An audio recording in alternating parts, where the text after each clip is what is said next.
Yeah. Yeah. Yeah.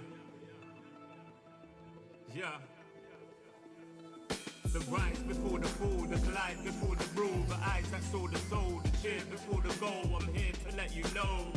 Yeah. I'm here to let you know. Yeah. I sky gaze over my taste. Like Peter, this is my space. I'm spacey. I'm crazy over breakbeats. Space gazing in my safe haven. I make statements that embrace waking. Awaken, I'm woke. Taking the road to pull you ashore. The celestial scope. The stars explore in your inner. The starts at the core. Inner space and more. Your body's a planet for sure. Nurture it with the words I writ. Scribe like highlights. Flying saucer. Supply the order, it's the author. Walking on air. Walking on water. Blending between borders to let you know. This is here to support you. The blend, the blend, the blend, the blend, the blend, the blend, yeah, yeah.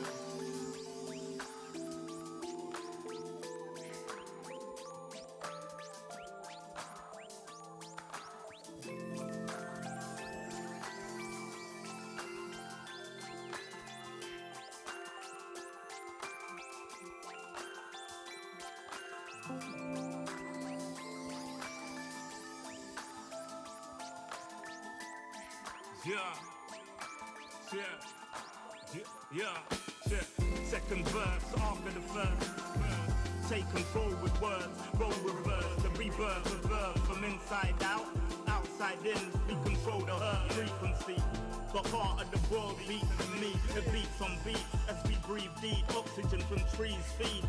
Gifting our gift. This right here, proof we exist. Mind state is gravity, the way you uplift. Across seas swift, water quench thirst, there's a shift.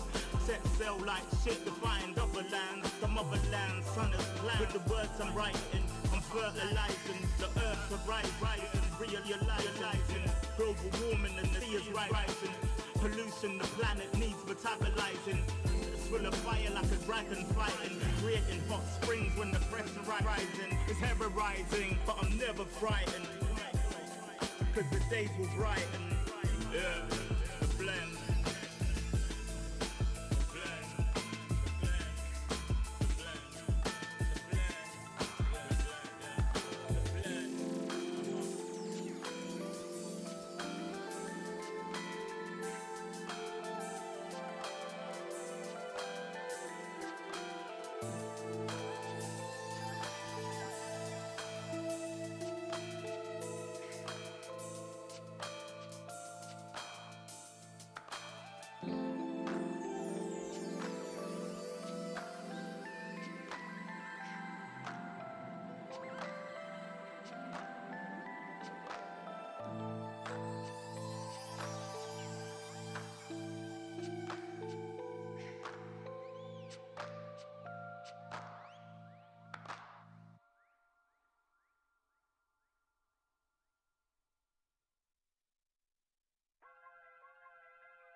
Everywhere I go, the people really wanna know who I is and who I be. They stop and stare when they see me. If I said it once, no need to repeat. Run up on me, watch you fall to your knees. Tip my hat when it's time for the kill. Ain't no beast when you're really real. I am the boss, I am the dawn. I am the one they call Lucky Charm. Got my own shit, I don't need your farm. Life was so hard, it made me weak. Built to last, this girl ain't weak. Sturdy and still when I plant my feet. Got it out the mud, now it's racks in my sleep. Look to God, he supplies my needs. Endless faith is what brought me next level prosperity. Silent power moves is what I'm giving. They love to hate the world they can't live in. Always present for the high roads. Go swim within the deep lows. Low. What told the future? Who knows? I don't do it for the likes, I do it for the love. Do it for the ones who really need a hug, cause they had it tough, never had enough. Feared, loved, and respected. Using words as a weapon. Test and she. Hurry up quick, El Jefe's coming soon. Sit up straight when she enters the room. Be enthused, but don't look too amused. This is her queendom, please respect her rule. Hurry up quick, El Jefe's coming soon. Sit up straight when she enters the room. Be enthused, but don't look too amused. This is her queendom, please respect her rule. Smile in my face, witty in my place, but act gully on cyberspace. Let's pump brakes, let's be frank. Running after him when you're the chase. You are the catch and he's the net. How quickly do we all forget to honor these small policies, my darling? You are the empress queen. Man, respect or he'll neglect. You are the wind beneath his wings. You are the season, you are the reason why this world can breathe. Giving sons eyes to see and daughters dreams to believe. Anything less than the best for you is high treason, queen. Hurry up quick, El Jefe's coming soon. Sit up straight when she enters the room. Be enthused, but don't look too amused. This is her queendom, please respect her rule. Hurry up quick, El Jefe's coming soon. Sit up straight when she enters the room. Be enthused, but don't look too amused. This is her queendom.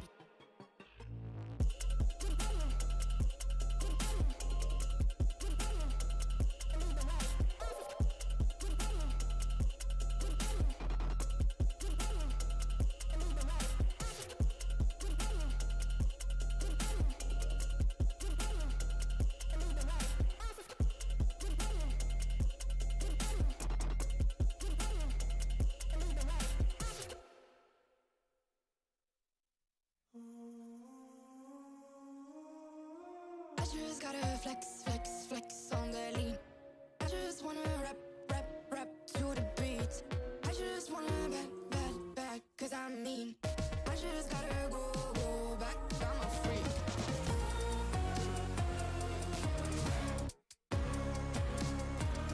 Gotta go. I just wanna rap to the beat. Move of emotion, they drunk at their problems. They always on road and they starting. She knows cause she is the same. She's trying to stop playing games. Move of emotion, they drunk at their problems. They always on road and they starting. She knows cause she is the same. She's trying to stop playing games. What do people like? What they really wanna know? Who's your lovers and who are your bros? Who are the enemies you do keep close? Who are the people that you shouldn't know? What do people like? What they really wanna know? Who's your lovers and who are your bros? Who are the enemies you do keep close? Who are the people that you shouldn't know? I just gotta flex, flex, flex on the lean. I just wanna rap, rap, rap to the beat. I just wanna back, cause I'm mean. I just gotta go back, I'm a freak.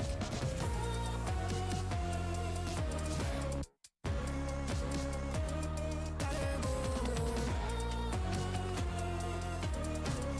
I just wanna rap to the beat.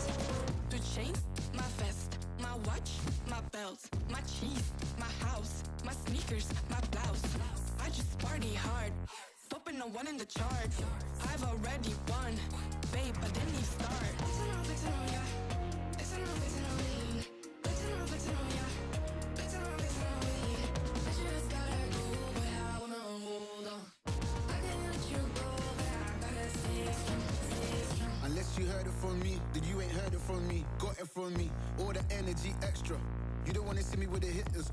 Generations caught up, look how things will switch. People they're quick, now they wanna move at the bits. Boy wanna go to bitch, nah. Now I'm moving. I gotta do what I do.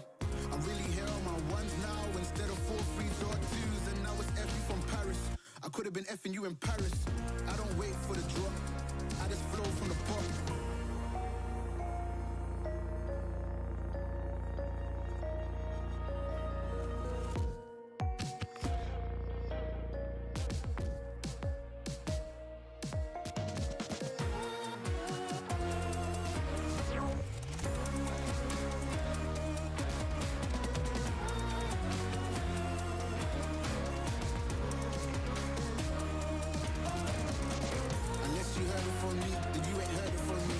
From me, all the energy extra. You don't wanna see me with the hitters. Generations caught up, look how things will switch. People they're quick, now they wanna move at the bits. Boy wanna go to bitch, nah.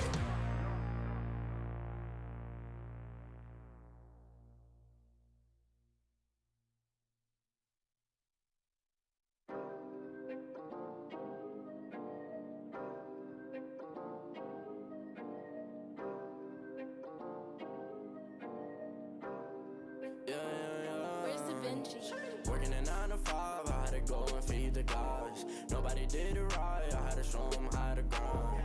I had to beat the odds, this is the life at a time, we going up, we headed to Mars. Taking them chances, making decisions, you know I'm never gonna lie. Till you let go, I'm copying all them, who you gon' be inside. I cannot fake it, I gotta face it, I gotta do the time. You gotta wait, make for a great pay, make sure you're doing your job. Gotta deal with the patience, 200 every occasion. Going to different locations, hard to got when I need some direction. Me and Vinci go up every session. Cook it up, yeah, you know it's no pressure. Yeah, you know how we do it, we all in. We can slow up and you never catch us. Working a 9 to 5, I had to go and feed the guys. Nobody did it right, I had to show them how to grind. I had to beat the odds, this is the life I live for God. Taking a step at a time, we going up, we headed to Mars. You know my slimes, they came from the bottom to top. They can define us, they tryna find us, boy, I know you with the ops. We not the same, no, you can't compare me, I don't belong in the box. Don't try to play me, no, I'm not friendly, this is everything I got. Ain't no playing around, this is no playground. It no matter, I do what I say now. I'ma go give them something to say now. Got them stuck on my back like a spray ground. See, don't gotta complain. I'm a shooter, got eyes in my vein. They said that I would never make it, they thought I was crazy, they said I'm insane. Working a 9 to 5, I had to go and feed the guys. Nobody did it right, I had to show them how to grind. I had to beat the odds, this is the life I live for God. Taking a step at a time, we going up, we headed to Mars.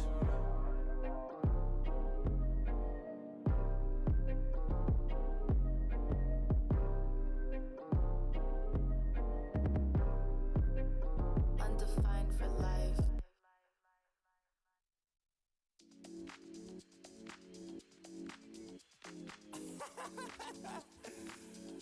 Oh man, what you talking about, man? What? You're so crazy, bruh. Wasn't too long before I realized a whole lot of truth just realized. Two groups faking the real guys, and both of them plotting on your meal size. Gotta be more, is this real life? Got a bad hand, but I still try. Try and knock me down and I still climb. I can see the promised land right over the hill line. And when I get there, yeah, we all gon' party. Learn how to surf cause the waves is gnarly. Gotta make the bread, gotta bake the barley. But it take a little time, be patient, darling. Working for the people, gotta rake them all in. But sometimes people make you hate your calling. Some people panic when the brakes is stalling. Me, I go to God when my faith is falling. Put it on the tattoos. A righteous man don't know bad news. Found forgiveness for my snafus. Nothing for the pretty girls trying to get a cashew. Bad dude. Sometimes life really suck like a vacuum. The devil I don't ever turn my back to. I just wanna shower love like a bathroom. And be a role model for the black youth.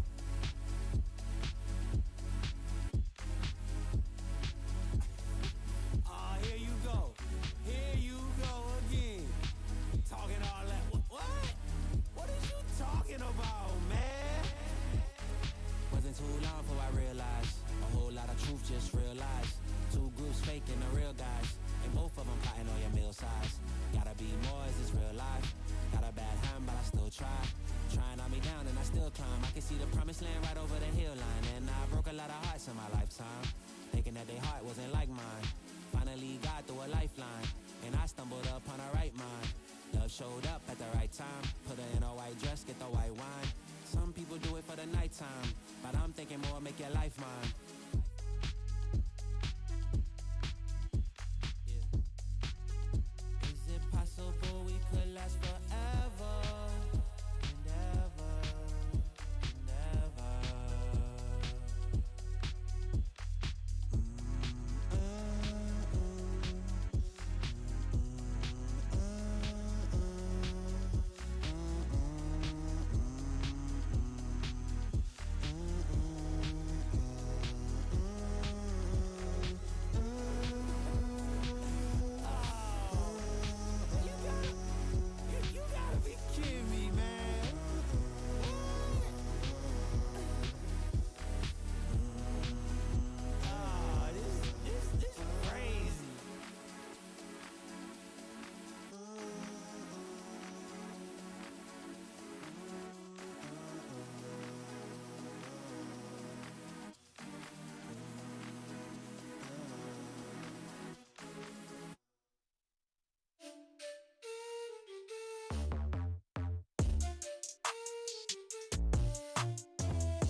I think I let my guard down. Certain things ain't the same now. Hard to navigate these problems. I'm by myself, you're not around. I tried to open up, it wasn't good enough. Put in my all and got nothing back. Now I'm stuck in the rain, dealing with all this pain. Why you gotta do me like that? Don't say you love me, then go and leave me. It can't get ugly, trust and believe me. Say it to myself, looks so deceiving. Trying to fight back, this far from easy. I've seen your hands. Delilah, don't you know I've seen your hands. Delilah, don't you know heart turned cold, lost control. Looking at this beautiful distraction. Fell in love with a fatal attraction. I really let my guard down, now relaxing. Why did I open up? She taking way too much. Put in my all and got nothing back. I'm feeling so ashamed, I fell into your game. Why you gotta do me like that? Don't say you love me, then go and leave me. It can't get ugly, trust and believe me. Say it to myself, looks so deceiving. Trying to fight back, this far from easy. I've seen your hands. Delilah, don't you know I've seen your hands. Delilah, don't you know gave you all of me, had me so deceived. You chose to leave my life, so I'm on my own in the cycle. I can't believe. Don't say you love me, then go and leave me. It can't get ugly, trust and believe me. Say it to myself, looks so deceiving. Trying to fight back, too far from easy. I've seen your hands. Delilah, don't you know I've seen your hands. Delilah, don't you know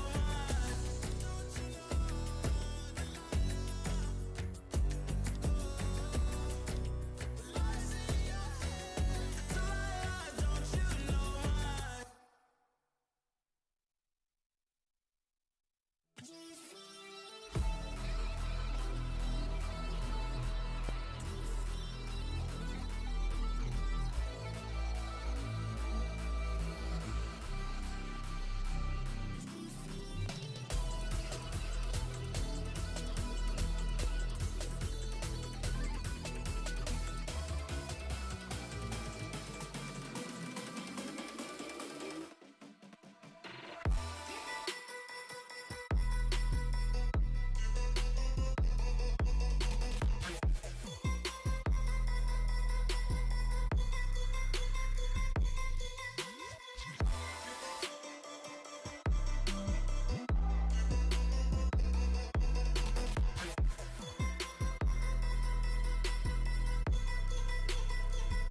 You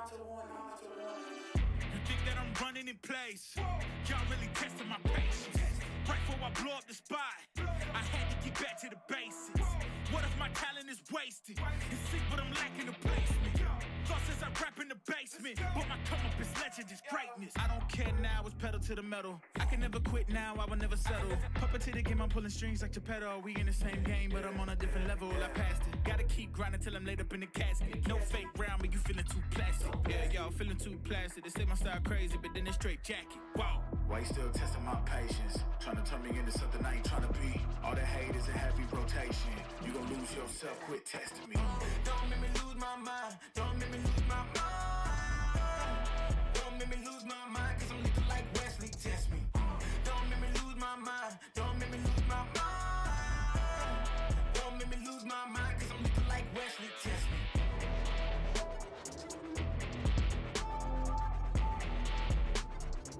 Cause I'm looking like Wesley, test me.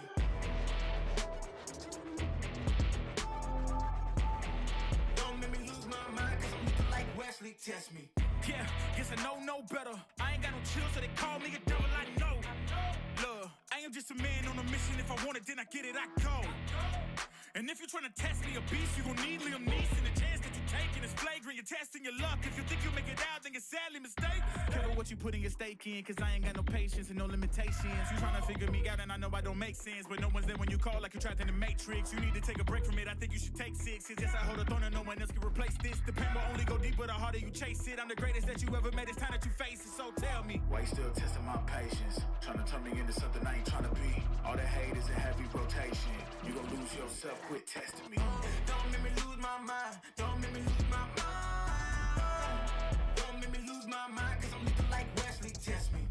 Don't make me lose my mind. Don't make me lose my mind. Don't make me lose my mind, cause I'm looking like Wesley, test me.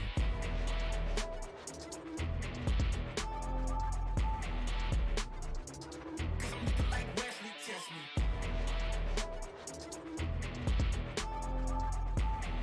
Don't make me lose my mind, cause I'm looking like Wesley, test me.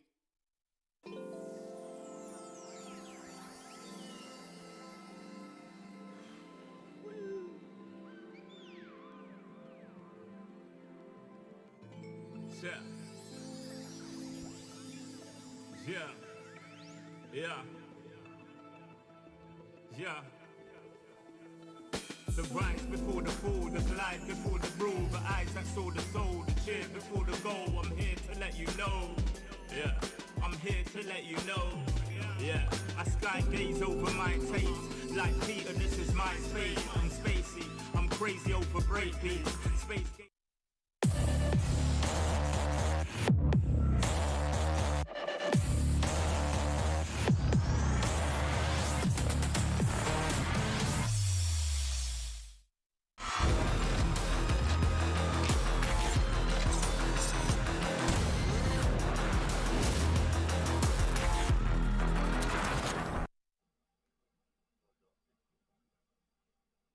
Yesterday, the best of the best dismantled each other's defenses and pushed through the upper bracket, and the others, they fight for survival in the lower brackets for today. As the teams shift the gear on full, the strongest shall persist. Today, we will be seeing another 2 teams leaving us, and the question remains, who will survive and who will conquer? This is Terror, and this is day 2 of the VCT Asia Pacific Knockouts.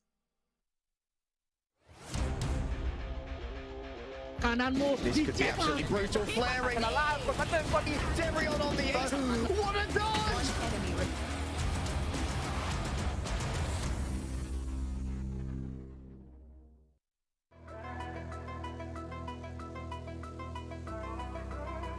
Look at that shock dart, just kind of like giving them so much problems. Had to do that, but on Olsen, it's possible to help his teammate get that. But Asterisk on the side finds Joe Olsen and Chalala as well. Is about to hold the lurk. The timing is like felt it, but regardless of Oh, the one-way smoke, not gonna happen. Not gonna work this time for Flinch. And they got what it takes to be on top once again in Southeast. I just gotta say, last two matches, while it is a 2-0, it was still pretty...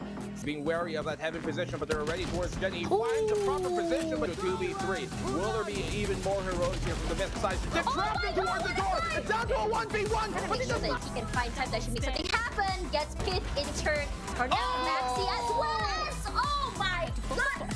But we have to be careful. Pit playing by the side here. He loves doing this. Finds one. Gets Conquerant out of the way. A little bit better here, but Maxi does find one to fly alone. Lenny with the shot that finds alone fails. Does get found by Dylan. Time is running out. The fuse does happen. Lenny saves the day. Beautiful round for ones that they haven't really shown, a card that they haven't really put out. Plays deeper up on close. Flash could be. Oh no, the timings didn't go his way. Okay, he lands the second no scope as well. So Surf doing well. Great shot right there with another no scope through the wall. This time finds a fourth, and that's gonna. And how they're just softening up the members. Oh, move left, right, and center. He's been boosted. Super dash E. Okay, let's see what this goes. Oh, okay. Last player 3K? Maybe, just maybe. He's jumping up. Berserk! Holy guacamole! He can stick it. He has a no way. Berserks! Oh, Berserks! He gets the ace with a few seconds. They were still so preoccupied about the wall that they forgot that Fox actually got all of these kills. As he mentioned, it's a 3 versus 1 now. Explosive, but just pure slow. A whole set of rounds for Boom. He's got this as Spectre. Very difficult to try and challenge with this weapon. But Flippy opens things up. Down to a 2v2. He can't get Bankai. Just saw his barrel stick out for a brief moment. And now jumps. He has to play the timing here. Forsaken. So deadly in clutch situations. But that is where. Clutch perhaps. And he doesn't here. He gives his position away, and Bankai is going to have to be a 1v3 clutch coming here from Ja. He finds the 1, he finds the 2, he knows where Bankai is right now. Zone cage, the spike is planted. Ja, he's not going to land the shot, and Bankai swings wild. I shot though from Forsaken to start things off. It's 4v3, and the chance here for Southfield. That's winding on though for Forsaken right now. 2 with the up, make that a third, and here he comes yet lower bracket. 7-13, K4X wins it cleanly, and they will move on to the next. Victor will write history in this case. Oh, and this time they get the better of him once more on.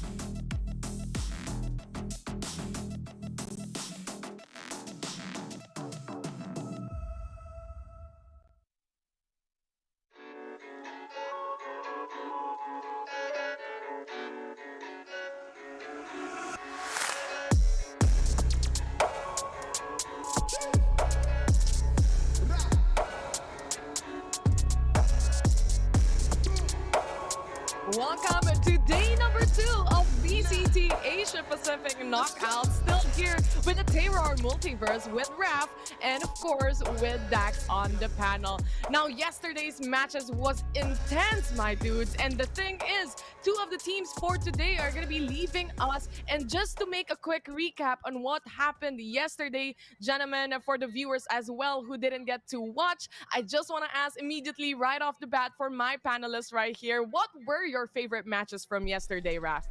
Oh my goodness, it's just so hard to pick because everything, and I mean every single game we had yesterday could have been a potential classic, but in my opinion, Boom vs. XERXIA was something that had to be put under the microscope.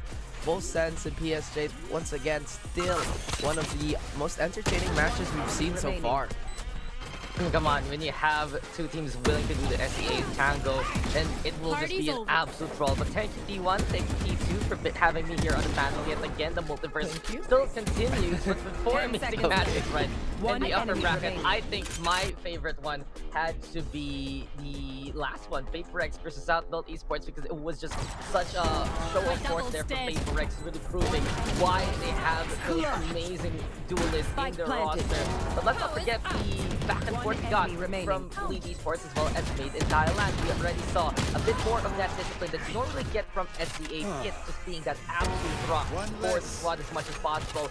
Even though I'm getting most of the first kills for the team, it really just goes to show that when you have that extra bit of influence from Elite Esports, it's all about smashing things together. I mean, we talked about how this could be potentially the longest game in this of the day before this started, and my goodness, they really did not disappoint. When it came to that methodical approach, both these teams really abide by it. A lot of those defaults that we mentioned really did come through and bleed. They still have a bit of a challenge ahead of us today. Yeah, well, we were talking about putting this series under a microscope, and in all honesty, maybe just a second map of a sample size, because this was not what we expected between XERXIA and Boom. We had a moment there from XERXIA. He gets one of the most amazing aces you can see, but that was just a moment. It was just a game instead for XERXIA to run away with it. And even though Boom Esports was able to find their discipline and amazing kills from Flipster there to get them back on Fracture, it really felt like that Boom Esports wasn't playing the game that brought them here in the first place. It just wasn't as disciplined individually and as a team from then. XERXIA took advantage of that fact. Absolutely. We talked about how uncharacteristic it was for them to move the way they were moving. So many unsupported peaks, so many utility combos, and just being disjointed in general. PaperX, on the other hand, very, very convincing despite how Southbuild looked very polished even at the beginning of the match. But for all you Southbuild fans out there, have no fear. Still the lower bracket. A little bit of chance there, and for Southbuild, it did feel like they wanted to make that utility game happen more often than not. But players like Forsaken just decided to take command of the game, and I was looking at some of the stats here for PaperX. So many rounds, Forsaken gets 2 kills at the very least. That is just what the Jet value is all about at PaperX. They have those kind of superstars in them. And you know, again, just a little bit of a fun fact on the side of Forsaken. I just recently found out he's only 18, just turned 18 actually. So in my mind, it's like, what are kids eating these days, man? Why weren't we this good when we were younger? It's crazy. We could have been, but of course, during that time, there are moments where, you know, esports was just starting, Raph. It's okay. They're there, as I say. But anyway, we've seen a lot of performances as well when it comes to individual plays. Moving forward, of course, for the people who are watching right now, there are strong performances, but on the other hand, a lot has happened for the teams to get to the knockouts. To explain it further and better, let's take a look at the tournament format. Something like this though, it's all about that duel. But I told you, dude.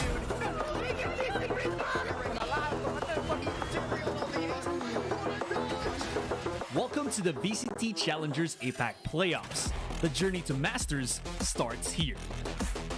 VCT Challengers APAC Playoffs features the top 20 Valorant teams from Asia Pacific as they compete for one of 2 spots in the first global event of the year, Stage 1 Masters.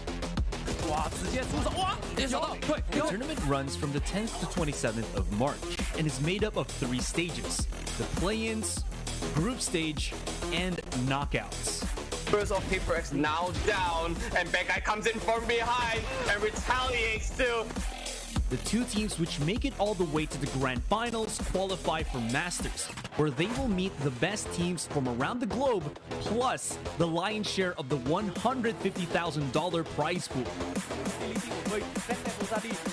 bắt được cái tên Physio, một pha di chuyển hơi hớ hênh.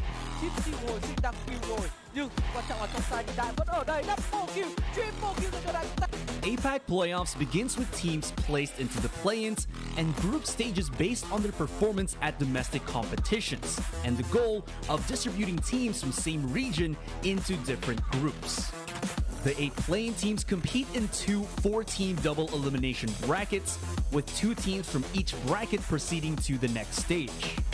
Things don't get any easier with the now completed 4 groups competing again in 4-team double elimination brackets, where again the top 2 from each group proceed. The surviving 8 teams will then be sorted into a final double elimination bracket, with the grand finalists qualifying for Masters and battling in a deciding match to be crowned APAC champion. There is a rising tide in the Pacific. It is the rise of the next heroes, and it continues to grow stronger. For more information, please visit ValorantEsports.com.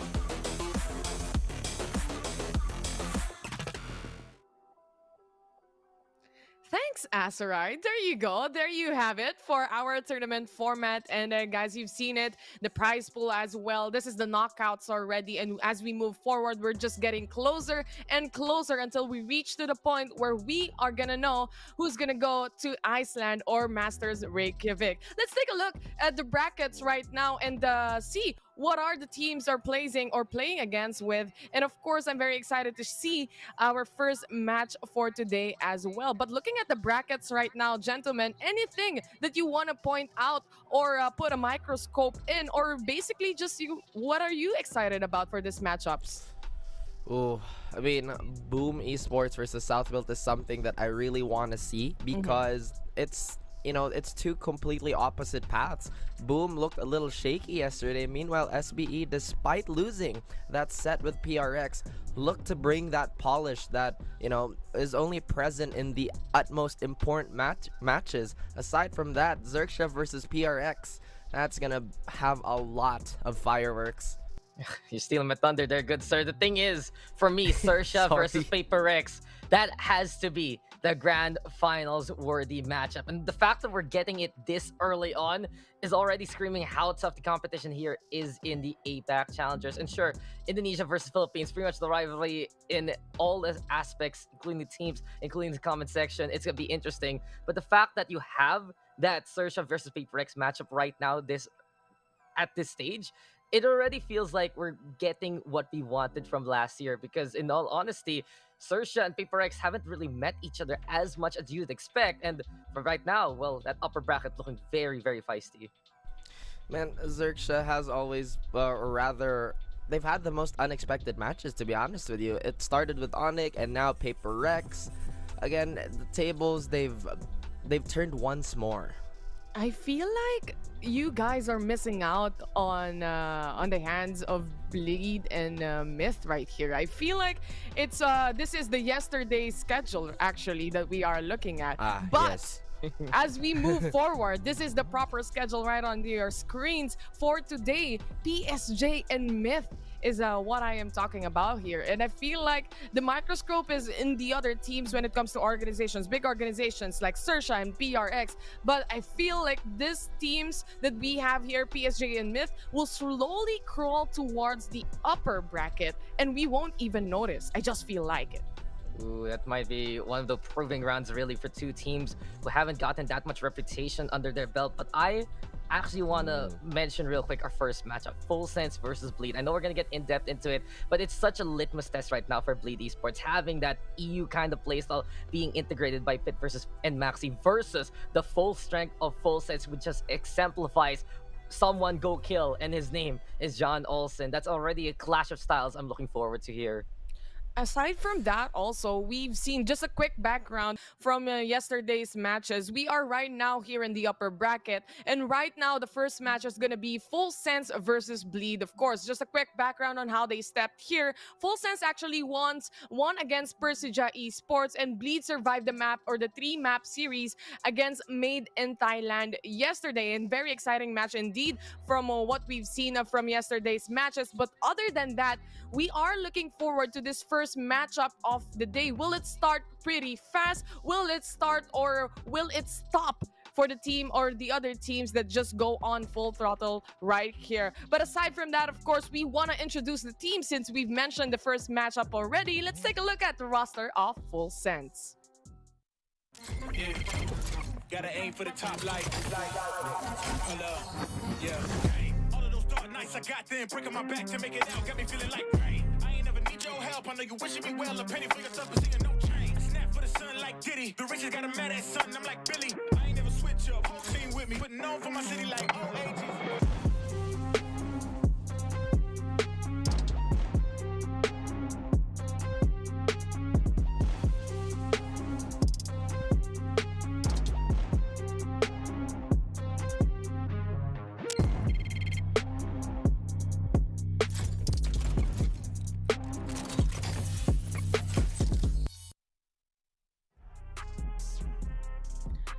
Full Sense is what we have here, and they are in full throttle mode. Looking at the roster right now, we have Chalala, John Olsen, Lami Snacks, PTC, and D Love Family. I just want to say that one of the players here to highlight, I would say it's PTC. The resiliency of the team is all throughout the foundation of PTC's utility usage, the blinds, and everything else with the regrowth and the healing capability of this guy throughout the matches that Full Sense had yesterday. It is one of the good foundations of this team. How about you, Dax? What do you think about Full Sense? I mean, come on, PTC is that Swiss Army knife. He can play anything and everything depending on what Full Sense needs. And the fact of the matter is, right now, he's playing a little bit more on the selfish side with the Sky, but as the utilities you mentioned, it can help someone out like John Olsen to be enabled and to go crazy. And John Olsen absolutely online in this online setup here in APAC Challengers. He has just been fragging out 40, 50 bombs all throughout the series. But this is what I want to mention about Full Sense. There is depth, there is flexibility, yes, but it does feel like if you look past the surface or past the reputation, there's a little bit of an illusion to it per se. PTC, we know by now he can pretty much do whatever agent he wants, but we're getting here from Full Sense, I believe, only Astra-based compositions, and Chalalala had to move on over to that role after the movement of Superbus to the streamer role instead.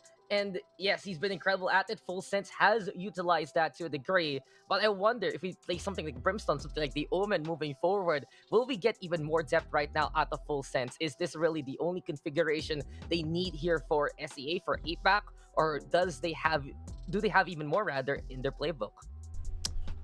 I mean, honestly, you did mention this earlier before we even got to introduce Full Sense. Sometimes all you need is just go kill, and honestly, I think a lot of us are just happy to see that. Yeah, I mean, the fragging power of John Olsen and everybody on that team is just astronomical. But again, that's not enough to make a complete team. I completely agree with your sentiments.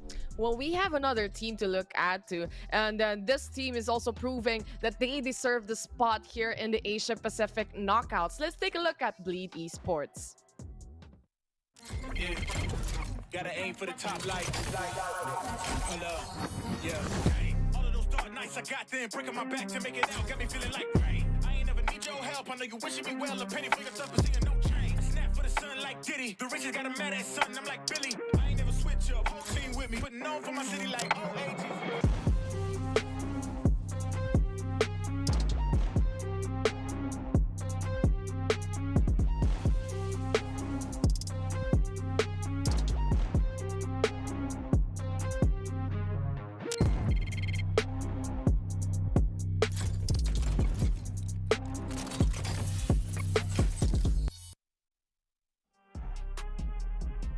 Bleed Esports looking to prove themselves here in the Asia Pacific knockouts. Let's take a look at the roster as we look into the screen. We have Darion, Lenny, Lexi, Maxi, and Pith. This is going to be an interesting talking point with you guys since I can hear Dax and what his opinions about it as well. But Raf, I just got schooled by Black and Blue yesterday here in the panel and completely changed my mindset about the two players here from EU on the side of Bleed Esports, which basically means Maxi and Pith. And the thing is, have they really adjusted with the play style of Asia Pacific? For the match that Bleed had yesterday, it seemed like it was a show of individuality and skill set of the players with the clutches instead of those systematic takes or trade-offs. I mean, that is still such a great question. Truth be told, despite them being in our knockout stage, I still think that delicate balancing act that is the EUC hybrid is still in the works here, because we know Bleed as a team that loves to play death by 1,000 cuts because of the preferred pace and play style. But I feel like a bit of an after product of that is Darion's struggles. He had a little bit of a rough patch in yesterday's games. Slow start, didn't seem to hurt the team as much as you mentioned because of all that star power, considering Maxi's form, even Pitt's clutches. Hopefully today it's a different page for him. I'd love to see a little bit more of Lexi too. He's been relatively quiet this entire APAC. Perhaps it's the result of the meta shift. Is the nature of him quietly transitioning into a more supportive role, or once again still that delicate balancing act? Yeah, and I gotta say though, it really is interesting because you need that assimilation, right, between the EU style and the SEA style. And while there is amazing restraint from the individual efforts of like Fit and Maxi, especially Fit, right?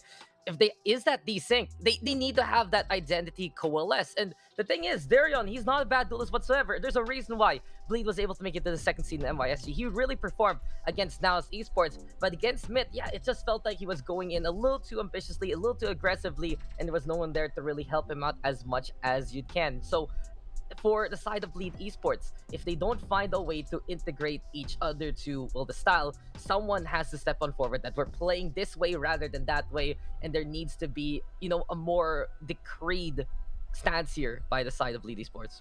I mean, can't have two tigers in the same mountain, or unless it's the APAC Challengers panel with me and Taylor. But, unless it's the Terror multiverse, basically. But let's take a look at the head-to-head and see the individuality of players, since we were talking about it already, for Full Sense and for Bleed Esports.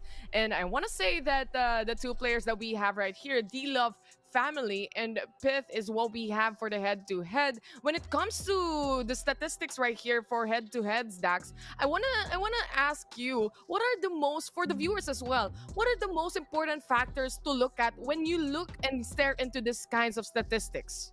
It's crazy to think, though, that between these two players right now, one is here to integrate to a style, the other is here to introduce a completely different style. And that's the vast difference right now between T and Pit stats here. Because T, he's pulling in that chamber role a lot. He's just waiting, watching, trying to look for opportunities to snipe, because John Olsen is taking all those kills anyway for the team. And you can see it here reflected on his average kills and deaths. He is one of the forces to stay on for the objective as much as possible, stay alive here for the side of Full Sense. On the other hand, Pit, he comes in clutch. He's the one who can get those first kills anyway, and he knows how to come in, get a kill, and get out so quickly. That's the EMEA discipline that Bleed Esports is trying to integrate to their roster, and his stats, instead with a 246.3 ACS and almost 20 average kills, it really screams his efforts and his, I'd say, status right now on the roster.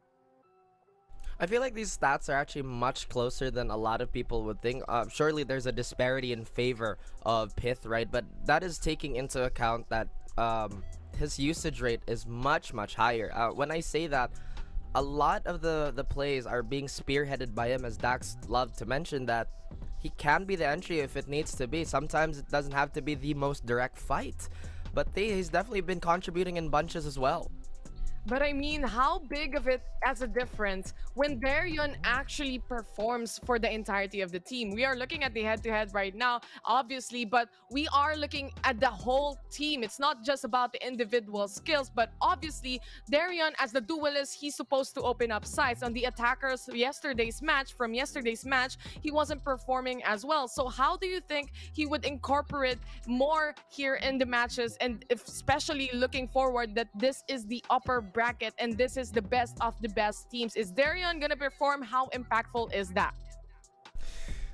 I think this is the ideal situation for Bleed, right? Darion hits that form. He is going to be that all-powerful, all-encompassing duelist that Full Sense is gonna look at. In turn, that's gonna give everybody else the space for them to move around. Now, this benefits Pith so much, because once again, just to reference that EMEA playstyle, the freewheeling nature and the ability to call and make plays on the fly truly complements the positioning of Pith and just the nature of his play.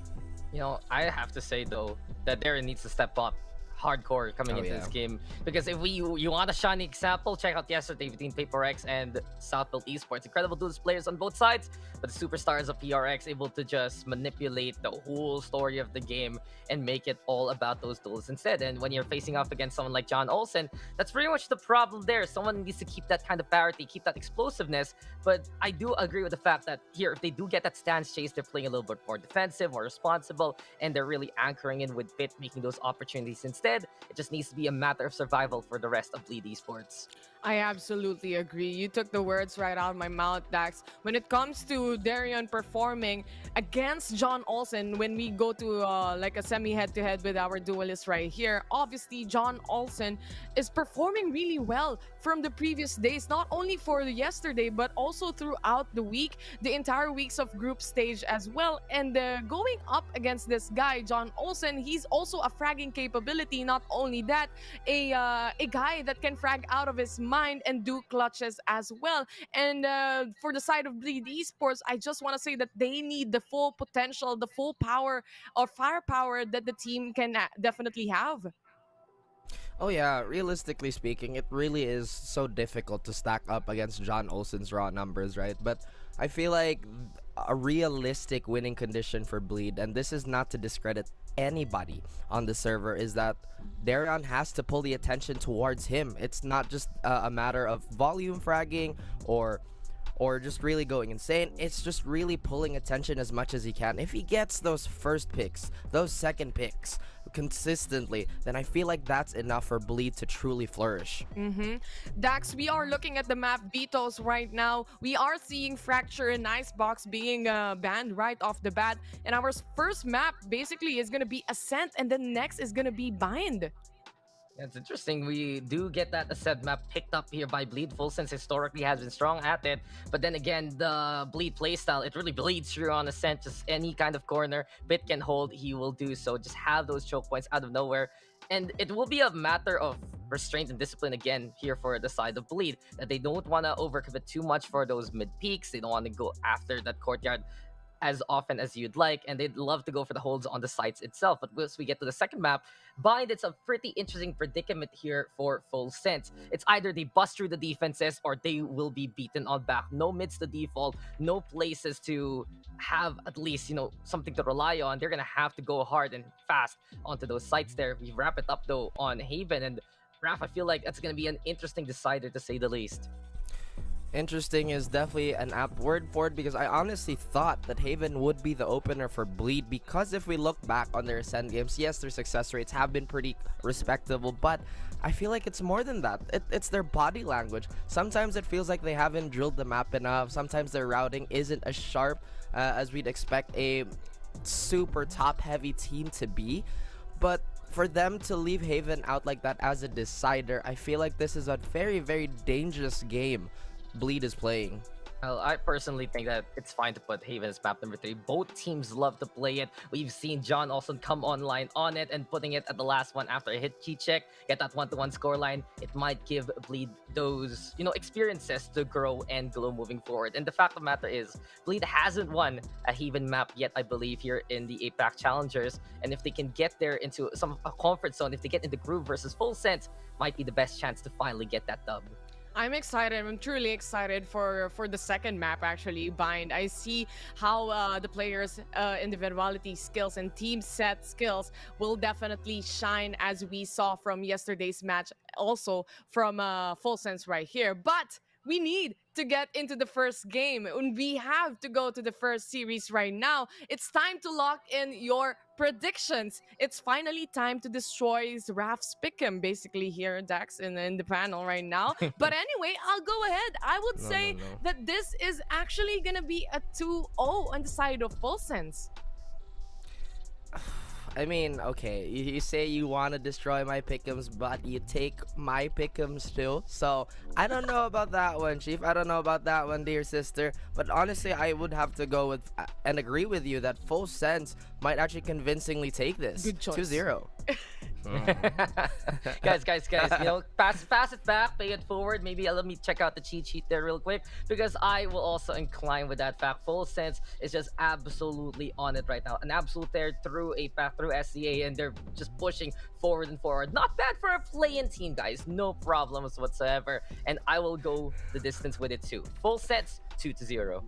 Full Sense 2-0. That's big of a word coming in here for the panel, and this is the lock-in for the predictions as well. And we are actually gonna see if it is gonna be Full Sense, or are we gonna be proven wrong here in the panel. Passing it right now to the casters for our first map and our first series. This is gonna be Full Sense versus Bleed Esports.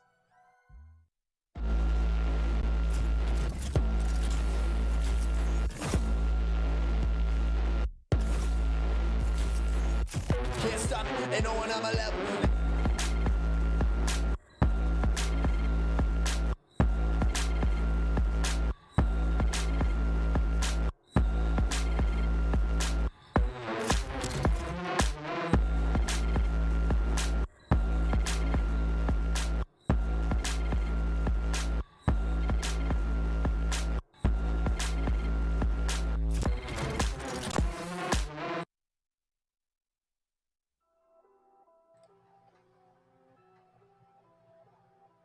Hello everyone, welcome to the caster desk, and for here our first series and match for today. It's gonna be really exciting. We have the best from Singapore as well as one of the best from Thailand. We have Full Sense versus Bleed, and this is gonna be really exciting. These are two different teams, two different tempos. We have a fast-paced team as well as a super slow-paced team. I'm Tash Bunny, your caster today alongside Dex.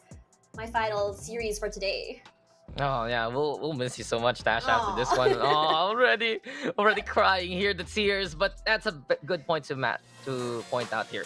Tempo being the name of the game. Full Sense, you know, they're gonna go as fast and as hard as possible as we're getting into our first map. For Bleed though, which gear are we gonna get here? Do they just go for the SDA style? Do they get the EU playstyle instead? But of course, they will just be looking at that pillar of support on Fit. He's on the Killjoy right now. Interesting enough that he will also keep parity with the Killjoy. And this is Full Sense getting back into the thick of things. They're getting tougher competition. They're moving even forward. And PTC is here on the KO. Oh my god, PTC yesterday on Sky as well as KO has been absolutely phenomenal. He was just not on top of really enabling the team. His picks have been absolutely impactful. He knows how to use his abilities to his advantage. Sometimes it's more of the selfish side, but it's okay. So long as he gets a trade for those abilities, even if it doesn't benefit the whole team, it's already a big breather for the team. However, when we look at Pit, I feel like that's what I'm inclined to say. He's a one-trick KJ main. I mean, he plays the Cypher too, I believe. He just runs around with the Sentinels as much as possible. Yeah. His role is to be that pillar of support. And Bleed Esports, they're gonna need to use that foundation. Sir, he got 31 bomb yesterday. Okay. If you want to call him a carry, I shall do so as well. But the thing is, he would make those kind of opportunities. You don't expect it's that Sentinel, right, to do all the things that need to be done. But it's crazy. His stats-wise yesterday against Made in Thailand, it was around 11 first kills compared to only 2 deaths. First deaths, 28% on the headshots. And it really goes to show he has just such a pedigrous career so far. And really, Bleed Esports, they paid good money and they really made sure that he is online and ready to go here. For Bleed though. Yeah, that's right. I just really want to say that yesterday Lenny and Maxi has absolutely been like one of the band-aid that put together whatever GG had that was kind of like falling apart in the end, and I really want to see that today as well. And as you mentioned during panel, Darion yesterday was just not doing Darion things. Yeah, needs to be online fast because John Olsen online is just scary to behold. Full Sense though, the legend of LCQ, PTC on the KO. One to watch out for, and so Suppress is so potent, especially in these tighter angles towards the main. Lamy stacks out, trying to hold, but this is Bleed, wanting to enable themselves towards that B site. Smokes are out, and Darion looking to lead the charge here. Yep, that's right, does block that recon, gonna go straight onto the back of site here, but Snacks, Lamy rather, waiting on the backside. Just playing the shadows. Oh my god, the timing. Just so 50-50 when you think about it. Plant will be happening. Gonna get the shock dart out, but they are not planting default. Planting the corner here, and it's actually gonna take care of the back of site. It's very worrying for me when they put themselves all here because it's a very small corner.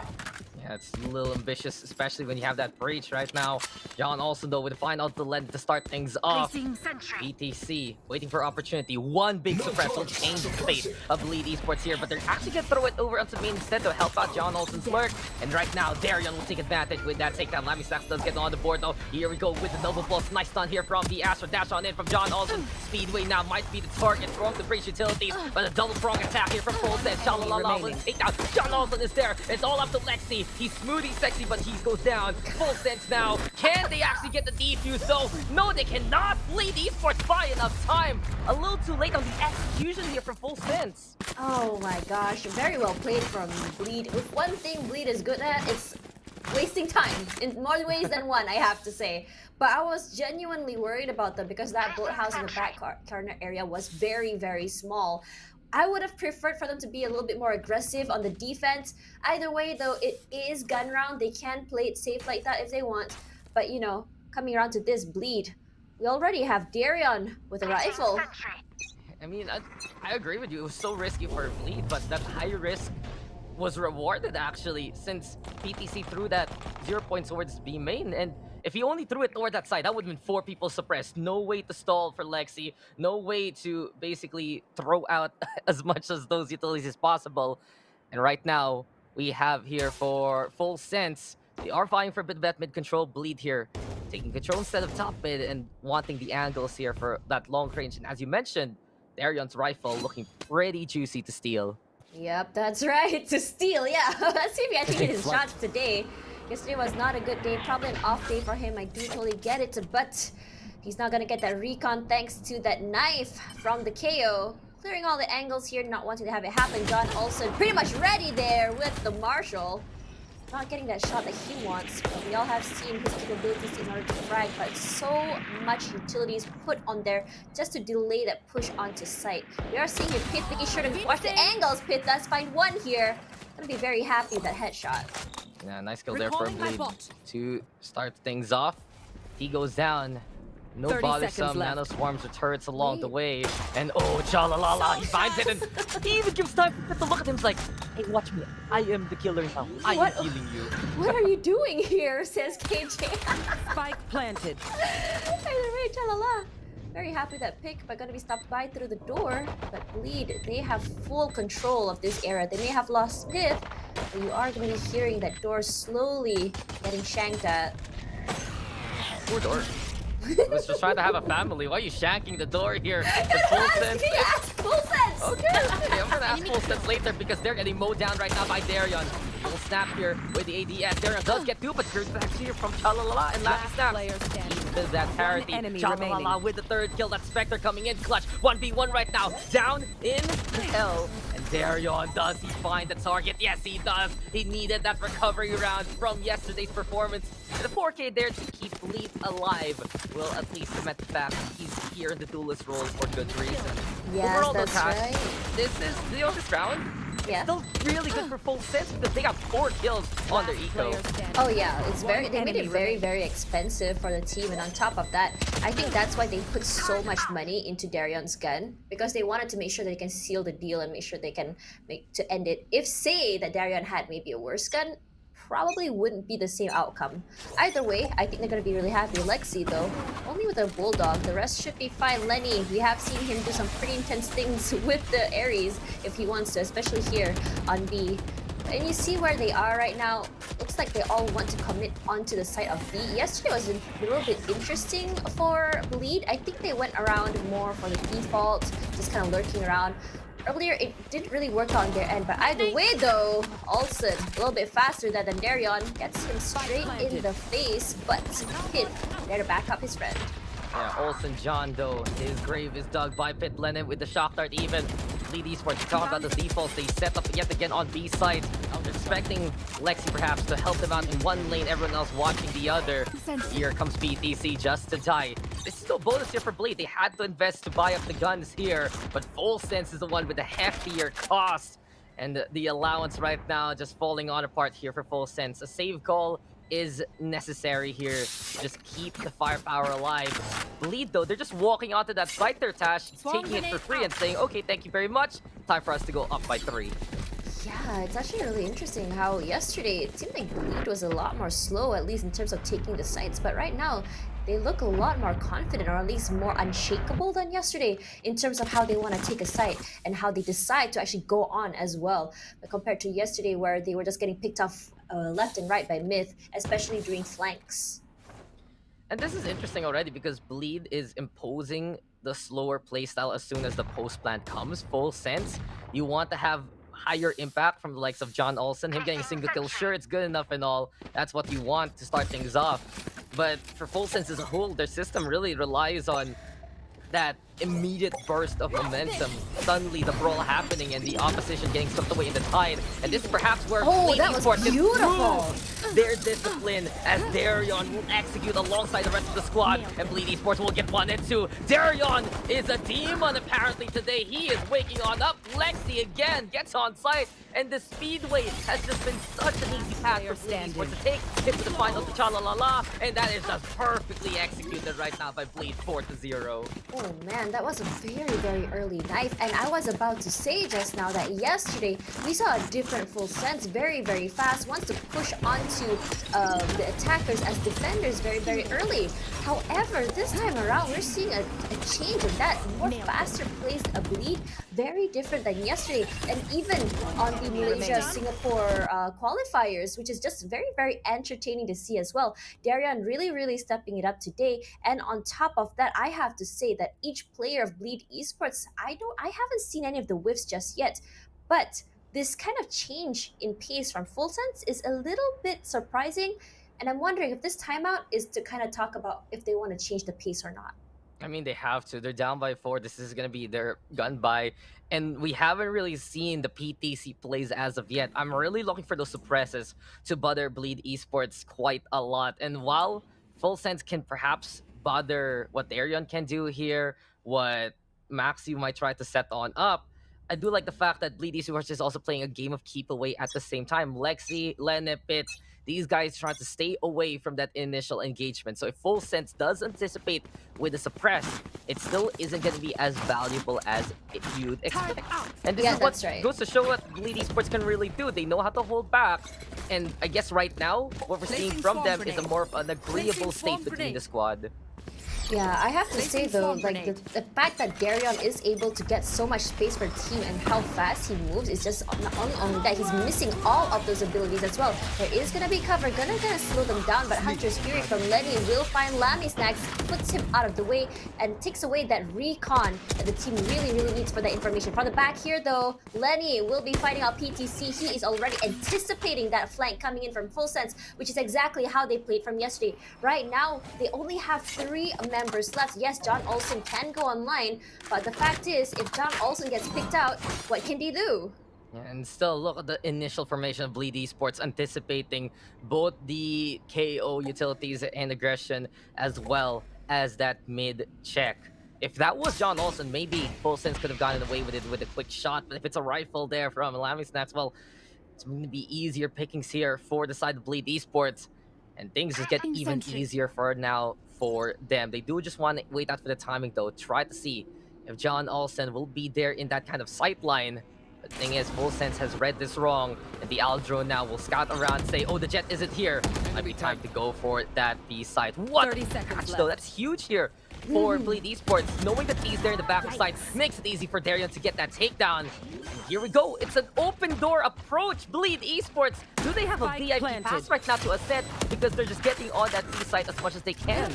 I have to agree with you. The fact that they cut the noise for a while kept Astra as well as John Olsen as well as Chalala waiting on the other side for a long time before they finally decide, okay, they're all in the site. We already lost 1 more member. I guess there's no point for us to go rotate there because now our economy is suffering. We need to take care that we go to the next round with the rifle. We need to take care the next round we're going with an op. John Olsen, he actually needs all of this utils, all these weapons as well. Yes, he does actually have the knives, but the rest of his teammates doesn't really have anything. And this is what I was talking about in the panel. The level of depth Full Sense actually has as a roster. Agent-wise, you have a player who can do it all, but then you can see some of the struggles perhaps for Chalalala, who only plays the Astra right now. And sure, if it can work out, then it's good for you. But it also seems like Full Sense, they have that singular playstyle right now. They live and die by the speed that they play in. And since Bleed is not even just going for second gear, first gear, sometimes we're moving in reverse, sometimes it's Bleed saying, you know, oh yeah, we don't like this attacking side. Can we be the defense instead real quick? And they just all hunker down, bunker up on B site, and Full Sense just like, okay, where do we actually come from that we're not gonna get hit here by the utilities? And I'm still looking at PTC to be the one to save them out of this predicament. He has no kills right now, hasn't found much value with the suppresses, but later on, it's the special tool that Full Sense needs to help them out. The fact is, while we were just talking about the slow pace of Full Sense, they can actually wrap it up to 100%, but D will be fighting Darion out of the way, straight in the face with the Sheriff here. D gonna find the other side here. If someone were to peek from the back, that would be a double, but Lenny stops that from happening. Lamy finding his counterpart, and Lexi finally heading out with Chalala. It's a 3 versus 2 right now. Lamy actually make that 1 pit all alone, and suddenly the Rubik's Cube, but that is the way that GG Bleed plays, is suddenly not working out. Yeah, all up to Pit now in He a 1v3. knows. Oh, he knows. He knows. Come on, where did the Aldro come from? straight in And the up face! close. That is just so painful for Lammy Snaps. Still a chance though here for Bleed. 1v2 right now. Fragment to try and get the lock. Breaks the lockdown, but Pit will try to anticipate the push. PTC though quicker on the trigger finger, and that's what we want to see here from the KO. Oppressive nature of the Ancient. Finally, a first point here for Full Sense. But this is it, Dash. I have to say this.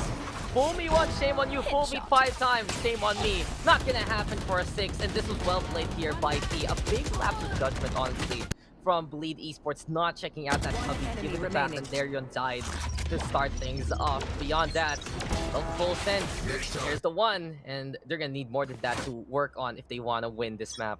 Yeah, absolutely. However, though, both teams looking on par right now, both with full buys, but great round from FS. If you think about it earlier, they didn't have a lot to begin with. They only had like, I believe it was a shares. John Olsen has to give up his space here. That's paranoia. It's gonna be the bane in his side, especially if he chooses to play the op. Look at the farming happening already from Lexi. We are gonna be expecting a rolling thunder. Yep, we are gonna have it this time round.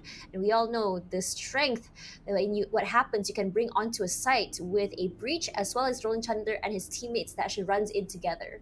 Yeah, I don't think they actually have the right intel on John Olsen right now. They may be expecting an operator given what's happened so far. Of course he has lineups. His name is Finn. Look at that. It's just like all the that's way. perfect. You're learning Here's something the today area. here, Tash. And there Yeah, TIL. over on the Speedway. Tito does get a find off there. Nice scan there coming in from Full Sense. But surprise, surprise!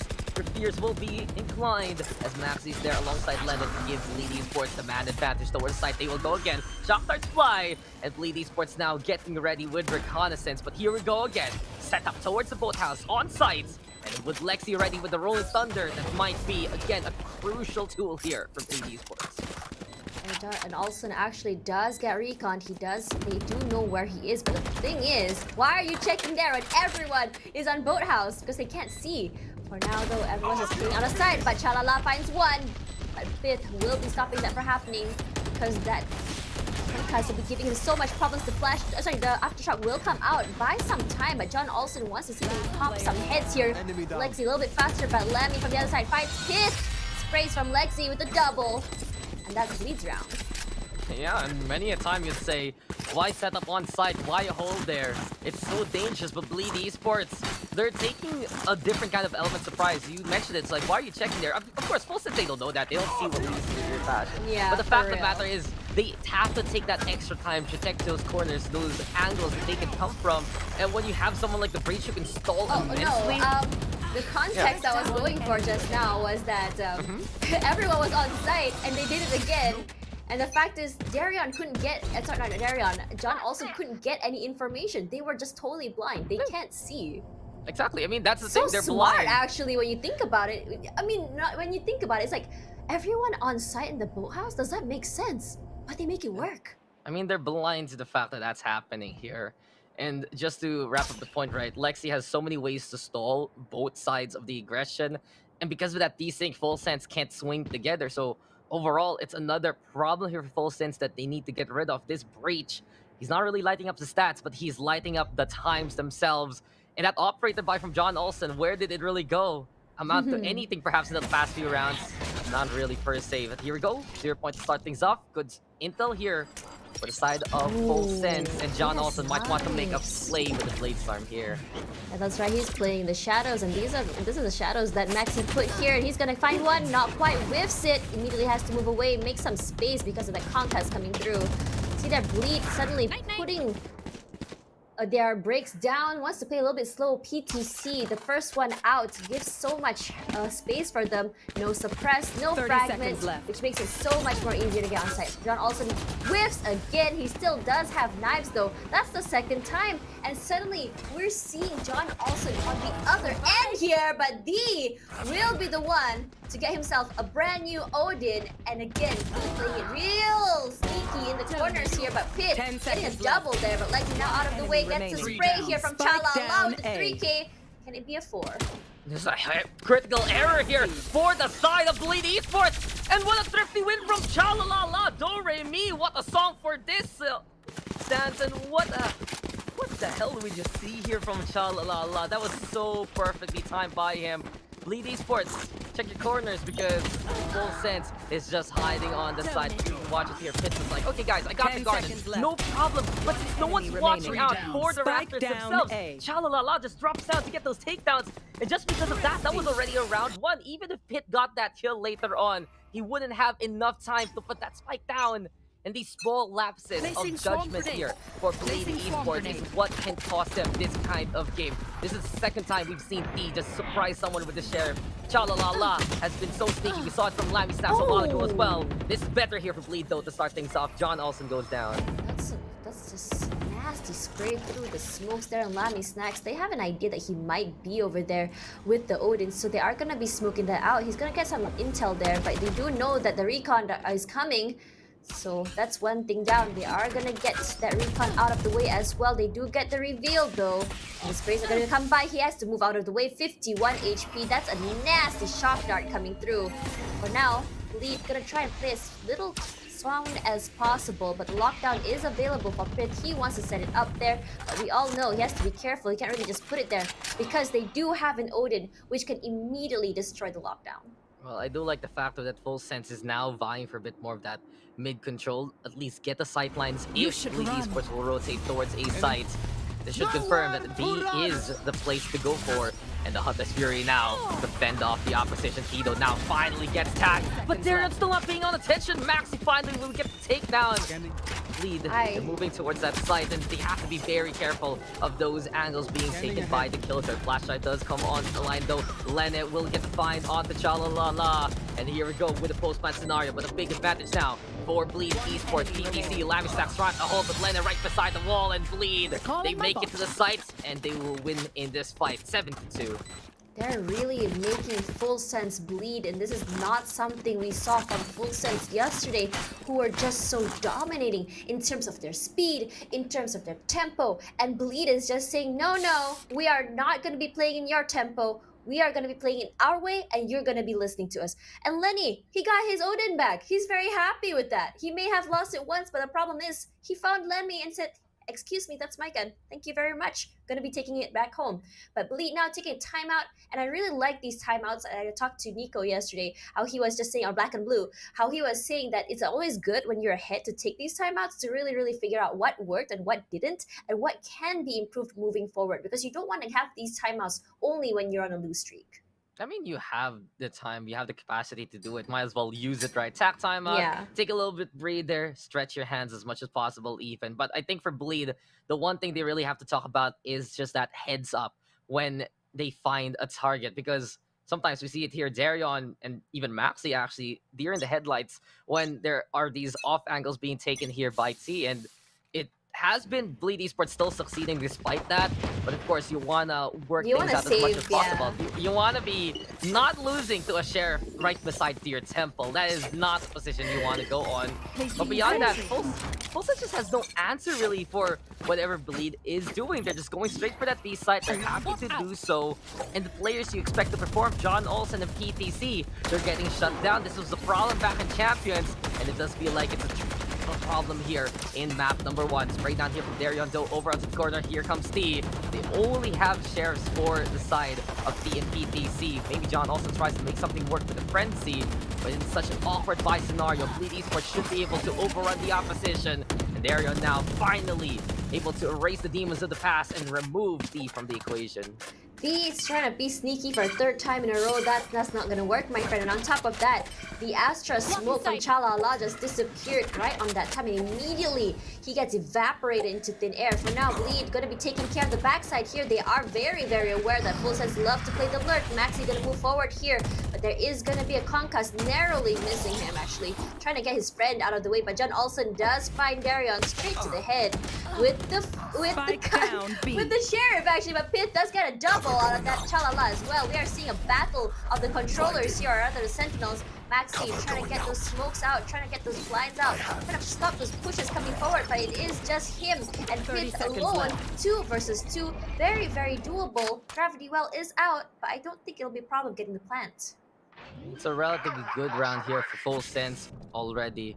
If they can actually make something work here Might be a chance to come on back, but here we go. Full sets now. Looking to siege through B main. 0.0 degrees. And here we have now 0 point rather, as the null command should be winding on down, but hit with a fine onto the third. Maxi's there for the crossfire, and no surprise. The duo here from EU able to do the damage that needs to be done. 8-2 now. Bleed Esports still able to will themselves to that victory. And the thing is, even though that was scrappy, even though they lost some members, Bleed has just been winning many of these rounds. Too much, in fact, that they have such a big bank for the rest of the half. Oh yeah, absolutely. I mean, you remember just now during panel, and even I was talking about it with Black and Blue yesterday, about how in those games yesterday, it felt like Bleed was just on a different page when it came to their EU players and their Singaporean players. I don't know what really happened between them yesterday, but today it seemed like they're all in full sync. We are seeing that same time they're actually having the crossfire, as well as communication as well as to the reaction to all the movement or information they get when they find out about other things. For now, here comes the Rolling Thunder. Immediately, Darren comes up on top and finds someone here. Vichala, that will be a double. Lammy on the side there. I don't think he spotted him out. But for now, the other teammates will be. Lammy does get Lexi out of the way, but it doesn't really matter, does it? The Rolling Thunder has done its job. Lenny does get tagged onto someone. Pit waiting here on the side there, but John Olsen will be the one to find him. Immediately, suddenly, here is on 100. Lammy snacks on the side there, trying to get some intel on the site.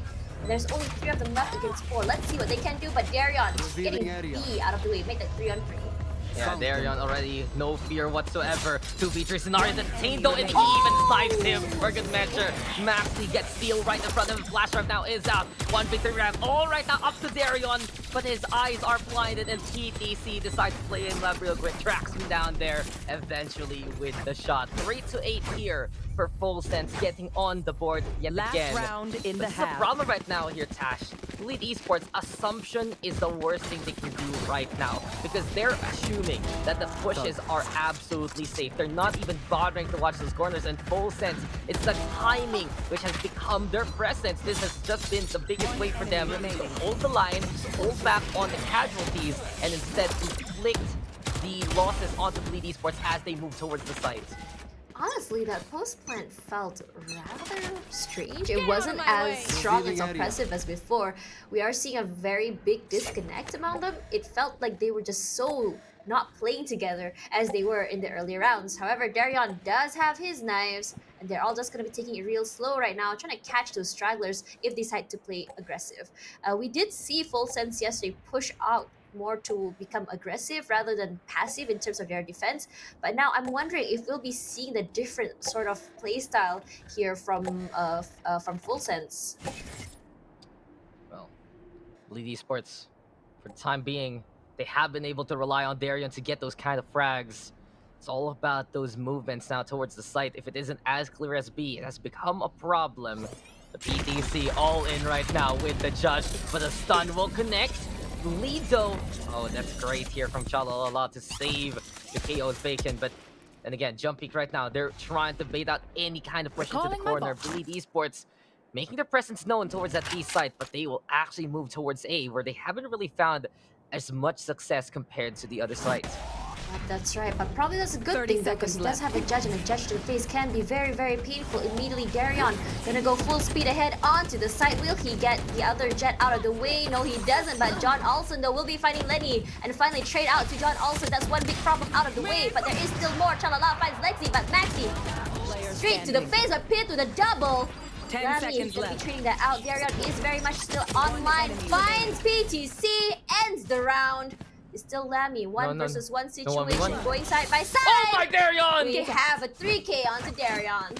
That is huge by Darion. He had to get that kill as soon as possible, and he went for the strike. Darion has just been so reliable in this game, and he is redeeming himself after finding a loss of form versus Made in Thailand. This was just huge timing from Darion, and you can see that his confidence has not skipped the beats. I was telling the panel, I was like, guys, don't sleep on Darion. He showed up versus now. This guy can push Bleed Esports forward even more so. And the fact that he has been fearless right now has given Bleed Esports all these rounds. He would go through nanoswarms, he would just get through the opposition, and in that happenstance, he even caught a PTC busy with the utility. So really, this is why this is a conglomerate of SG talents and the Swedes. This is why Darion is in that duelist role, and he is doing such a good job right now, and exactly what Bleed Esports needs versus a squad like Full Sense.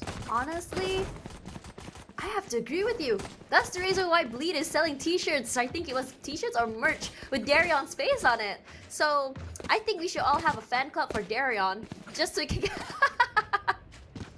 I mean, I wouldn't blame you if you wanted to buy one, would you, Dax?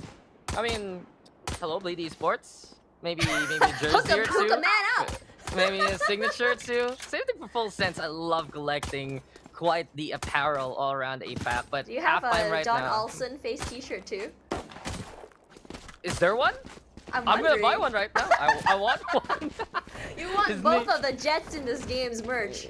Come on, you can't really go wrong with that. But in this halftime, Full Sense looking very lost on that defense. The usual suspects that you expect to perform, they're not getting their PTC, having quite honestly abysmal performance for him compared to a standard. John Olsen really struggling to find the impact even, and it's not for a matter of getting outdueled per se for John Olsen. It's just Bleed is getting the objective so quickly, getting the formation that they need, that we don't get those kind of moments where John Olsen can just have a small sliver of timing and then he can just go 1, 2, 3, you're all dead, right? So there are no lapses right now for Bleed Esports as soon as they set up on the site, and the 3 rounds Full Sense has gotten here are just when Bleed Esports is in that transition. Yep, that's right. And on top of that, I really wanted to say as well, now that they're on attack, we may be seeing a different type of John Olsen. But for now, this is very different. You usually see a very aggressive push and run sort of team from Full Sense, but this time, they're just going to be playing it slow. And Bleed, this time, the one that's going to be aggressively pushing out and looking for victims. Wonder if they're going to be finding Chalala actually in meditation. Oh, he did not see him. Max, he has to be careful from the back there. Going to be a problem if he does get caught out. For now, everyone from FS is out there and they find one. And that will be PTC that is out of the picture first. Loldo suddenly, and Chalala will take advantage versus Darion, but Bleed still a step ahead with the kill. Smith would find one with the trade. And here comes Blended. That's nicely done. Frying the wood there. Cook up pizza. Enemy remaining. Cook up a little bit more actions here for Bleed Esports. Maxi though with a proper waiting game. And everything now to Lamy Stacks in 1v3, but the cold line is perfect place. The stun just make his transition towards Boathouse even slower. Aftershock is there, and Lexi again commanding the battlefield towards this B side. This is worrisome here for Full Sense because Bleed will have an insta-win condition if it does become that B take. A Rolling Thunder on site, all the members of Full Sense gonna get concussed from that point on, and it's a 7-round gap where Bleed is looking to twist this knife even further and get this win. Sounds very painful actually for Full Sense, and a very different sort of playstyle as well. And that's the reason why they brought Breach into this game, is the fact that they're able to push around with the Breach. And you've seen 1v1 situations with Breach. It can be a total bully session if he wants it to be. However, when you think about it just now, I think the fact that they were just caught off 1 by 1, very sneakily on top of that from Maxi as well, is giving them so much problems because they just can't tell where exactly Bleed is going to be coming from. Is Bleed going to be on site? Is Bleed going to be playing passive? Is Bleed going to be playing aggressive? Are they going to go play for default? Are they going to play for picks? And Darion does get his pick, and that's straight to Chalala. Recon Vault does get destroyed, but Lenny has all the idea he needs of where he needs to attack. But you can see that John Olsen running away with less than half HP in his game. Tasha, I didn't know we were playing 20 questions rather than Valorant. It's a lot of questions you asked there. Yeah, there were a lot of questions coming in. I mean, imagine if you were in their shoes right now, because they're just not getting a lot of information. The thing is, I'm not a pro player. They have to figure that out, not me. And no, John Olsen. Sorry, go ahead. And then Full Sense, the thing is, they have 2 initiators. They have waits to garner that intel, but we're not really seeing that value as much. Of course, this is their lesser buy, which should mean Bleed Esports will go up 11-3. All they need to do now is just wait for the opportunity, and Maxi, of course, patient enough, peek again. Darion's there, gets the mode down onto 2. and it's just an easy lineup for Bleed Esports to make it even harder for Full Sense to catch on up. 8th round gap, do or die time for Full Sense with this Benbai. Yeah, that's right. On top of that, I am really liking where Bleed has been taking care of all those really annoying angles, and Lenny immediately reacting to any information he gets from the recons. Here for Full Sense. And I think for after the matter is they do need to find that good execution as soon as possible. See, all the way right behind the pot, and Bleed Esports walking to perhaps the demise. Landed over the takedown onto 1-1-4 trade here. The Aldron right now scouting, but it's Full Sense getting the takedown. Pit though will find 2 here. 2v2 right now in an absolute scrap fest. 3rd kill for Pit, and PTC so low. Bleed Esports, can they get away with this? That's the question. It does seem like Lexi, all he needs to do right now is just throw a bullet at PTC. Run away PTC. Try to fight somewhere else, doubles back. And it's just the breach waiting. So dangerous. Oh in the my god, sideline. he's already ready! He's prepared. He's waiting. And Lexi... He thought he was being sneaky, doubling back. And no, this is it. The burst fire is ready. The ADS is there. The Ares right now will get the mode down. 12-3. Map point for Bleed Esports and Full Sense. That is just a dose of reality that Bleed can play their own game and play it even better. Oh my god, it seems like it looked really bad when everyone was falling apart. However, you really gotta admire Lexi's discipline just now. He didn't even move, he just sat there with the ADS. He just waited because he knew that they are very sneaky. They like to double back, and just as he expected, that's exactly the trap that he laid there, straight to his face. The waiting game at the end of the aggression. For Bleed Esports, you're able to just buy on up the Ascent special. You got the Uzi, you got the Operator, and you are ready for any kind of angle where Full Sense may come from. A buy for mid, yes, but not even the best arsenal here. It's been a quiet game to start off for John Olsen and PTC. We're expecting even bigger and brighter things here for Full Sense, but they need to execute with their stars, and they're gonna need to have a miracle here if they want to win this map. Yeah, that's right. In terms of Arsenal, he's just not looking good right now. All they have are one-tap wonder Guardians, Bulldog, Spectre. It is possible to make some big plays, but it is still a slight disadvantage for Darion. Ready over there with the op, wants to get some picks if he can. But he will be spotted out, but Lexi will be the one knocked out, and here comes KJ lockdown. Oh my gosh, he whiffed that. Has to find another way in. But right now, D and John Olsen will get a double there. He will be getting that op in his hands, and you know what John Olsen can do when given the weaponry. Yeah, nice catch there by John Olsen though, and now he says thank you very much for the Operator. Upgrade here for Full Sense, and Bleed Esports felt like they had the win in the bag, but it was just immediately snuffed out there by the likes of this guy. The Killjoy has been so bothersome with his peaks, with his angles, and Bleed Esports nary an answer in that fact. So the save call is necessary. The Odin in the hands here of Bleed, but I really feel like for Bleed Esports, it's only a matter of time, barring a complete collapse. They know what angles they need to take. I'm looking for someone like Pit and Lexi just have one incredible play beneath them and then to suddenly win it out.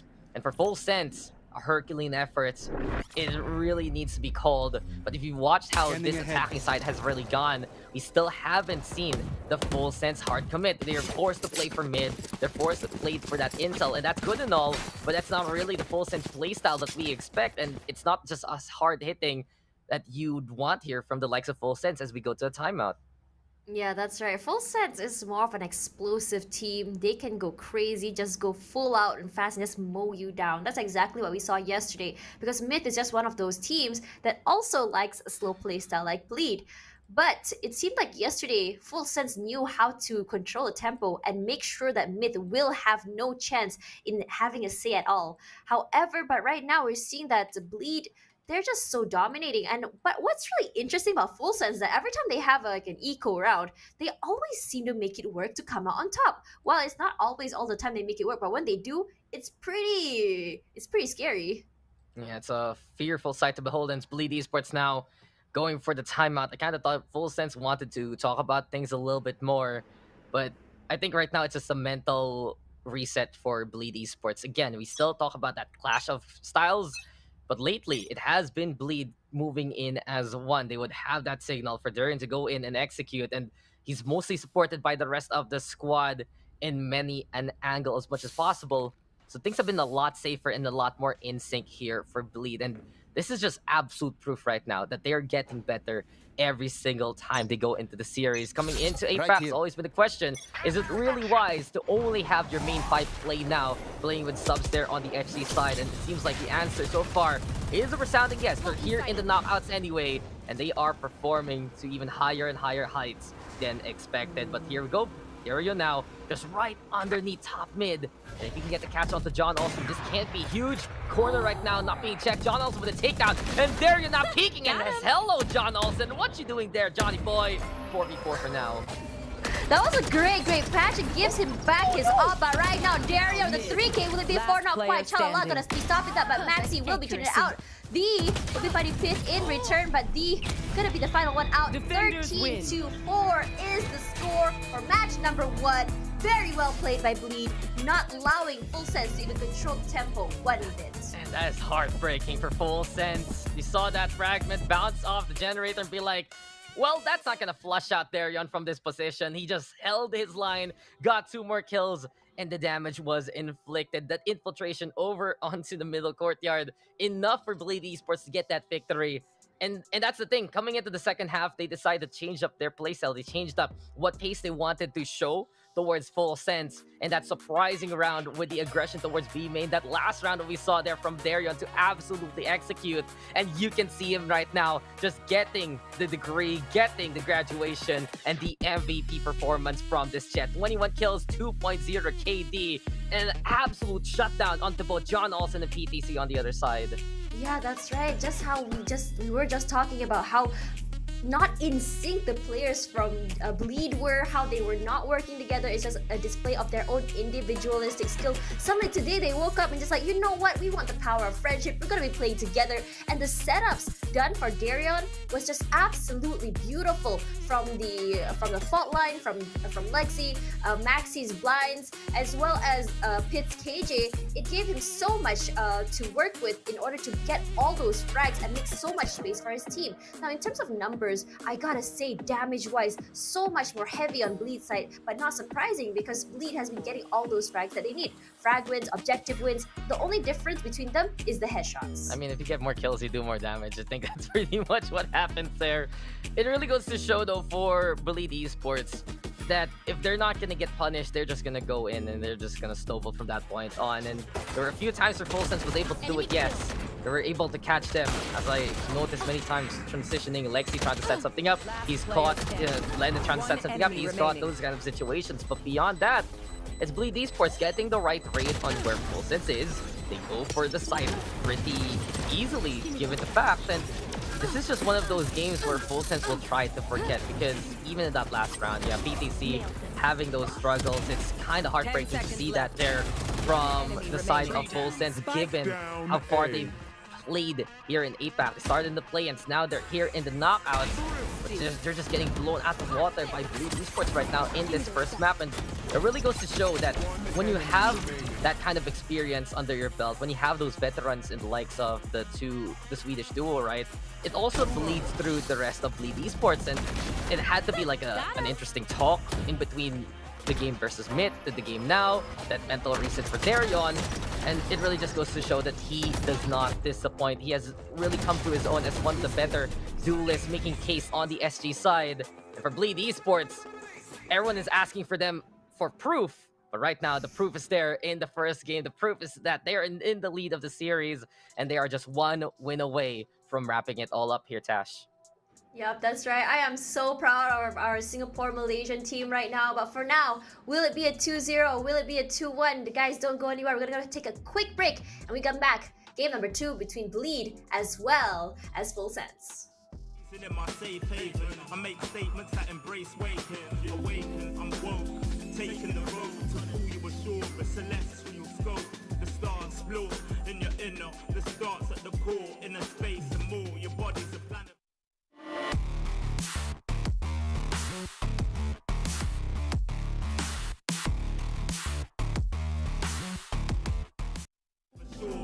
nurture it with the words I've writ. Scribe like highlights, flying saucer. Supply the order, it's the author. Walking on air, walking on water. Blending between borders to let you know this is here to support you. The blend, the blend, the blend, the blend, the blend, the blend, the blend,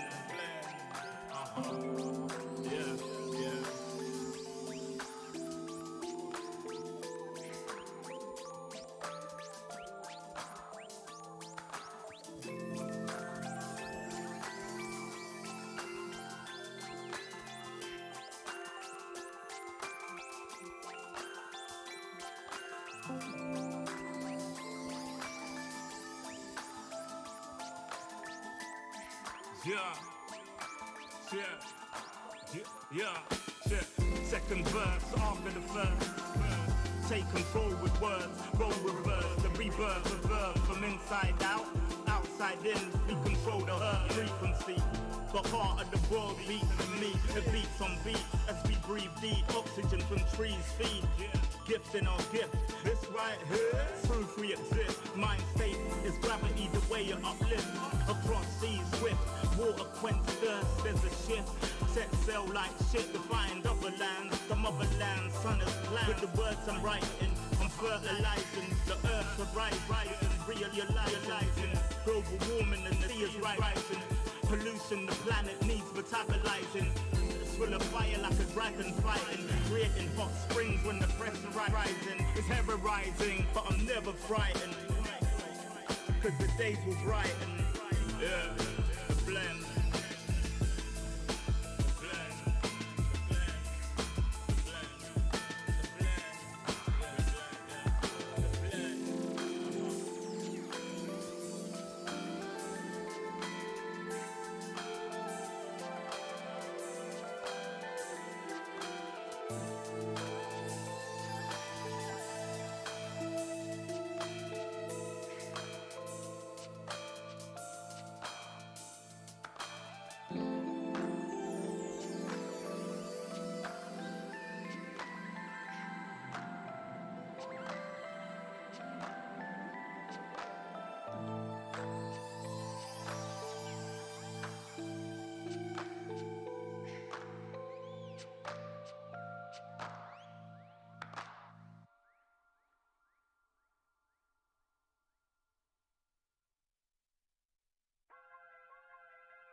Oof, we're blinded by the lights there as Full Sense cannot find their way through. And it's Bleed Esports instead who puts their flag under these sites and decides to hoist it up there on Ascent. Welcome back, ladies and gentlemen, to the first series. This is the upper bracket, and this is Full Sense versus Bleed Esports. My name is Dax here with Tash, and what we've seen so far is just Bleed Esports finally getting the sync that they need. Assimilation has been the name of the game. The process has been pretty perilous and absolutely bloody for Bleed Esports, but this trial of fire, it's finally them understanding how to soothe themselves into flames, and they're doing a better job as a team, as a whole, to make these executes happen. It seemed like just yesterday it was a different Bleed, and today they are a totally different team as well. I almost don't recognize them. And on top of that, not only is their team immaculate, it's just more confidence from them in terms of how they want to bring the game, how they want to control the tempo, and how they want to move together. And it seems like they have a better read on top of the team as well. This is not just any team. This is Full Sense, one of the scariest teams we know here in the Asia Pacific. So right now, Dax, your opinion about Full Sense, what are they lacking? And they're lacking that firepower, they're lacking that punch, and many a time we see here for Full Sense, if John Olsen and PTC both do struggle, it is just a handful and a half basically to try and eke out that win. So it really has to boil down to them performing even better, because if you see it for, especially for PTCs, making some of those individual mistakes that has rattled them right now, a bit of a reset coming into the second map is absolutely necessary for Full Sense to survive here in the upper bracket. And it just does seem like what we're getting there is their momentum, that gust of wind that they have had ever since the play-ins. It has been completely left behind. And though my biggest wonder right now is, what does Full Sense still have in their bag that doesn't rely on high impacts from their players? Do they have even more depth in the strategies? Do they have a different kind of configuration? Because in all honesty, it really proves how stable Full Sense can be without their star shining, but stability isn't enough. It can't just be, you know, we get some good kills from Lammy Snacks, we get some good kills from Chow La La La, we get D there finding some interesting lurks. It really needs to be more of an impact, because that's what thrust them into the forefront of SEA and gave them that slot into Champions. Right, so when I was talking to Black and Blue yesterday, it seemed like what really enabled John Olsen to be making all of these moves and plays is all of the setups from his teammates. So what we're seeing here as well is that lack of setups, because they're getting picked off one by one from the side of Bleed. They are very, very aware of what the other teammates can do. And if it's not John Olsen going out first, we see Lammy Snacks going out first. We see we see we see their Sova. And because of this lack of information, it's so hard for John Olsen to do anything or even react to it. Like yesterday, we saw John Olsen get a 3 on the recon. Immediately he reacts, gets a 3K just like that. So right now, probably what they need to talk about for the side of Full Sense is how are we going to be able to make sure our setups work, how we can enable John Olsen to be able to do all of these moves. And on top of that, how can we as a team step up when John Olsen couldn't? Because yesterday, while we saw an off day from Darian, Pit and the other teammates were absolutely okay with stepping up and going crazy when they have to. Yeah, and that's the thing, because there are no real stars shining for the side of Bleed, besides, of course, the pedigree of Pit. It does feel like, just someone step up, you guys got this. And having those extra options, having a full team trying to just will each other to that victory, it's been helpful here. But let's talk about Darion. We usually say, you know, the heaps and praises for the Full Sense Jet, but it's the Bleed Jet that is able to just bring the ruptures and bring the noises we're getting into Agents. Like Darion is just getting back in his form, getting back with that kind of momentum. And for Bleed Esports, they need that extra bit to edge out the competition, because you know already that Maxi and Pit will be playing more on the utility roles as much as possible. But this is quite an interesting setup here for Bleed Esports. This is the first time, I believe, that they're playing Bind on the APAC stage, and we are gonna get hit not on the Sentinel role, but on the Brimstone instead. The Swedish duo on the double control. He still got Lexi over onto the breach, and it's really interesting here for the side of Bleed Esports. Who needs Sentinels when you can play double controller and double initiator? Oh yeah, and we've seen yesterday how Maxi was playing with the Viper. Real good stuff, and I'm really excited to see what's going on. However, for the side of Full Sense is also a setup I'm really interested to see. They do have PTC on the Sky, and yesterday PTC Sky was able to just wreak havoc, because as we talked about before, when we see players like Famous, right, he's able to, when you put these kind of players who are able to frag out on the Sky, they use their abilities more selfishly, but in a way that really can benefit the team. How he can get the flashes, how he can just catch someone off guard, flash their face, or even get a Concast out with the Trailblazer and immediately get a kill. That's already a lot of breathing room given for the team. And when you think of for a map like Bind, I really think a Sky is really good, not only for that utility, but also for gathering information. It's a very comfortable composition here for Full Sense, and the fact that you mentioned the setups a while ago, it was a big component of their success versus Persija as we get into the game. John Olsen, he got that 31 kill counter, multiple first kills, around 11 of them actually.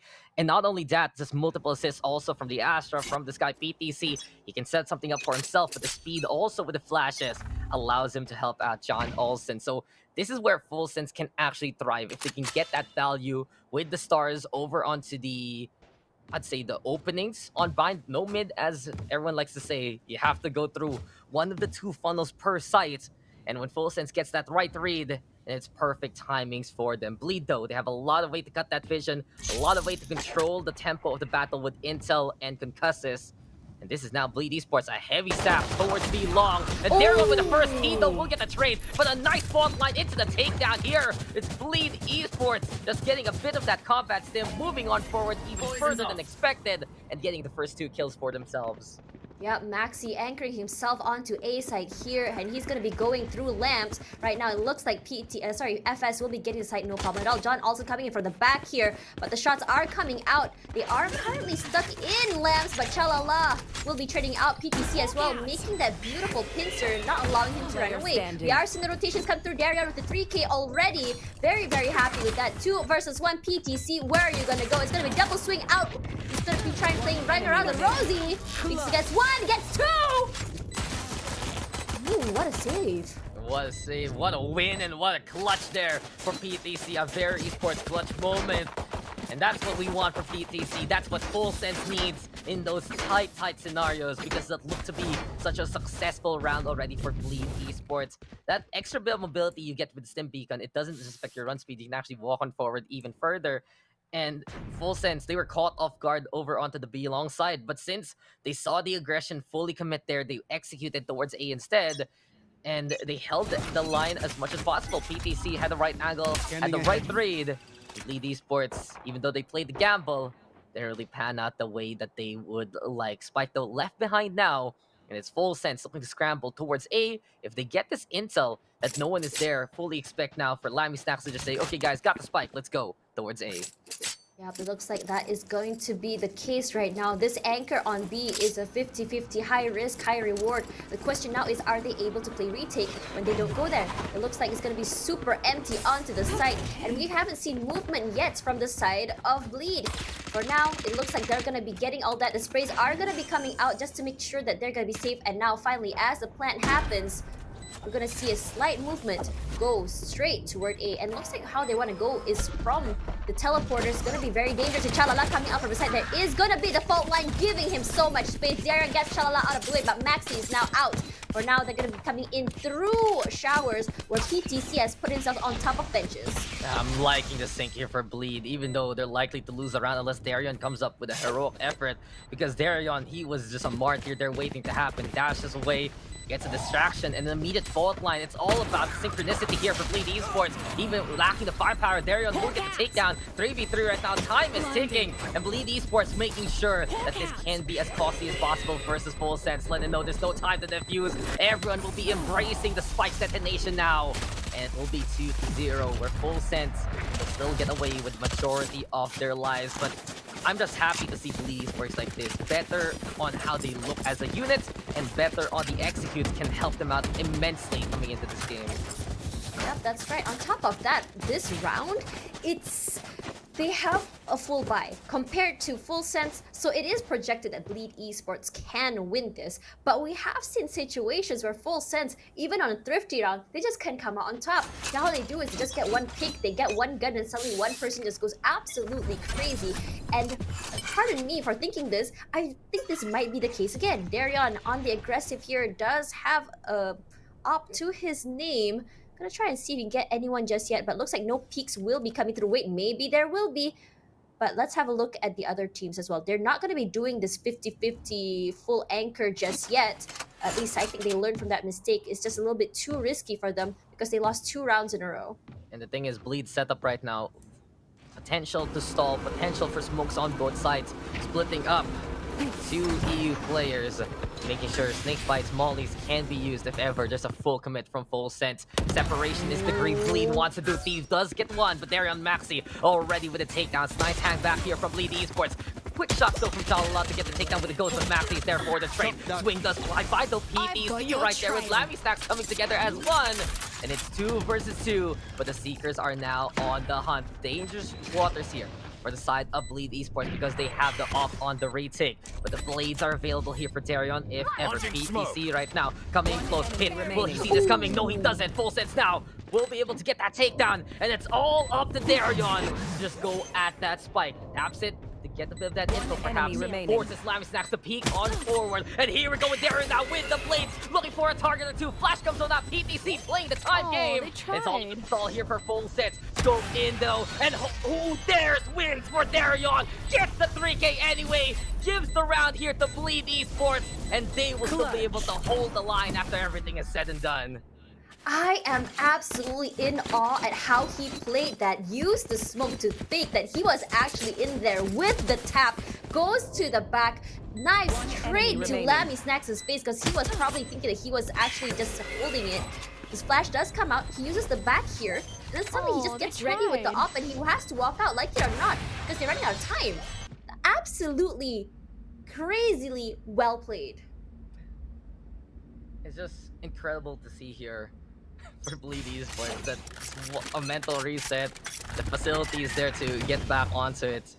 They just needed rifles. That's need, exactly what they needed for that reset. They just needed to go at it. It was costly though, given the fact, but the thing is, they still saved the most important part of their Arcel, the operator. And now, as they went for the rebuy in full sense, will go for their owns.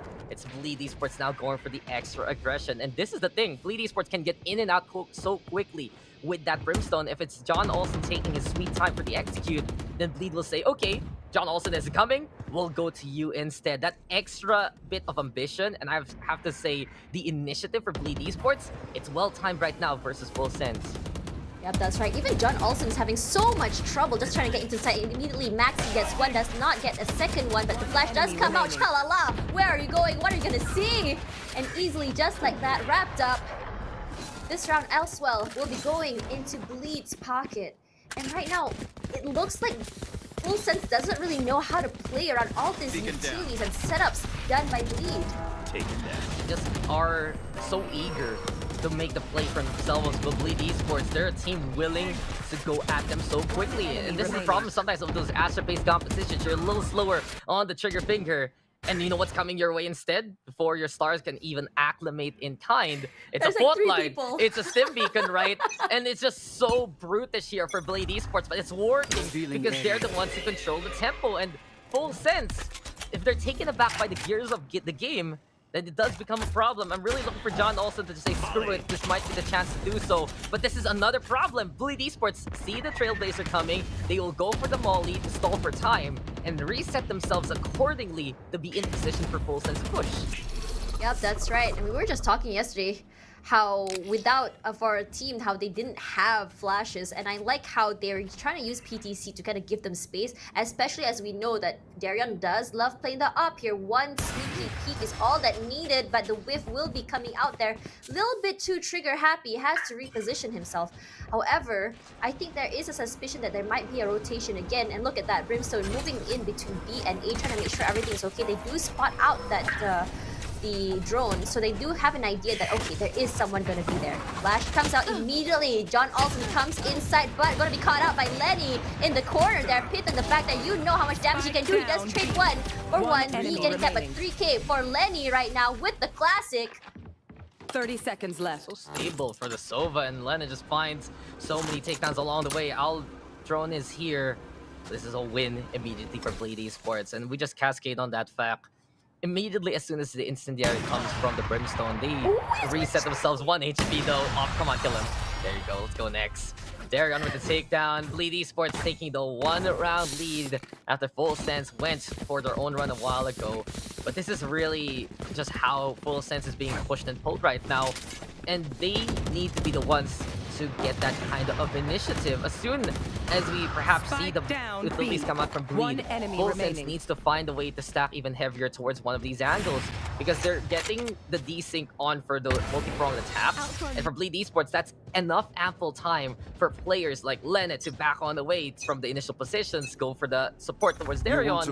And it really just goes to show that this has been the trick Bleed has been doing all throughout the series, and Full Sense hasn't really learned their lesson as of yet. Tour de Force is out though, and maybe just a sniper versus sniper duel is necessary. Darion does let the Astra cross. The Owl's drone is there to get the tag, and Chalalala finally with the punish. They needed that one just to get the opening made.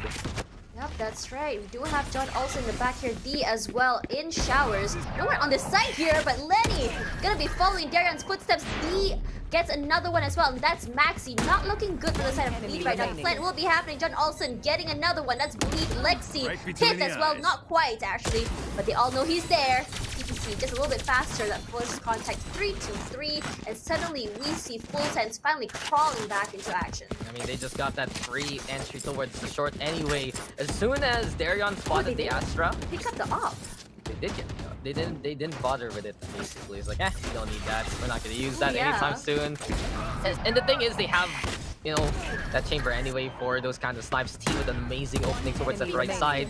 But I really feel like for Bleed, they still need to remember the tenets of their discipline right now. Darion already saw the Astra mobilized towards the short angle, still stuck it anyway, anticipating perhaps maybe that re-peak.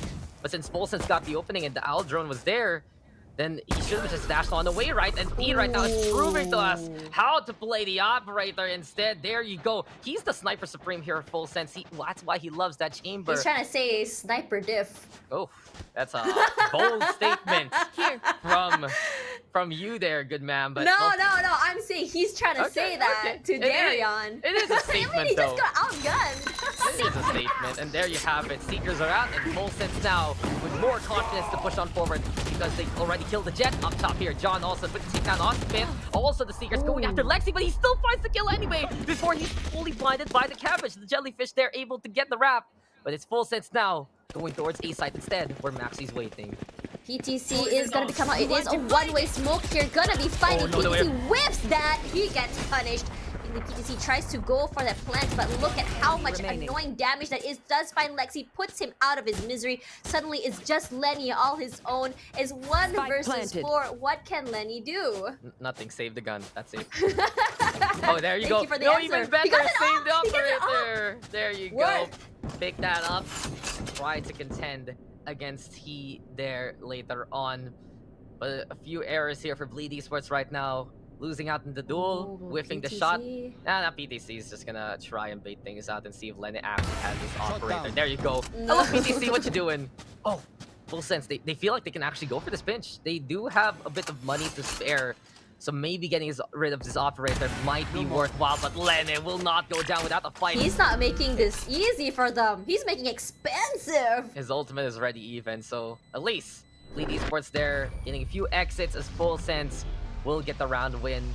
The problem right now, if Bleed Esports has the right setup, they need to have the right execution because that was perfectly played by Maxi already. That was just a one-way to blind PTC to go in as soon as possible, especially as they had the safer ground with the Cosmic Divide.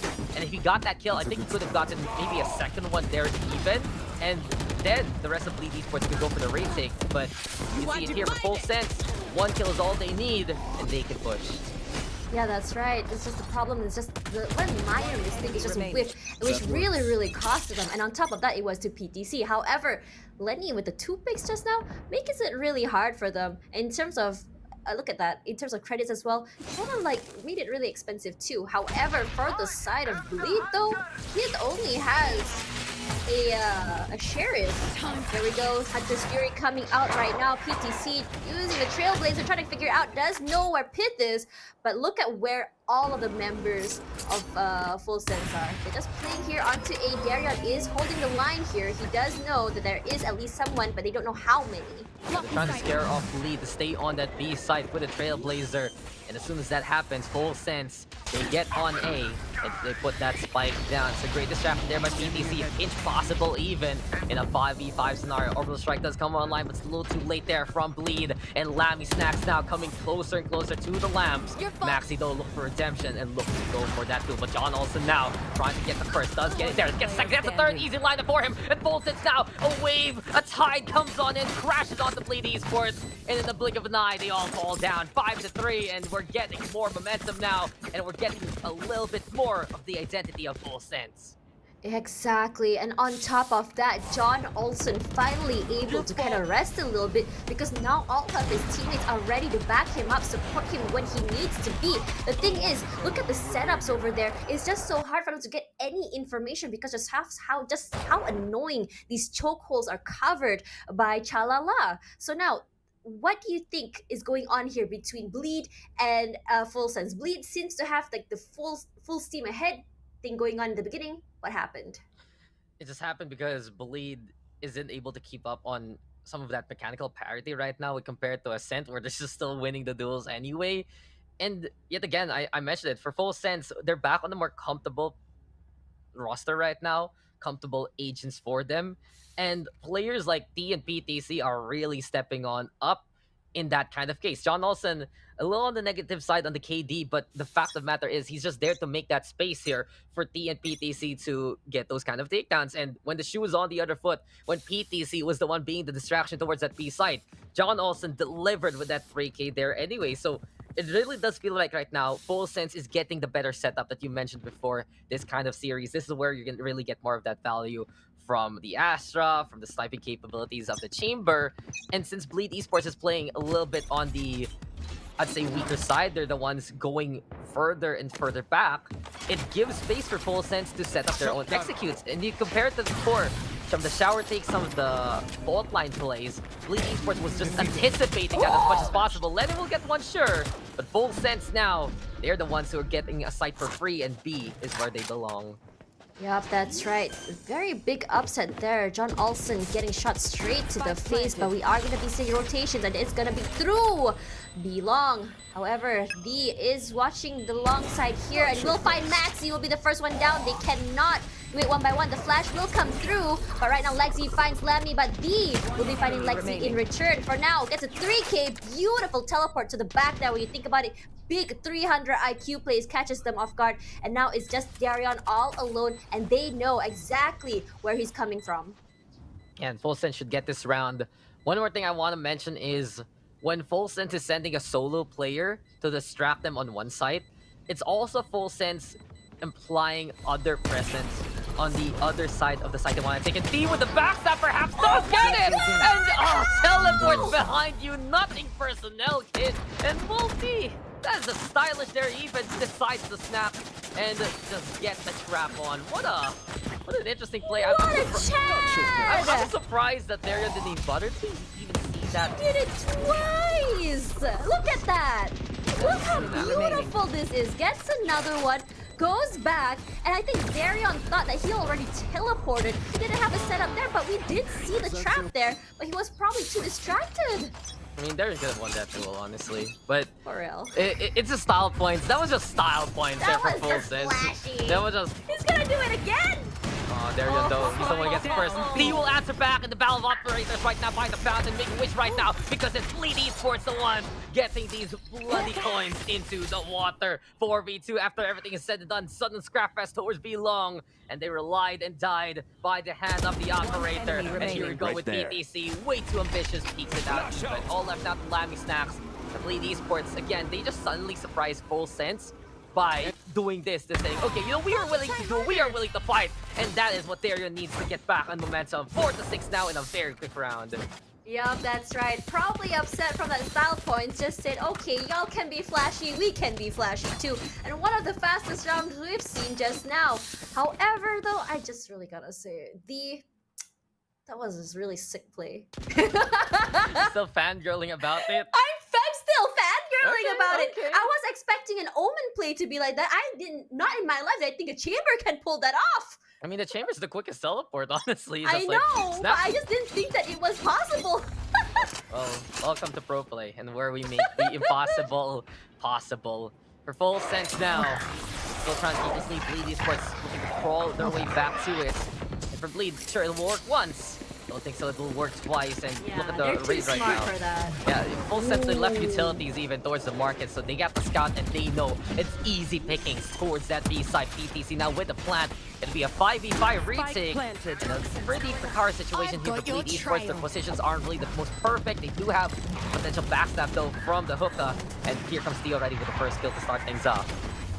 B with the op, a very, very deadly combination here. John Olsen playing for inside container will find Darion right now, and 14 HP left. The wall bang is coming through as well as flashes as well.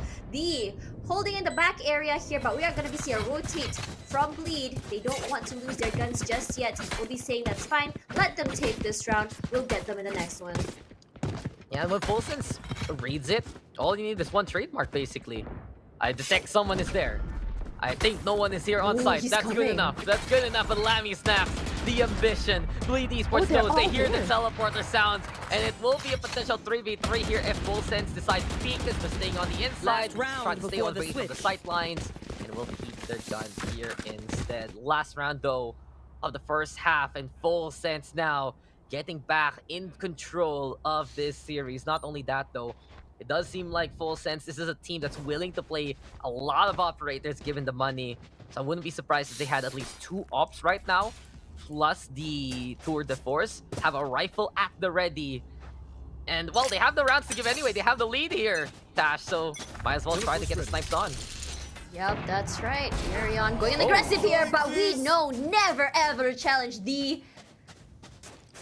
He's just on a roll. No one's gonna peek him anymore. We are seeing some up shots coming through as well, and he did mention to his teammate that there is an operator in the front there as well. John Olsen going on the aggressive right now, but Pit will be the one getting a headshot straight into PTC's face. Full Sense now, they need to regroup. Playing cheeky with the operators, fun and all, but if someone's playing inside the smoke like Pit, then that can be a surprise for the oncoming assault. All about the stack though, towards the shorter angle of B site. In the hookah, we have Lexi getting ready by his lonesome. A little dangerous, sure. Maybe crossfire perhaps set up with Pit, but D is still looking for a frag. Potential pick. And the Hunter's Fury now is on. Does it get the tag though onto Lexi? It does flush him out, and Chalala will get the takedown anyway. Full Sense now. Opening space towards that B side. Aldron though will get the tag, making John also stay away from those open sight lines. But this is still a slower B take here for Full Sense and Bleed Esports. They're trying to take the tactical advantage. Nice peek out there from Pit yet again, playing for time and playing with the clock. Full Sense now is pressured here to set up onside quicker and quicker. And quickly as they come, quickly they will fall. Pit right now with the third. Lena is there. And Bleed Esports is just all about that modicum of restraint. Well played yet again. Push and pull. The tide of Pit comes. And this should be it. This has to be a stick here for T. Oh, he's looking for the kill, but Pit is even smarter. He's all the way by the elbow, and Bleed Esports will take the win through time. Yes, see, great round with the frags, but it's Full Sense only having a 2-round gap at the end of the first half.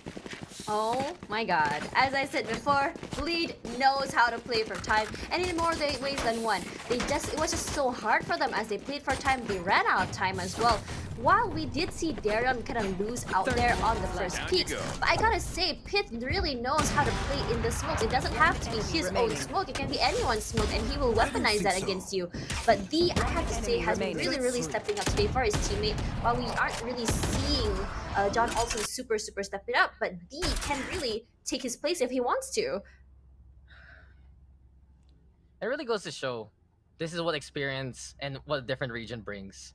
And moving forward into APAC, into SCA, I wouldn't be surprised if we do see a bit more of those imports, not just cross-regional, but maybe also through the cross-sub-regions here in SCA, because just having that kind of extra bit of, I'd say, regional identity, team culture, and basically a playstyle you can integrate, there can be a super team that can come out from SCA, just from SCA. There can be these squads here from APAC that is learning from EU NA influences, and Bleed Esports is trying to be at the forefront of that. And it's interesting as a whole.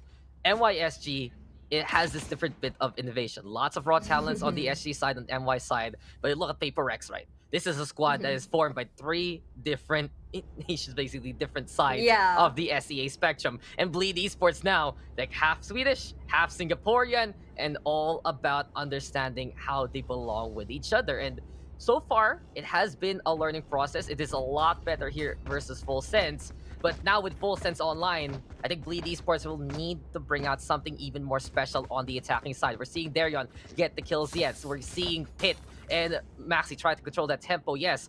But coming into the attack, they can't let Full Sense just be there all together. The desync that Bleed has been enforcing versus Full Sense has been one of the strongest tools they had on defense, and it disappeared along the way. Right now, for Full Sense though, Drag Fiesta perhaps TPTC online. Let's see if they can get those picks to slow down the tide that is Bleed Esports. Yep, that's right. For now, Lexi, he's ready, and we have seen how much damage that Lexi can do with the breach. For now, immediately onto site is Darion. will be flashed out, has to move away. Didn't mean to flash his teammate, I suppose. But for now, it looks like they're gonna give them space to get onto the site. D coming from back. Actually, PTC coming from the back here will find someone out there. Lammy snacks onto Pit. And D playing in the smokes right now. He does have a shorty. Gets one out of the way. And John Olsen will be trading out with Len. Here we go, Bleedy Esports not coming close. Reloads the shorty! And the double barrel will find the second one, was so close on the timing, but full sense now. They swoop on in as a group, and they say, hey, what you doing here, Bleed? 8-5 now, gonna be the score line. Full sense, these kinds of victories are what they're looking for. I do like the fact that Bleed Esports wanted more map control to even set up perhaps towards the tower, maybe cycle themselves for a different angle towards that A site. But with the bigger numbers and the whole conundrum of Full Sense coming in as a unit, really, I do feel like for Bleed Esports, they have to stop the double, the triple swings that can come their way, because that's when Full Sense gets the overrun, and that's when players like John Olsen and PTC can support one another and themselves.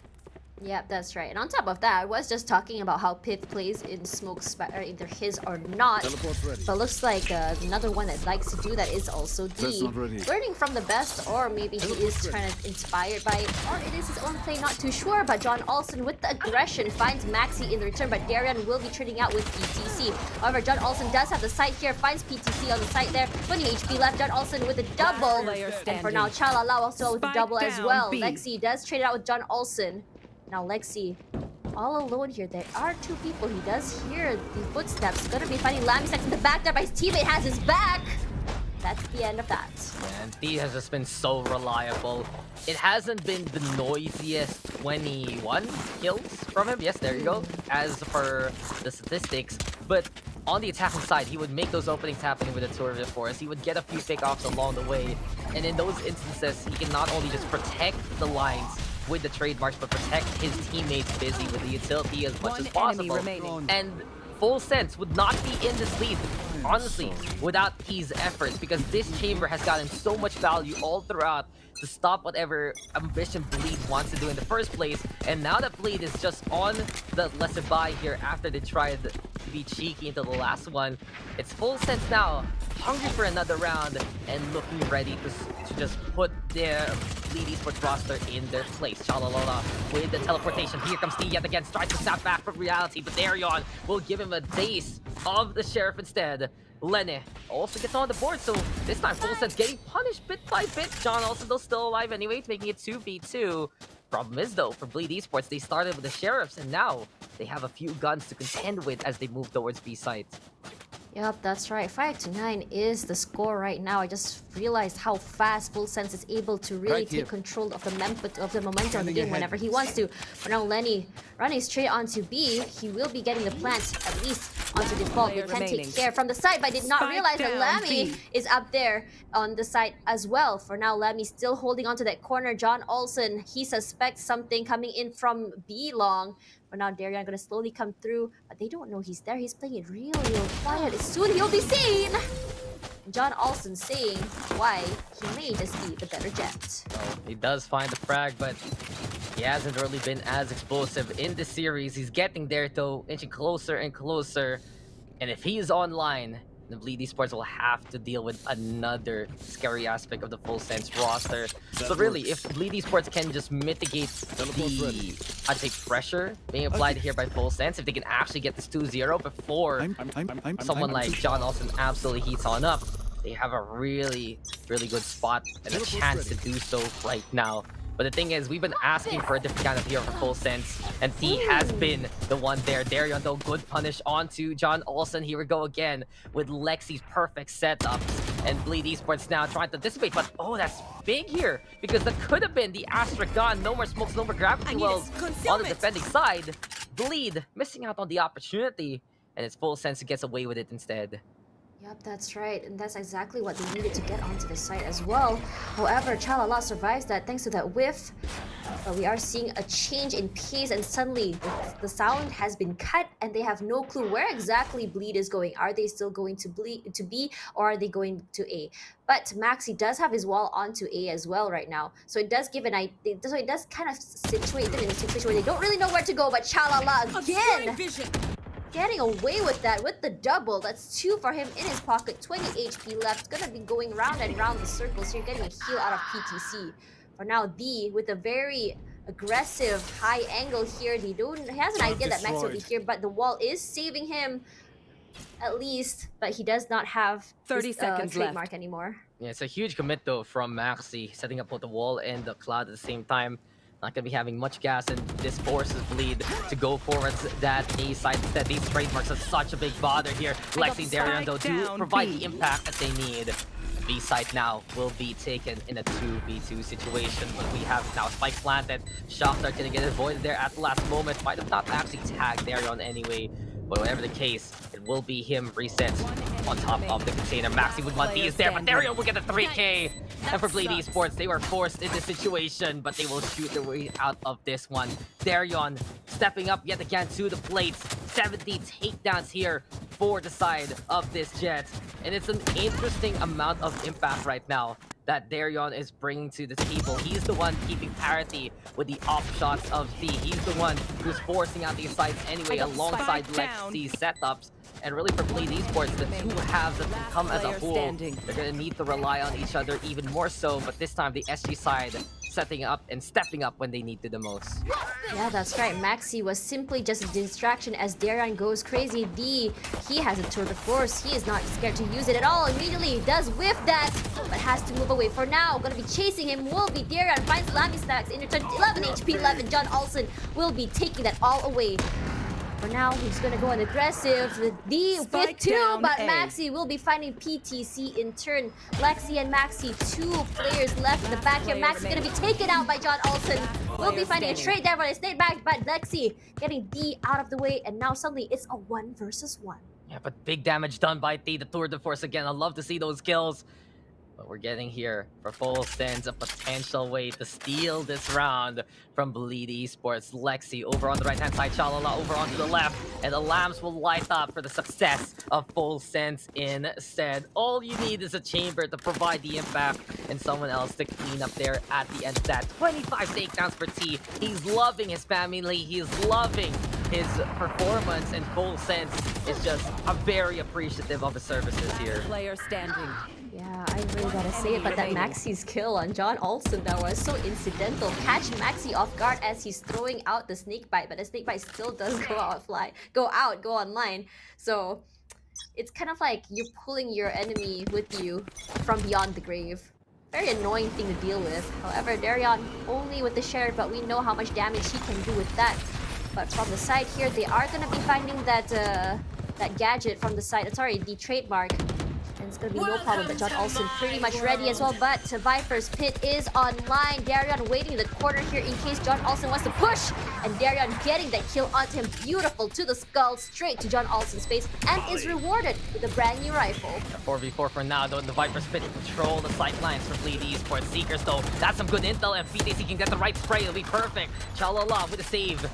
Able to catch out Darian, who was right on the outside. And Full Sense yet again, a buddy system now for protection. PTC does find Maxi, and the deflation of Bleed's aggression will just be the mishap of the round. 12-6 now. Full Sense will be on map point, forcing out the game number 3 perhaps. And Bleed Esports, they are looking a little bit more lost coming into this map. They're unable to just isolate the members of Full Sense.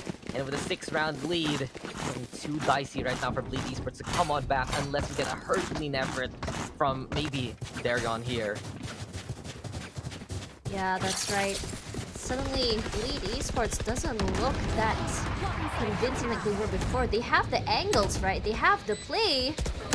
The problem is they're just not able to really close it, at least on this map. It looks like Full Sense really is better on this map, and on top of that, they're just the speed and momentum they have here is just too much for Bleed to handle. For now, D gonna find Darian out of the way, and that's one big problem. One thorn in the side, now disabled. Lammy gonna be playing this aggressive side here from the smokes from Maxi, but all these smokes from Pit is gonna pose a problem. D finds an angle, but Pit will be the one found out, but Maxi from the side there ends Lee's crazy rampage. but Maxi will be getting a double here as well. Yeah, maximum effort right now from Viper and Bleed Esports.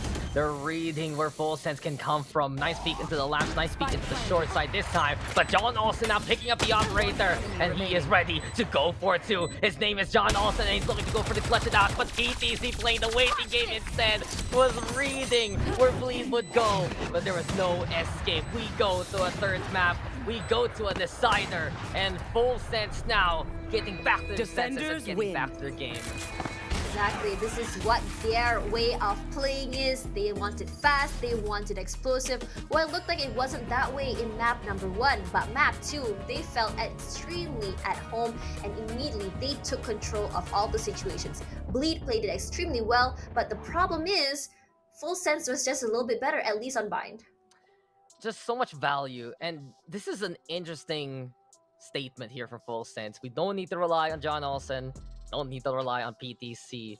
The rest of the roster, they can keep up and push the limits of Full Sense even further, and that was a the game. This chamber all throughout was absolutely essential for this Full Sense victory. We cannot forget those amazing snipes we had with the operator, with the tour de force 2.5 KD, but not only that, his trademarks have been the biggest bane of Bleed Esports' existence. And what happened there was Bleed was kind of forced to be monotonous on the stratagems, because if they wanted to push, if they wanted to play even further aggressive into the lines of Full Sense, a trademark was there waiting all throughout. We saw it both on the attacking side, where it was Full Sense on the attack right. Bleed Esports tries to come to the market, gets hit by the trademark. On the defense of Full Sense, you just put it there over to the short angle, and any cheeky place the Viper wants to run, doesn't matter if you can't see them coming, you know their presence is around. And this is a very, very good sign here for Full Sense, that if they can actually just not be a John Olsen show, a PTC show, and the roster that are absolutely star-studded, they can all be stars in their own rights, then this is an even more complete look for Full Sense right now. Yeah, so right now, we're going to Heaven after this. Oh. And you said that Bleed, they actually haven't had a good game yet on Heaven, so I'm really, really concerned. If you look at this game just now, well, it seemed like at round 3, finally Bleed had the reins in their hands again. But it seems like just because it's this map, and on top of that, because of how dominating B was, it really swung it in their favor. Yeah, it's big signs here right now for Full Sense that they're not going down in the series without a fight. And the plays we saw there from Bleed Esports a while ago, the setups with the fault lines, Lexi is such an instrumental part. I really feel like the Bleed Esports roster wouldn't work too much without Lexi being there. He's that low-key support player that does so much for the team anyway. But if Full Sense is gonna adjust and prevent Bleed from swooping out the different side of the playbook, then we're not really gonna be getting as much impact from them. And sure, there were rounds where Darion was popping off and contesting against Steve. There were rounds where we saw the amazing restraint of hits be the deciding factor for it, but those came few and far between, because many a time Full Sense would just get the picks anyway from that kind of range, and it's just no fear whatsoever. If it's a jet holding on to it, sure, you can dash on the way, but if it's a chamber, the rendezvous setup is just so strong and so safe in some of these tighter corners on Bind. And it really goes to show T can just get away with anything and everything, including bloody murder. So a crime scene was there on Bind, and we will be going into a decider over onto Haven. Dax here with Tash will be going on break, and when we return, it's the last game of the first series. Stay tuned, stick around. This is the APAC Challengers. Everywhere I go, the people really want to know who I is and who I be. They stop and stare when they see me. If it's said once, no need to repeat. Run up on me, watch you fall to your knees. Tip my hat when it's time for the kill. Ain't no beast when you're really real. I am the boss.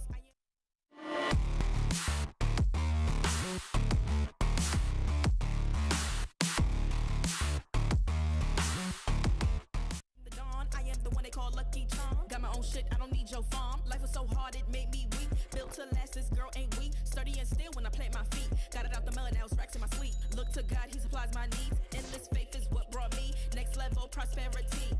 Silent power moves is what I'm giving. They love to hate the world they can't live in. Always present for the high roads. Go swim within the deep lows. Low. What told the future?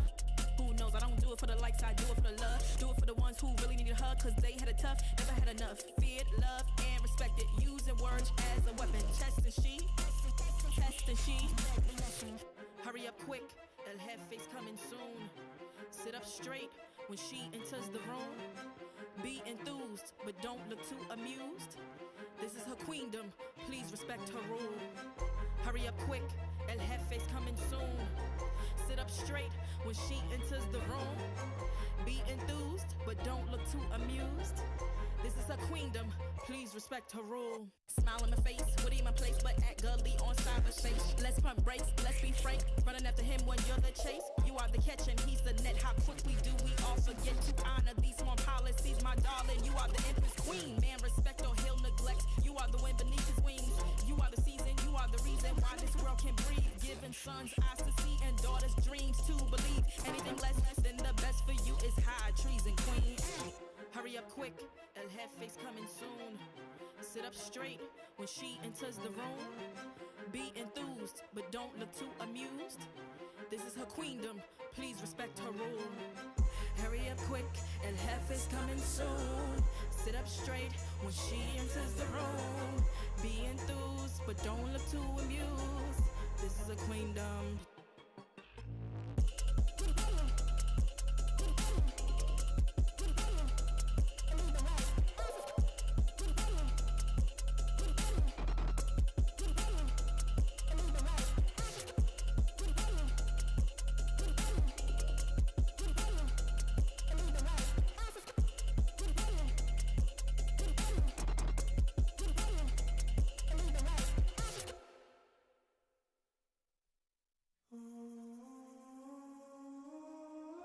I just gotta flex, flex, flex on the lean. I just wanna rap, rap, rap to the beat. I just wanna back, cause I'm mean.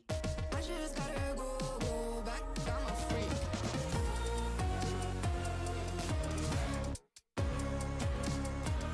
Gotta go. I just wanna rap to the beat. Move of emotion, they drunk at their problems. They always on road and they starting. She knows because she's the same. She's trying to stop playing games.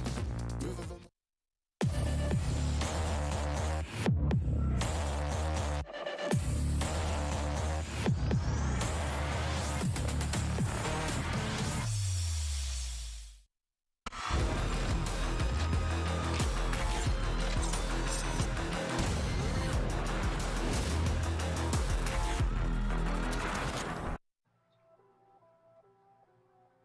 We've seen some of the most interesting matches today, and it is against Bleed Esports versus Full Sense, where we saw Game 1 taken by Bleed and Game 2 taken dominantly by Full Sense. I'm Tash Bunny, your caster today alongside Dax, and we are going to Haven into game number 3. Yeah, this is gonna be it. Last map for these two teams doing battle in the upper brackets.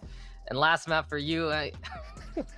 Why are you pointing it out? Okay, I kind of went along with it. It's like, wait, why are we talking about this? And you know, it is what it is, scheduled and all alike. But it really goes to show right now that here for these two teams, it's all about pushing what they do best at. And we saw it there from Bleed. If they get those sites for free, it's easy pickings with the holds there on the set. But on the other side, for Full Sense, when they can just find those frags to give them those momentum, doesn't need to be from Jod Olsen, doesn't need to be from PTC. Anyone can do it. Anyone can kill, as chefs of Full Sense would say. And Thea was the one cooking up a storm there. How many times did he get those snipes? I really wonder how many op kills he got there, basically, because it was so frequent that he would just have at least either Tour de Force the operator and the right sight line to give him the advantage versus Bleed Esports.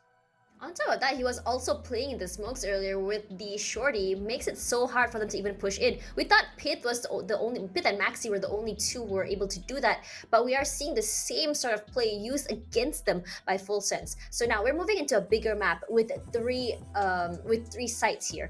And as opposed to before, we saw the map was a little bit bigger. Ascent, it gave so much more space for Bleed to move around and set up. But now moving into Blind, it seemed like the corners was just more dominantly or better played by Team Full Sense. Now onto Haven. What do you think both teams have that can bring them to victory? You know, I'm looking first at Full Sense and saying, okay, we're gonna expect this. John Olsen finally gonna go online. But I'm really really looking forward to if they can keep up this kind of momentum.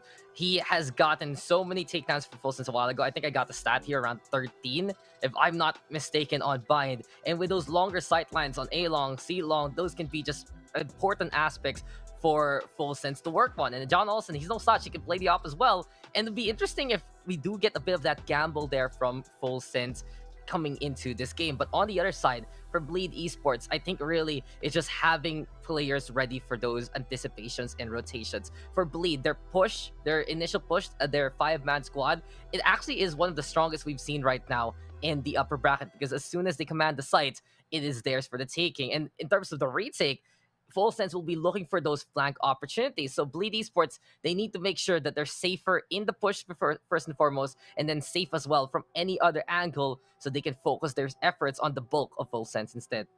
Yep, that's right. On top of that, Full Sense, especially when they really want to commit 5-man into attack, we always see PTC coming from the backside, going on the flanks, and it does catch them off guard. We need to have at least someone taking care of the back. So when it comes to Full Sense in that round, the trademark plays a very vital role to kind of stop that pincer from happening on their side. And from the side of, I think from the side of Bleed, without the KJ that Pit usually plays, we're seeing that lack, or at least that lack of awareness for those corners or from those flanks as well. And we know Haven is just a heaven for those players who love playing lurks in the backside. However, this time round, in terms of lineups, are we going to be seeing the same or different? That is the question. And looks like PTC will be remaining on Sky. And I did say his Sky is one of the strongest I've seen here in this tournament. I think Full Sense will be sticking on around with the comfort composition. Oh my! This is interesting. So they go back to the PTC breach. We've seen some of the more selfish plays from PTC where he's the one flashing for himself. He does get the takedown anyway. But him on the breach right now might mean, one, that they want to play the setups even more. But two, since T is just this hot, having that extra bit of range to use for the utilities, more space perhaps for PTC to protect T, I think it's something Full Sense can rely on. On the flip side though, Bleed Esports does bring Pit back over onto the Killjoy, and not only that, it is Lexi still on the breach. So maybe it's also because Bleed Esports always plays that breach as much as possible. They want to keep up in parity with the utilities, because if the Sky and the Jet are both rushing in and then they both do get stunned, it's really the Sky who gets punished so quickly. So an adjustment really for Full Sense in terms of the matchup and in terms of what's happened so far in the games. Yeah, that's right as well. I mean, they do have Maxi. They want to play Lurk. We know that Omens can go super Lurkish if they want to. And either way, I really am scared for Full Sense's D's chamber, actually. We saw how dominating it can be. And as you mentioned before, because of those long areas on A and C, it does give such a very oppressive nature trying to get onto site. And on top of that, if he wants to play B, he can as well. Just going straight to defense from on top of the generator on B, or he can play for window for attack. Yeah, well, all those opportunities, all those outcomes. And here we have it now, ladies and gentlemen. Full Sense versus Bleed Esports. The winner here could be one step away from making it to Iceland. Loser goes down to the lower bracket.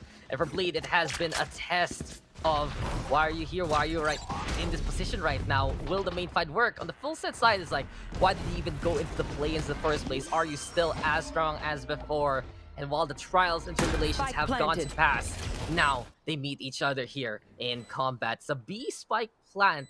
Interesting enough here from Bleed Esports. They're also going for a link control, so they're trying to anticipate if they're going to come from a side, from the back of the spawn. But then again, it's no Full Sense now with the rotation, and Pit will get caught on that. Anyway, you have the Sentinel on safeguard duty, sure, but that's way too many numbers to handle, as Full Sense now will find the second 5v3 here. Sash and Full Sense now getting onside. Darion here alongside Lexi. Lennon trying to support as well, but this is such an awkward angle. Darion finally with the takedown off the John. Also nice fault line into play, but Full Sense, they're just stacking the numbers. There we go with the dart. The flash is real though. Lennon will get two. Nice ball here for the side of Bleed Esports. Still a chance for Bean. Lennon, can he do it right now? Spike by detonating in the face of Jalalala. And here we go again. Bleed Esports, they lose all their lives, but they'll still clutch it out with a timer on their side. 1-0 for the attack. They counter-rotated each other!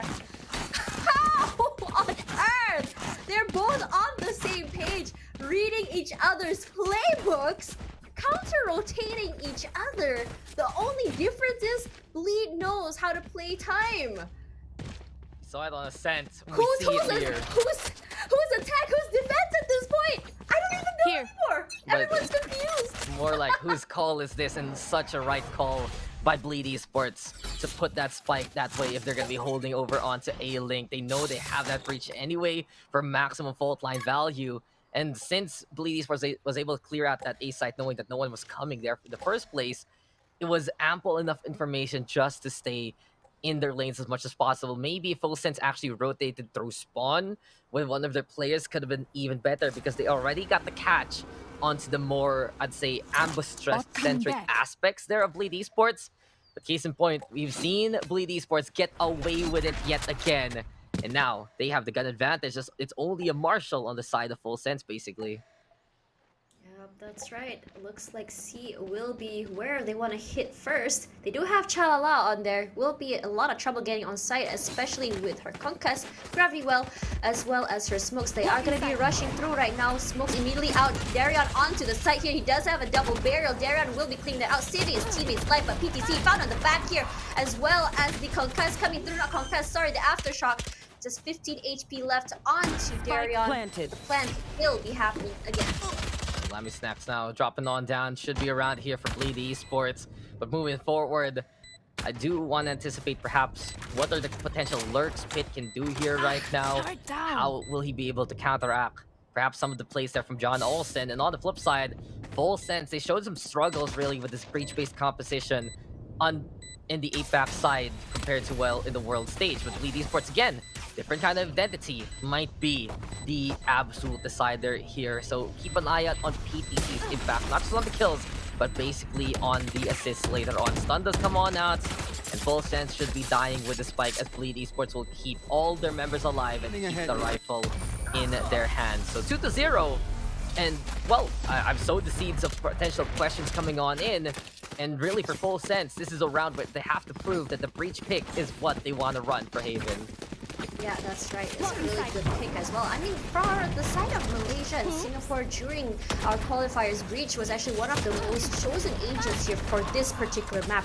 We have seen them run the same comp before, and it did work out for them. And I don't see this changing anytime soon. Why fix what's not broken? Chalala just now, while he did try to keep them off the site, Lammy kind of gave away his position when he jumped off in Garage, giving away his position.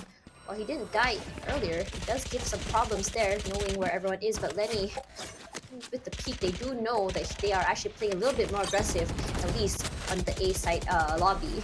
Yeah, Bolt line thrown on out. PTC now with a kill onto Lexi. Seems like he can still knock things down, but be careful because Maxi's watching from above. And we'll get that kill. Lammy Snacks though, nice trade, and he pushes on forward. No one from the side of Bleed Esports actually going to be near that smoke. Neither will they anticipate that Lammy Snacks will be that daring to push towards perhaps where they wanted to put that spike down. So now the dash is burned, and Bleed Esports is caught in a bit of a rut in terms of speed. Dart right now thrown over right in the middle, actually, just to scan out the corners.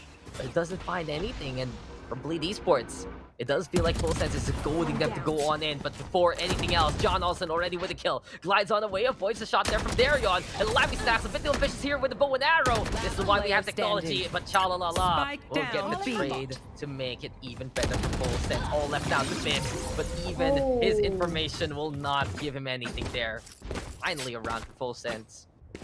Yeah, that's right. It was still a good round, a gun round rather, for them. But look at this, how they came inside B. It's just one of those hardest, I say, sites to even get a plant or even hold it in general. But you have to really give it to John Olsen. His angle holding as well as his trigger discipline is just something else as well. Well, Pitt did know where he was. The thing is, John Olsen's just a little bit faster, especially on that first contact as well as reaction time.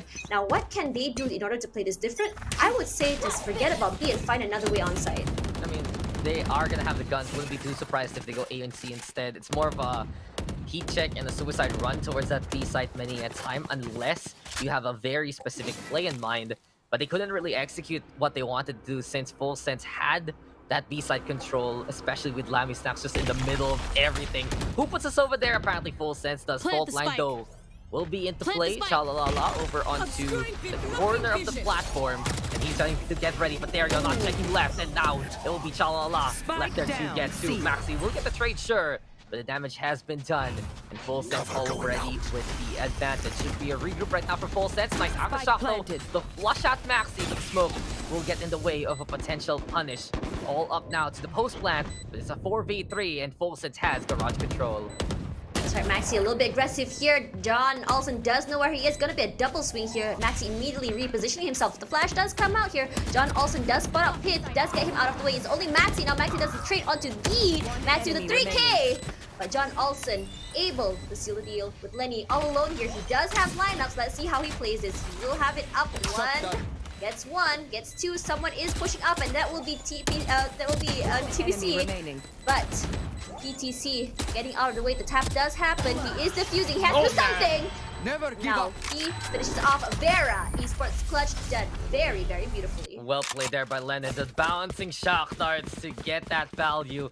And not only that, he heard someone coming. He knew that he had to flick on over PTC. That was his opportunity there to win out the round for Full Sense, but it didn't come to pass. And this is why having that Sova on Even is one of the cheapest things you have. Of course, pretty standard pick if you do want to run it, but then again, you play that post plant. Hunter's Fury, it's a possibility, but this time shock darts, peeks, taps, and takedowns. That is why you plan for C-Long. And Lene, in all honesty, he's been the more consistent player in terms of frags right now here for the Singaporean trio of Bleed Esports. He stepped up heavily versus mid when Darion was still having those struggles. And even now, with Darion finding the pop-off potential this series, it's still Lene getting some of those valuable moments for the Bleed Esports roster. But a good pick off here from Full Sense, who can just throw their Maadis into the meat grinder. They only have the Sheriffs and the Pistols anyway. John Olsen is 1 kill away from that Blade Storm. And if they can actually get that in this round, might be a chance here for Full Sense. Darion, though, punishing PTC instead. Yep, that's right. PTC and Maxi both out of the game right now. D only half HP left. Pit coming in through B, but he doesn't know that in the back of the site there behind C, there is someone there, but Pit very aware now. Lammy Snacks will be the one next out. 40 HP left. He is actually all alone. No, not even close enough to his teammates for any support, but he doesn't care. But his teammates doing a very deep rotation there, coming in front of B. That's where they want to go. They already covered up the area of garage, making sure that no one can push in through glass. And suddenly, this site is theirs for the taking. 30 seconds Can they hold it? Is another question. Spike planted. Lexi playing that spike down, and it should be a Bleed Esports round here. They have the angles, Pit all the way in the back of sight, and they're keeping an eye out as much as possible for where Full Sense can come from. And I feel like for Bleed, oh, nice shot though from T, at least with the headhunter. John Olsen now trying to make an impact from the window. Looks for the duel. Darion will win it instead, as both sides couldn't get their initial shots. Here comes T yet again. Hot hand with the hot hand with the tour de force, but couldn't get hotter with the headhunter there. Bleed Esports now up by 3, and I do feel like that's the formation they're gonna want for that B site. Just having the site completely under control from front to back allows them to maximize the value that they can get there from someone like Lexi and even Maxi if they still have the port paranoia. Those links heavily controlled, if ever, by the utilities. Full Sense will be forced to walk into it. So a glimpse perhaps of what Bleed Esports can do towards that B site. But now it's the operator being brought out by Full Sense. Not just 1, but 2, because the tour de force is also ready.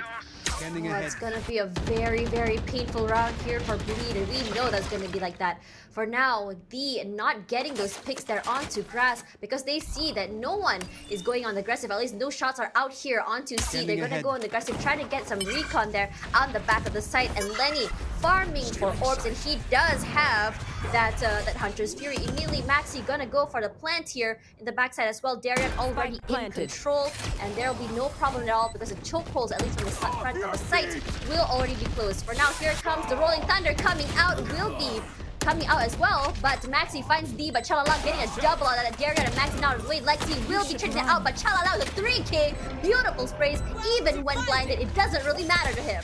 All lies now onto Lennon with a blind Hunter's Fury. PTC going for the defuse. Here comes the lockdown as well. Lennon will get the kill off PTC. Chalala now goes for the defuse as well, and they make it in time before the detain will get the connection. Bleed Esports seizes control, and it's Full Sense who just sticks it to win it.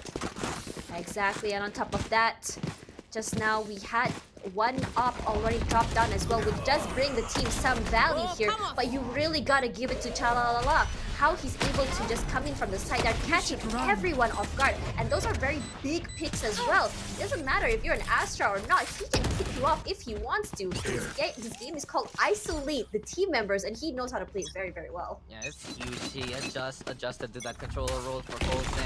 And not only that, that was a round that he won for the team single-handedly. Those 3 kills from the garage, as you mentioned, that cosmic divide to make Lenneth force out the Hunter's Fury earlier on, plus the lockdown. So not only did they get the round, but they also bait out ultimates. And for full sense now, John also with the operator making it work. I was so worried, honestly, for full sense, because they're playing double up and they're gonna go for a 5v5 retake. Such a difficult predicament. But if they have someone like Chalalala they can rely on, then we're really seeing here for full sense, it's not just 1 or 2 players to watch out for. It's a whole squad of stars waiting to shine. John also knows. Ready for it. Tries to peek it, but Bleed this time will get on the way with the rifles in hand. Yeah, that's right. For now, they do lose 1. It's going to be Lenny. It's going to be really hard for them to even get any information or clear out corners without those chalk darts. However, it is still doable for them, and looks like they want to go to C if possible. We are seeing those pings right now. Right, they're going to be covering up those choke areas at least. And for full sense, C is where they're pretty much ready. PTC pretty much ready to throw out the concuss if he needs to. They don't know because they're not making any noise at all. Or now suddenly look at that concuss coming through, hits all 3. Chalala and PTC getting 1 each. Chalala finishing off all 3 members, and suddenly it just Pit all alone. How is he gonna play this? Beautifully executed there by full sense. They knew since the double fake was already there from the A side, 10 seconds left. They did have to commit here towards C instead. And the fact of the matter is, stayed away from the platform, stayed right on the backside, and as soon as they heard the utilities coming, it was full sense just peeking with the stun anyway. And this is why we're getting here from PTC that breach.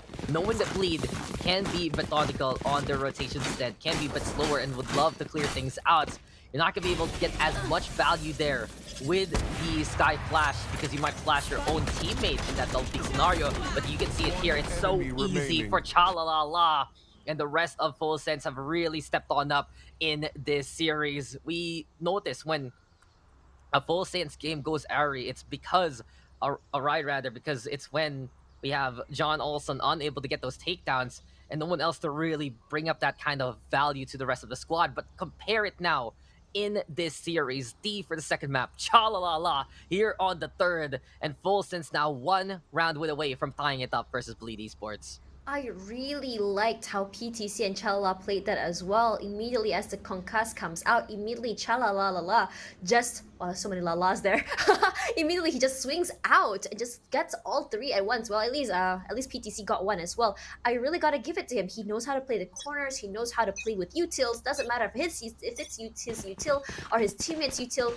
He will really take advantage of that. And on top of that, I'm actually quite disappointed in Lenny, or at least for Bleed Esports just now. They didn't check sewers at all, which I'm very surprised about, because that's very uncharacteristic. Usually there are the first, I mean, we don't see that from Darion, but the rest of the team usually checks first.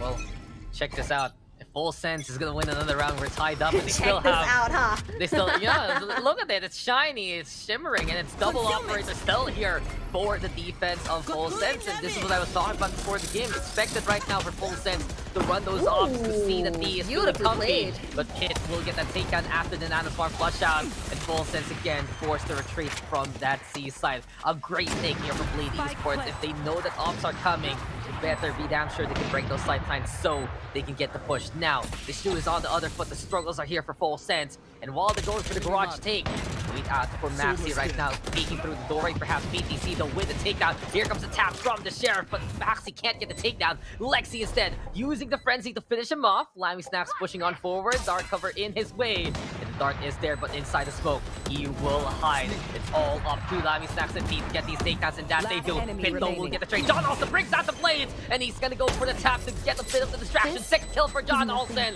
and that should be enough to go for the defuse. But does he have enough time? Looks likely for Full Sense. Yes, he does. And you mentioned it. Well, apparently you're a future seer right there, good man, because we're 4-4 coming into the game.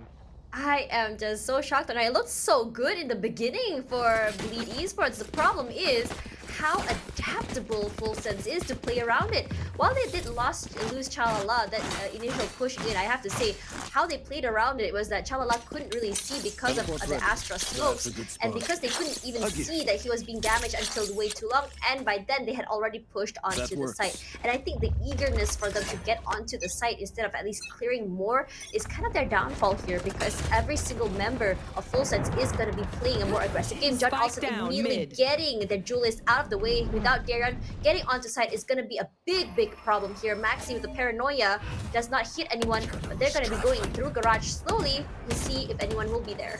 Yeah, and there's no more fear here for Full Sense. They are ready and grenade. absolutely on fire. A dash on in like that screams that John Olsen wants to go for even more peaks. Nice Aldron though from Lennon to at least scout out where the Sova is. And maybe that short angle might not be used here by Bleed. Instead, Maxi though into the corner. Shrouded step to get on the way. John also though with a second one. And finally Maxi will get the trade after that teleport. Had to get the hell away from there because of the aftershock. Tito still says that there's still one more operator into play. And whatever sightline Bleed tries to use here, if there is distance, it's Full Sense waiting on the other side. Chalala with the takedown. Lexi finally getting on the board. But this is way too difficult right now for the Breach in a 1v3, and especially the fact that he's putting the spike towards that C site. He can get backstabbed heavily here by T, and it's only a matter of time. The flashpoint is there from PTC. There we have the snipe. And as I say that, it's just going to be a skewer onto the Breach as Full Sense will not take the lead. B on Chamber is absolutely oppressive. It's so hard for them to go anywhere, and it's so hard for them to figure out where exactly he's teleported to onto next. Well, this looks good here from Maxi. It looks like extra style points getting John Olsen out of the way while they did lose Pit.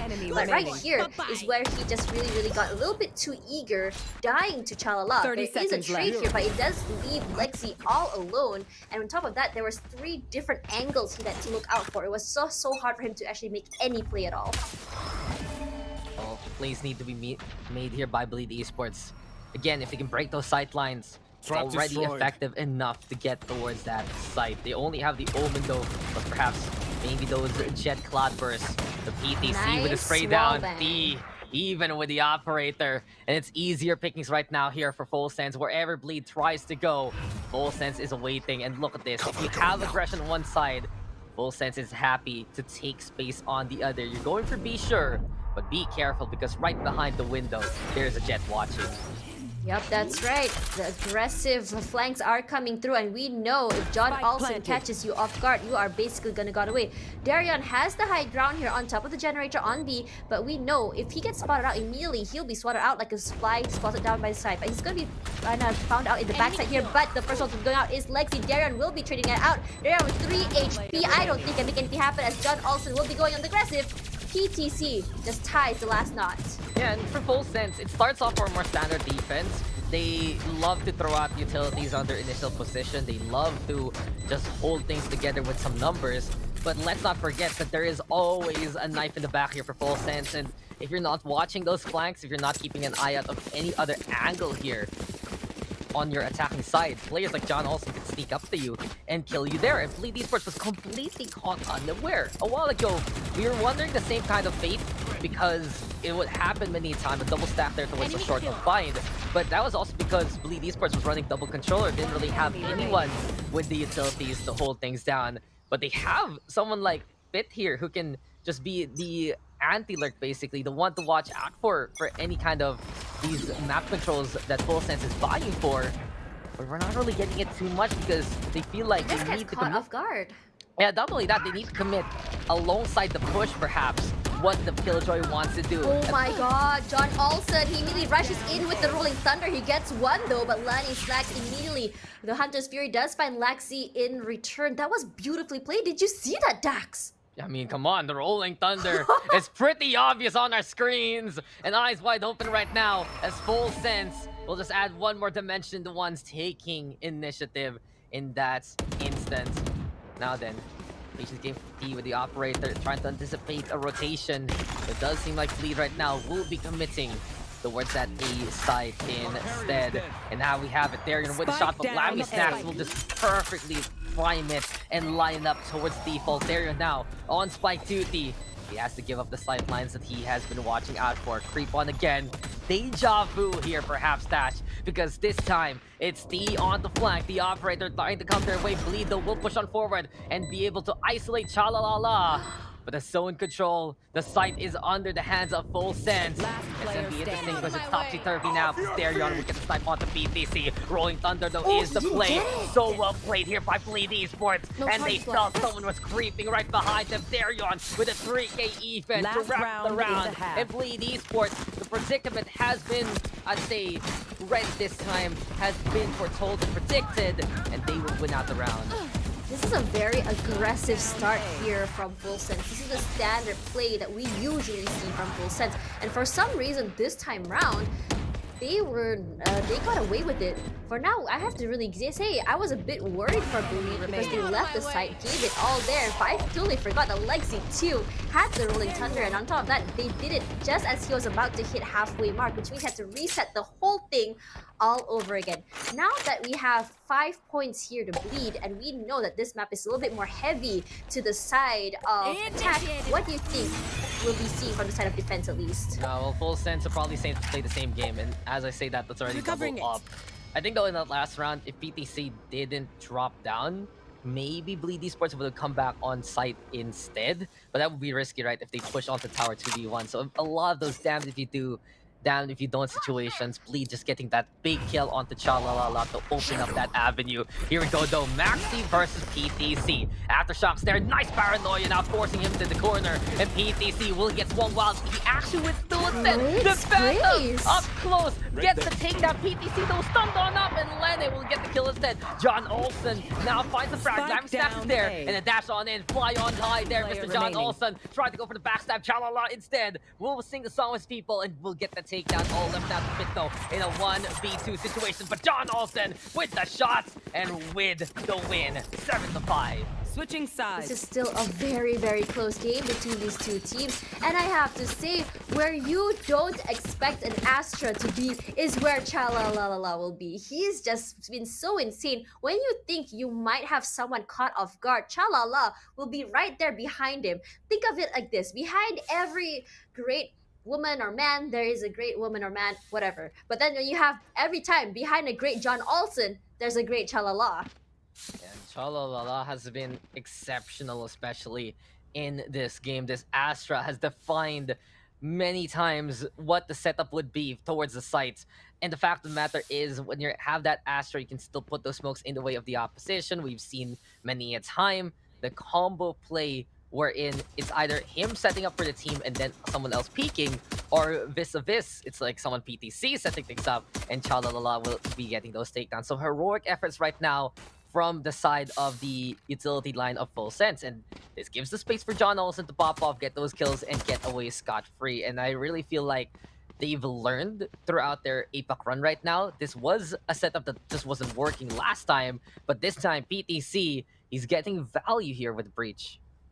Yep, that's right. And on top of that, today Lexi seems to be having an off day because he's just getting caught off guard whenever he's trying to do a setup right now, because we're not seeing that same sort of close-knit play that we're seeing from Full Sense, especially from PTC. Whenever PTC is putting a fault line, putting an aftershock, or even the Rolling Thunder, you see Chalala right beside, ready to follow up every time the ability is used. Very different to how Lexi is going. We haven't really seen that synergy yet from Darion, Lexi, or even Pit. Pit is kind of playing on his own right now, compared to before how he's playing with the team. And this is what we were talking about, I think you guys were talking about rather, on panel this morning, how Bleed is more of an individualistic skill. We saw that kind of like mesh together in map number 1, and suddenly map 2 and 3, it all just fell apart.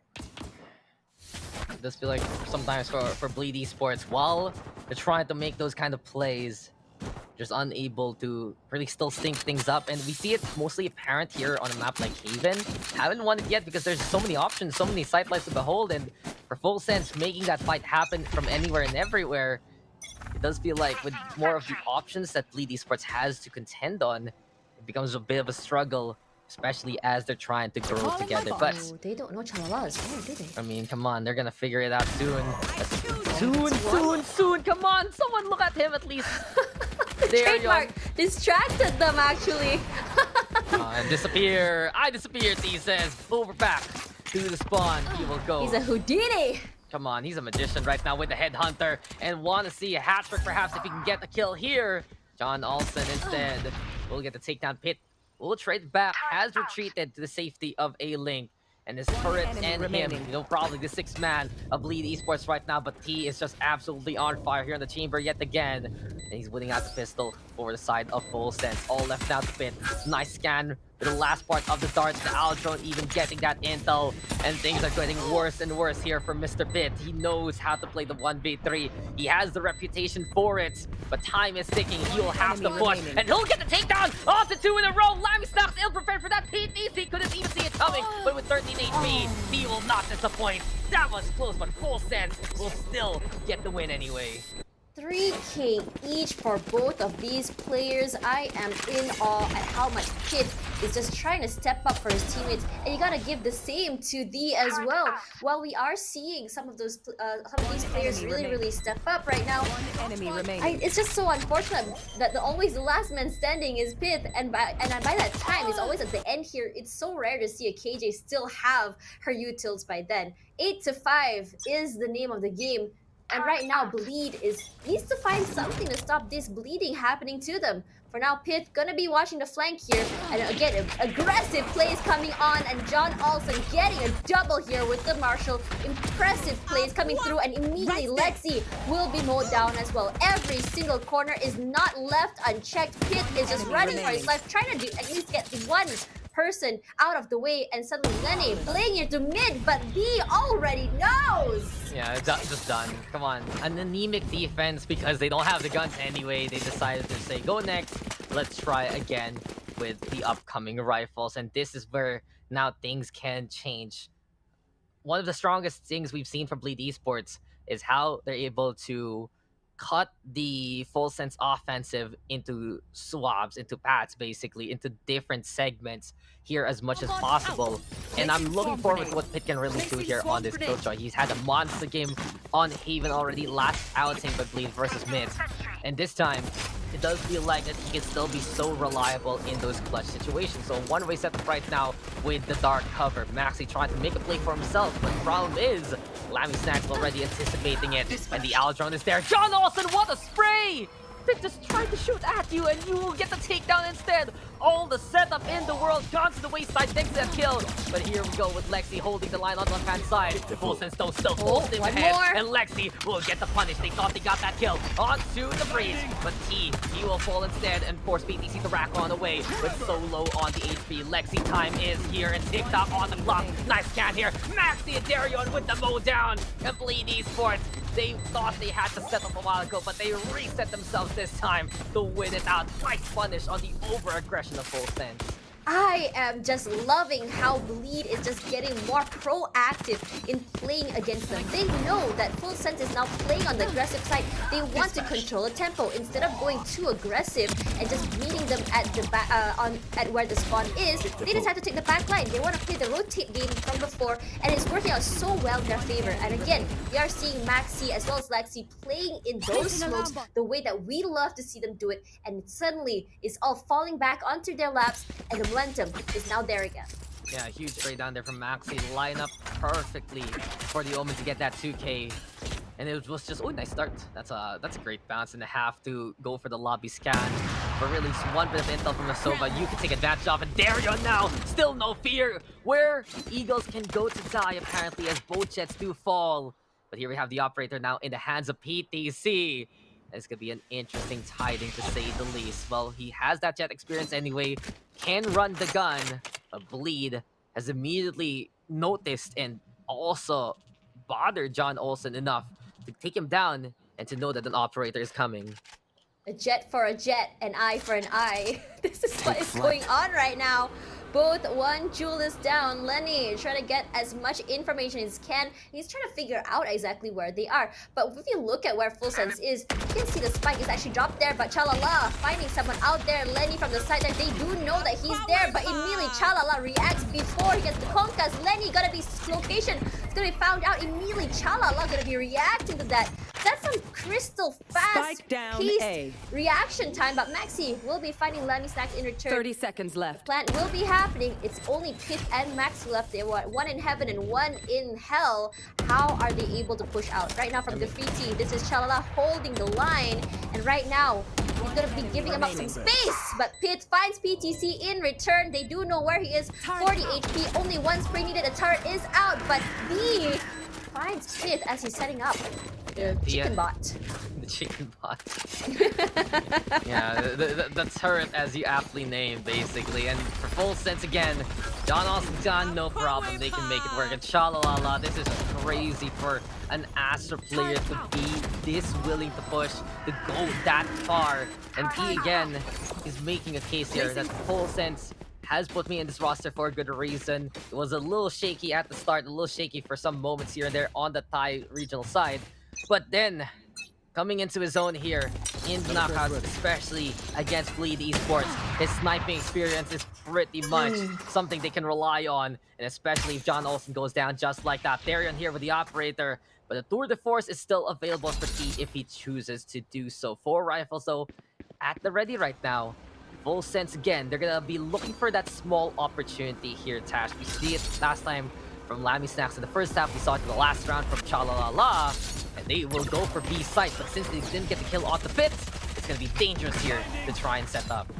Yep, that's right. PTC flashing the backside there, making sure that no one can push up, but the plant will still be happening regardless. There comes the fault line coming, not fault line, sorry, here comes the aftershock coming through, but they have already planted it down.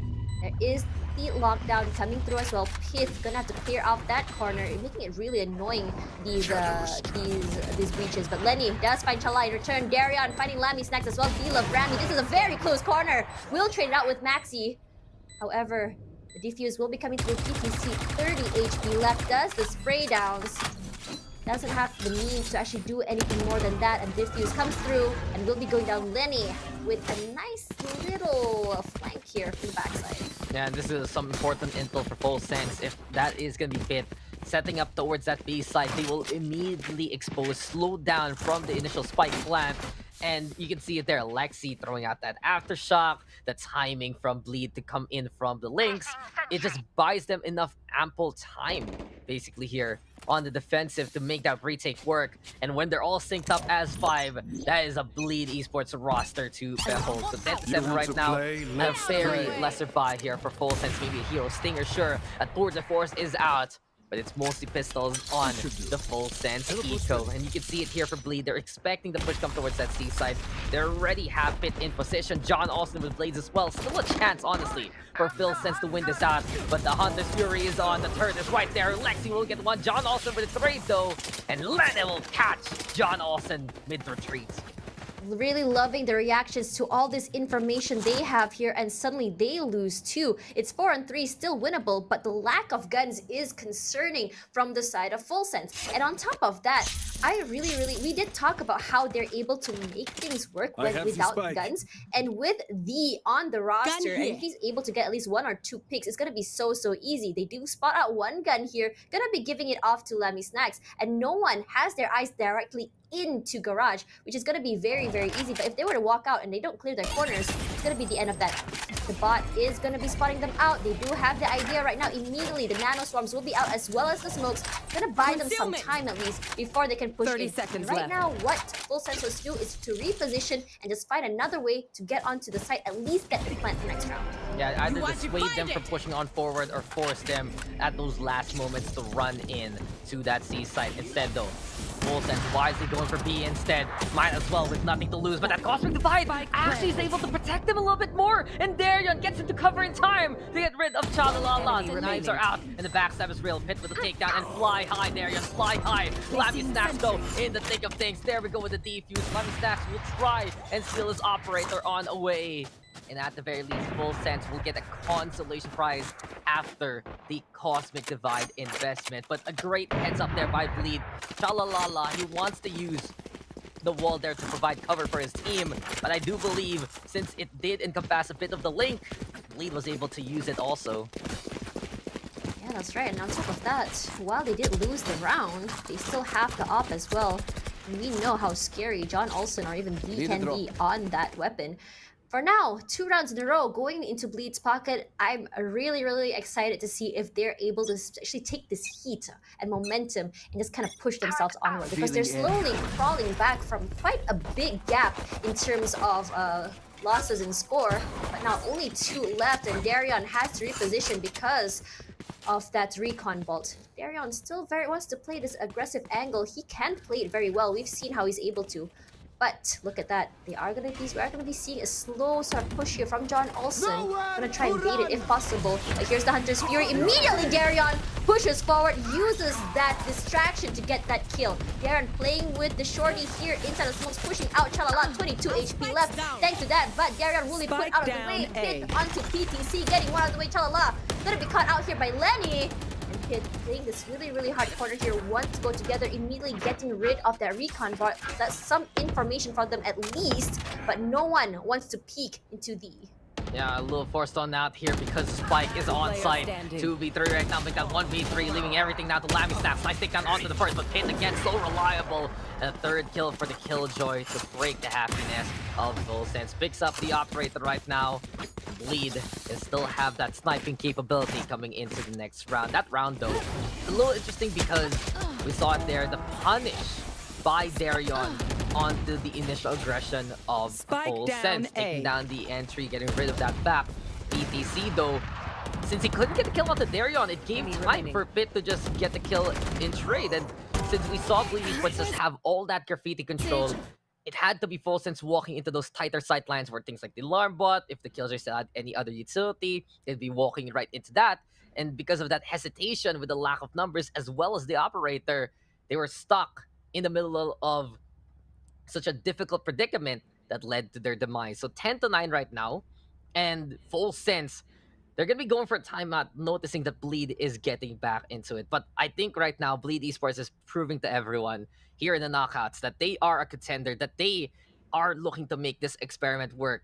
And with a 1-round gap between a Volsense squad that has made waves in SEA and APAC and all throughout the world, well, it's already a big sign of the improvements they've had compared to last week.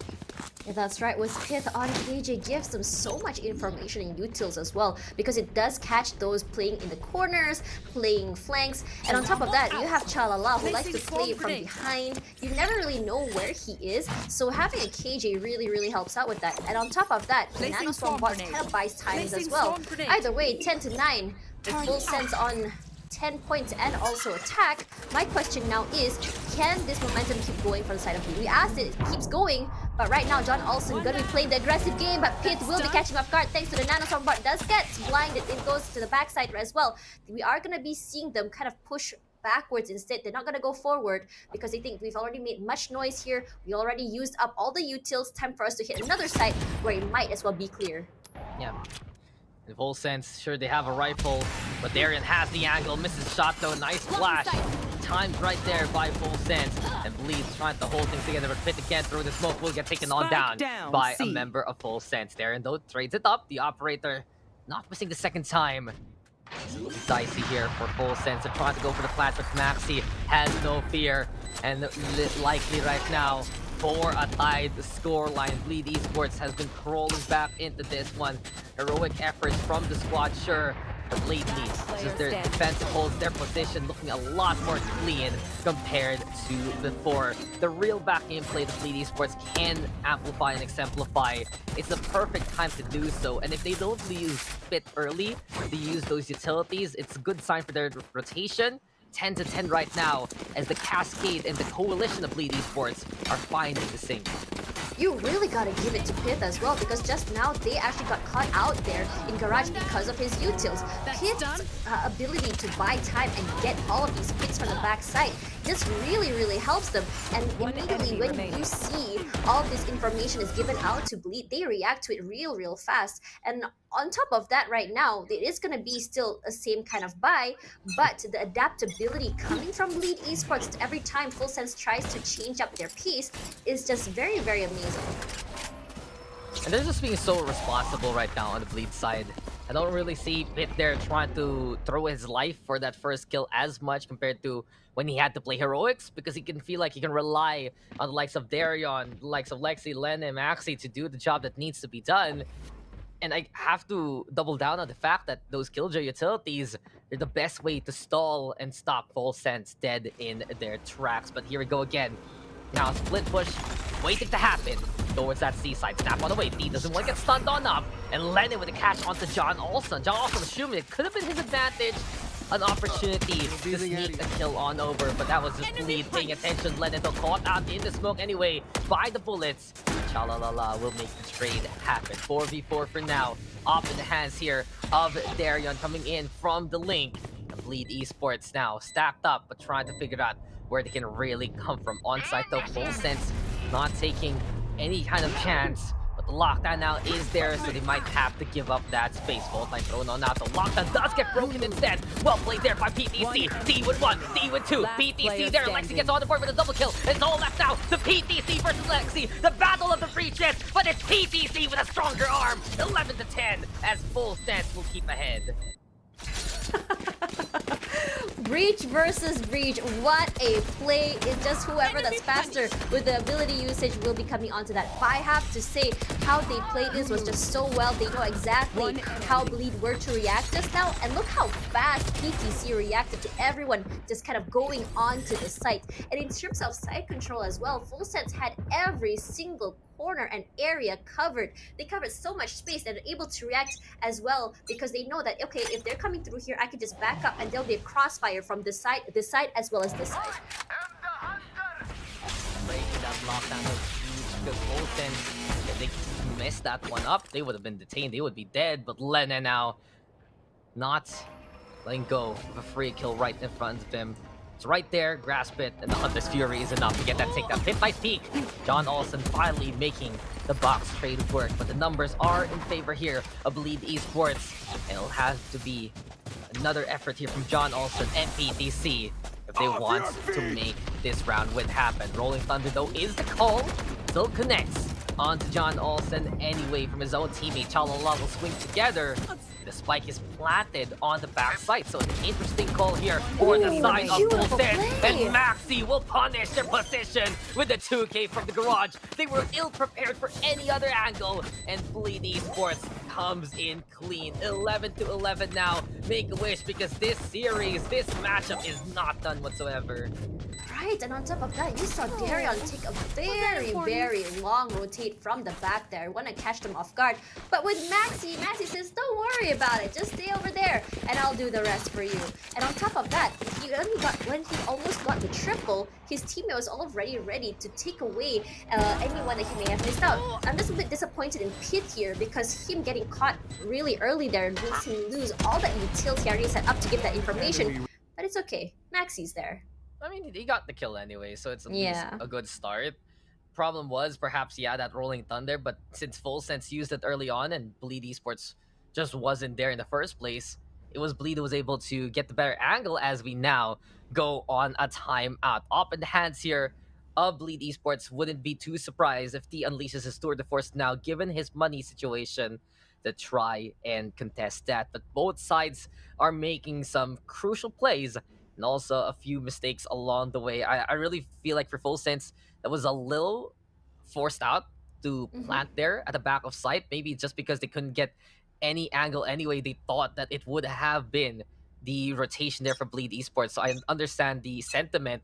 But then again, it's just, if you're not watching out for the garage, right? Not watching out for a corner like that while you're really back to the sites, then the punish is perfectly timed by Bleed Esports. So we're tied up. And we might even go into overtime just for the first series. We'll see what's going to happen, as Full Sense does not really have the best buys right now. Yeah, that's right. Pit and Darion both with 19 kills each, and Pit is just stepping up. He's just saying, okay, I need to go aggressive a little bit. But Tour de Force, as you mentioned, is going to come out, and I am wanting to see if he's going to get anything out of that. Darion, whiffing that, immediately has to put cover so he can move back onto the site. Needs to reposition. Immediately, Lenny gonna let out the shock dart just to buy some time here. Trying to see if anyone will want to peek this. Look at the intense concentration in space, and he tries to cut off some hits, but that's not going to happen at least. Yeah, From the shadows though, nice scout to at least know that full sends are many towards this A long. Darion though goes for the shot. No target really. The flash just forcing his hand. It's quite the blinding lights again towards that A site. But for Darion, just needs to get that one kill and he will stop the push that can come here from full sense. John also though, he does have the rifle. Wants to play the entry and get the blade from later on, but a nice hold by Lennon towards the graffiti yet again. Not enough pressure whatsoever from the short side. And it's Bleed right now with the first kill. The eco state for full sense, not the best situation whatsoever. Should be Bleed to hold things down unless we have D here making the tour de force works. We will live and die by the cycles of this chamber. Offshot from above, but neither side flinching. Lennon though is still on site anyway. Finds the two more. PTC with a share of his hot hand will bring law to these parts. 3v2 for now. Spike being planted, turns there, and full sense with the pickoff. Big here because of the slow orb, the field thanks to the tour de force. And really now, it's Bleed Esports. Concussed Maxido holds it together, throws the smoke on out. D versus the world from up top. Here comes Darion, and Darion will bring the shorty anyway. Match point now for Bleed Esports. So close, but knowing these two teams, we are going to be seeing a game of cat and mouse. Going to be seeing a 12-12 perhaps. I wouldn't be surprised. However, very well done. And that slow rotates coming in from the site as well is also not a bad thing when you think about it for Bleed. Because when you think about it, how Lenny as well as his teammates were able to hold the site by spots so much time. Even by the time they wanted to plant, they had lost so many teammates. And it's all just up to Darion as well as Maxi just tie up the line, and they actually peek together from both different sides. So even if he wants to play peekaboo on the other side, there is someone to make sure that the other's back, or actually their head, is not going to get popped off, or rather a trade will be happening. I would love to see full sense just commit alongside John Olsen. They were on the pistols anyway. If someone swung through short, that could have been Lenny going down after, a single trade rather than him being able to reposition towards his Creepy. But it's still winnable there a while ago from full sense. These shots are just so impactful anyway. We have full sense now having that fighting chance. Two ultimates at the ready. Hunter's Fury and Bladestorm are so close also. The dash on in though gets propelled by the Rolling Thunder.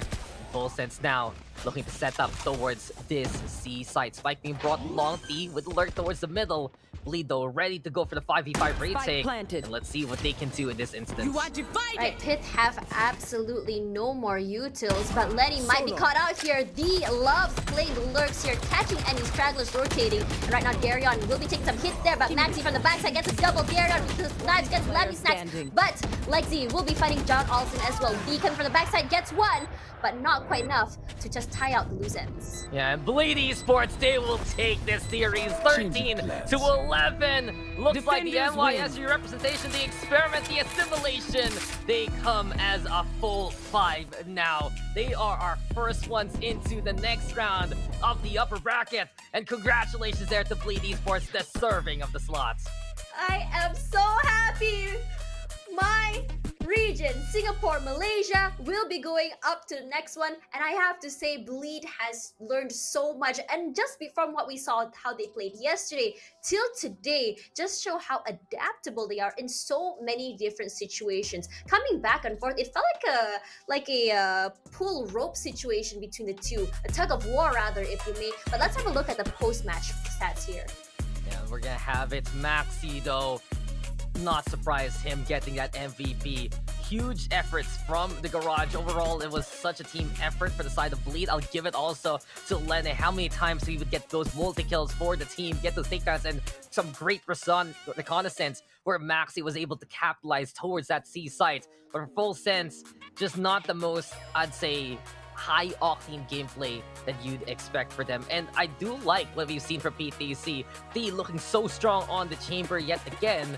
But it does feel like there's that lack of punch when Full Sense plays this kind of utility-based game. If they can't get that first kind of frag from someone like John Olsen when they're running this, who is there to really step on up? And there were moments like Chalalala was there, moments where Lammy Stacks was there. But overall as a team, you can see there's that hesitancy. There is that lack of full confidence right now for Full Sense when they lose out on that certain member. And while some snipes there from T have been really strong, there are times I wonder, Full Sense, why aren't they just going full ham? Why aren't they just going on in? Yeah. Knowing the fact that that is the playstyle that has brought them so far anyway.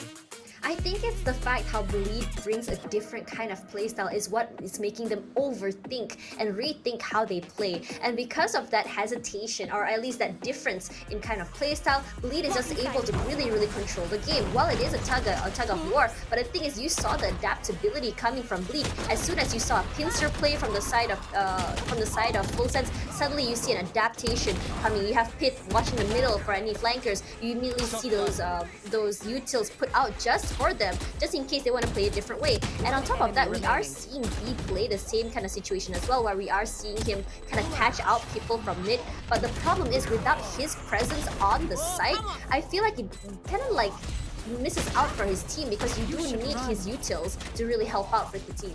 And you know what also Bleed has brought here? Restraints and reports. Everyone looking on the same page. When they feel like there's a desync, call for the timeout, just call for a different kind of formation. And many a time, especially on the defense, this was when Bleed Esports was able to play off those mid plays. Whether he was the one getting the frag, stalling with the utilities, or buying enough time for players like Maxi to step on up, because this was such a key weakness here. Just like Bleed's like, okay, I'm gonna go on into the C side. Maxi's gonna get those frags. See for A, Len is gonna do the same old thing, and it's just do or die. Or in this case, you're just gonna die whether side you go on, as Bleed Esports is able to control that tempo. We didn't see the full speed ahead instance from Full Sense, and maybe this is really the answer coming on in. But what better way for Bleed to cement that they're a completely different breed of team of players here by beating a squad that exemplifies SEA like Full Sense and moving on to the next round. So the upper bracket looking fine already here for Bleed Esports, and we will be taking a bit of a break. Before we go, Tash, any final thoughts about that series? I am just so happy, and we also got our answer. Remember how we just asked, when we have a very slow-paced team going against a full steam ahead team, what do we get? We get an adaptable team. Trying to go against the grain, and I really like to see that. However, this will be my final cast here for VCT APAC. Thank you guys so much for trusting me for this cast, and thank you so much to my friends over there in the Philippines for making me feel so welcome as the only Malaysian caster on the panel. Am I an honorary Filipino yet? Yeah? I think you've been for a while because of other things. But there you go, guys. First series done. We went the distance. Dax here with Tash will be taking a break, and when we return, panel gonna be breaking down the action here at the APAC Challengers. They drunk at their problems, they always on road and they stuck. She knows this cause she is the same. She's trying to stop playing games. Where the people at, what they really want to know. Who's your lovers and who are your bros? Who are the enemies you don't keep close? Who are the people that you shouldn't know? Where the people at, what they really want to know. Who's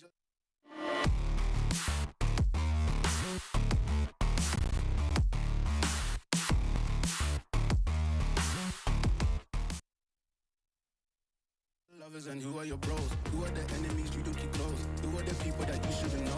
I just gotta flex on the lean. I just wanna rap to the beat. I just wanna back, cause I'm mean. I just gotta go back, I'm a freak.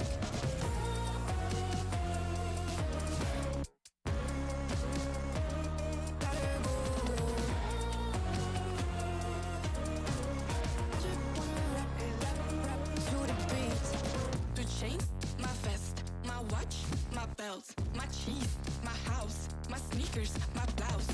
I just party hard, topping the one in the chart. I've already won, babe, I didn't even start.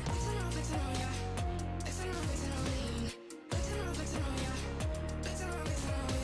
I just gotta go, but I wanna hold on. I can't let you go, but I gotta stay strong. Unless you heard it from me, then you ain't heard it from me. Got it from me, all the energy extra. You don't wanna see me with the hitters. Generations caught up, look how things will switch. People they're quick, now they wanna move at the bits. Boy wanna go to bitch, nah. Now I'm moving. I gotta do what I do. I'm really here on my ones now instead of 4 3s or 2s. And now it's F you from Paris. I could've been effing you in Paris. I don't wait for the drop, I just flow from the pop.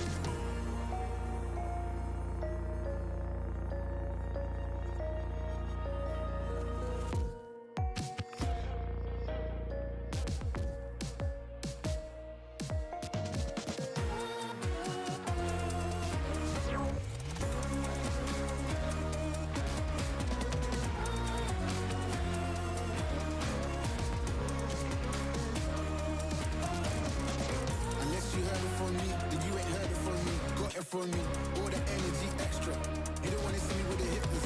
Generations caught up. Look how things will switch. People they're quick. Now they wanna move at the bits. Boy wanna go to a bitch. Nah.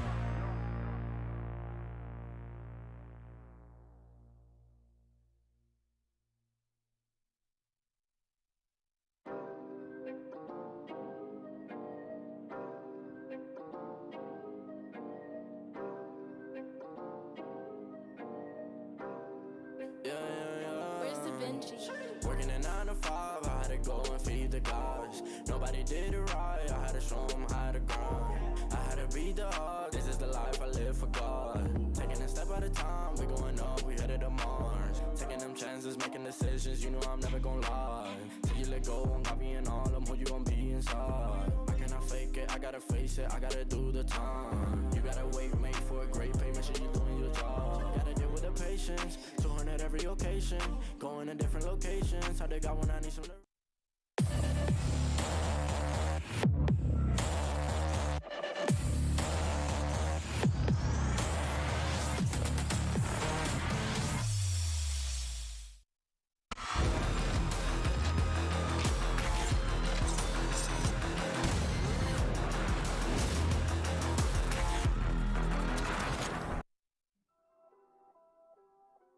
Welcome back to the panel. This is still Terror. With me is, of course, Raph, but joined this time by Black and Blue. And this 3-map series goes to Bleed Esports in a very intense matchup. No one actually predicted this on the panel a while ago. And Raph is already smiling because I know what he's gonna say next. Say it, Raph. Say it. Just say it. Well, you did say you were gonna ruin my pick'em, so I kind of blame you for this, but it's okay. We've had an entertaining series anyway. And yeah, just the evolution of our teams is somewhat of a surprise to many. Bleed, we were talking about how unrefined they were looking, or at least coming into our playoffs, coming into our knockouts. But, well, the preparation they've had has totally bore fruit.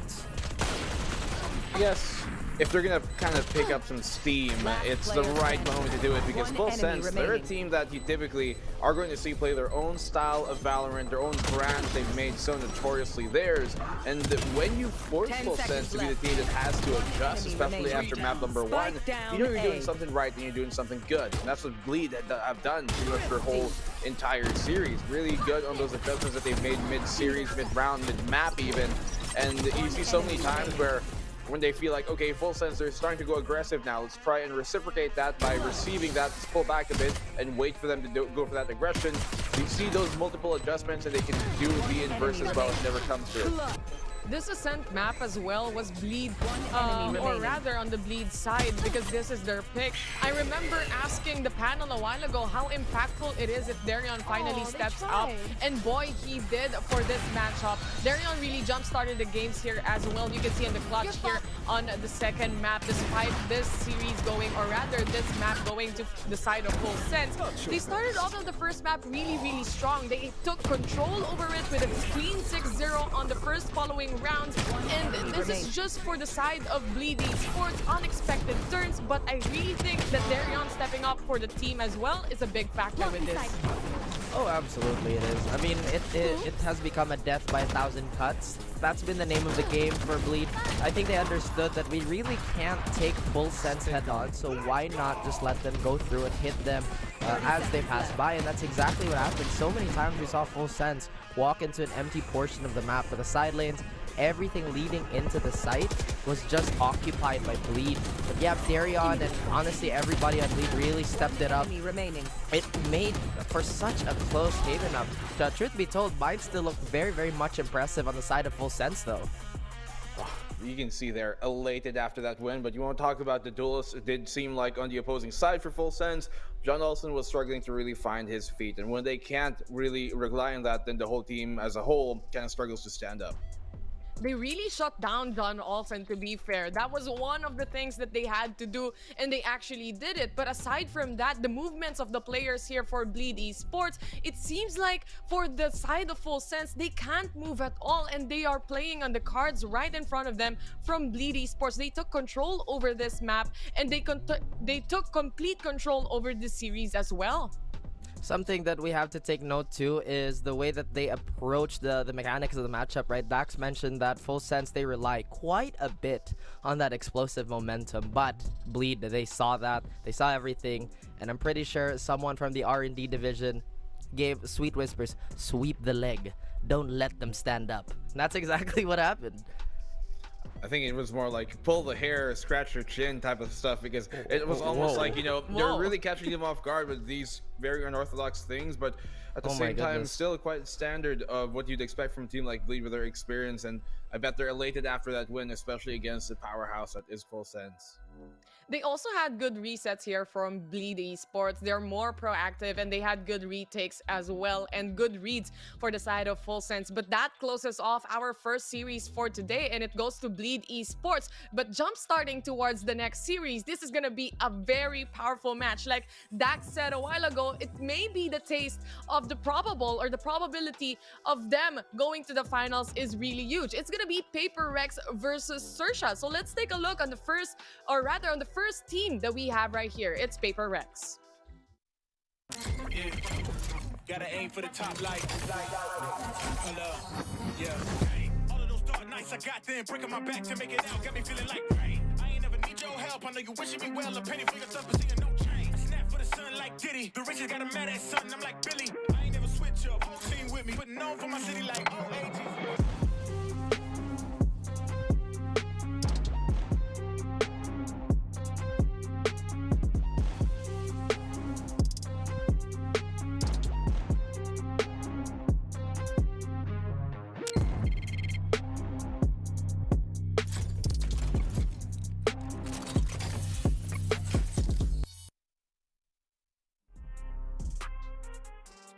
Paper Rex right here on your screens right now for the roster. Of course, we all know, or rather, this is actually XERXIA. Right now, we have Cruz, Fox Z, Scary, Surf, and Sushi Boys as well. Let's talk about a bit about the matchups that they have right here. They had clean takes for XERXIA yesterday in their match against the top Indonesian team, which is Boom Esports. Now, Surf definitely performed for the rest of the team as well in a true fashion when it comes to the duelist role. Now, Black and Blue, I know you want to say about some things about XERXIA right here, but actually, in a sense, what do they have that they can go against Paper Rex for today's match? You know what is super impressive from XERXIA, and this is something I've been seeing from them ever since the start of last year when they made Masters 1, rather 2, is that they really do encapsulate brain over brawn. Now, they are very mechanically gifted players, they're very good players in that aim dual sense, in that gunfighting skill, but where they really make their mark is by basically team play, and they are one of the most set heavy, they're one of the most diligent teams you're going to be seeing here in the APAC scene, and they even beat who I thought was going to be the #1 seed and the champions going at the end of it with Boom Esports. They 2-0'd them, and that was a team that I thought looked the scariest. But XERXIA always here, always consistently improving, and you know, even with them kind of adding rather Surf to this roster, they're so good at incorporating basically the skilled jets to the roster. We saw it with Poo One Tap and then Podifon and now Surf, and we can't understate it enough because it doesn't take, I mean, rather it is very difficult to kind of incorporate just some random player time and over, but XERXIA, they're doing it many times over because once again, it really is about the mental and I guess tactical aspect of the game that they do refine. Yeah, again, we talked about how their system truly benefits their duelist very well, but in fact, I would honestly love to highlight Fox and Scary in their previous performance because despite not having the greatest of volume, the impact they had, it was just insurmountable. We saw them push Boom Esports out of their comfort zone, which is something that is very rare to see. Again, we talked about how uncharacteristic it was for Boom to drop a series like that, but I feel like we didn't highlight enough how XERXIA pushed them off center. I also remember that 4.3 KDA from Scary, if I am not mistaken, from yesterday. So I absolutely agree with you, Raph, right here. On the other hand, of course, they're going against a stronghold of a team. One of the top teams here in APAC. And not only that, for Southeast Asia region, if I'm not mistaken, the top 3 right now in the leaderboards. Let's actually take a look this time around for Paper Rex. Yeah. Gotta aim for the top light. Yeah. All of those dark nights I got them breaking my back to make it out. Got me feeling like rain. I ain't never need your help. help. I know you wishing me well. A penny for your tough, but seeing no change. Snap for the sun like Diddy. The riches got a mad at son. I'm like Billy. I ain't never switch up. Whole team with me. Putting on for my city like OAG.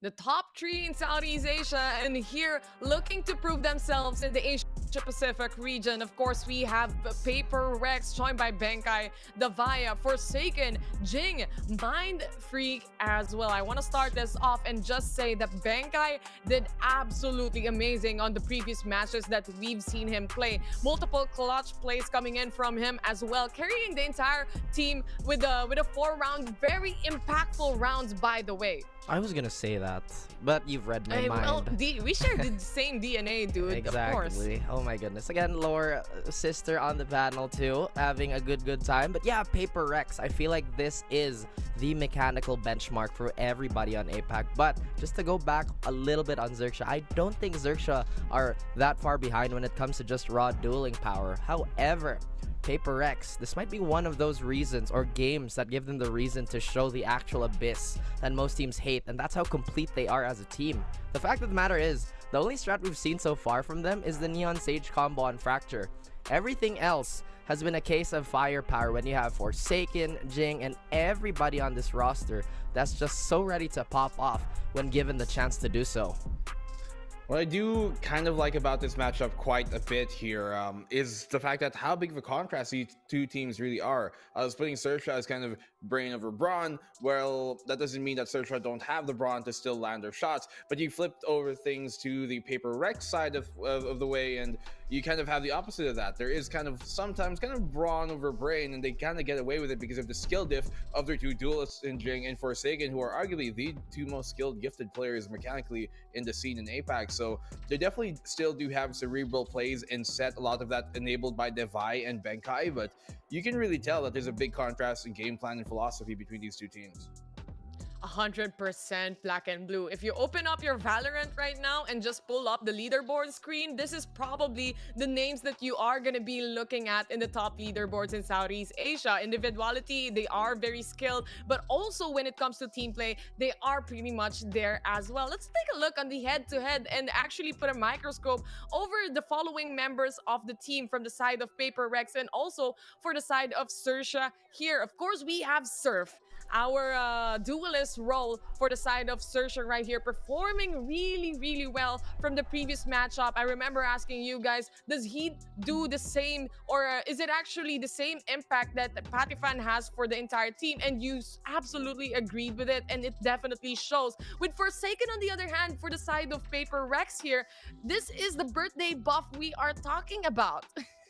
This might be the day that Surf actually stops the comparisons too. I mean, it's probably, yeah, XERXIA has a fantastic system for their duelist, and obviously Surf has had very large shoes and very big expectations to fill up. But to be head-to-head with Forsaken, as we mentioned, touted to be one of the most, if not the most, mechanically gifted player we have, Surf, he has to make a stand here because, like I said, he has to make that case that I am Surf, I am nobody else. Definitely does. Those waves that he's really good at riding out were set in place by this XERXIA squad. Now, one could argue maybe, you know, a player like Patifan would have a bit more firepower, but I think Surf fits into their mold just really well as well. He's able to gain that space to allow the backline to really follow up on him, and he knows when to kind of step on the brakes just a bit, something that doesn't come too easily to many players who don't have the discipline of more veteran players. So for him to really fit into this, I think it really is, even in their main duelist, still kind of brawn over brain in lots of ways. Doesn't mean rather that either side don't have both of those aspects of their game, but one side does definitely lean to the other as compared to the opposing, well, team, and in this case, matchup. Yeah, I'm glad that you talked about the discipline too, because there were times where Surf would go, I believe this was in their last Fracture game, where it was just slightly very disjointed. Again, it was so slight, but that tiny crack in the defense is something that Paper X can definitely thread the needle too. Oh, 100%. I actually remember exactly what you're talking about, Raf. And looking at yesterday's notes as well, there are little cracks on the system right here for the side of XERXIA, but it seems to be perfect when it comes to the matchup that we saw from yesterday. Aside from that, it also is the same for Paper Rex. They had an outstanding performance from Paper Rex right here against SBE. And with the side of Paper Rex, we were talking about it. It is a main discussion point from yesterday that PRX sticks to this strat book, and it definitely works out. But moving forward, and this is against XERXIA, a team that can actually go throughout this, they can take a while, and actually they can be punished as well. Moving forward, this is the map veto already, and Paper Rex immediately bans out Ascent. I mean, we haven't seen too much of that on the side. I feel like again, correct me if I'm wrong, Black and Blue, but I feel like the map pool for these teams, they're incredibly similar. In fact, I wouldn't be surprised if we had an Icebox first pick. I wouldn't be surprised either, although it's kind of hard when you look at their stats, because locally they are the #1 seed of either side, and they've been completely dominating their local regions when it comes to their local qualifiers. We get bind for Paper Rex. And this is something they, I think, have been keeping in store, keeping close to their chest for quite a while. They've been banning it even since the start of the year has, begun going in their local qualifiers, and they've been banning it every single time here as well when it comes into the VCT APAC scene. So I know what they're going to bring, at least from more, I guess, privileged information, but I'm curious to see if they actually bring it out here today, because I have some idea that these guys are really kind of waiting to pull this basically card out when they feel it's right, and I think against XERXIA, it's the right moment to do it. Well, again, if Bind is any indicator of them opening up their war chest, then oh boy, Paper Rex are looking mighty scary today, no pun intended. But it does look like XERXIA, they are gonna have Haven up on their first on their first pick rather. Like we said, they're both very domineering teams. They're very strong on both their regions, so it's somewhat challenging to really gauge which way this map veto is going. Oh my god, for the two teams that we have here, this is the best of the best already, and like we mentioned, it might be the probable finals. But look at this ban coming in. It is gonna be Icebox, and it's actually a ban coming in from Paper Rex. And looking towards this, of course, Paper Rex performs really well on Icebox as well. That's why it's quite exciting to see, or rather it is quite interesting to see them banning this map. Totally. Yeah, go ahead. I mean, XERXIA, they are a good team when it comes to Icebox, but they have had moments where they faltered, so I do have to agree that Paper Rex, for them to ban that and for us to go split, actually does work out. They're a pretty good split team as what we saw from yesterday, but I think Icebox has kind of been more reliable for Paper Rex than it has for the XERXIA side. But I think at the end of the day, both these teams are pretty well versed on every single map that we're going to have here for the veto. Pretty much, right? But I kind of want to look back at that Icebox again, because I thought this would be the linchpin of success for Paper X, because we will always go back to that meltdown, or at least near meltdown, we saw on XERXIA's side. But it does look like that's not going to be a risk they're running to take. That split still can go either way. I just want to ask you guys though, what can the team actually do to punish Paper Rex firsthand? Just a quick rundown on this. What can a strat book do, and what can a team do to actually punish PRX? What's the weakest link here? Raf, you first. On Paper Rex's side, right?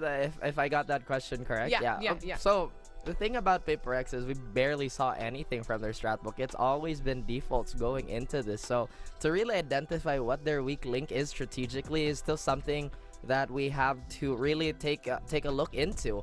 Maybe potentially we'll see a little bit of a timing issue, or just those small misplays, because we haven't really seen it in the official circuit. Obviously they've been scrimming it, they've been practicing a lot, they've been running drills.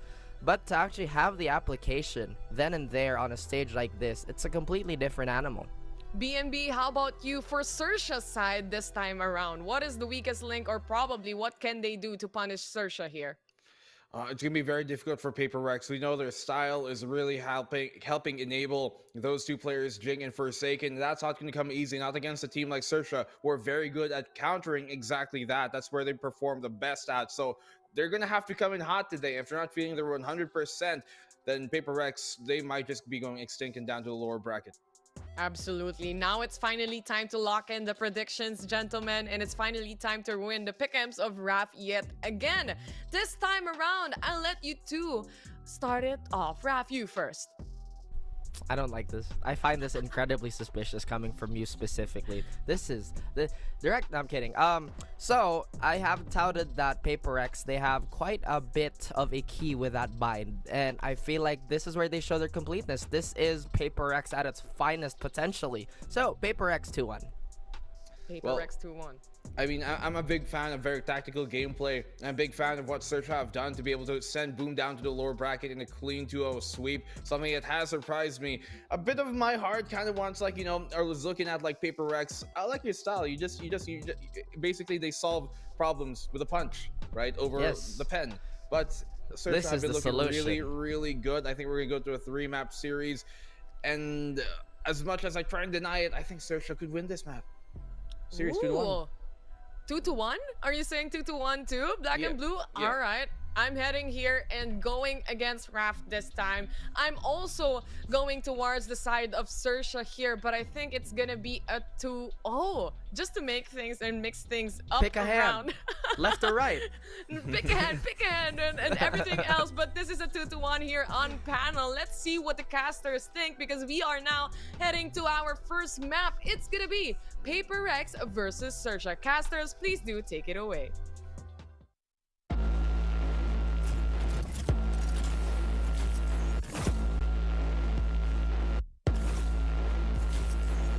Can't stop, ain't no one on my level.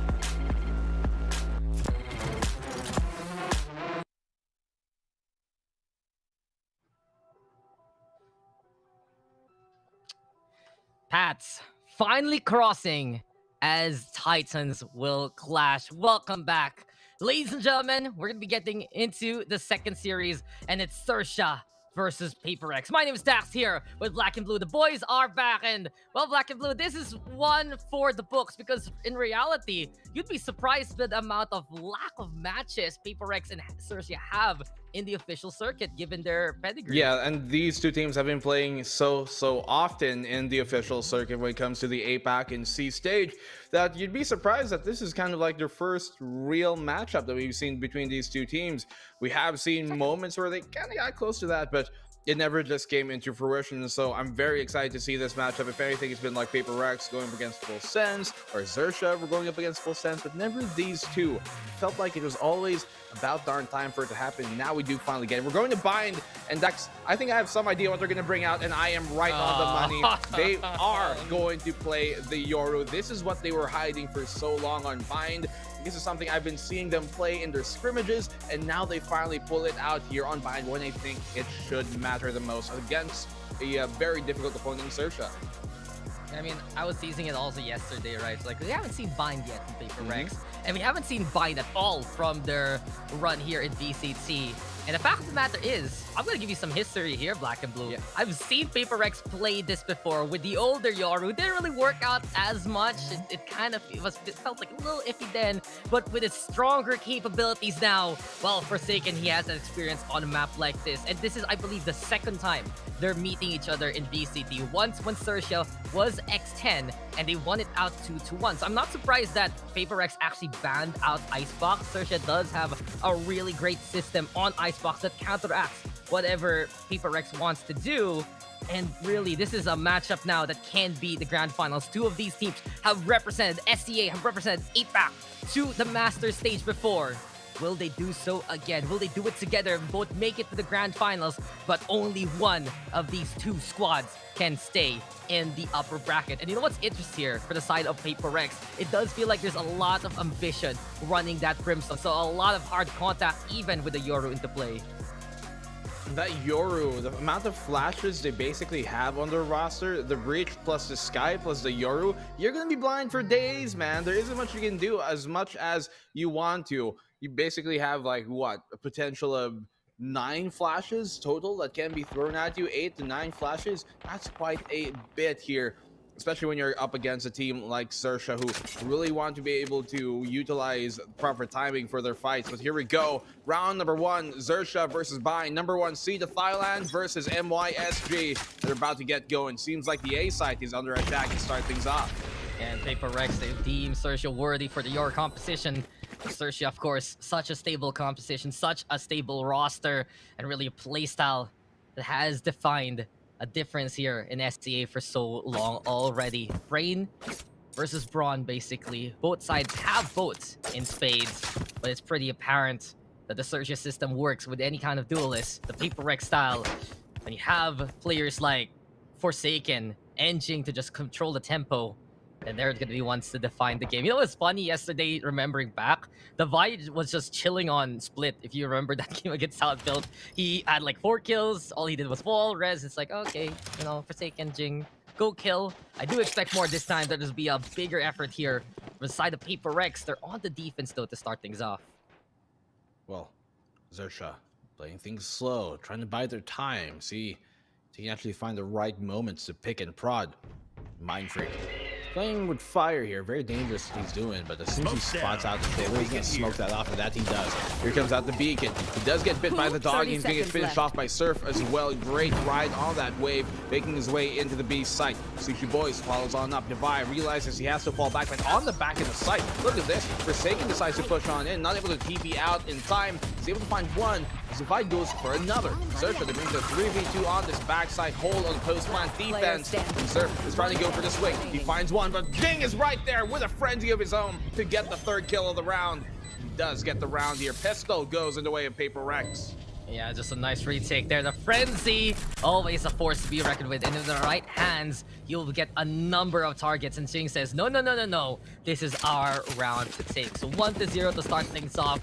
And immediately you can see, when in the pinch, you have players like Jing who can be the hero for PaperX and the absolute firepower and the mechanical prowess on their side. So far though, XERXIA, I do believe they can prod at PaperX slowly here on the attack. They have that Sky, they have that Sova, so a lot of potential intel can come their way. They will prevent any kind of alerts here from the more standard side with that chamber, but there's a big but right now. Gate Crasher. That's what I'm looking for here from Forsaken. If you can navigate through things like the trademark, XERXIA might not be aware that someone's still behind them. That, given combined with other utility that Yoru does have right now, makes it so much more difficult to try and deal with. You don't know if it's a fake gate crash, if it's real. That seems to be just the whole idea behind this agent pick. Master Deception. Flash on out to try and support Mindfreak. He continues on the angle. Comes out to Molly as well to keep them at bay. Stims to keep him at least fighting for another day. XERXIA fall back. Still find the moments. They force a buy here. They haven't been able to really convert a single kill off of it yet, as Forsaken finds the opening pick. He's taking some damage in return, but if he can link up with Divide, then he might just be back up. I mean, that's the beauty of the gate crash. You put yourself in harm's way, then teleport out if need be. And a quick refresher for some of the abilities. The fake out has been changed. You throw out like a decoy or you can flash the opposition. Blindside still strong. Surf though comes close to get that takedown as XERXIA is here for the Force Spy. So 4v4 and the methods again for XERXIA to get on in. But Forsaken, he's already transitioned towards that A side. Throws the gate crash over onto the right side of A. And Jing now comes on close and we'll get the takedown onto one more. Scary though. We'll get the trade. This is dicey for XERXIA. They're running out of time and they went for the investment. A good call though from Scary to teleport, but if he doesn't commit on the B site, they might not have enough time. Exits instead perhaps for XERXIA. A little force out. Scary will make it with a second to spare. Yes, will become a 3v2 post plant at the very last moment.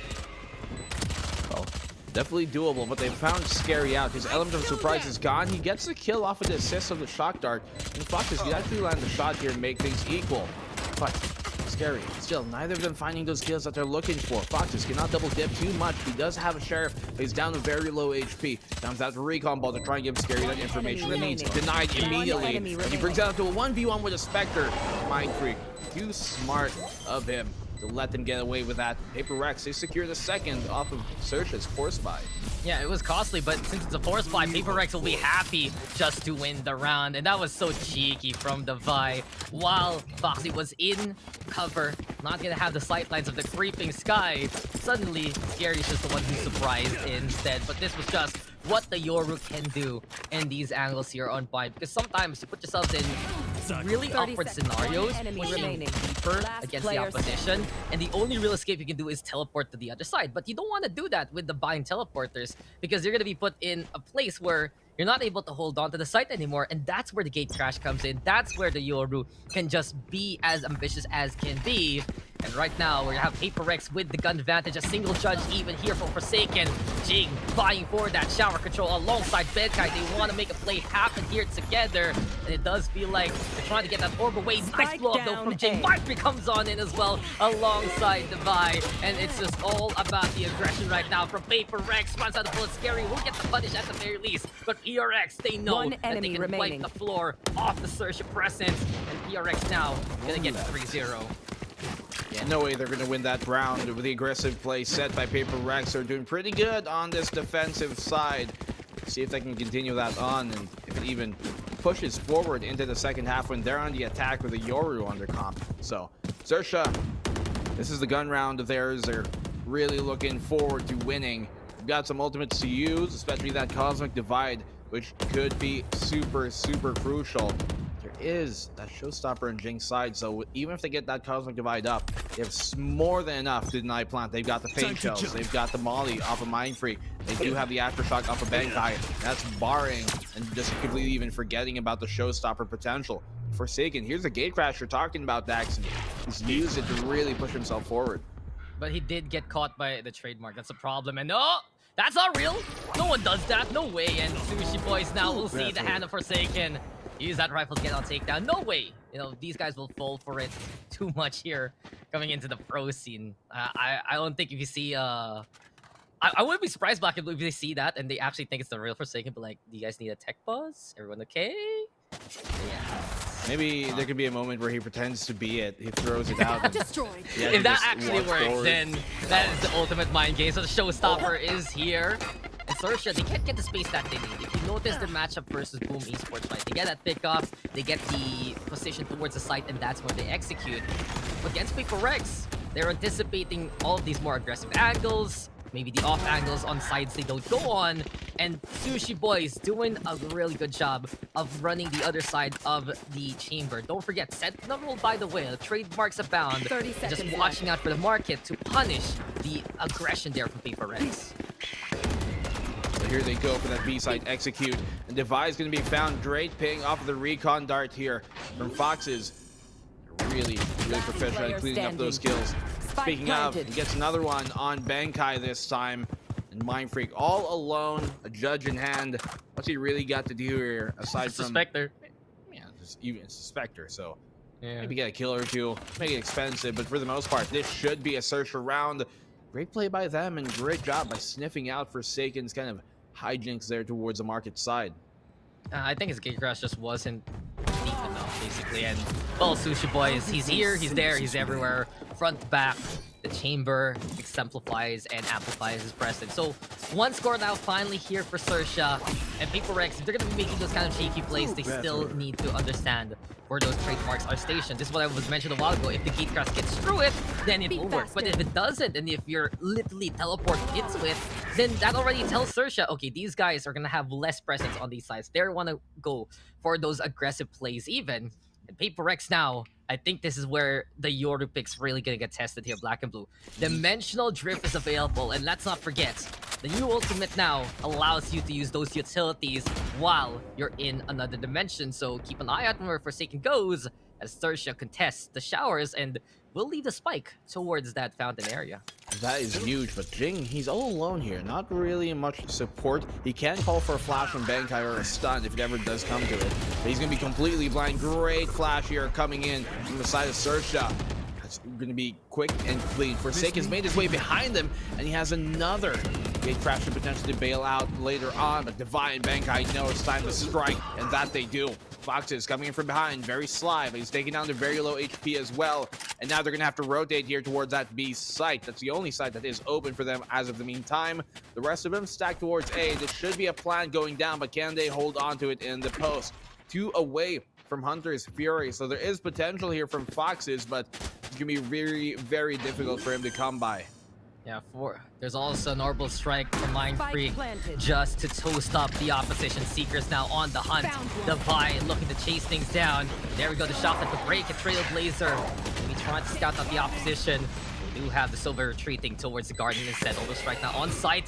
Flushing out XERXIA away from the objective in itself. Low HP right now though for the side of XERXIA. Divine with that first takedown. Looking for the second elbow here for Surf. All alone, but the sand's not going to be best for this water. Bankai already getting halfway. Mind Freak is there to get the takedown. And PRX, they make the play. You can see there, Black and Blue, they committed with Dimensional Drift as soon as Forsaken came out with the blind side, with Dimensional Drift going back to the dimension of Valorant. It was also the teleport play and a full commit from PRX to wipe out XERXIA.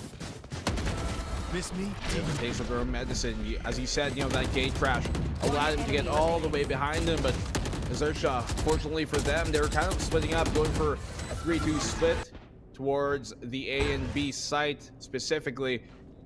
And allowed him to kind of find his moment, but not much more. You want to play? Gate crash? Let's play. Kind of questions how effective it really has been. Pop Flash out here though is going super aggressive, going to be able to back out, and that's what you were talking about as well, Dax. Just how much you're able to dip into a fight and bail out of it when so needed. Yeah, I'm out. Peace. It's that GIF right there with the guy just disappearing right in front of you. Maybe XERXIA, if they went for the push towards A site, it would have been better in the last round.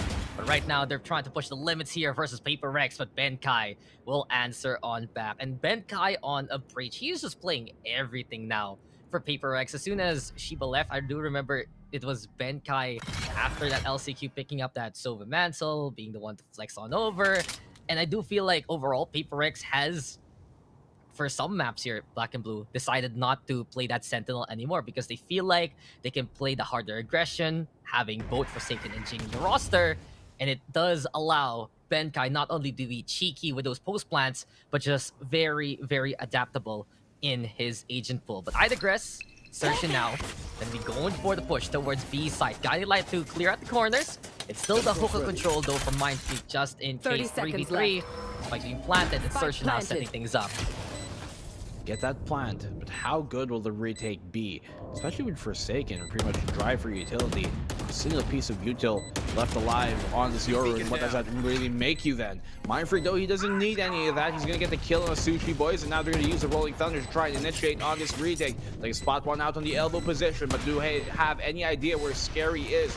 Truth is going to have to come in huge here and really buy this time. Scary does pull them with the Gravity Well to try and deny that defuse from continuing on. They tap it, and Scary gets a kill off the peak from long in the gardens where he's gonna plant all of this. He's gonna really sow the seeds of this potential clutch. Scary playing it very close, swinging wide, does not land a shot. They're both kind of going for the run and gun, but he's the one who comes out and prevails with the victory at the end of it. 4K clutch this time coming from the XERXIA side. Scary is absolutely terrifying. What did we just see there? Just strafing. Did you see the smile on Scary right now? I was like, I got away with that. I don't know why Mind Freak went that way.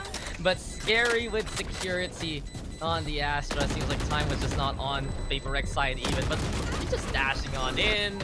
They're doing PaperX things basically. They've done their homework. They know that PaperX will actually do that too, given the chance. And really, you can already see that this is a matchup that both teams have prepared for. Again, they only met each other once back then. Here. X10 versus PaperX, 2-1 in favor of X10. And why? Because X10 couldn't make it to the longer distance in Masters 3, for VCT Challengers 3 rather, for PaperX. They weren't there really in Masters 1. It was Team SMG. And really, it was just a fate, a duel of two squads growing away from each other in the same region. And we're getting the test right now for these two teams. Mindfreak though, with a takedown on the Sushi Boys. Aldrone to try and get the scout. And look at Mr. Forsaken. He is already through to the other side.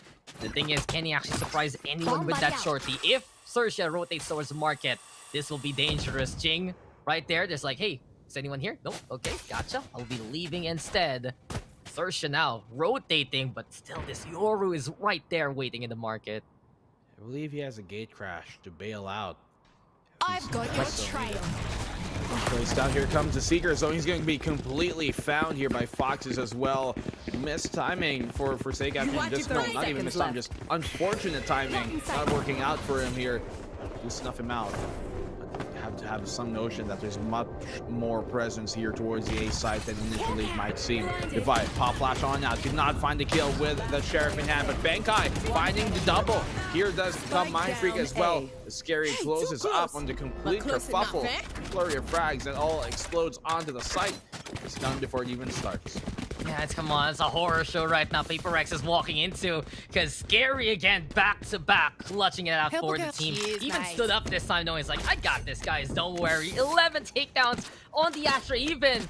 And Scary is just absolutely on fire right now. This is what we say about the XERXIA style. Doesn't need to be the duelist, it can be anyone and everyone. And we've seen Foxy and Cruz really stepped on up lately for XERXIA in the past few weeks. But Scary this time, absolutely in control.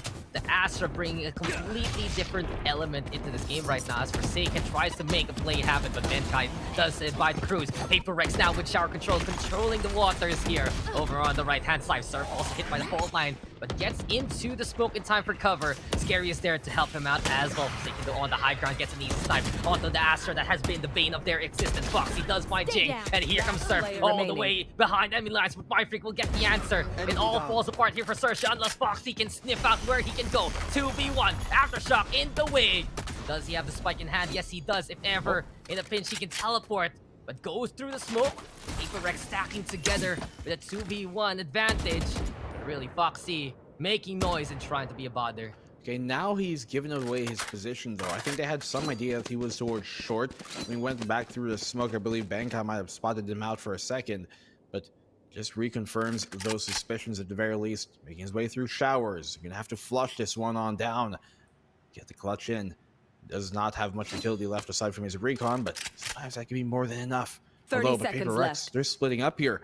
In a 2v1, I think the best option generally to do is just stick together. Either you die together or you play a retake together, but at least you don't isolate and give a 1v1, which is so much more winnable for the attacking side. So Foxes, things could work out from here. The spike will get planted. Information has been given. Stun on out, and the confirmed round here by Bankai coming in for PaperX. They went on the aggressive to open up the round. They took that showers control, which XERXIA have been going backward to time and time over. They knew that if they took that showers away, it would be XERXIA going to have to find another way to win the round, and that they couldn't. 5-3, PaperX continue their lead. And there's also a lot of misinformation there for PaperX. They went to the teleport, but don't forget, that's the Yoru. XERXIA might have maybe thought that the A side was less fortified, but really in that post-plant scenario, or rather before the plant even happened, the 2v1, PaperX taking all the steps to be as safe as possible. They went for the 2v1 hold towards the Lamps area. They made sure that it wasn't Foxy running into them towards the site, that he would have to wrap around one or the other ways. And then as soon as that happened, as soon as that they got that intel, they split up the forces, beat the A, all good. And without any time left for Foxy, one stun was all PaperX needed to win out that round. So you can really see aptitude still for PaperX. Not all about the bronze, still the brains, and really wise players there under the roster for these kinds of decisions. Mindfreak still 8 kills right now, and I'm really interested to see what more they can do with this Brimstone, because we've seen a few of those molly plays. We've seen sometimes the Stim Beacon help out someone like Jing, but what else is there right now for PaperX? Because this configuration is looking very, very special, I have to say. And if they somehow find a way to even amplify the distance the Forsaken Yoru can go through, perhaps with the fault lines of Bankai, with the Stim Beacons of Mindfreak, then who knows where Forsaken can get in before he can just kill everyone. I mean, when you play Yoru, you're basically putting on your shoulders lots of responsibility to be making those plays. to be fair to Paper Rex, they do have the composition to try and support that. Not that there is a standard composition for working around the Yoru. Who plays Yoru, right? Yeah, it works though. On paper, it should. They got the flashes, then they got to have that kind of reinitiating power, and this is where Yoru's so strong. Look at that. From the B side, he's all the way now here on the A. What a quick rotate. You'd never expect the op to be here immediately, but he's giving away some of his sound, and Surf is more than ready to shut him down. That was a huge pickoff by Surf. If that was another pickoff for Forsaken, he could gate crash out of there, or even worse, just dimensional drift and know exactly where the rest of the opposition is. So the snowball stop before it even starts. Elbow strike though is the play. Benkai and Cruz do get the trade. XERXIA now forced away to run out, and Jing just unrelentingly chasing, and Surf feeling the buckshot already. Bangel's now will be lobbed on over, and in behind Surf with the ambush finds another one. 3 here in the teleporter, and XERXIA says, "No, Paper Rex, you're not the only ones who can transport yourself on the other side. This is what Bind is all about." And the cheekiness of Paper Rex is punished. Might be one of the best things XERXIA can 30 seconds left against Paper Rex. A very responsible team, a respectful, restrained squad, and the PRX decides to overcommit, then they're going to be meeting the bullets on the other side. Spike A bunch planted. of them were low. Surf, fortunately for him, does get healed up by Cruz here. But it's all on Benkai. If he finds a kill, I wouldn't doubt that there's a chance he could burn that Rolling Thunder just to help secure the round even more, especially if he gets one of these high HP players like Surf or Sushi Boys. As Cruz is the last one left remaining, makes things a lot more viable. Sushi Boys won't even get their speculation be damned. Set aside as XERXIA keep the game close. 4-5 to crawl on back, and I think there was a bit of an overheat there for Forsaken. You probably thought, okay, they just heard me on the B side. I'm not expecting a TP here all the way into A. That they did. That is where Surf and Sushi were smarter at. Yeah, I mean, I think Forsaken is still okay because he has those scratches to try and push the limits. We've seen him do it on Neon. We see it when he plays that Jet. But maybe just chasing the teleport might not have been the best idea there for Paper Rex. And, well, it happens for PRX. They get a little too caught up in that kind of momentum. And we are 1 round gap right now between these two squads. Eco State, though, for Paper Rex, still potent with the Sheriffs, though. And XERXIA on the flip side, playing it slow and steady and trying to see if we're going to get some early aggression here from Jing and Forsaken. They have the time to burn anyway. They have the arsenal. Might as well try to see if these two duelists will get a little too antsy. Well, Sheriffs abound. There's a showstopper, as you said. They have lots of ultimate to utilize here. They get a single pick. This is suddenly much more winnable. They can keep that man advantage towards their side. Forsaken can play these close angles because he knows he can back off anytime. He's get flashed from his own teammate, but you're gonna have to bail out of here. They have spied him. He's gonna try and spray through, but they're gonna find him first. Did he not have a gate crash already? Yeah, nothing ready. Oh, that was the problem here. They were both undispensed. That's gonna help them just completely run him over. Jing, they have to expect he's towards that charge position. I don't think he's going to do much from here. He will deny the plant. Very nicely done. But if I goes down, all eyes are on him towards Showers, and Mind Freak's last up alive. I mean, this is a really good call by XERXIA. Mind Freak, though, still amazing with the pistol. Okay, come on. Classic, really sure. Go on ahead. And XERXIA will respect that. They'll peek it, and we'll get the takedown instead. 5-5, we're tied up. Problem is for Paper Rex, if they throw the gate crash too early, then it will run out duration with how much XERXIA bought at that time. And, well, Forsaken stuck in the corner. Couldn't really do anything after that incredible scan from Foxy. And XERXIA Esports now able to equalize and go for the push from the heroic efforts there from Scary. All they need is one guy to propel them back to their momentum, back to the playstyle. And we've seen here that XERXIA is finding the answer for the Paper Rex intensity. It's because that they're able to throw out some, let's say, monkey wrenches in their plans. They go for those teleportation relocations. While Paper Rex here will be using the blind sides to bother and perhaps scare off XERXIA from the showers just to get that orb. It's still a big commitment anyway on the utility. So mostly stacked up here towards the B side. XERXIA waiting again for any opportunity to catch out a PRX member too agitated. All that Jing's got left are those paint shells. Could be very, very crucial when it does come to it. Could chuck it through this TP if it is so called for. They have to be careful because there are two players here. Scary and Surf waiting towards that A short position to catch or rotate if ever try and get over eager into that TP. Flash on out. They're taking the hookah control for the meantime. And as they do that, typically what teams would do is leave one or maybe two players there and send the rest to go back and maybe take long. But in this case, they're trying to walk on out. Cruz is able to find a trade-off on the Jings, only able to find one. That rotation wasn't caught off by XERXIA, who are crawling their way here into the A site. 30 seconds There is left. Bankai to make that first contact. He has a Rolling Thunder, which should be perfect to try and flush this on out. But the fact is, they pop the Cosmic Divide of their own. And on the push, even without finding the stun, Forsaken gets the kill on the unengaged Surf. Trade out immediately, though, from Sushi Boys. 15 seconds left and ticking. 2 versus 3 left remaining. And they do have some smokes to still give them that concealment. Here comes the plant on down. Post plant could be very effective, but Scary knows he has to go aggressive here to try and equalize the odds. They spotted him out and found him through the smoke. Everything is lying on Sushi Boys. Yeah, Sushi Boys, can he actually stay away from this conveyor belt? And here comes the flash, the second flash. There's so many colors of the rainbow right in front of the screen. And PaperX will take this round. I have to feel for XERXIA though, because they were trying to get that kind of intel, right? They were looking to garner it as soon as they transitioned towards the other side. But the problem is, it does feel like the Seeker is, and we noticed it was headed towards the B site instead. So might have gave XERXIA a full sense of security. But PaperX, you said about the rotation, they were already there, and Forsaken taking a longer angle away from the wall and surprising the two there from that point on. So PaperX taking their fortunes and taking, well, the time to beat it out anyway. Let's play. That's a matter of timing, just completely corrected by PaperX itself. Bladestone though is out. We hear the tour de force as well. Here for PRX right now, they do have the Dimensional Drift still available. Can use for scouting if ever, but it's more of the hold close scenario again here. For PaperX, Forsaken looking for the first contact. Sushi Boys does not want to cross, and the volley is forced out here by Cruz. Forsaken again, utilities are there, and time now to go into another dimension. Well, it's time to try and go for a bit of a party. Trying to wonder, where is Forsaken? This is looking very, very dicey for him. He does bail out in the last second, realizes the information gathered is more than enough given. He does play the safer game.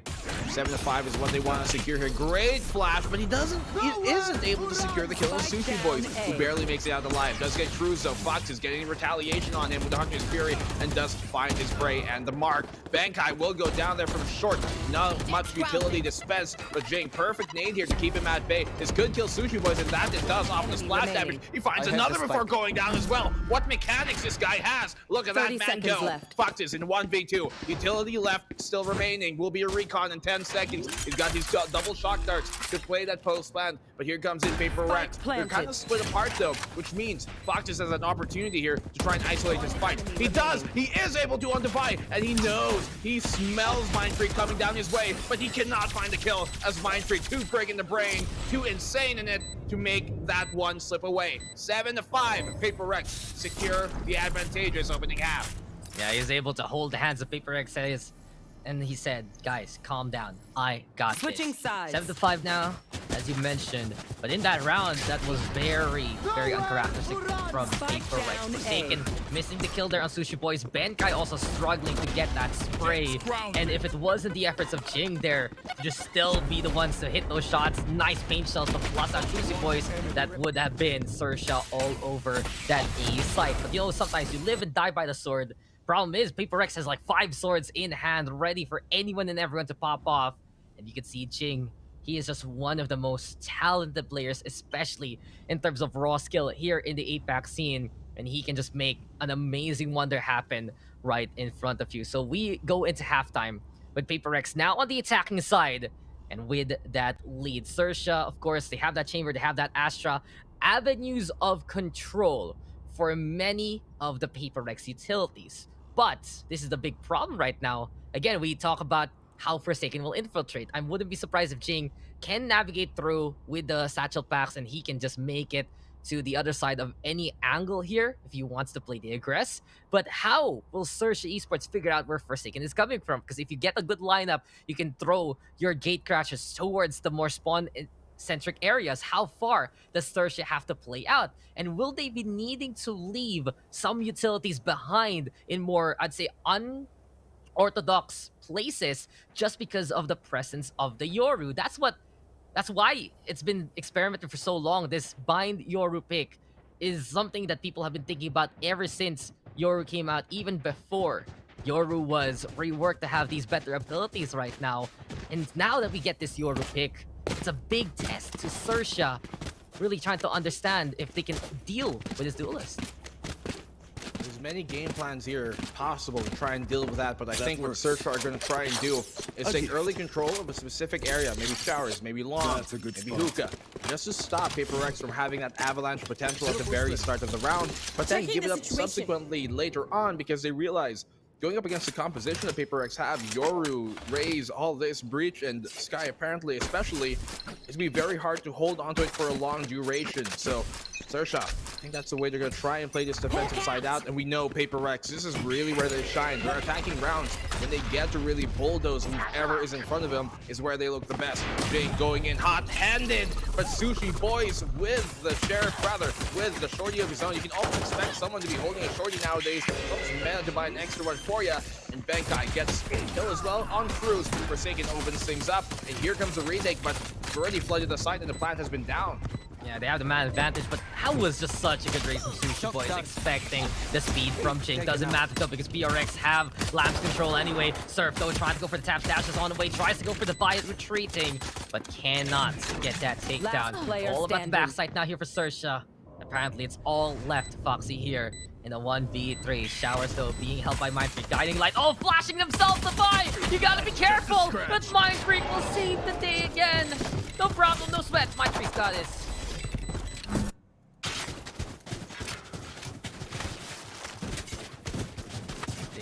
Dangerous times there. PaperX. And well, does seem like, you know, Sushi Boys, he was waiting for PaperX to come. Finished. It's just a scratch. Well then, 8-5 scoreline right now. And PaperX here. Maybe at the very least going for the guiding lights. Tries to go for the push, and maybe high time for the Boombot to say hello. Trailblazers are looking around. PaperX now. Oh, they want to go for the aggressive yet again. Here we go with the aftershock to play Forsaken. Does find Suzo. It's all about PaperX. Just cleaning up house. XERXIA, nary an impact basically in this round. Spike planted. Spike's fine. Flawless win.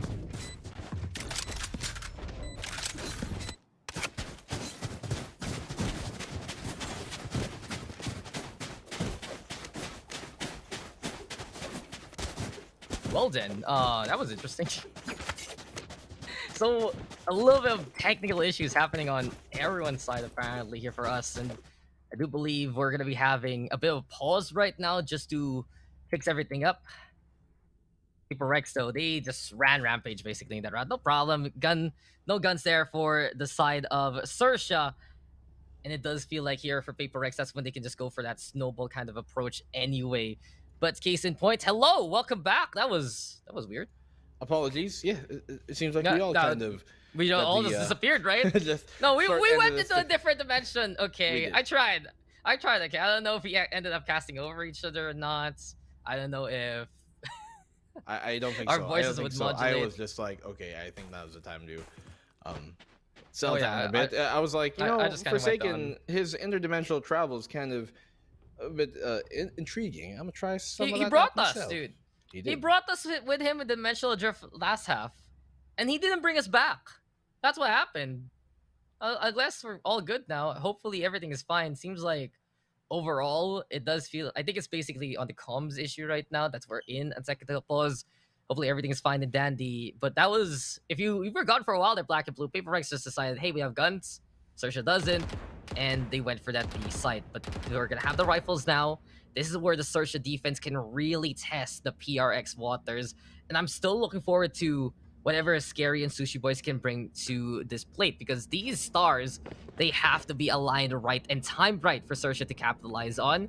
And if PaperX can navigate through and we don't get scary having the right setup for the post plant, well, it's going to be easier pickings again for PRX. They're just going to overrun on the attacking side the same way they do every other team. And that game plan is what they're going to have to stick by to try and take down this opposing Titans that they are. XERXIA lead starting to get away from them, but I don't think that's going to continue on for too long. They're a great defensive team. Bind has not been something that has necessarily been touted as their home. If anything, it's one of their, I guess, statistically at the start of the year, one of their lesser, more proficient maps. So this is a pretty good map for PaperX to be bringing this strat on. The attacking side, I do believe, more importantly, is something that will favor the composition much more than they did on the defensive side. Like, you can argue, yeah, a lot of these agents are good on the defense, but I think the way they play in general and how they use them, combined with the roster and composition around that, is really what's going to make things difficult. How do you even defend against a full execute when it's a gun round, right? When there's like a Yoru Mirage and then a bunch of flashes thrown at you from the Yoru and the Sky and the Breach with the stun and the nade and the molly and the stim. There's so much they can literally throw at you. It's a blender, a salad here of utility and flashes that XERXIA, they're going to be hard pressed to really get clean fights going in. You rapping the utilities now there, Black and Blue? Oh, you yes, gonna make a mixtape? Make a mixtape.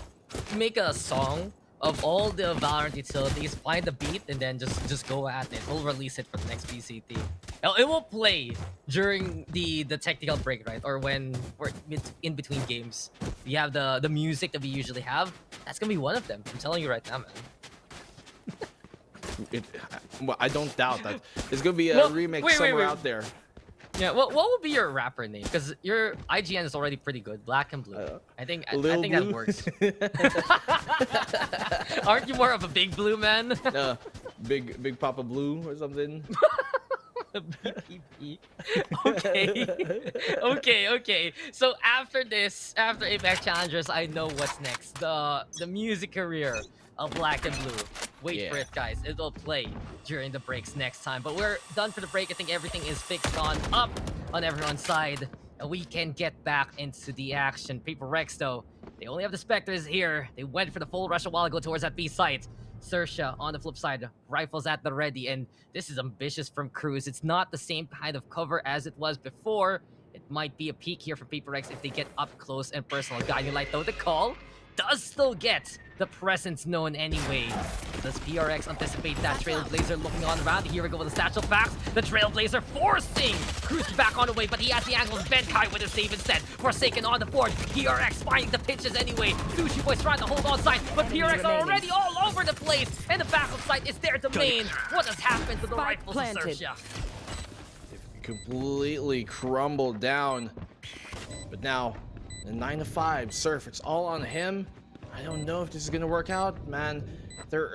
They were down already 4 rounds, looking to be a 5th. Spectres were bound for PaperX, but this is what I was talking about. Especially with the Spectre, you wouldn't think of it, but it could even be more beneficial in these kind of situations where you are going to be going very far forward, where you are going to be playing close. You can use the movement, abuse it, really just overrun anything in your way. And PaperX, man, they are so clean right now on this.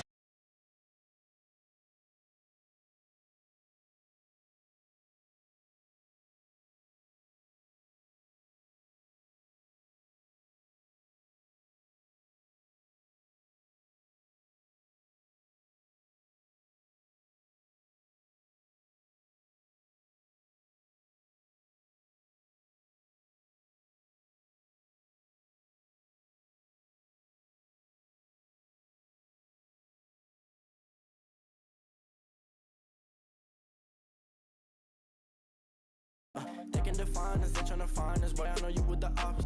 We're not the same, no, you can compare me, I don't belong in the box. Don't try to play me, no, I'm not friendly, this is everything I got.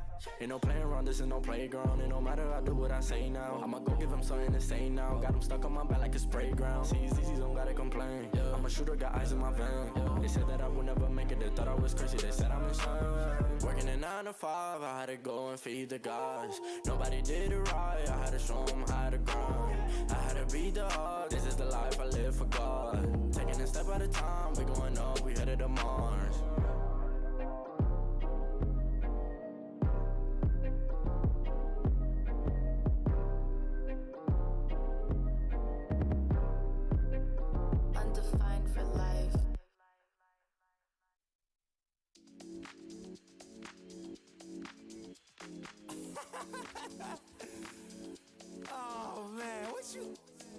talking about, man?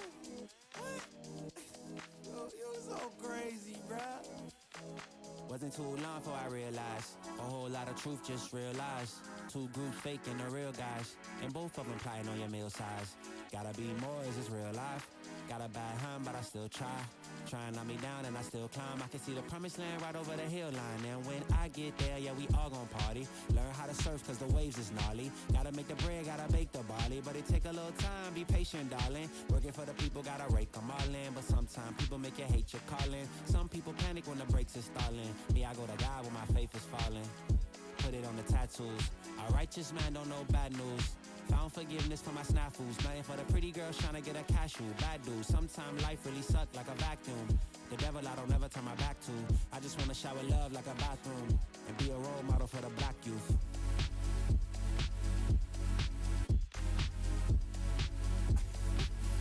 Here you go. Here you go again. Talking all that. What? What are you talking about, man? Wasn't too long before I realized a whole lot of truth just realized. Two groups faking the real guys, and both of them plotting on your meal size. Gotta be more, is this real life? Got a bad hand, but I still try.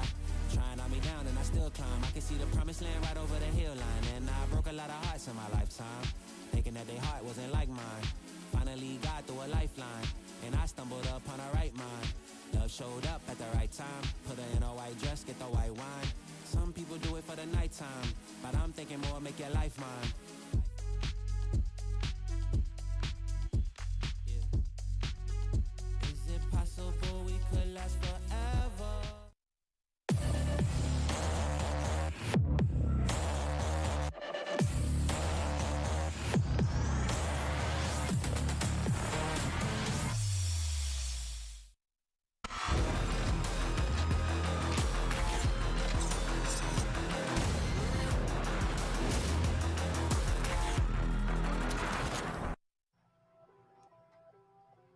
Looks like we're gate crashing back into the series. Welcome back, ladies and gentlemen. We have teleported back to Bind. We're going to be getting on with game number 1 yet again between PaperX and XERXIA. Dax here with Black and Blue. And have you seen the multiple lights of PaperX there, my friend? Because there's the colors of blue, there's the colors of green. I do believe there's a hefty shade of orange as well, because the Flash Frenzy has been one of the biggest ways PaperX is just outmaneuvering XERXIA right now. Well, apologies for us kind of getting gate crashed from the match for a quick moment, but I think we're back. I think everything's settled. But yeah, you look at the side of PaperX, and that gate crash there is that Yoru pick is really coming in influential. You can see how many times he's able to get super deep and then rotate to the other side of the map over and over. But that was on the defense. Now that they're on the attack, the fact that he has so many flashes compared to the fact that they have a darn Sky and the Breach to go with it as well, and the Stim Beacon means that this team, their entire composition is based on the Unga Bunga mindset. Just going really fast, really hard, and ending the round real quick. And again, the tactical advantage that they have to win out those duels anyway gives them ample enough time to outspray the competition, and that's what PaperX has done here on the attacking side so far. It's been quite a run here. XERXIA can't find the answers as of yet, and we're looking forward to perhaps, again, ways to isolate those kind of sightlines. Maybe some cheeky antics here from someone like Scary to play around those types of smokes. But the XERXIA playstyle is getting overrun, and we are back. A bit of a refresher here. It's all been PaperX here so far on the attacking side, and we're now at an 11-5. Guns are out though for XERXIA. Operator in the hands of Surf, and this just might be the do or die moment. Crucial for XERXIA to win this round. This is do or die, as you said, Dax. They lose this round, map's done pretty much. No way they're coming back, especially on the ecos. And the operators, though, to try and shake things up a bit, make things a different bit outcome. But look at all the free frags. We've not even seen much of that, but all we can tell is people be shooting people and people be dying here towards the teleport on Hookah. Orbital Strike comes on in, and besides that, the buy with the spray down, such an ambitious play from XERXIA. You'd expect them to hold instead with the operator, but just because of that, PaperX with the right punish, and they have just the right tools right now to win out on the map even more so. Nice snipe though from Surf. Catches forces out Mindfreak while under pressure, proving why he's in this XERXIA roster right now. Here we have the Hunter though to play it out also. Try to deny as much as possible that spike plant, but while this happens, it's time here for the Yoru to come on in. He went for the gate crash, but it was a fake, and Forsaken will catch him off guard instead. Picks up now the operator. Mind gaze from the Yoru, misses the shot though, and he will turn on around to just get on away Standing instead. ahead. 33 seconds left for PaperX to commit on a site. 30 seconds left. Forsaken now with a rifle yet again in, so trying to keep it away, trying to keep the clip away rather from Foxy here. But the Trailblazer now move the scouts, and this exposes yet again the position of the last member of XERXIA. To the high ground we go. Here with Foxy, PaperX playing the game of keep away. Not only that, Forsaken here, just waiting for the right timing. Good Guiding Light to get the call. Out of Defy charges. now stacking towards the shower here. And a double swing perhaps to win this out. No one at short whatsoever. Here comes the Guiding Light yet again. Flashes his own teammate Forsaken. He wants to push. He wants to peek. And finally, he will get that chance. 12-5 map point here for PaperX. PaperX are looking so comfortable right now. You know that post line greatly played there. He threw out the initial Guiding Light from short, rotated towards the showers because of basically an orbital strike, forcing them to have to push on out. All Defy had to do was hold mouse one and get the job done. Forsaken finding so many frags, high impact as well. And now he's got his ultimate. Once he puts on that masks, well, pretty much signs death for anybody on the opposing side. If not, information at least gathered. But XERXIA, you have to pull out everything that they've got here. Here comes a Blaze. The two of their forces well. Flash blinds both of them, but both can escape for the meantime. Yeah, Surf unable to go for it, but that is going to be ambitious here for Forsaken. Decides to get back to reality. Snaps back. Surf though is there to catch him. Sushi Boys Foxy on the board, and PaperX now down. Left to Defy. The flashes did come to try and anticipate the Blaze Storm. Yes, since it popped in their faces, PaperX couldn't really capitalize as much. And luckily this time here, Blacky Blue, we didn't get dragged along by the Dimensional Drift. We're still here in the right place to cast this game. But with Defy all alone, I think XERXIA should have this round and still survive a little bit more. They hold on for another round. Just a round, perhaps. PaperX. Lots of economy to still utilize moving into the next few rounds. Defy, I think, always going to try and go for some exits. I mean, XERXIA are really poor, so I think you can force them to have to half buy or have a mixed buy at some point.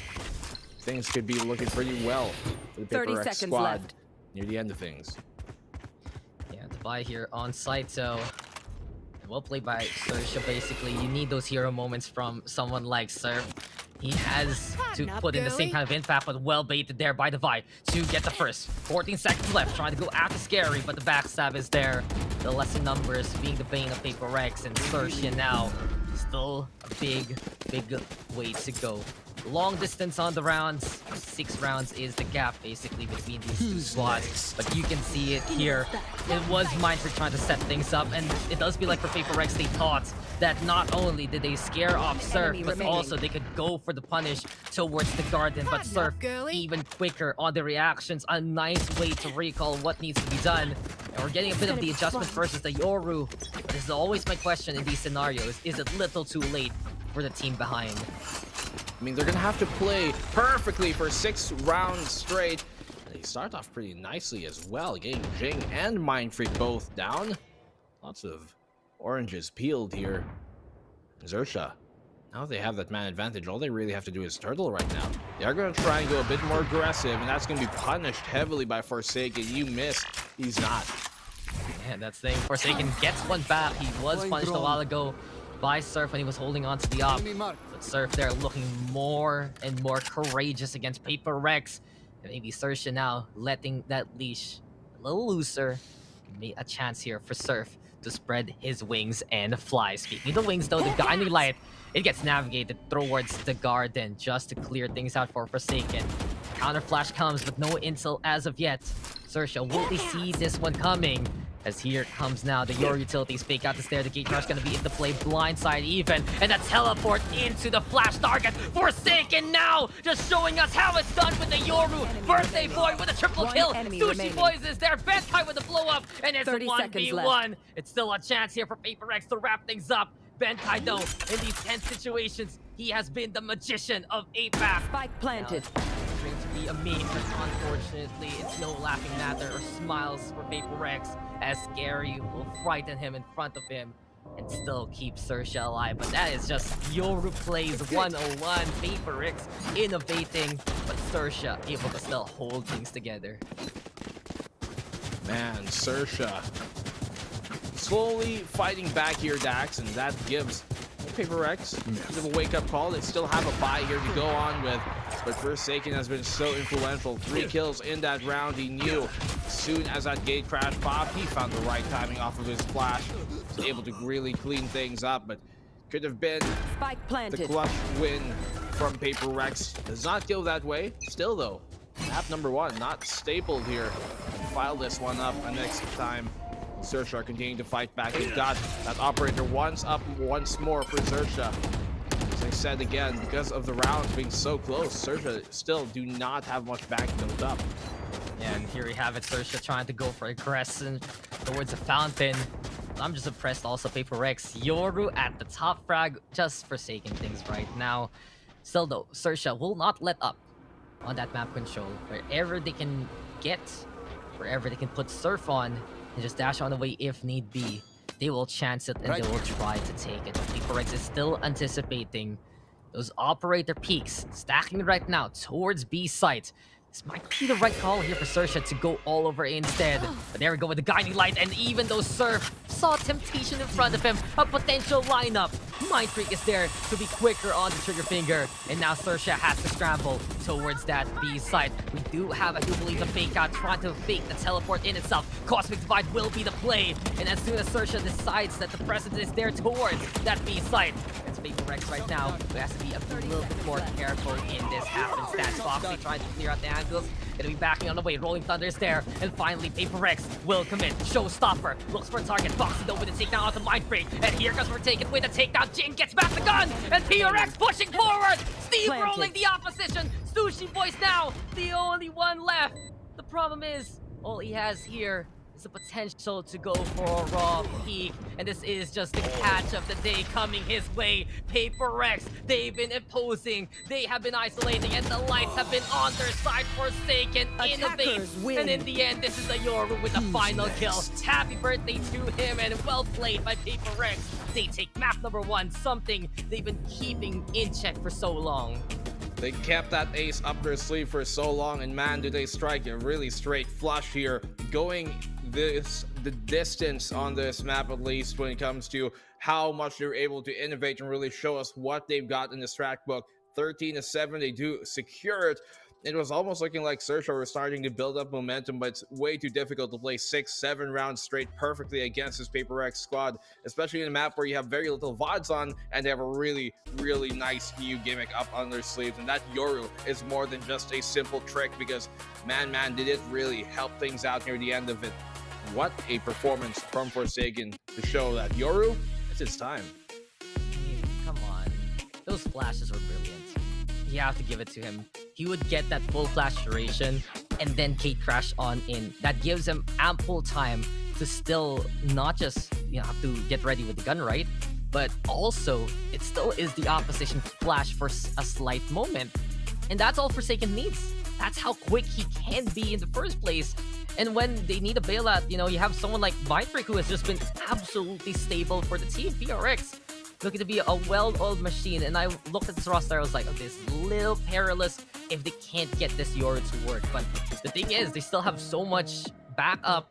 I'd say it's not even the setup, really. It's just a backup plan. You have flashes from the breach, flashes from the sky, and that gives them the opportunity to still be willing to peek out those angles despite the lack of the high octane speed of the jet. And for XERXIA, they just couldn't adjust in time. There were a few moments there from Surf later on, and I really feel like that's something XERXIA needs to do. They have to let Surf be willing to fight Forsaken in more direct combat. They need that duelist not just to step on up, but become a name of his own sake, because if you're not able to really do that against PPGL, they can just find the overrun onto the weaker side, and if you're playing too much as a team like here, the XERXIA system, then well, PRX, they have gotten all the experience they need for the overrun here, Black and Blue.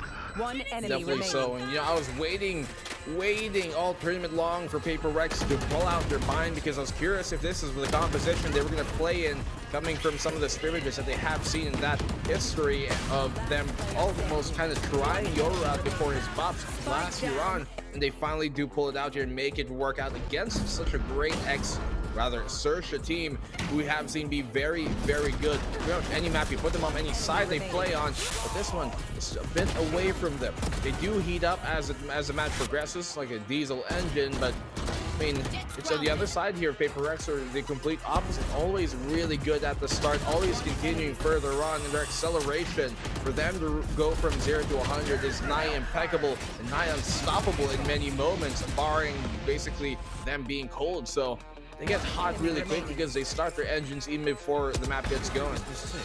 And here we go. Yoru's gonna come out and SCAQs even more so. Not that they know how to play it, but for XERXIA, again, I still will say the statement. I think really Surf is really coming to his own as an incredible player, and they might just need him to be given the chance to step it up even more so. Go for more of those ambitious peaks and plays. Be a little bit more careful though with the operator.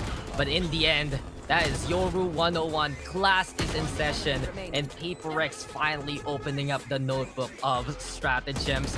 Well played there by PRX. This is the first bind game they've had in VCT this year, and they will get that first win that they've been desperately looking for in this series. We'll be taking a break though, guys, and when we return, can XERXIA bounce on back, or will the domination of PPGL continue on into another series? My name is Stax here with Black and Blue. You guys are tuning on in to the APAC Challengers Knockouts Day number 2. We'll be right back in just a bit.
I think I let my guard down.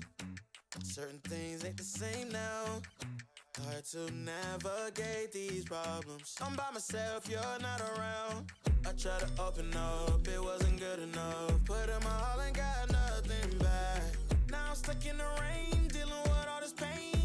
Why you gotta do me like that? Don't say you love me, then go and leave me. It can't get ugly, trust and believe me. Say it to myself, looks so deceiving. Trying to fight back this far from easy. I've seen your hands. Delilah, don't you know I've seen your hands. Delilah, don't you know my heart turned cold, lost control. Looking at this beautiful distraction. Fell in love with a fatal attraction. I really let my guard down, now relaxing. Why did I open up? She taking way too much. Put in my all and got nothing back.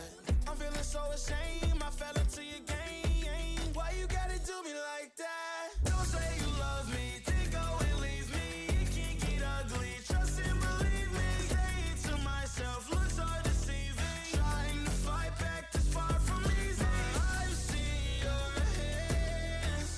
Delilah, don't you know I've seen your hands. Delilah, don't you know I gave you all of me, had me so deceived. You chose to leave my life, so I'm on my own in the cycle. I can't believe. Don't say you love me, then go and leave me. It can't get ugly, trust and believe me.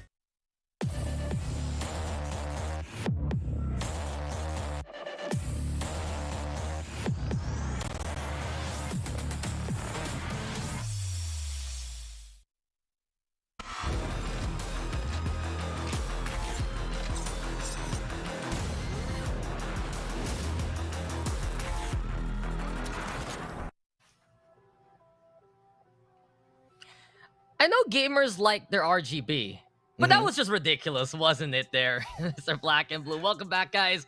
Game number 2 is coming our way. It's PaperX versus XERXIA Esports. This is the upper bracket semifinals. Nowhere close to the grand finals whatsoever as of yet, but a clash of representatives here and now doing battle on the second day. And Black and Blue, come on. We were talking about it so much more during the break. That flash fiesta that we saw there from PaperX, it was just so well executed. And I kind of do want to ask again what I asked you a while ago while we were during the break. How do you even deal with that? How do you play that anti-flash? Well, first of all, I think, Dax, you are already aware of my color preferences. Obviously, two-toned is the way to go. But I think as well as that, to your question, you don't. How do you even counter all those flashes? It's very difficult to, like, yeah, on a set execute, you can have someone play anti-flash. On the defensive side, you can have someone also play anti-flash and be prepared to try and counteract that. But on the composition that they had, at least, it really was kind of a comp diff, I think, here.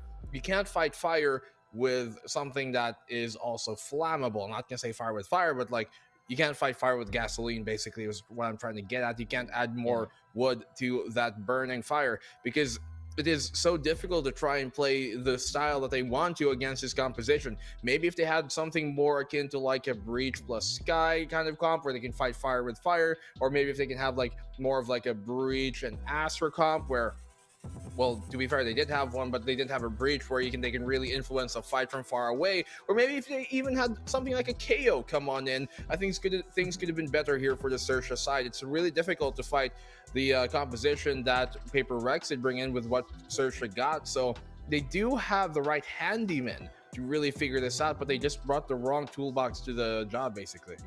Yeah, and I'm looking at their comp right now. I think this was what I was talking about.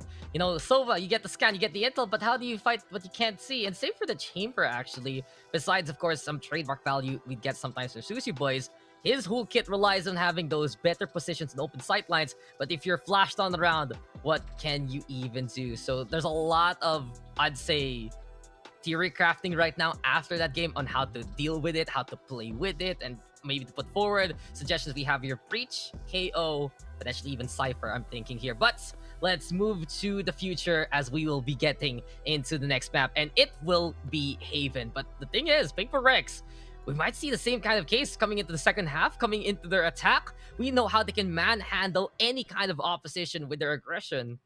Well, Haven was a map that they did kind of struggle on yesterday when they were on the defensive side. Their composition does kind of tout to that. When they have Reyna and Jett, you typically do kind of favor the attacking side a bit more often, especially in a map like Haven here with so many lanes to try and block off of. So I think for Paper Rex, if they're going to be starting on the defensive side here, they might start a bit slower than we did see them on Bind, and that's going to allow XERXIA to try and build up their rounds and their lead, basically. But when we go on over to the attacking side, that's where XERXIA, rather Paper Rex, are going to be so difficult and so deadly to try and counteract. And that's where XERXIA are going to have to really lock in, because this could be a 2-0 if everything goes their way. Now, this is where I put forward the theorem here, Black and Blue.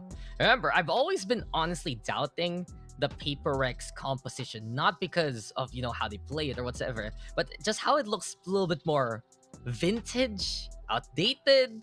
Jett Reyna, the way to go with the Omens. Like, okay, we're getting back to the past, basically. And come on, Paper Rex is a team that can just destroy you anyway with that kind of setup. But moving forward versus XERXIA, I really wonder if they're still gonna stick by it, because we have noticed that on the defense, they are a little bit weaker against utility-based compositions. And historically, this year, XERXIA has not dropped a Haven map as of yet in the circuit. Not only that, they run a very utility-based comp, having both the Sky and the Breach. So if it was Paper Rex a while ago doing the flashes, this time it might be the side of XERXIA giving them a taste of their own medicine when things go right. And their compositions have a lot of times kind of been very heat check kind of comps, where you really do know that if they weren't really feeling it that day, that composition, that team that they were really bringing into it wasn't going to work on out. And it worked out yesterday versus Southblood, but XERXIA are very, very good at cooling those type of heat checks down, and they might just get checked if they try and go for it once more. Now, Paper Rex are very, very good, probably the best team in APAC in making that style of play work, but as we like to say, you live by the sword, you also die by it, and sometimes you just get cut a bit too often. And for Paper Rex, if they're not really landing everything, you know, XERXIA can kind of equalize that gap in mechanics by the brain power and just the cerebral play that they bring into it, the team play as well. You know, Paper Rex, there's lots of team play, but it's more like moment-to-moment chemistry than it is set team play that we do see from the XERXIA side. Hasn't worked out for them on Bind, though. It is one of their more wayward maps, and as we're going to Haven now, this is a map that has looked better in the past for XERXIA, and this is why I'm expecting for them to go to a third map, because of the fact that we're going into Haven specifically. Okay, now play along with me here, my friend. I really feel like for XERXIA, if they let Surf loose and try to play Forsaken their own game, it'll be a great litmus test for him. Because let's move back into the past. If you remember, how was X10 there when they faced off against Paper Rex? I do believe that was already with Patipad, and we knew how strong he was, a superstar in his own right.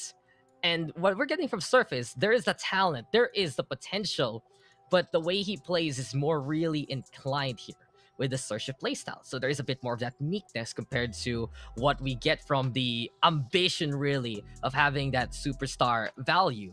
And this might be the time for Surf to show that he can be at that level, to prove to everyone that he's just not a cog in this machine for XERXIA Esports, but he can be, again, one of the famous Thai Jets that we know, one of the famous Thai duelists that can really put the team at the forefront. We look at some of the other squads, we look especially at Full Sense, you have John Olsen, right? And while XERXIA has had the perfect counterplay against the Full Sense style, if they have even a little bit more to push on forward, they might reach the same heights or even greater from what they've already accomplished last year. And especially against Paper Rex, who already have Forsaken, who have Jing, and the fact that they have been avoiding each other for so long until now, this is really one big testament to how strong Paper Rex has grown. Yes, that they can outpower now the XERXIA playstyle, but as we get into Agent Select here, it's still, I'm looking forward to what Surf can do, because he has shown he can do so. And maybe it's now time to unleash those chains that bind him to the rest of the roster as we get the Jett off here. Forsaken versus Surf on the Jett playstyle, and you can see that they changed it up indeed. The Vi again on the Sky. You have Jing on the Sage rather, and the Cypher comes out from Benkai, so they go back to the Sentinel here for PRX. And this is what they kind of played yesterday, which was super, super effective.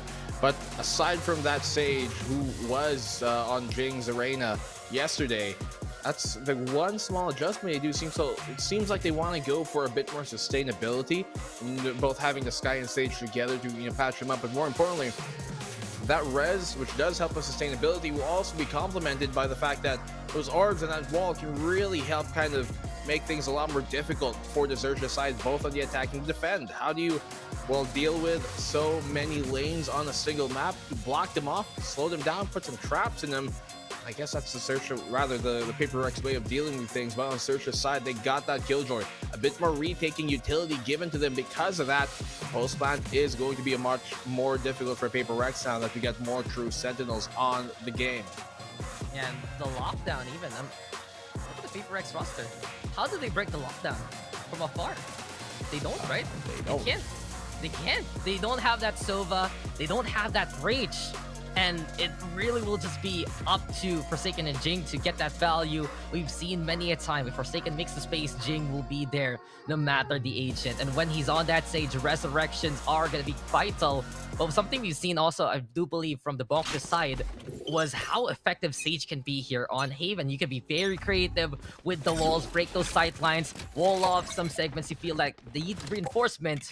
But we're going to be getting into the game, and XERXIA to start things off on the attacking side. They're the ones with the flashes here. They're the ones who can impose. We'll change the colors up on the overlay very soon as we get the guiding light now from Device. Surf has back on the way though. Here comes Bankai with a takedown. And PaperX with the first punish, looking for Seven. Forsaken is right there, and it's all up to the lobby. They want to go for the plus, but Foxy the infiltration. A small lapse of judgment here for PaperX as they forget to watch out for the short angle, and it becomes 2v2. But XERXIA trying to go for their friend Foxy again, yet again, so wildly on the movement. Everything is now left here to Mindfreak in the 2v1. Paranoia thrown, but misses the marks. And Foxy, what does the Fox say? It's a 4K for the pistol. He just willed them into that round win, didn't they, Dax? It seemed like PaperX were just completely rolling over the XERXIA side on that A-long attack, but they completely forgot, hey, there's two ways to get in an A. And here I am, Fox's. Very sly from him, coming in from the sewers, but he's the one who flushes him down to whence he came.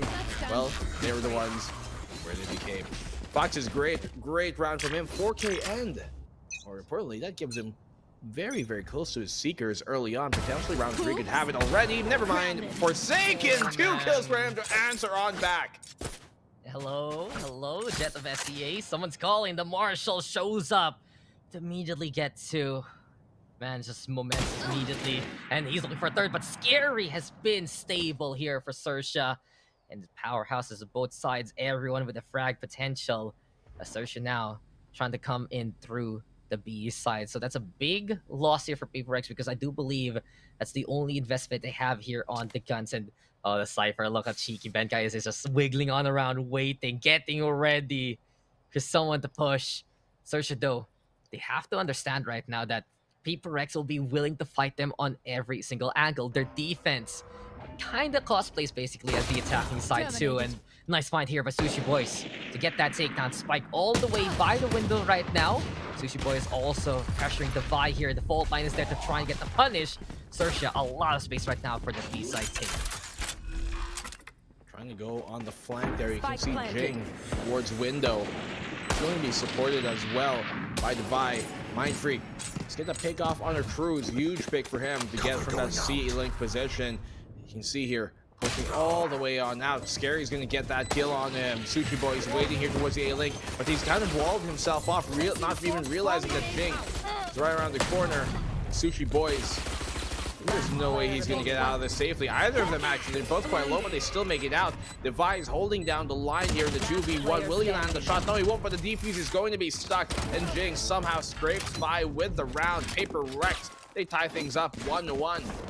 Yeah, they steal that one away, and it's interesting now what the economy is going to be here for XERXIA Esports. But as we're trying to fix up the overlay right now, I do have to point out again, this is how effective the Sage can be in these kind of predicaments. If you just wall it over, you can just put the spike away from the reach of the opposition. And not only that, while Scary went for the Rampage, it was him versus the world many a time.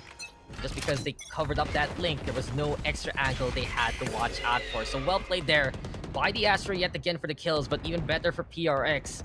to steal that one away. And I do believe now the guns are out for both sides. This can be costly for the ones who lose it here. The buy with a takedown on Foxy first and foremost. There's a flashpoint, but Jing, no fear whatsoever. He just peeks try anyway. We'll get the takedown. The buy is there even.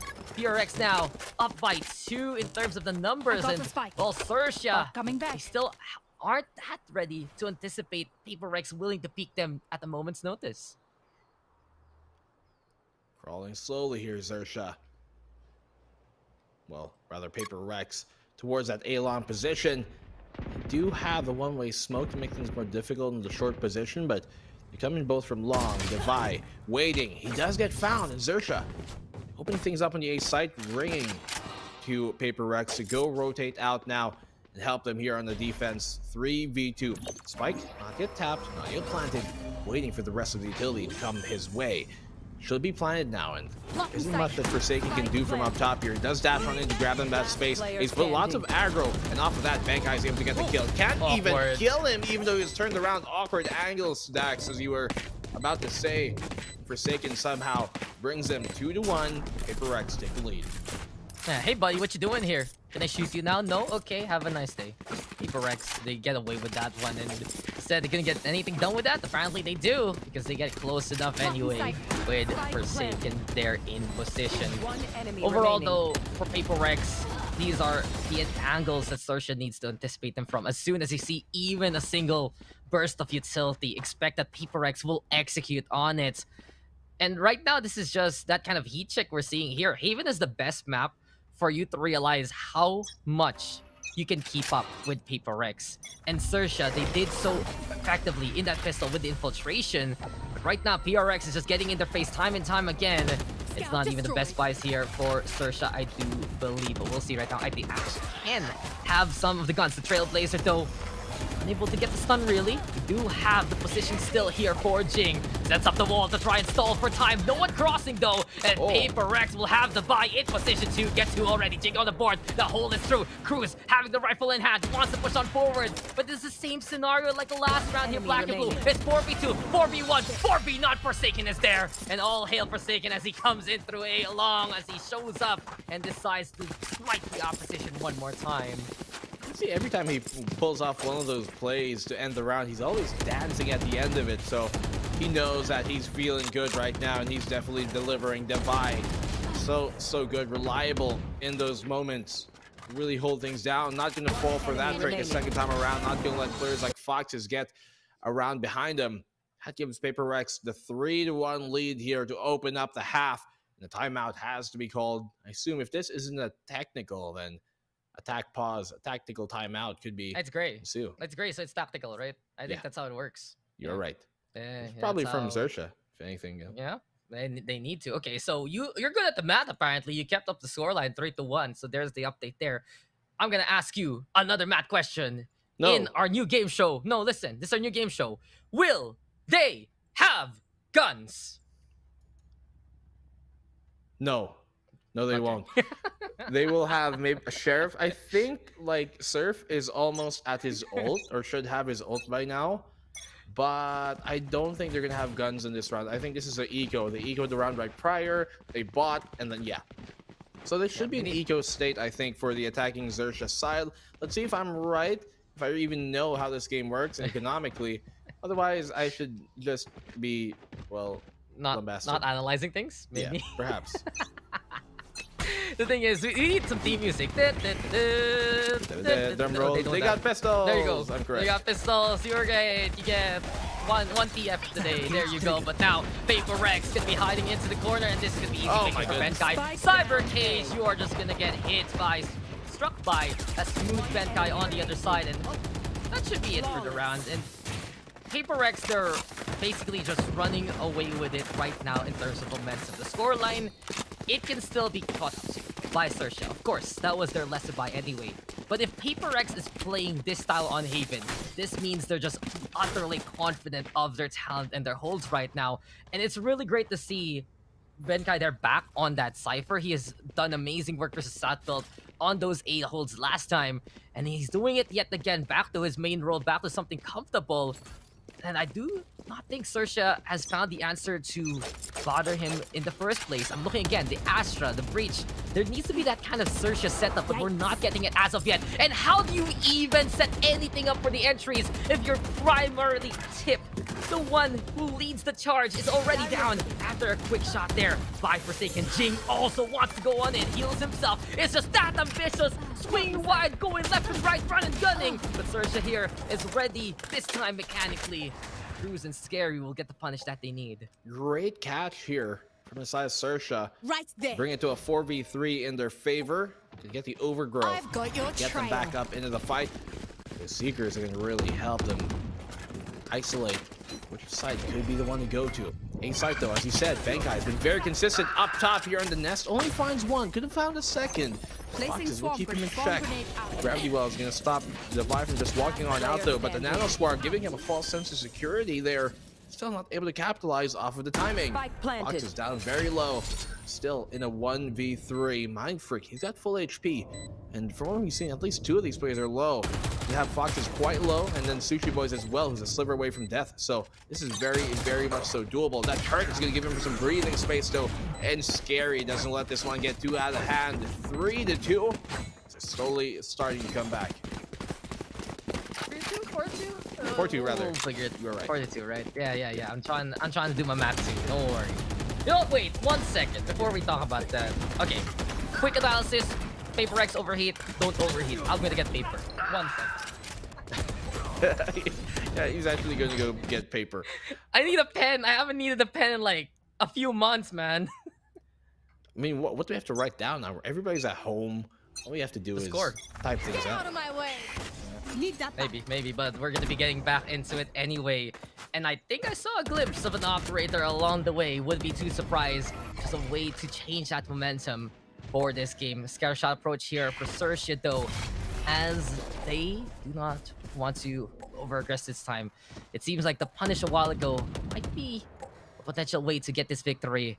Forsaken is creeping closer and closer right now to Sushi Boys. The alarm bot in the way, yes, but he's just holding that angle. If anyone decides to go for that A site, it's a surprise party by the birthday boy himself. So the operator doesn't get the lethal kill, misses the mark onto surf as well after the updraft. And this will now tell XERXIA an op is here towards that A side.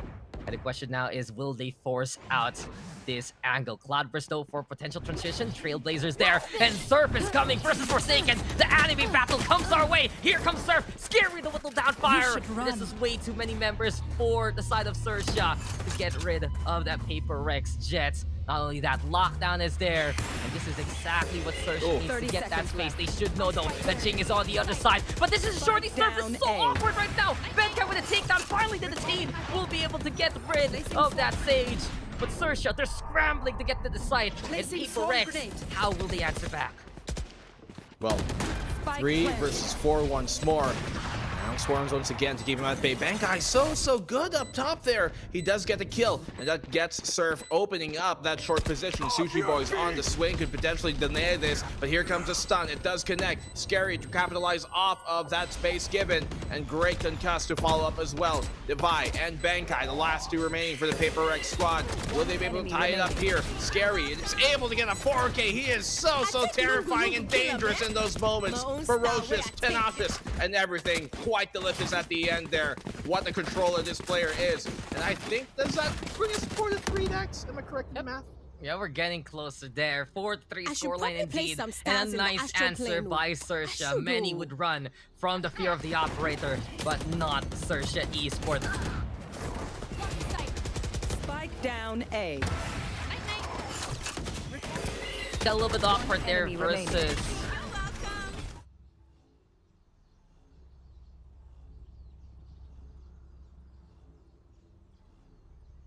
Staying power only circulates around the initial utilities of Jing, and of course the setups get from the Cypher of Benkai. But beyond that, and especially in a retake scenario they're ill prepared for, then they narrowly have a chance really if XERXIA loses their, or basically throws out their utilities, right? That Rolling Thunder was huge to stem the tide of Paper Rex. They got caught just peeking from the tower anyway.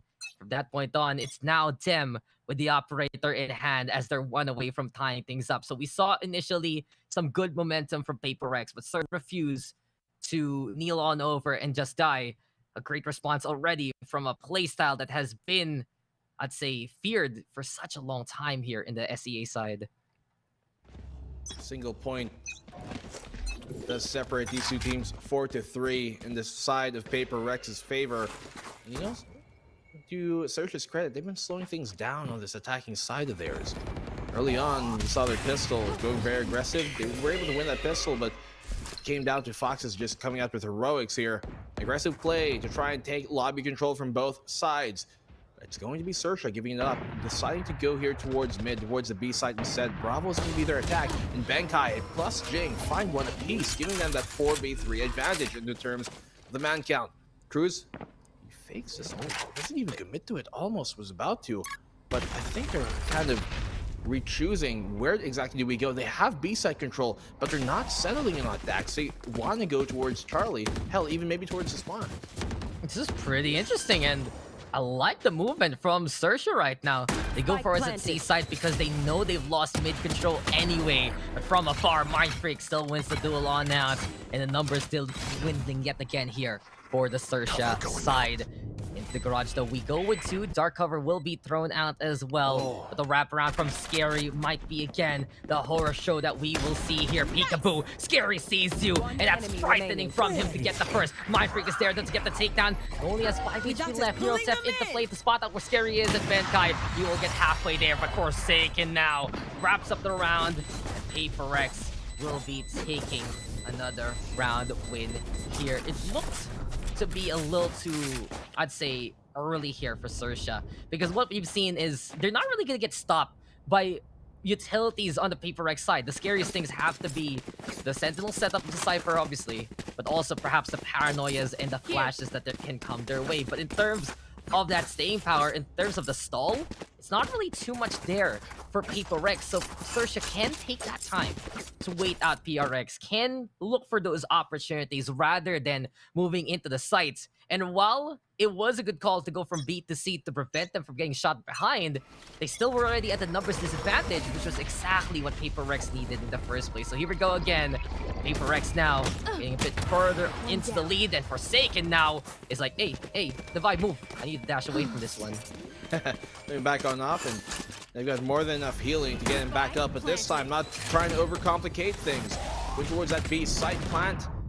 Has been spiked down. Now they're trying to go for the retake. It can be difficult with an operator, but they got Jing with a rifle to try and spearhead that push. He's the first one on in, but Mindfreak's the first one to get a kill. Jing following up here. He finds a second here. The battle stage, the battle support's coming in true, and that's a clean retake. Not even letting them kind of get post-plant positions properly, not letting the XERXIA side set themselves, and that extends their lead double now here over XERXIA. 6-3. PaperX make it. Yeah, that's the perfect point. The post-plant positions were not there from XERXIA. And PaperX, who strolled on in, not fearing the Nano Swarm, his name is Jing, and come on, he has just been doing incredible things for this team.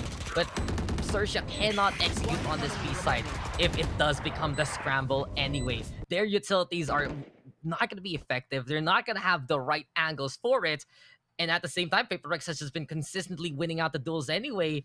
Just that willingness to push even deeper when they have that man advantage. It's what PaperX is doing right now to prevent the utility setup from going on. And it really feels like they've learned a bit versus that South build game where they were struggling on the defense.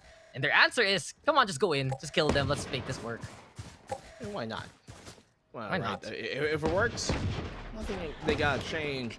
Sometimes you need to put in a bit of muscle, their theory, to really make it work on that. PaperX and Forsaken going very deep, and Surface is one to find up the opening kill here on the Jing. And once more, for the third time in a row, they go towards the B site, but this time, once like a while ago, they don't actually commit to it. They're actually going here towards the A site, allowing them to pincer and catch Forsaken off guard. Spike though, still coming towards the A site, so an A split is what they're going for, and this buy from them, it's looking to work on out. They kind of did force that solo rifle out.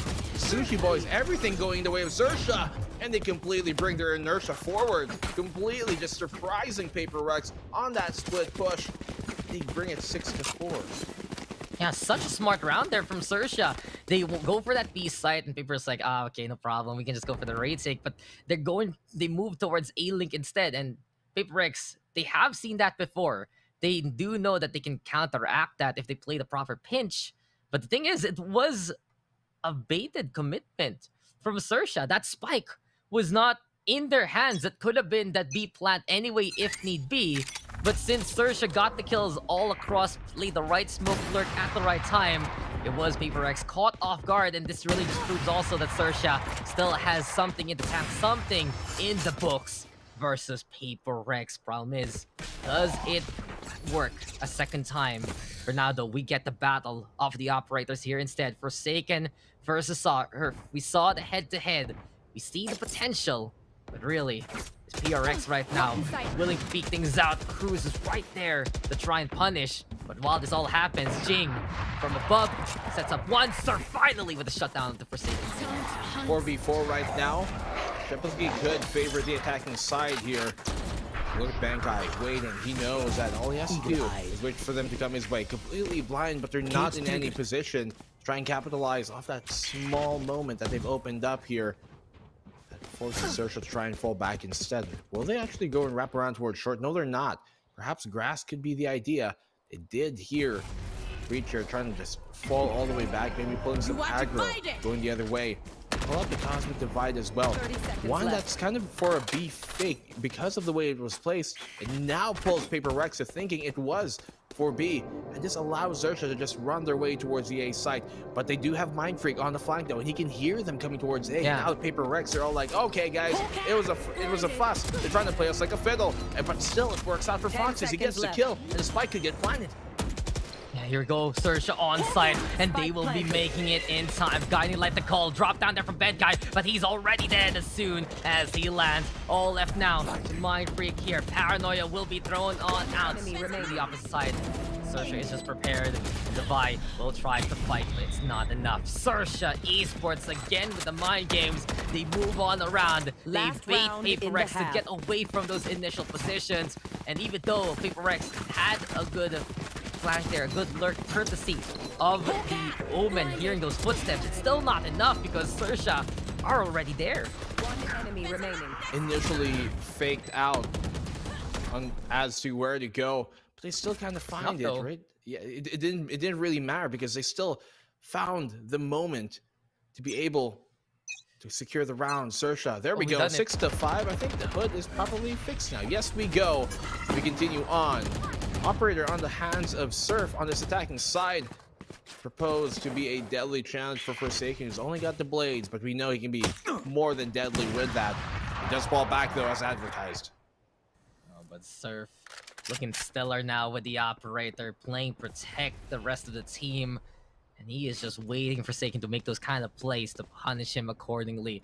Still though, PaperX is a team that wants to just try and push these margins even further. Jing right now with the resurrection. It's just a bait play perhaps, but no one is there to take advantage of that.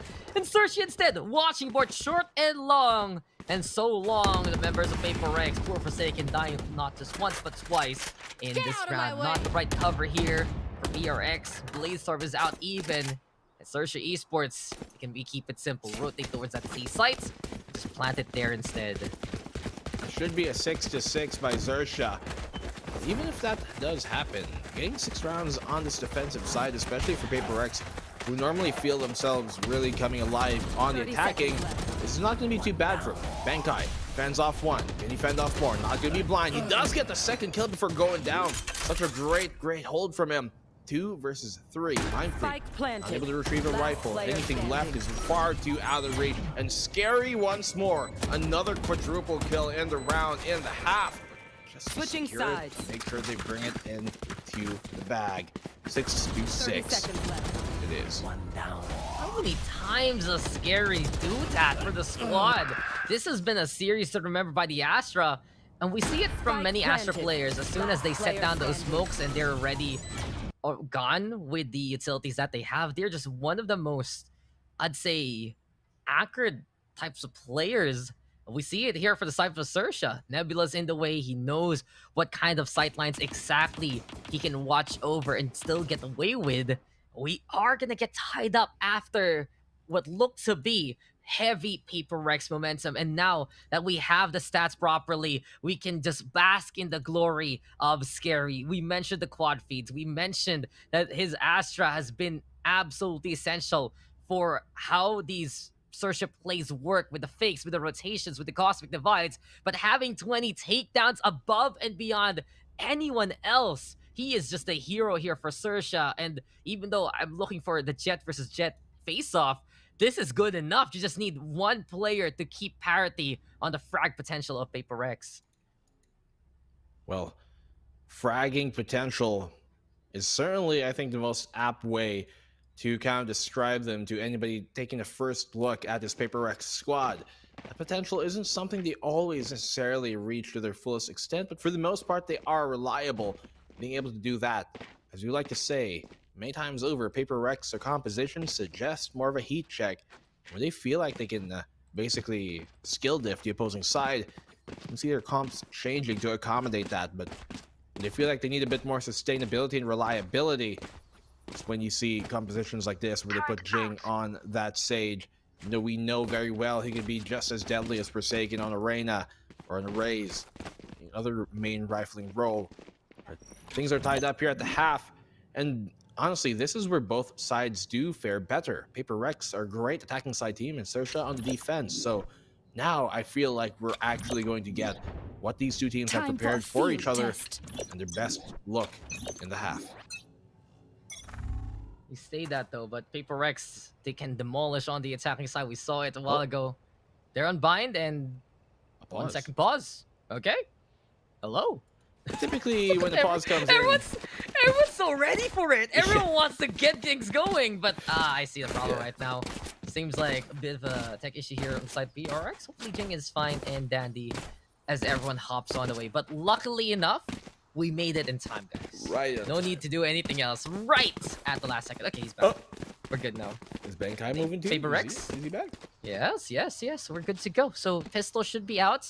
And will we get a rehash of what PRX can do on the attacking side? Will we see the speed here, led by Forsaken, to lead the team to victory? Or will Sersha have the answer? My eyes, besides Scary, of course, has to be the efforts of Sushi Boys and Cruz right now. They're the ones who have the right utility to hold things together. And personally, what we've seen from Sersha, it's a lot more refined on positioning. They have a great understanding for many a rotation, and if they can be that team to anticipate where PRX is coming from, they have the right tools for the job that needs to be done. Typically, when the pause, attack pause, is called with 10 seconds left. 1-0, but this one's the other way around. 0-1, last second remaining. Unfortunately, they get it in time. I think we're just waiting for everybody to have their things sorted out. You can see the graphic confirming that suspicion, but Scary, man. I'm just happy. I'm just happy we made it before the round starts. Okay, that's really just it. If there's really an issue right now, it back. Yeah. It's like, okay, we'll chill. But what a series this has been so far. And while we got the innovation there from Paper Rex, Sersha still showing that their stable compositions, they can really make it work. And how many times have we seen for Sersha? It's just that step-up game that we're getting right now. Scary got, I believe, 2 quad kills a while ago. They're on bind, and he either has 2 or 3 right now here on Haven, because this is a scary sight to behold, pardon the pun, from the Astra. How do you even find those moments to get the quad kill? And I think right now for Sersha, if they can see, they can fight. I mean, pretty obvious from that first map that it was the flashes being such a big problem. But when they have these sight lines, when they have these angles, there are scenarios where, especially in the post plant, they really have ways to manipulate that kind of battlefield. And it all lies down on that Astra, everyone else pitching in if need be. But basically, the way they get map control or site control effectively is as soon as they put the smokes down, everyone is just watching all of the angles that need that kind of peak. And whatever you could get away with if the smoke wasn't there, basically, well, they can do so in that moment. But finally, guns are ready, game is afoot, and Sushi Boys on the left-hand side. The gravity will pull Jing back into safety suddenly. And XERXIA, they will get the first kill anyway. There's the second from Scary. Jing low on the HP, has to back on the way as he heals himself. But as PaperX tries to run into the garage, they're hit by the truck. That is XERXIA on the other side. 5 versus 3 here. The stacking side of PaperX struggling to really find much opening stacks. Scary is taken down quite low. And we've seen many an Astra pop off lately on Haven, haven't we? But he's been having himself a game and a half. Coming on towards that A site, PaperX. I think it's the right site for them to choose, considering it is. Not going to give up that information, but once they do tap this spike, you can expect that rotation to come on in. Flash is out here. The spike will be planted. As now XERXIA trying to go for the 3v5 retake. Important here for Jing to be able to catch off the rotations, but that's not going to happen. Zerf finds him, sniffs him out, shuts him down. And this is potentially a clean XERXIA retake coming on in. Yep. There we go. XERXIA 6-6. And that's 7-6. They take the opening pistol and don't even drop a single player doing that. Scary. A sliver of his health, but he doesn't mind continuing on. Bankai, you can see him there, hung up. XERXIA finally take the lead. This entire map, they have not had the lead. This is really, really good for them. Something that they, I guess, have been looking to find ever since map number 1. This momentum, they can continue on, especially on the defensive side. We know that they have been popular, really making their own. I think it's going to be even cleaner right now from XERXIA. If they just get the right anticipation, PaperX won't have that immediate extra help there for Forsaken. This is the difference having that Jet and the Reyna. They've done it for the all-in basically. But since they have that Sage based in their composition, they'll be stronger on the post plant. Some great walls later on for the angles to be separated. But those are just theories, and right now, it's reality that XERXIA has the gun advantage into play.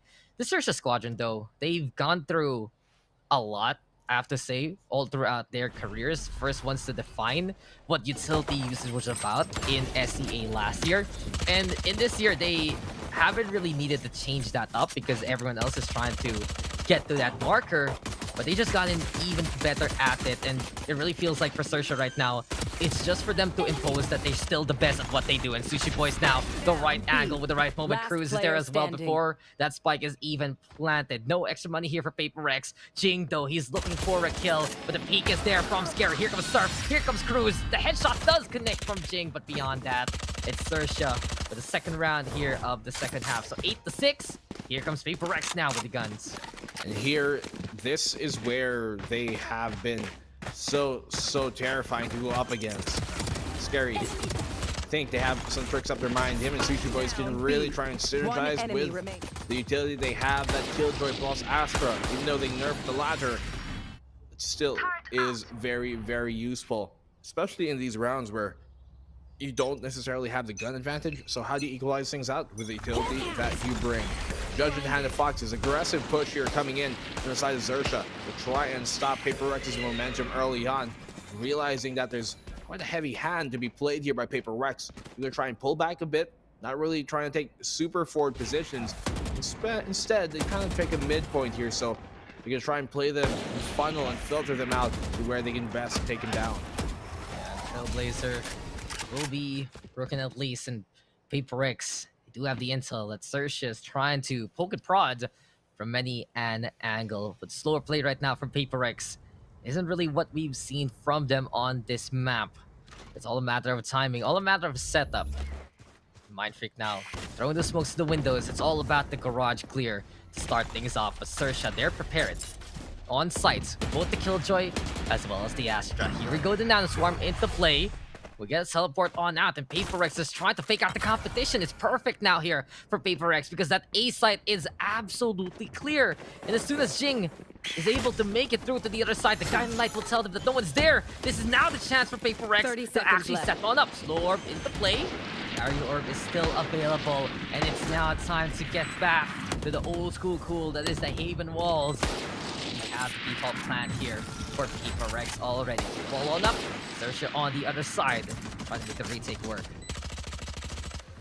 It's very valid for XERXIA to try and go for the retake game plan here.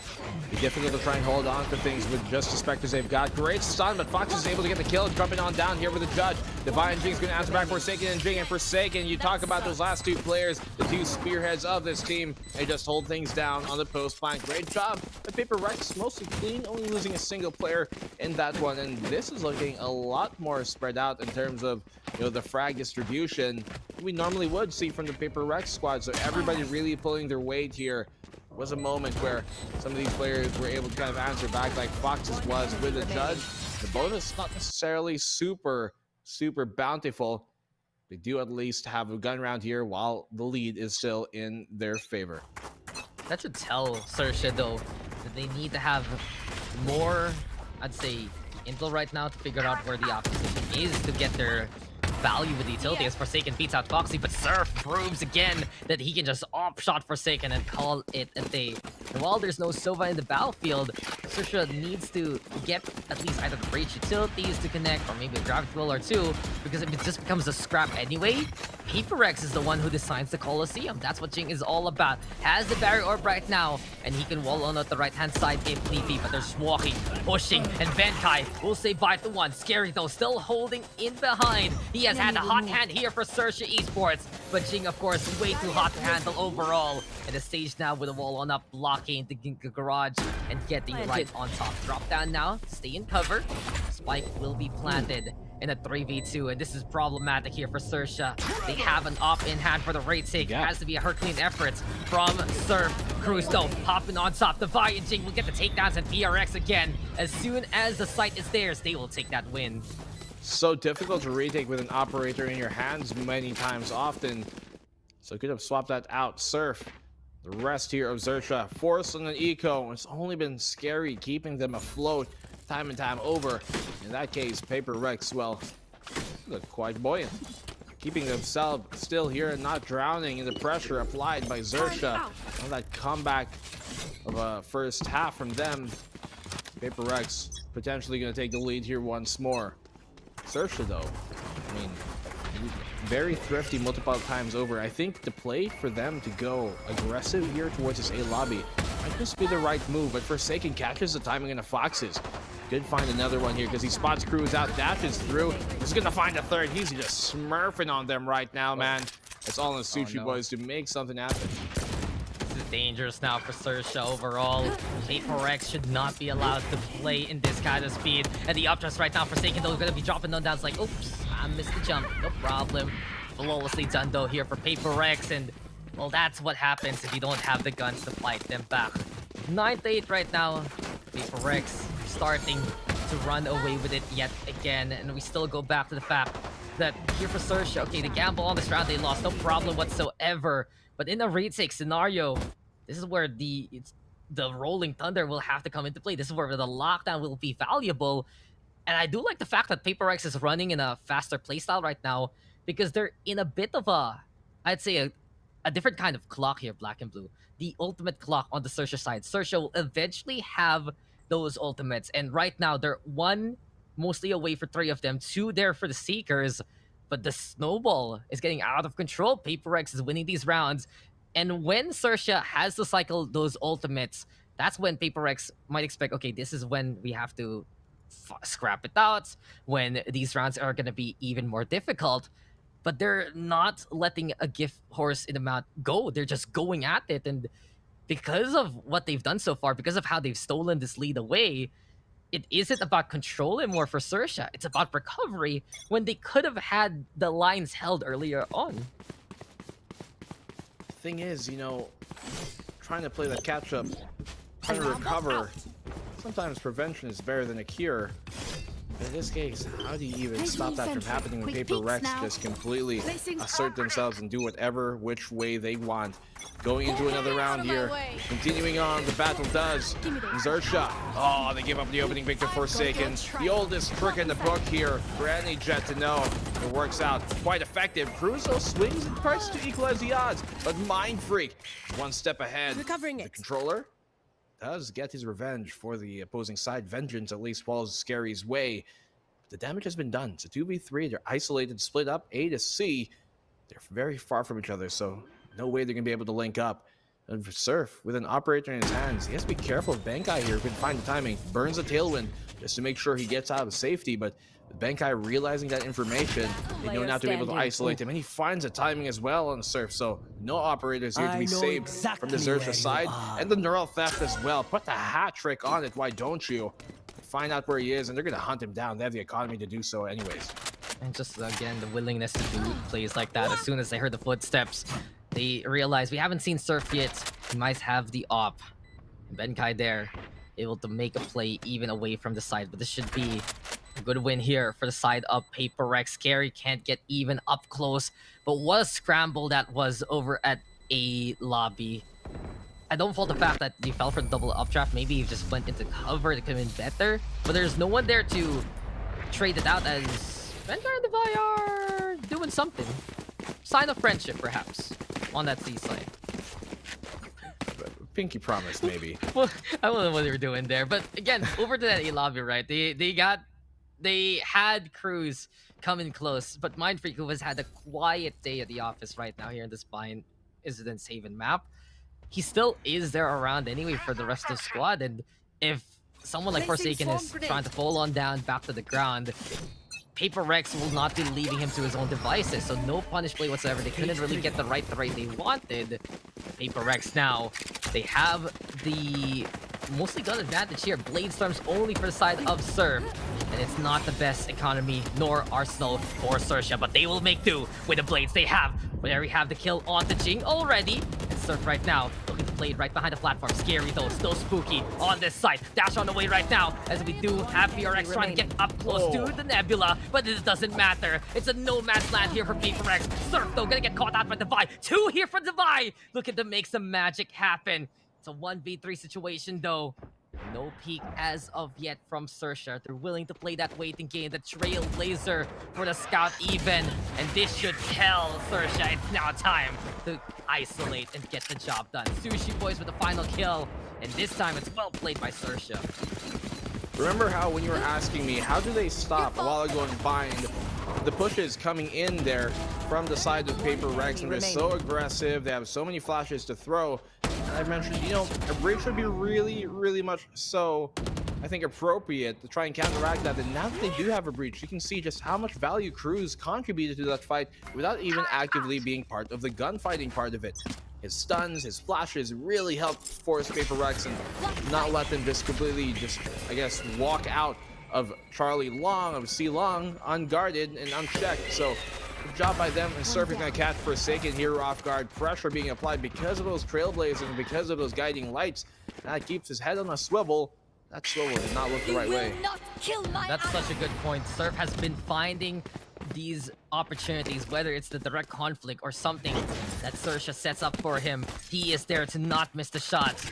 And this forces Paper Rex to burn that resurrection, but that's why they have the Sage anyway. Forsaken given the second chance at life here to make an impact. And on the flip side, Mindfreak already towards the cubby, but there's still 2 ultimates ready here for XERXIA.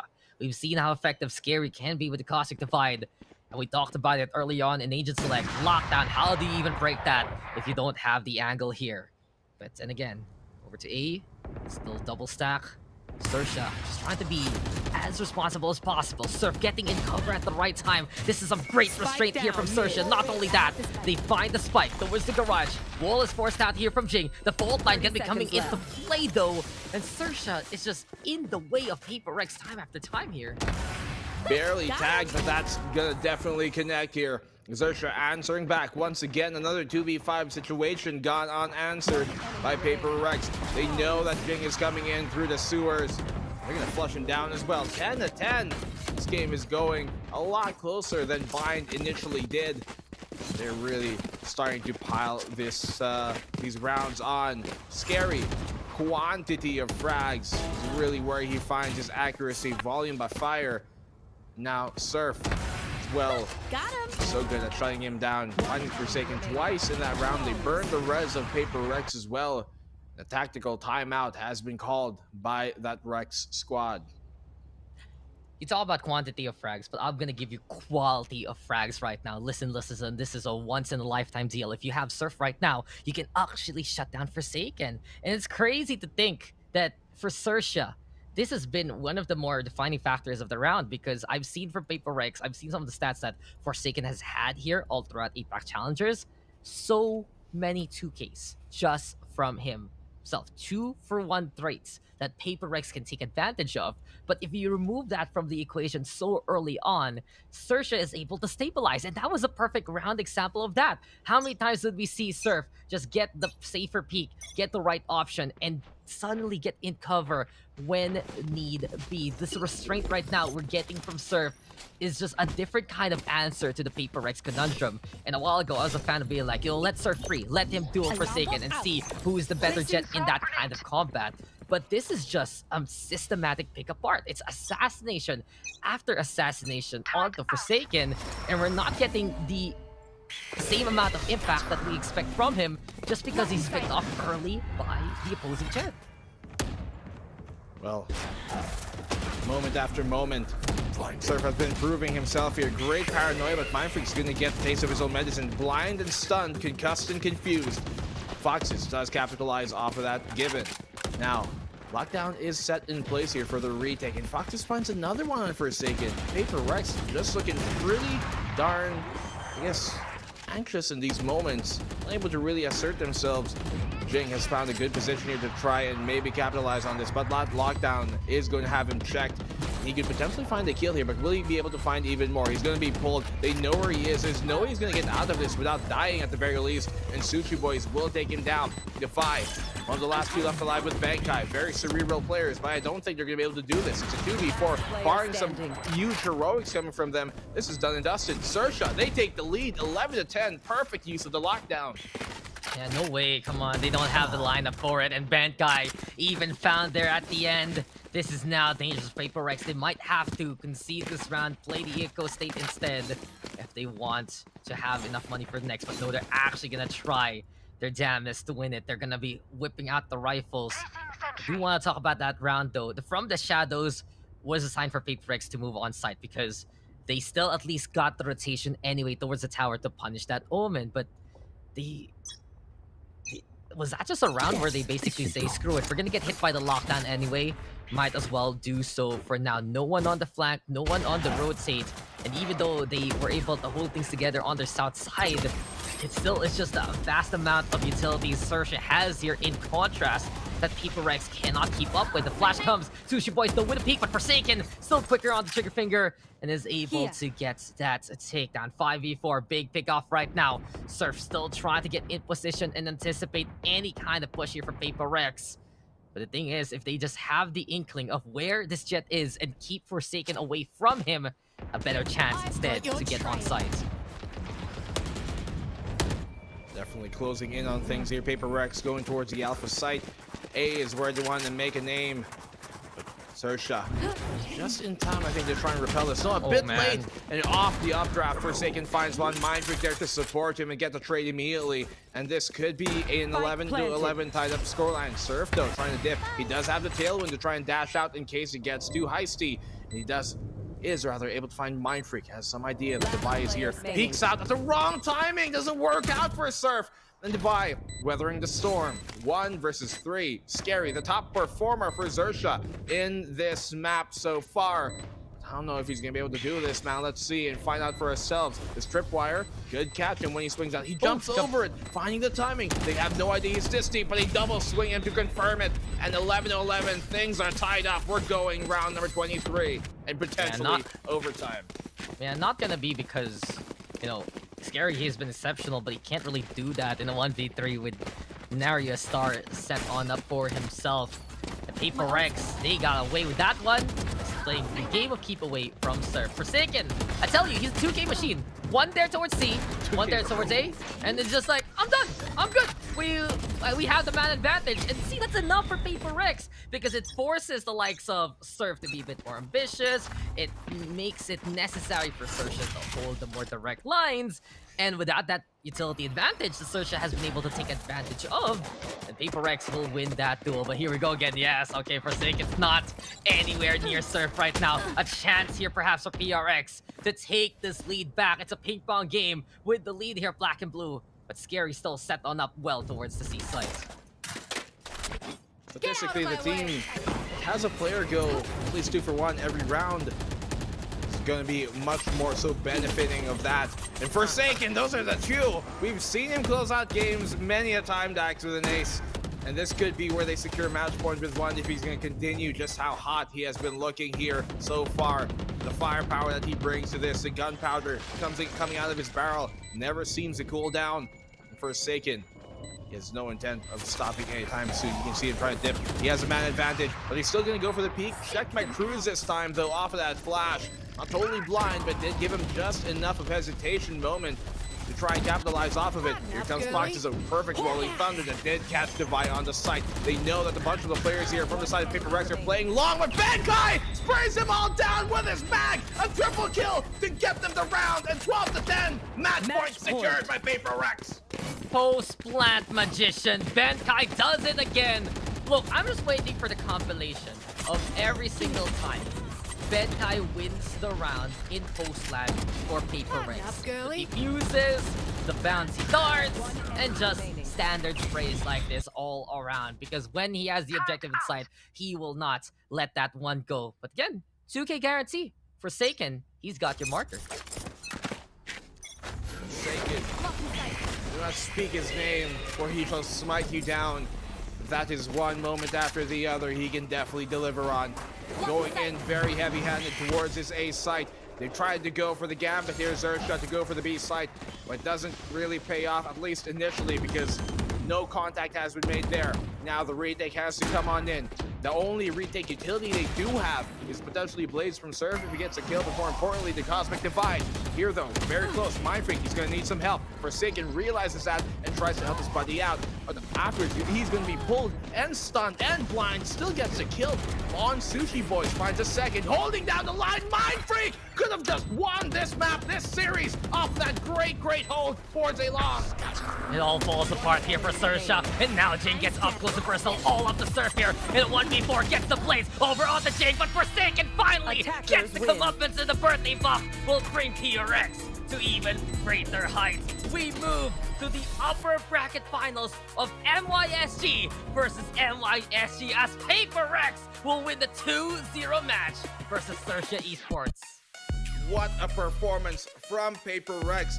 When we see, teams kind of be touted as the #1 coming into the tournament with boom, being 2-0'd by XERXIA, then we're now like, oh my goodness, XERXIA are looking like the best team potentially. And then you have another team 2-0 of them in Paper Rex. Now Paper Rex are really putting everybody's heads here. I mean, aside from XERXIA, they are the only other team here, and aside from Full Sense as well, who have that real, true LAN experience, who have that tenure to be able to look back to, and that experience.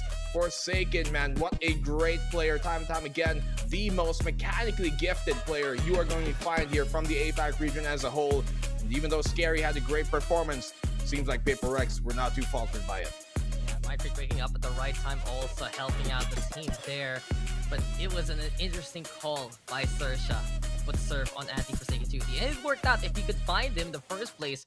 Problem is, you don't have that direct intel, basically. You don't have a Sova nor a Cypher. It's 3 sites you have to play the guessing game on.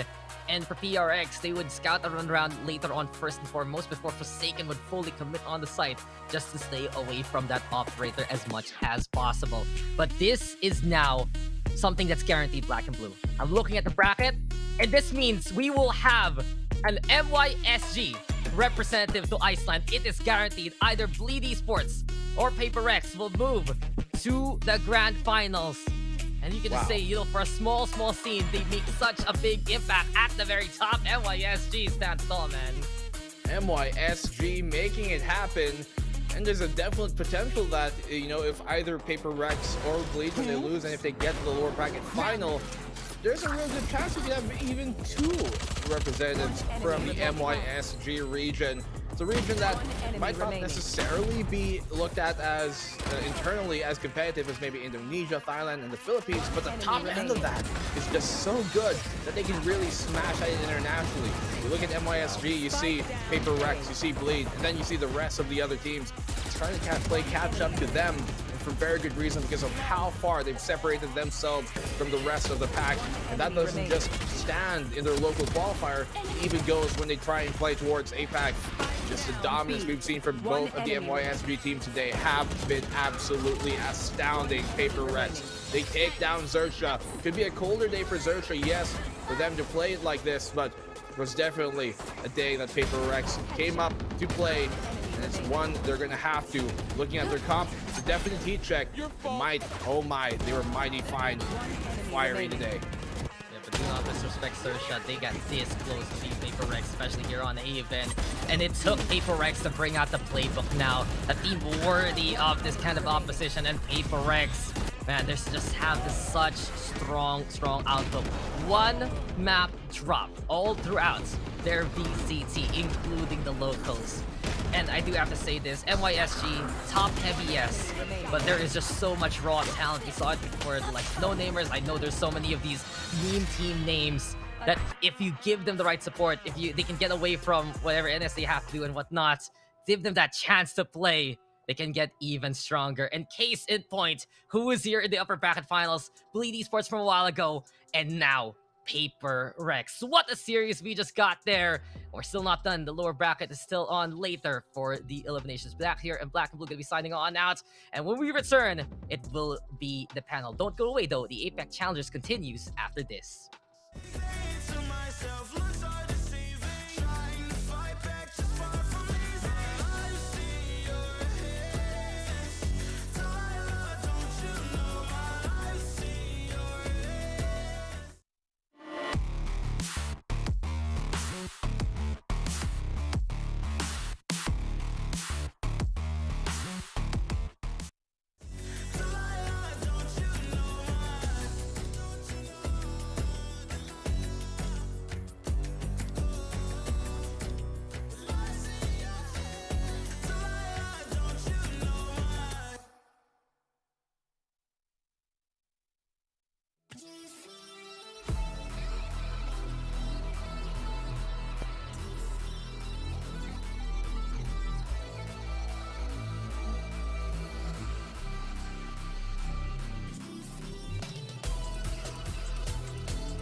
Welcome back to the panel. This is still VCT Asia Pacific Knockouts, and today joining me is of course, first, my name is Raf, with me is Tayror, and of course we also have our skater boy on the rightmost side, Asarai, right here. How's your skating doing, Asarai? So far, so good. So far, so far, so You've good. stunned him, Raf. Yeah, sorry. I'm an so absolute sorry, amateur. I'm not Tayror. a poser. All right, just in case like somebody posts. Like Dax posting about me skating. I'm not a poser. The videos of you skating and falling, you mean? I'm not too sure. But PRX takes this series in a clean 2-0 fashion. Asarai caught off guard right here. But also, on the other hand, XERXIA was caught off guard with the bind pick for PaperRex and the Yoru 101 session coming in from Forsaken. Now, we all know that Yoru was recently patched up, and with the dimensional drift, you can also use the utilities as well, like the blind coming in for the Yoru. Now, Rat, I want to ask you, how did this come into play, knowing that bind is not typically the map that PaperRex picks? I don't know. Am I an analyst? I'm kidding. Again, so we have not seen bind come out of PaperRex's repertoire for so long, and this is exactly the reason why they did it. And moving forward with teams that are looking to play them, even if they just do it this once, this is a looming threat. This is something that they have to prepare for, and now something that they have to consider banning. But either way, like I said, this does come out of the war chest. It did look incredibly Victorian in that approach, very specifically countering with a right hook and discombobulating XERXIA.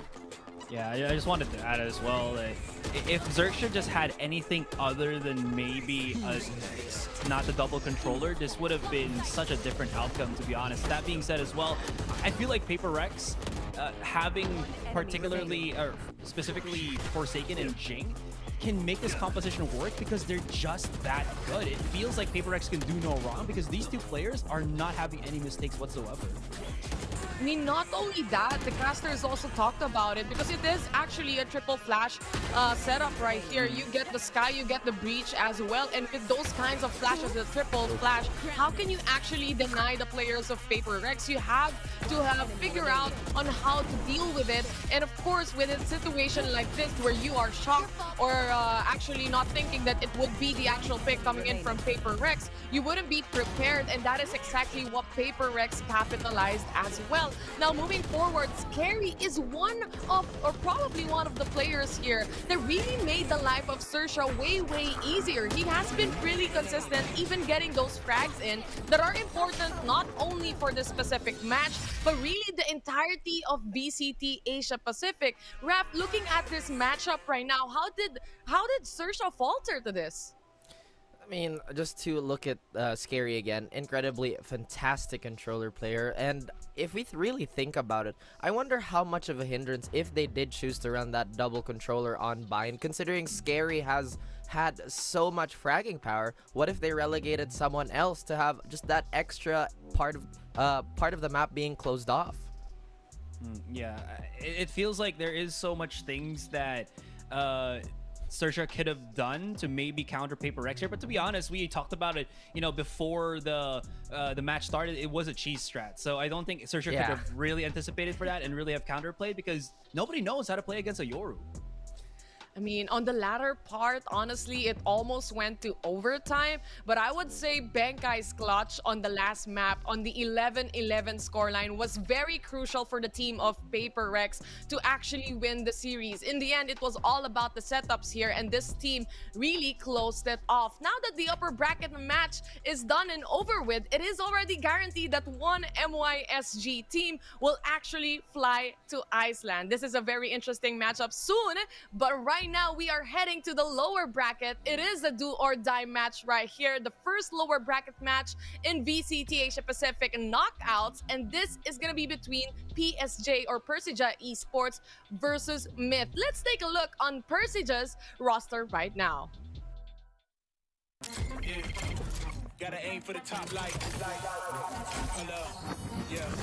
All of those dark nights I got them breaking my back to make it out, got me feeling like rain. I ain't never need your help. I know you wishing me well. A penny for yourself, but seeing no change. I snap for the sun like Diddy. The riches got a mad at son. I'm like Billy. I ain't never switch up. Whole team with me, putting on for my city like all ages.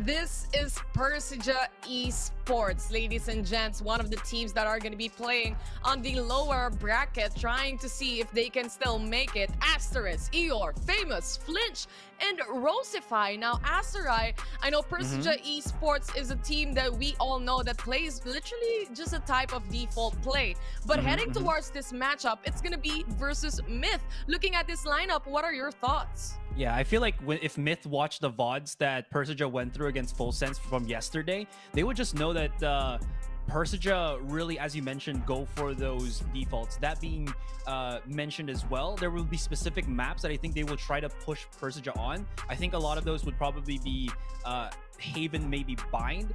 Maps that on the side of Myth, they can utilize the Astra even further, because I think Astra utility is the thing that makes Persija really crumble on the knees. And with all of that, Famous hasn't really been the entry fragger that Persija has been, what do I say this, falling back on. He's really underperforming. Even though he top frags for Persija, it feels like it's not the same Famous that we saw dominate during the group stage. I mean, I feel like that could also be a byproduct by the elevated competition we have, or teams just reviewing the VODs of Persija, because quite honestly, Persija's been a very, very pleasant surprise. You talked about that Astra, that utility shuffle has really played into a very, very default heavy teams just like this, and obviously the next one. And obviously from yesterday's match, PSJ or Persija Esports stumbled upon Full Sense and they were sent to lower bracket. But aside from that, of course, they're gonna have opponents right here. It is gonna be made in Thailand. Yeah. Gotta aim for the top light. Yeah. All of those dark nights I got them breaking my back to make it out. Got me feeling like rain. I ain't never need your help. I know you wishing me well. A penny for yourself, but seeing no change. I snap for the sun like Diddy. The riches got a mad at son. I'm like Billy. I ain't never switch up. Whole team with me. Putting on for my city like OAG.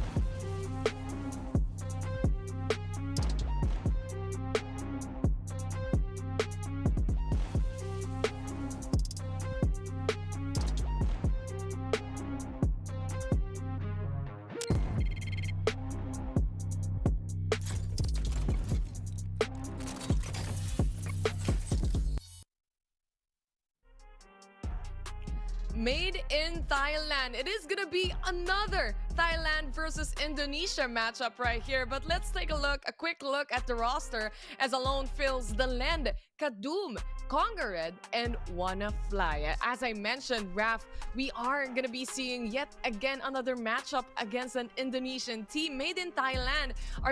Do they have the biggest chance here?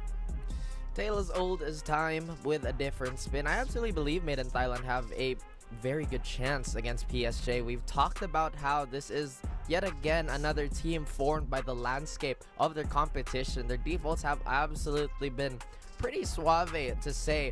Now, again, just the mechanics of the matchup, they are going to be looking to peel away at that resilience PSJ has showed all throughout, from the play-ins, from the group stage, all the way up to here. We've seen the explosiveness of a lot of their players. Kadum has been an absolute beast of an entry fragger. Congared has been gluing things together with his pretty excellent initiator play, along with Wanna Fly's clutching abilities.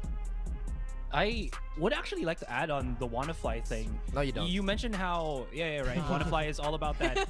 All about that clutch and everything, but it seems like the longer the series goes, the less effective he becomes. And that was pretty adamant when they faced off against Bleak Esports. That Breeze map, he was only able to really rack up about, what was it, like 3 kills out of 21 rounds. That is a real big deficit. I'm not sure if that's still going to be possible here with Persija, but there is a looming, I think outcome in the heads of Myth that if they don't close out this series later on, they might be hit by exhaustion for, you know, a series prolonging life. I heard a delayed series, a long series. There you go. If it's a long series, you basically mean it's equivalent to them probably losing or more players not performing. Thank you. That's why you're the final host. Yeah, exactly, Asarai. Let's check the head-to-head here for the two teams that we have. For PSJ, it's actually going to be Asterisk. And for the side of Made in Thailand, we have Dylan. Now, I want to talk about this two-controller setup, or rather, this two controllers coming in from the two teams. The land from Made in Thailand typically uses Astra majority of the games here in Asia Pacific stage, and he is very successful in leading the victory here for the setups that he makes for Myth. But we also have Asterisk that has a larger agent control, or rather agent pool for controllers. All right, I would want to start this off that even if Asterisk does have that bigger pool, I feel like he still has some issues with being able to utilize that to the betterment of Persija. Yes, he can, set it up proper. He can set up the smokes properly and whatnot, but everything else after that feels a little bit wonky, and that is what you would see when they went up against Full Sense yesterday. I think his utility usage with the orbital strike was a little bit off timed. The timing on pushes from opponents, if he tries to counter it with the molly, feels a little bit off, and that just shows, I think, maybe the adjustment period that he still needs to take if he does go away from his more known agents. Well, does look like my dog paid me a visit. Try to eat at my wires again. Mochi, I know you love these teams. I know you have a favorite. But, with everything that Asarai said, I feel like Deland has a little bit of an advantage when it comes to the dedicated controller matchup, because that's what Deland is. He hasn't flexed to anything but the controllers. And with an attack style that's constantly evolving, constantly hey, don't bite that. Just like my dog is trying to attack everything. Sorry, Ram. As I mentioned, right? It's constantly evolving. It's constantly shifting. The head on a swivel and the decision making on how he's distributing all that utility across the map is just super, super sharp on Delen's end. All right. And speaking of maps, we are actually looking at the map vetoes right now, Asarai. Do you have any recommendations for the team? Not only as an analyst, but of course, do you have anything to say with regards to what do you think is the map pool selection coming in here? I mentioned this briefly when we started the panel, that I feel like Made in Thailand will try to force, similar to how Full Sense forced the map veto, having probably maps that Astra will have the most value at. So we're probably looking at maybe Bind getting into the mix once again. I don't know how well Persija have been submerged in the Bind culture, but from the previous series, from the previous matches that we've seen from them, they haven't really fleshed out this particular pickup, and this could be somewhere where Made in Thailand can really utilize Delen's Astra to full fruition. Not only that, I honestly think, aside from Bind, it probably can be Icebox as well, because PSJ rarely plays Icebox, and the last time, like I said, with the difficulty when it comes to the controllers, we actually saw them go up against Paper Rex. For Persija Esports, it ended into a 13-5 scoreline, and it was a sudden shift when Eeyore actually used the Viper and became the smoker controller of the entire team. Now, this very limited agent pool selection coming in from PSJ can definitely take a toll, but this is now the first map pick that we are looking at. It's gonna be Haven coming in from Myth. I just want to ask you guys, for these two specific teams, what do you think would be the weakest point that they can use to actually take the win? I'm gonna start with you, Raf. You can go in whichever way you want. It's Myth or PSJ. Why? Now, okay, Myth, we've talked about the speed that they need to play at, because Persija, and Astra highlighted this earlier too, is that you cannot overly rely on Wannafly. Wannafly, a fantastic player, no doubt about it, but as the longer the set goes, Persija only gets stronger. We've always talked about that Iron Man-like resiliency. Maps like Haven and Breeze, they allow a lot of map mix-up. Honestly, if Made in Thailand practices Fracture a little bit more, I feel like it would really benefit their style of play. I have to agree with that. It feels like these particular maps are, again, maps that they can well utilize. Speaking of Icebox, though, it's okay. That's interesting. Oh man, I guess I'm not always right. PSJ should be are they actually gonna ban Icebox? Oh no, they should be able to ban Bind here and force maybe the Ascent. That would, I feel like, work much more for Famous if he does go back to his initiator rather than the raise. Or either way, he can use both of those and it'll still work, to be honest. Ooh, Wow. Yeah, it is definitely bind this time around. I think Asarai is the right guy to listen to up right here on the panel. I don't know about Raph. I'm trying to listen to him, but you know what? He always says no, you know? No. But other than that, Asarai, what do you Yeah. think is the winning condition here coming in for the teams, of course? What should they do? For example, for Myth Esports, or rather Made in Thailand, what is the strat book here that would work out against Persija? Honestly, I feel like Conquer Red is going to be such a pivotal factor here. I'm not sure if all of these 3 maps he's going to be defaulting to the KO, but to be honest, I think it works quite well, and that actually I feel like is a huge tool. None of the teams that Persija have went up against before I feel has used the KO as much, so they might not be privy to the timings on the blade. The suppress is really going to mess up the tandem that Famous and Flinch want to work out here, and Flinch being the primary jet might not be able to get out of harm's way when he starts doing for those op plays. And of course the flash is going to be a big factor as well, so I feel like that is going to be the key for Made in Thailand here, Conga Red's KO.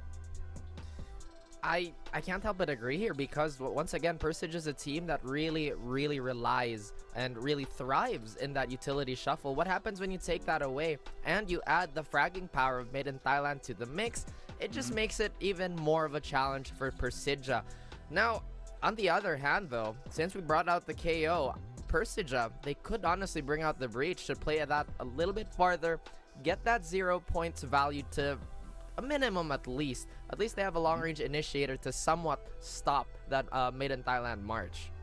Also, Raph, I just want to say that Asarai stole the Conga Red idea from you, by the way. Okay. He just went to it and said, like, Conga Red is the man, while on behind we were talking about it and you were like, I'll take Conga Red, dude. I'll take Conga Red. But it's now finally time to lock in the predictions. Gentlemen, I'll start ahead. I will predict and go towards and lean towards Myth Esports. I would say it is going to be a 3-map series for the 2 players, and it's going to be a slow-paced game style here. But it is going to be a 2-1 on Made in Thailand. How about you, Raph? I see you have learned from your mistakes in the previous series going against my prediction. By the way, I was right, PRX won. So yes, since I've said that, Made in Thailand definitely have what it takes to beat Persija. This, honestly, I feel like they have to take map 1. Persija obviously can answer back, so 2-1, Made in Thailand. What about you, Mr. Bad Boy Asarai Skater Boy? Skater Boy. Yeah, I'm a bad boy now. So with my bad boy antics, I will. Please. You started it, I will finish it. All right, and I'm gonna Okay. finish this prediction with Persija Esports. I feel like with the issues that they've had yesterday, they've had time to already talk about it. They were just shy of honestly winning that match against Full Sense, I feel. So up against I'd argue a slightly weaker team from Thailand, they can make it work this time.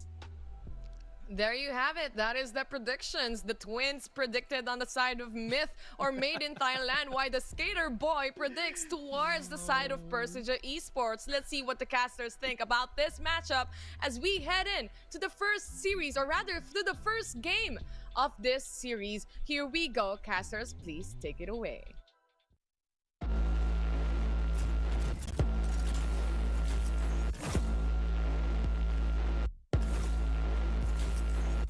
Can't stop, ain't no one on my level.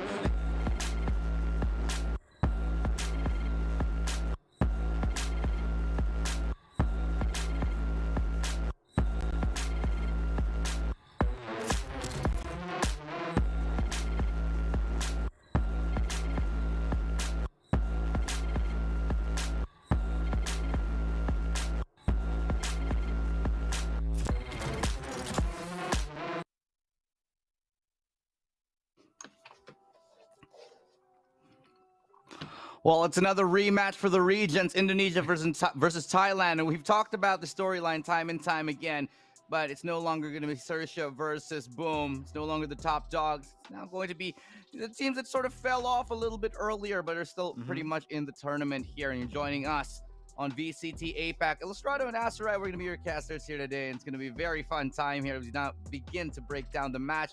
Asteroid, you just came off the panel. You made your predictions here. I feel like I got to get my point in. Persija, I definitely think they have what it takes to win it. I think they could go 3 ways. So I'm going to stick to them. I'm going to say it's probably going to be their match here, but let's take a look at the agents that they're going to be using. They're going to be going straight into Haven. Let's see what they bring to the table. That's why we're co-casters, you know. That's why, we have the same brain. We have the same mind. Now, this is what we talked about as well on the panel, that Asterisk, even though he can really support his team with the Brimstone, there are some moments, key moments, mind you, that I think he maybe overcompensates or uses too early some big utilities such as the Molly and more notably that Orbital Strike. Also that Delin on the side of Myth with that Astra has been one of the key, I think will be one of the key factors that will stop Persija in their tracks, because that was the agent that really, really made it hellish for Persija to get more rounds against Full Sense yesterday. Absolutely. Well, let's go into the game here. It is Persija, the lone representative here from Indonesia here, fighting for their lives against Made in Thailand. Boom Esports still waiting in the wings as well. But let's find out how this one goes. We get into Haven. It's going to be game number 1 of this series. And if you're just joining us and you're tuning in, this is the 3rd series of the day, and it is PSJ versus Myth.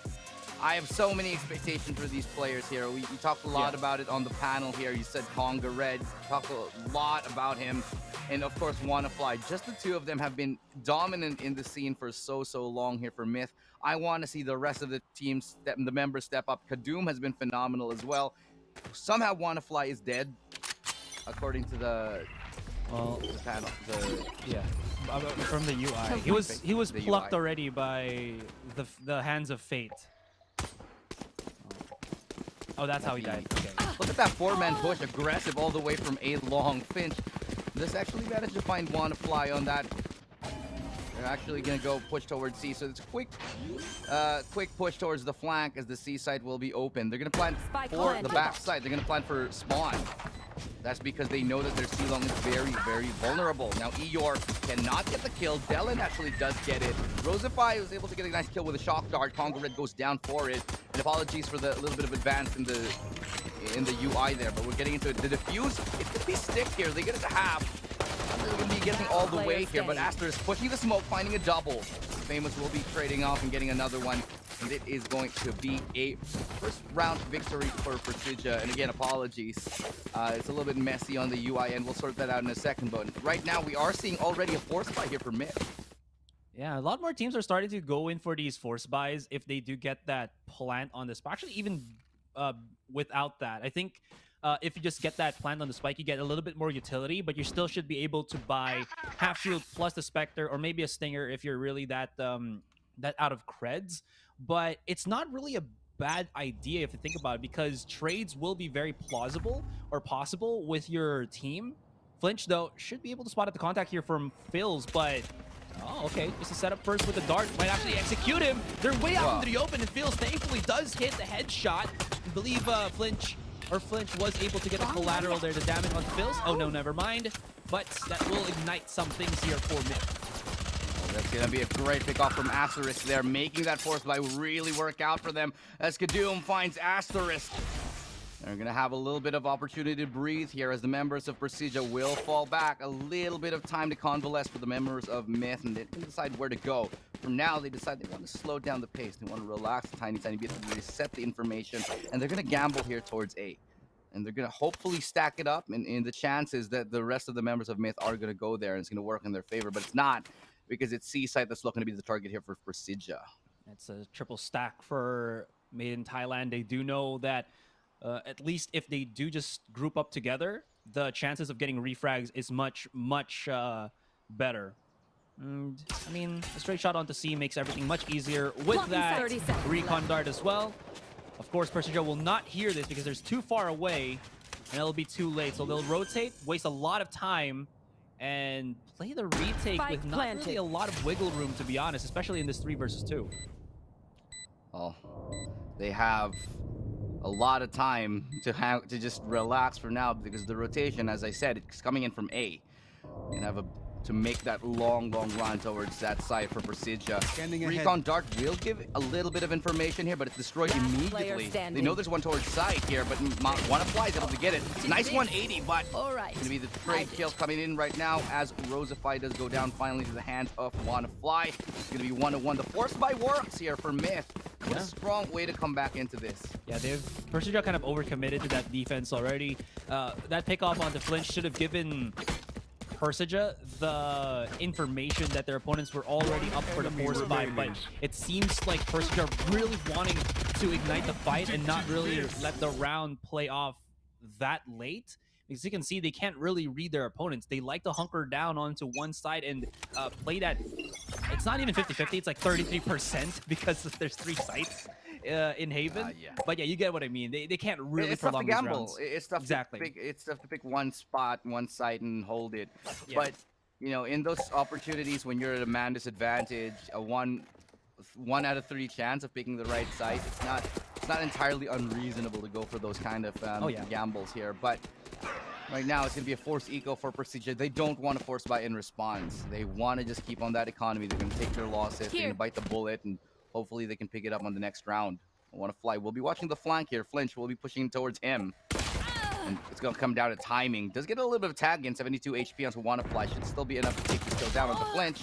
But I take that back. It's a classic that actually wins it, and the flank does actually work out. The flank watch has been dismantled, destroyed here as they push towards that A site. Dashing from Kadoom. Nice entry for Congo Red. Kadoom with a nice adjustment. Finding himself a nice shot onto Eeyore. That's brought down to a 4v3.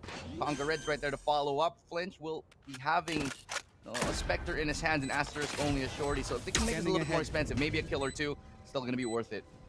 Oh, that Reloader actually doesn't show Asterisk's position, but he's so exposed if he tries to move forward even just a little bit. I'm not sure if Alone has enough HP to... Oh, never mind. There you go. There's the regrowth already. Yeah, this shouldn't be other than maybe just a 1 kill. Look at this crossfire setup from mid in Thailand. They just know that hugging together, you know, working things out is what the doctor ordered. That flash does absolutely nothing to Asterisk. He could have got a double there if Made in Thailand just did not go all together at the same time. Flinch. No eyes on his position. He might be able to catch actually 2 people here. Oh, that is humongous. Tremendous, maybe even. Not gonna happen. Kadoom finally shuts him down, but that's some eco damage right there. A lot of eco damage there as Flinch makes it work for his team. Forces so many rebuys, and everybody's gonna have to rebuy here. Dylan might not even have enough for a full buy. I think he's gonna have to skimp on a little bit. Might have to be the Spectre in the upcoming one. But Asterisk and Flinch just making it work between the 2 of them, and actually could have gotten that last kill. He actually does get a dink in. Yeah.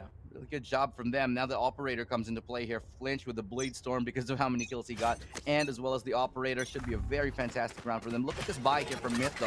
It's definitely scattered. It's definitely fractured as they have a couple of Vandals, a couple of Sheriffs, and a Spectre. It's not the cleanest of buys, but let's see what they can do with it. Gotta say, you mentioned how does that work with the classic, right? When Wanafly got knocked off, it's because nerfs on the Spectre at that long part of a distance kind of gets outweighed by, I guess, the accuracy of not massively quick tapping the classic. It still handles it quite well. So you do really see the problems that I think these 1,600 weapons have right now. Before they were so strong, but Riot's gotta have to bring it down just a little bit, you know, just to give more star power to the rifles.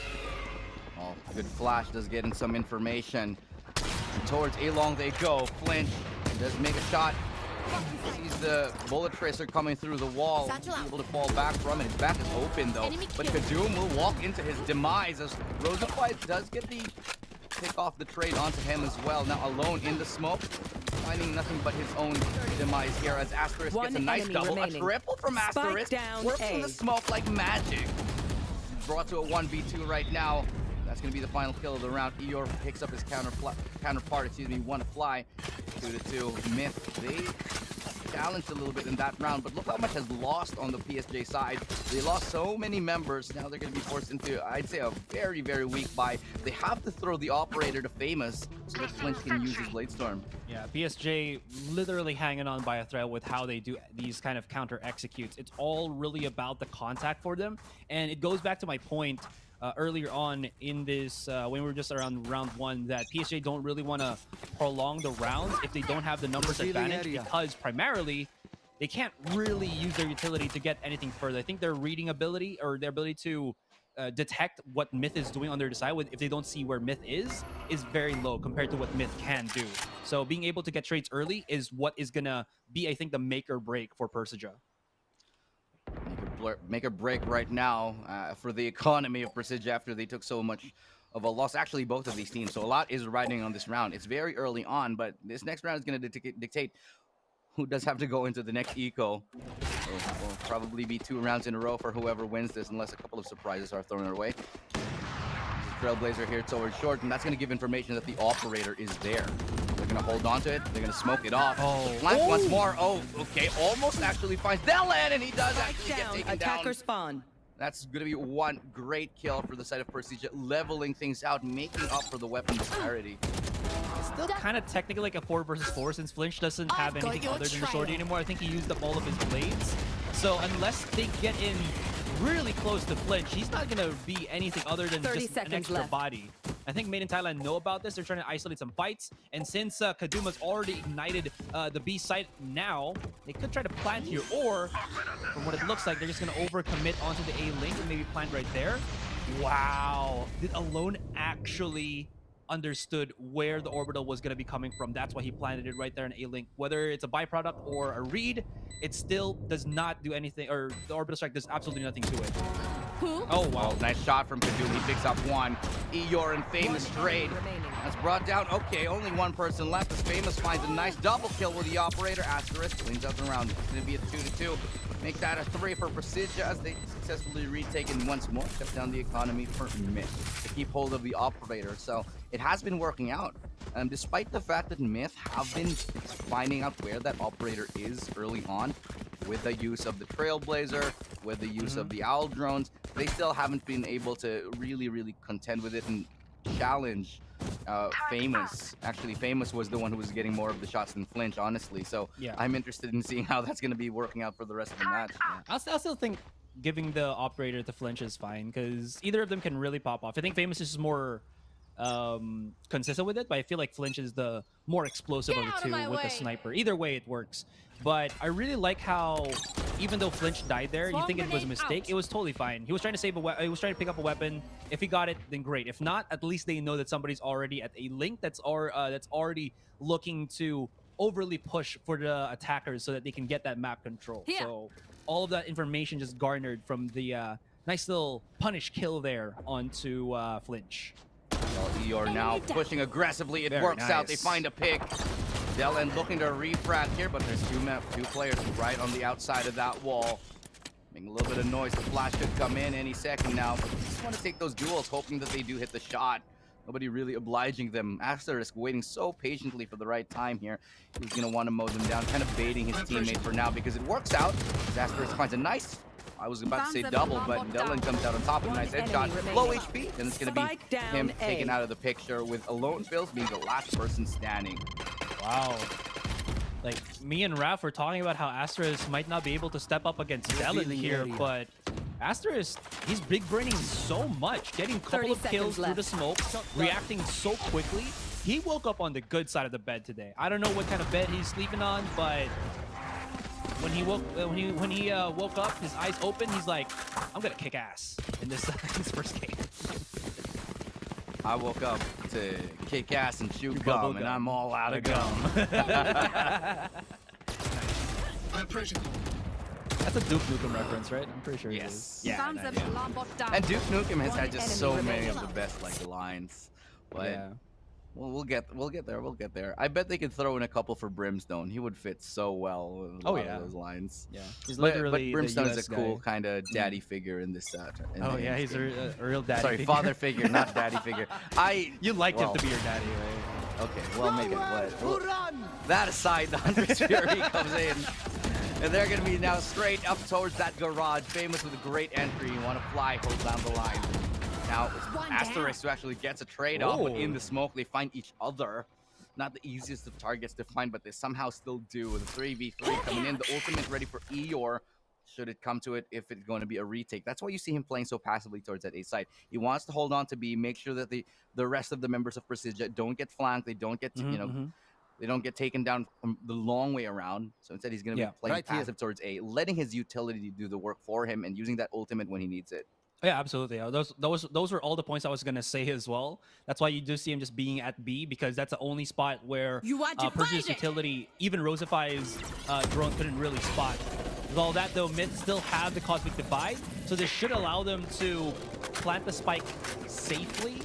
But this wall will expire once the retake comes in. The question is, does Rosify's Shock Dart actually catch anybody? If it does, that would be absolutely amazing. But Flinch, I think his spider sense is tingling. He should know that somebody is right then and there. Deland, oh, he got heard. They flush him out. They immediately know where the last one is. But Phils is hitting some nasty shots. 30 HP in a dream, though. He can still hit the headshot if he does have the angle. Flinch, if he taps a spike, now he knows. No utility to use. Maybe 5 seconds on the recon dart, but the 1 versus 1 is still happening. And oh no, Flinch? Oh! Wow, he overcommitted and didn't even wait for Phils to actually try to stop the defuse on that spike. Really well played by Alone Phils, man. Like, he just held his nerve. Need a drop. He knew that his HP was very, very low, so going for a challenge might have been a little too risky. So instead, he plays it. He buys the time, plays it slow. He knows that it could be a fake tap. He didn't really commit to it. So it's a matter of playing chicken. You're gonna peek or am I? And this time it was Flinch who chickened out first, pushing that angle towards long instead of holding the angle himself. That nets him actually the round, and a great one for Persija. But the thing I'm confused about that is he has so much utility to use. Oh, so they trade damage. Yeah, but there's no res. Then that's a trade that goes heavily in the favor of Made in Thailand, because Operator is down. I wonder if Famous is actually going for short right now. I wonder if he's gonna pick it up, but a rifle. Oh, he is. Interesting. Well, maybe he will bet on the fact that he can hit those one-shot, one-kills, and then he still does have that great utility to play the skirmish if ever need be. But like I mentioned, that was kind of weird from Flinch. He had a dash, so I thought he could just like commit to the half defuse and wait for his opponent to actually peek up on him, because if he got the information to his teammates, they would know that the lone kill was like 30 HP. Exactly. What? Okay, Deland might have been looking at the minimap for a second there. Definitely didn't react to it in time, but Eeyore getting the right timing on the swing out. And this is what I like about Persija, man. They, even if they are at like a little bit of a disadvantage, they know the conditions they need to win a round, so they will send out the scout. They will send Eeyore out to take a little bit of a risk just to be able to level that playing field out. Now towards C, they're gonna make that entry. Kadum gets identified, shot down by Congo Red through the box. It's a wall bang with Guardian, and Kadum has already crept in up close. Is another one, and Myth is in prime position to take another round.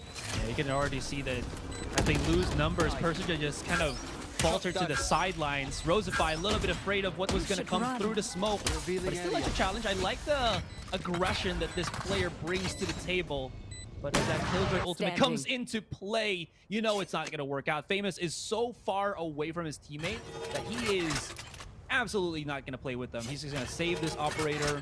It's what fortune dictates, and that's going to be Myth equalizing the rounds 4-4. Tie game we have on our hands, as close can be. This is the kind of match that we wanted to see, the kind of match that we expected. Again, it goes back to the whole Indonesia, Thailand, two of the strongest teams historically in the FPS scene in Southeast Asia.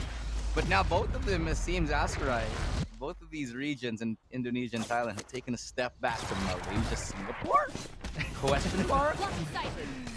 I feel like it's just the way the tournament has been set up. It's random. Same regions should not be able to face each other up until a certain point, but both Bleed and Paper Rex have done so well that they're gonna face each other now again for the upper finals, which is kind of interesting. But yeah, absolutely. MYSG looking to be a strong region, not just from the one team. Bleed is proving that they have what it takes to actually be another top team from the MYSG. They do. And it's just a great thing for the scene overall. Like, you just don't see one region completely dominating another one. Indonesia versus Thailand, yeah, they were on top for a long time. Thailand with, XERXIA, but really for the first time we have definitive proof in the form of a 2-0 that PaperX just shut down, formerly the best team in APAC, and the best team in Southeast Asia at the very least. And now it's Malaysia, Singapore who are looking like the top dogs. Very stark contrast to the kind of story we were experiencing last year. I still feel like it's a close contention with MYSG and Thailand, at least from how the teams have been performing. Even though PaperX did win that series with XERXIA 2-0 a while ago, the second map specifically was very close to them. All right, I like that play from Famous that he just threw out the paint shells. It seems like it's a little bit overkill, but it still leads to Flinch getting a safe orb that allows him to access that Blade Storm. Usually you'd see more experienced teams actually commit to flashing a lot and just pop-shotting through the smoke because they know that is what the Jet would want, since he did have, what is it, 6 to 7 or 7 to 8 on his orb charges. Here. An eco round here for Persija. They're really kind of just trading blows here and shutting down each other's economy time and time again. It's all just hanging in the balance. Very fine line between the victory and defeat of these teams in these rounds. But Doom, he's going to take that shot onto Flinch, removing the Blade Storm from the equation. But they might not expect Eeyore, who has crept his way all the way here towards mid. I want to see what he can do, because there's like 3 people here. There are 3 players here, and none of them are making any sounds here. If they don't check this corner, they might just be in for a rough ride, as Eeyore takes them for a wild one. It's a nice double kill there with the Sheriff. Forces them back here, the smokes to back him up to get Eeyore out of that situation. No, he's still here with 5 HP. Can they even back him up? No, they're going to sacrifice him or not. As he gets a third, looking for 4. He lands it, and it's Eeyore with a 4K on the Sheriff to get PSJ with an advantage. Eeyore, what an absolute mad lad. If you're thinking about who else can bring Persija to the tippy top of the APAC scale, it is definitely going to be Eeyore. He's a Sentinel, but the way he plays is so damn duelist-like. I love it. The last time we saw amazing plays on a Sheriff was Jing from PaperX. Now we see something from Eeyore as well.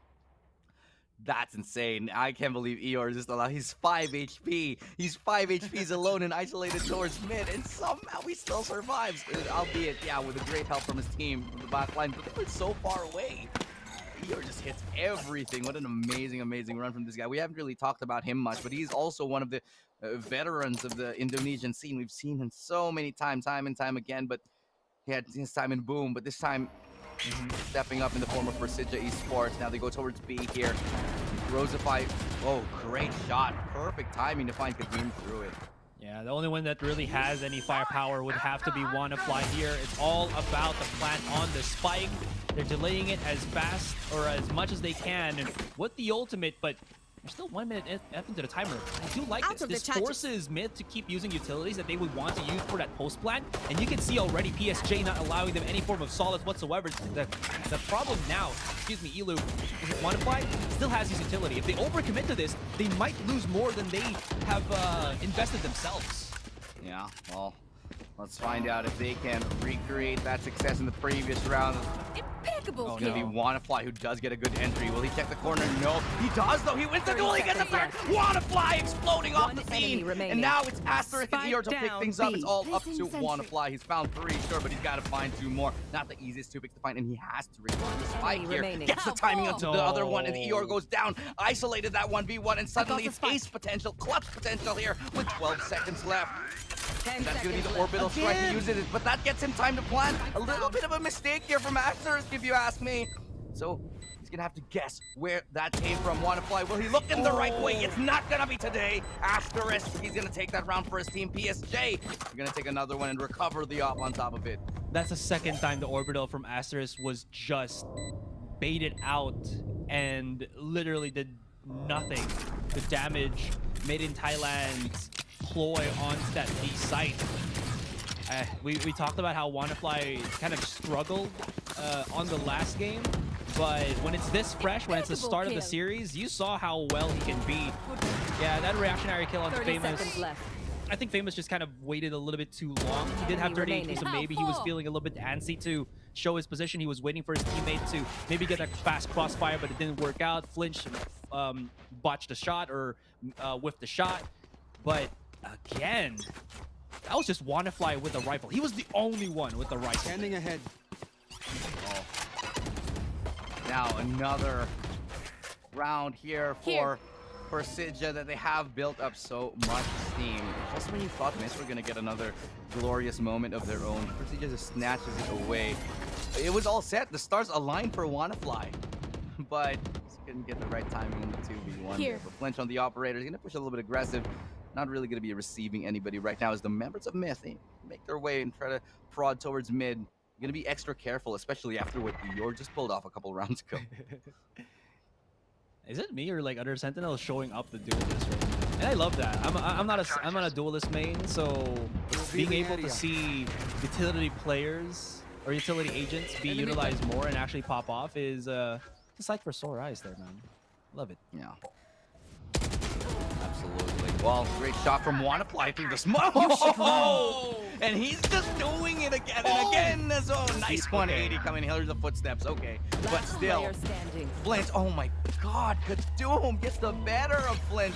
The operator 30 just seconds not left. working out for Flint right now. I do think it would be better right now in the hands of Famous. No disrespect, but Famous has been hitting those nutties. Planted.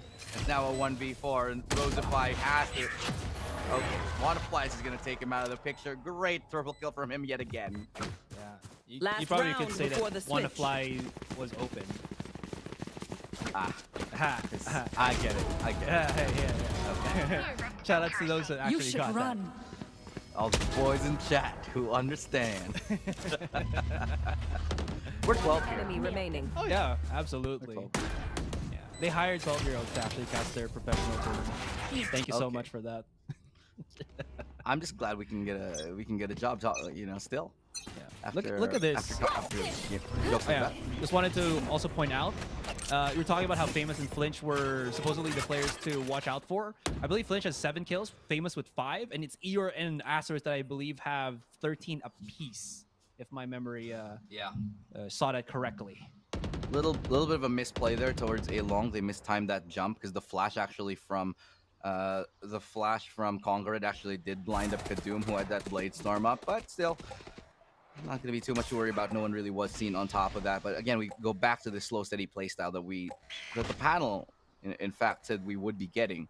And guess what? That's exactly what we're seeing right now. The 6-5 creeping up their way towards A Long.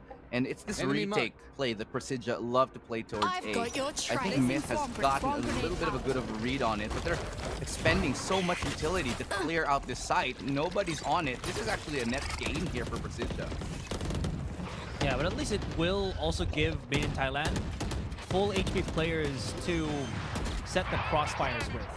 And yeah, Kadoom also has a blade, so that's going to be a helping hand, to be honest. Oh, that's a big counter. Yeah, they can't really play off that lockdown anymore because it was broken by the recon, or the Hunter's Fury recon dart for a little bit more safety. But as Alone Fields gets tagged, nothing really that they can do. Smokes to come out as well. Very chaotic fight here, Illustrato.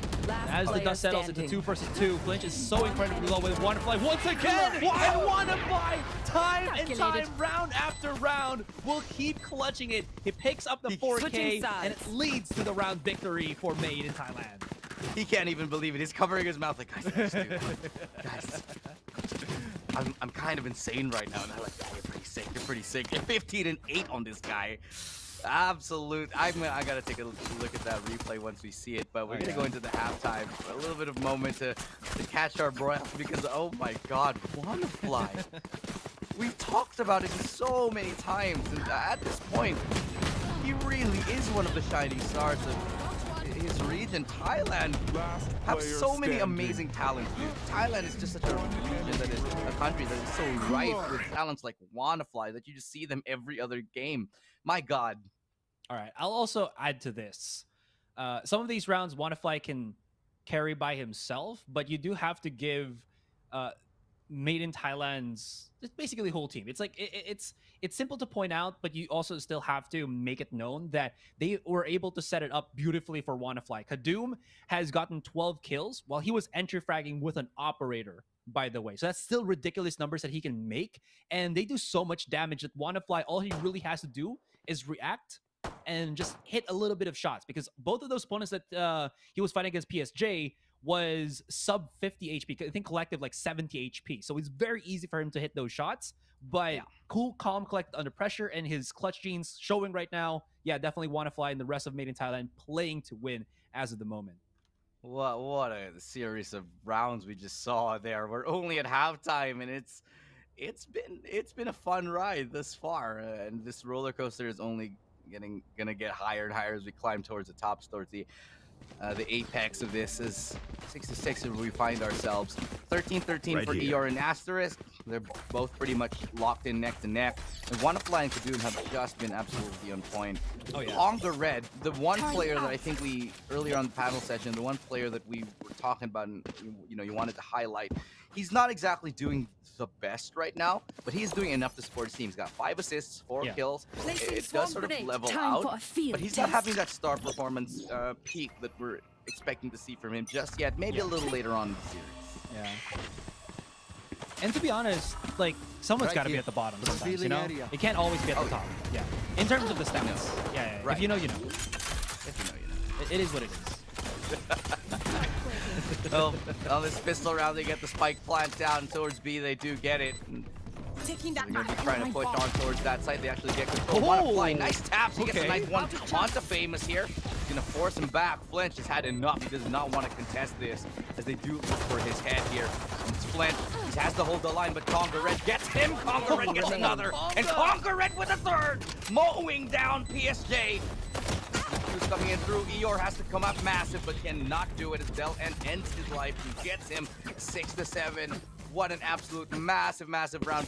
Just when we said Conga Red needs to do it. Conga Red needs to step up. He does exactly that. How big are Conga Red's ears that he can hear us all the way from Thailand? Maybe we were just yelling that loud. True enough. Hello. Conga Red. Yeah, but that was kind of awkward as well there for Persija, that they were just not able to capitalize on the crossfire that they had on Conga Red. And he actually got 2 kills, one in close, one on window, with a frenzy, by the way. A frenzy, Elu, of all things. Yeah, and those are not short-range duels. Exactly. But another force buy. They love these force buys here towards the side. Pulls out the frenzy, can't get the kill. Eeyore gets a double. Placing That's swamp now grenade. 2v3. Conga Red and Kadoom. Players still alive here. Myth, they are in the lead. Kadoom dashing on in. He gets one off guard. No, and it just Asterisk.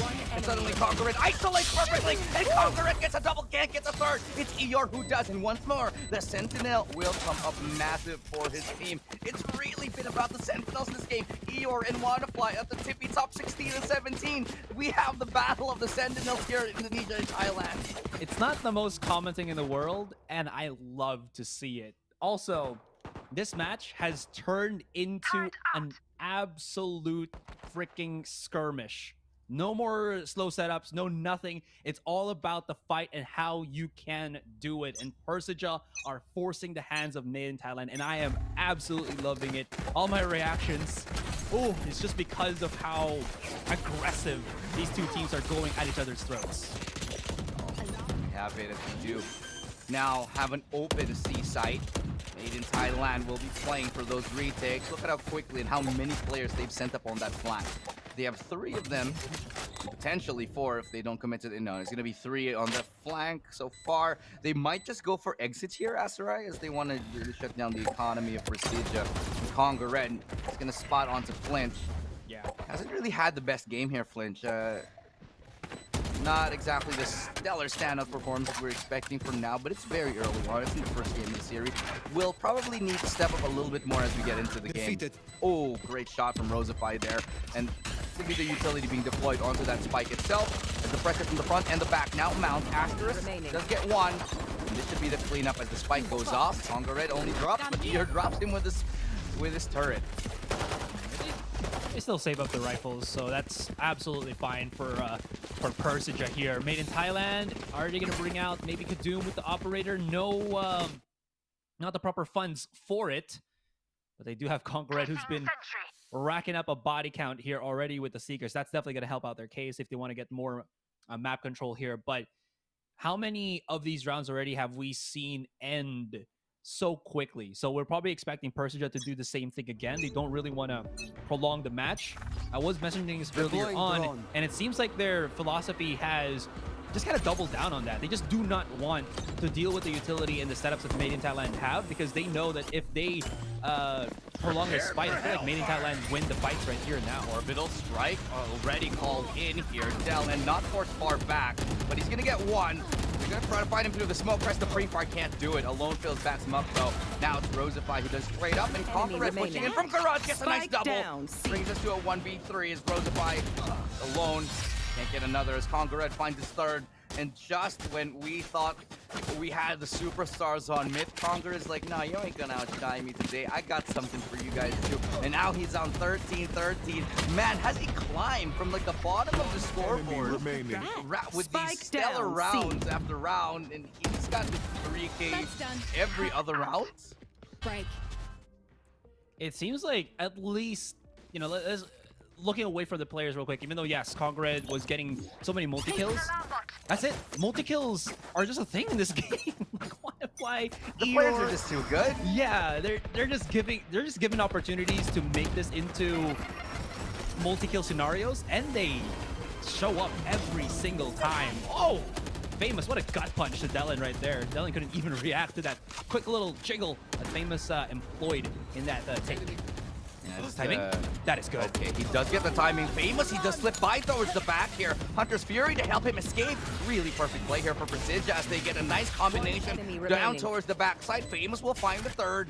And this time it's his turn to step up, leaving Juan to fly all alone. Will decide to save, and that's the right call. With 21 HP, he's got nothing to do about this. He just runs away. Again, it's a coin flip. Also, has Persija ever gone to a site that's not C for the better half of this second? No, right? They've always just hit the C. No. Yeah, they've always just hit C. I mean, it makes sense. I think there's only a couple of times. Yeah, so far it's been C. So far it has been. They went to B on the pistol.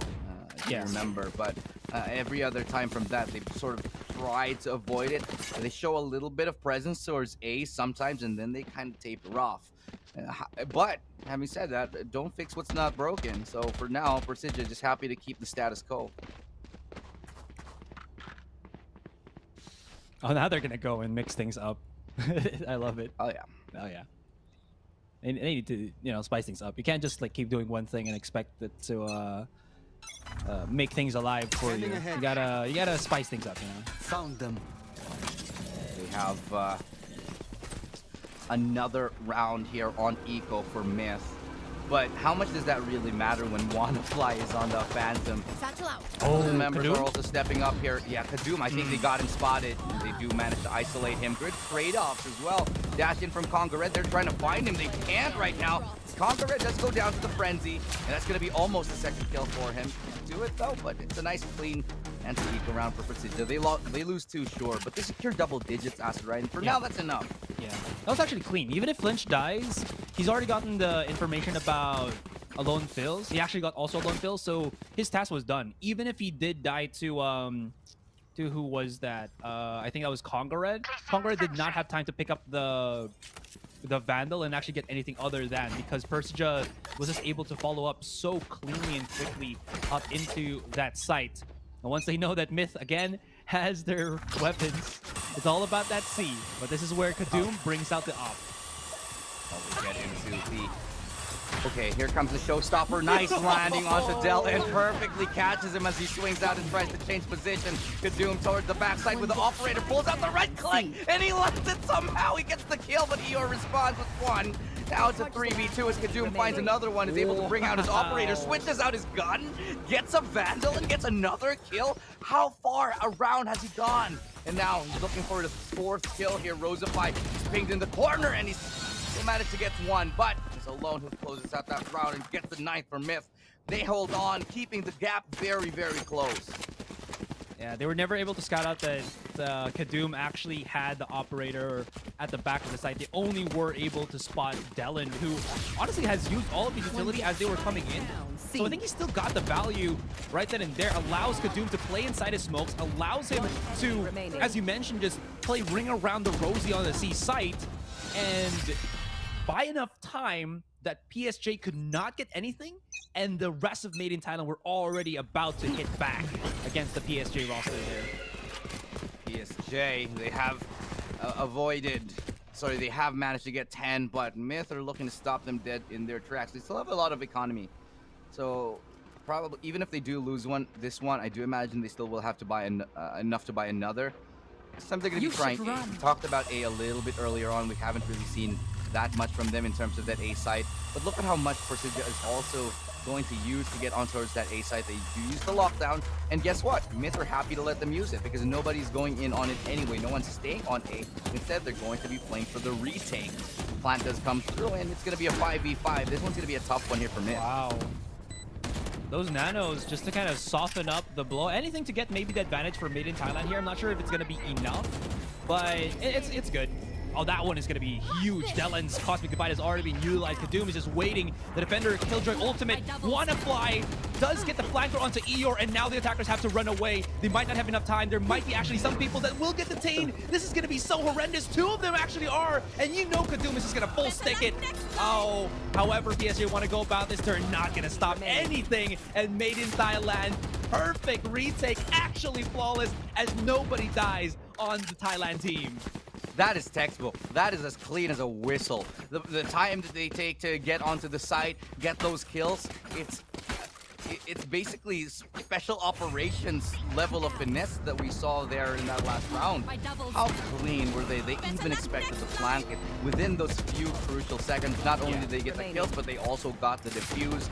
Well done there from Myth. One of the nicest examples. This is one of those rounds that they should look at and look at the tape and be like, okay, what did we do right here on this retake? Because it was just good. Yeah, one thing that they did absolutely right there, I'm not sure if you spotted it, was Conga Red utilized his Seekers, and that spotted out Eeyore's flank from a mile away. Because the reason why PSJ was so adamant at staying at the site, because they were hoping that Eeyore would have gotten the kill on the anti-lurk, as well as the destruction of that lockdown from Wannafly. And since he didn't do it, PSJ were like hella panicking.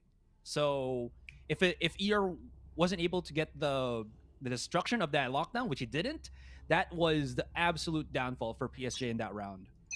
Well, PSJ now, they got a little bit of time to think because they need to call that timeout, figure out what they're going to do. Like I said, they have enough to buy for another round and drop even if they need it, but I doubt they will.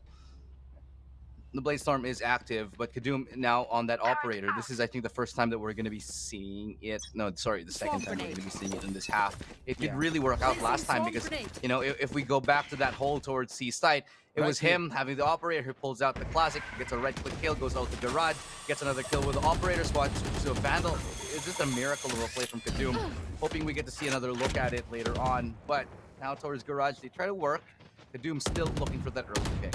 I like the utilization of just running away rather than doing your dash.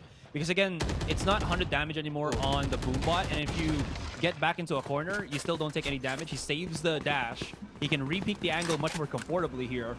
But yeah, nothing really follows after that. It seems like PSJ not finding the value that they want. We'll have to hit another position here. I'm not sure if they spotted the Nano Swarm there. So Eeyore's push here, if ever he does want to pinch, will get absolutely delayed. There it is. Wannafly might be left on an island, but he still has utilities to keep fighting them back with. The huge nade to isolate him, but Wannafly is so damn good that he can just anchor the back of the site and still get that kill before anything happens. He's bought so much time for his team, and now they're actually going to have enough to get close enough to the site before the spike plant goes down. This is already a lot of time bought. That on top of the kill that Wannafly got. Great hold on it, but now it's the side of Myth to yet again retake. We saw how clean they can be on a 5v5 retake. Can they do it on a 3v3? As Doom looking to get that operator shot. Lovely shot there as the orbital strike actually doesn't hit him.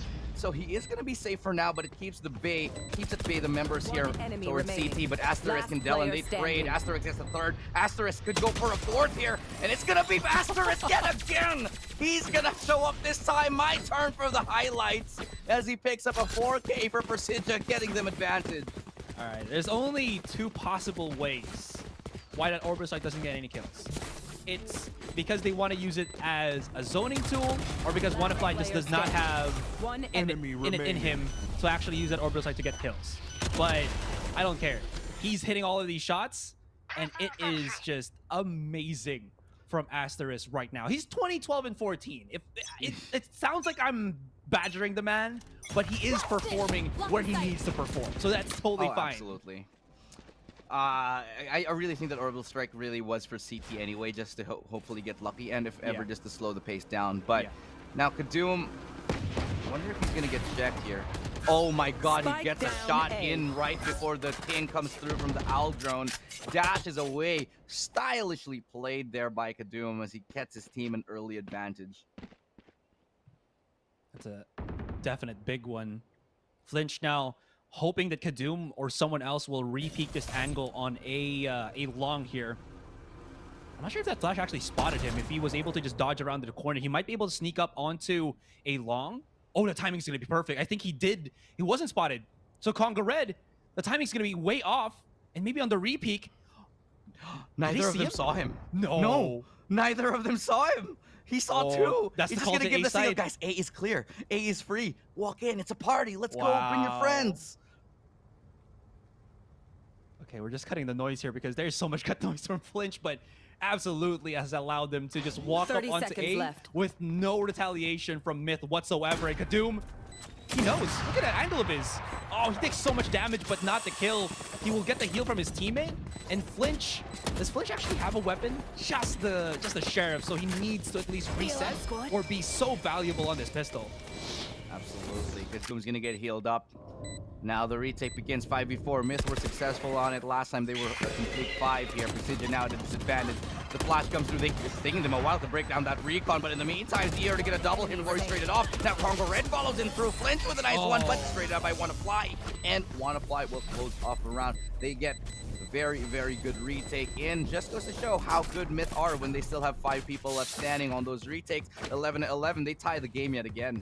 Man, you knew Flinch was frustrated already at that point that he wasn't able to get the kill. That forced him to dash away. That forced him to give up such a huge control angle on the entryway to spawn. Because this setup was... It's all right, but you can see that it's a little bit inefficient, as you mentioned, because mid in Thailand we're still like 5 people. They can still throw bodies as much as they want, and they'll still be able to outnumber Persija as they come right in. The crossfire is very awkward for them, and they didn't really have any post-plant utility to really help them kind of secure that round, if at all. Absolutely right there, Asterai.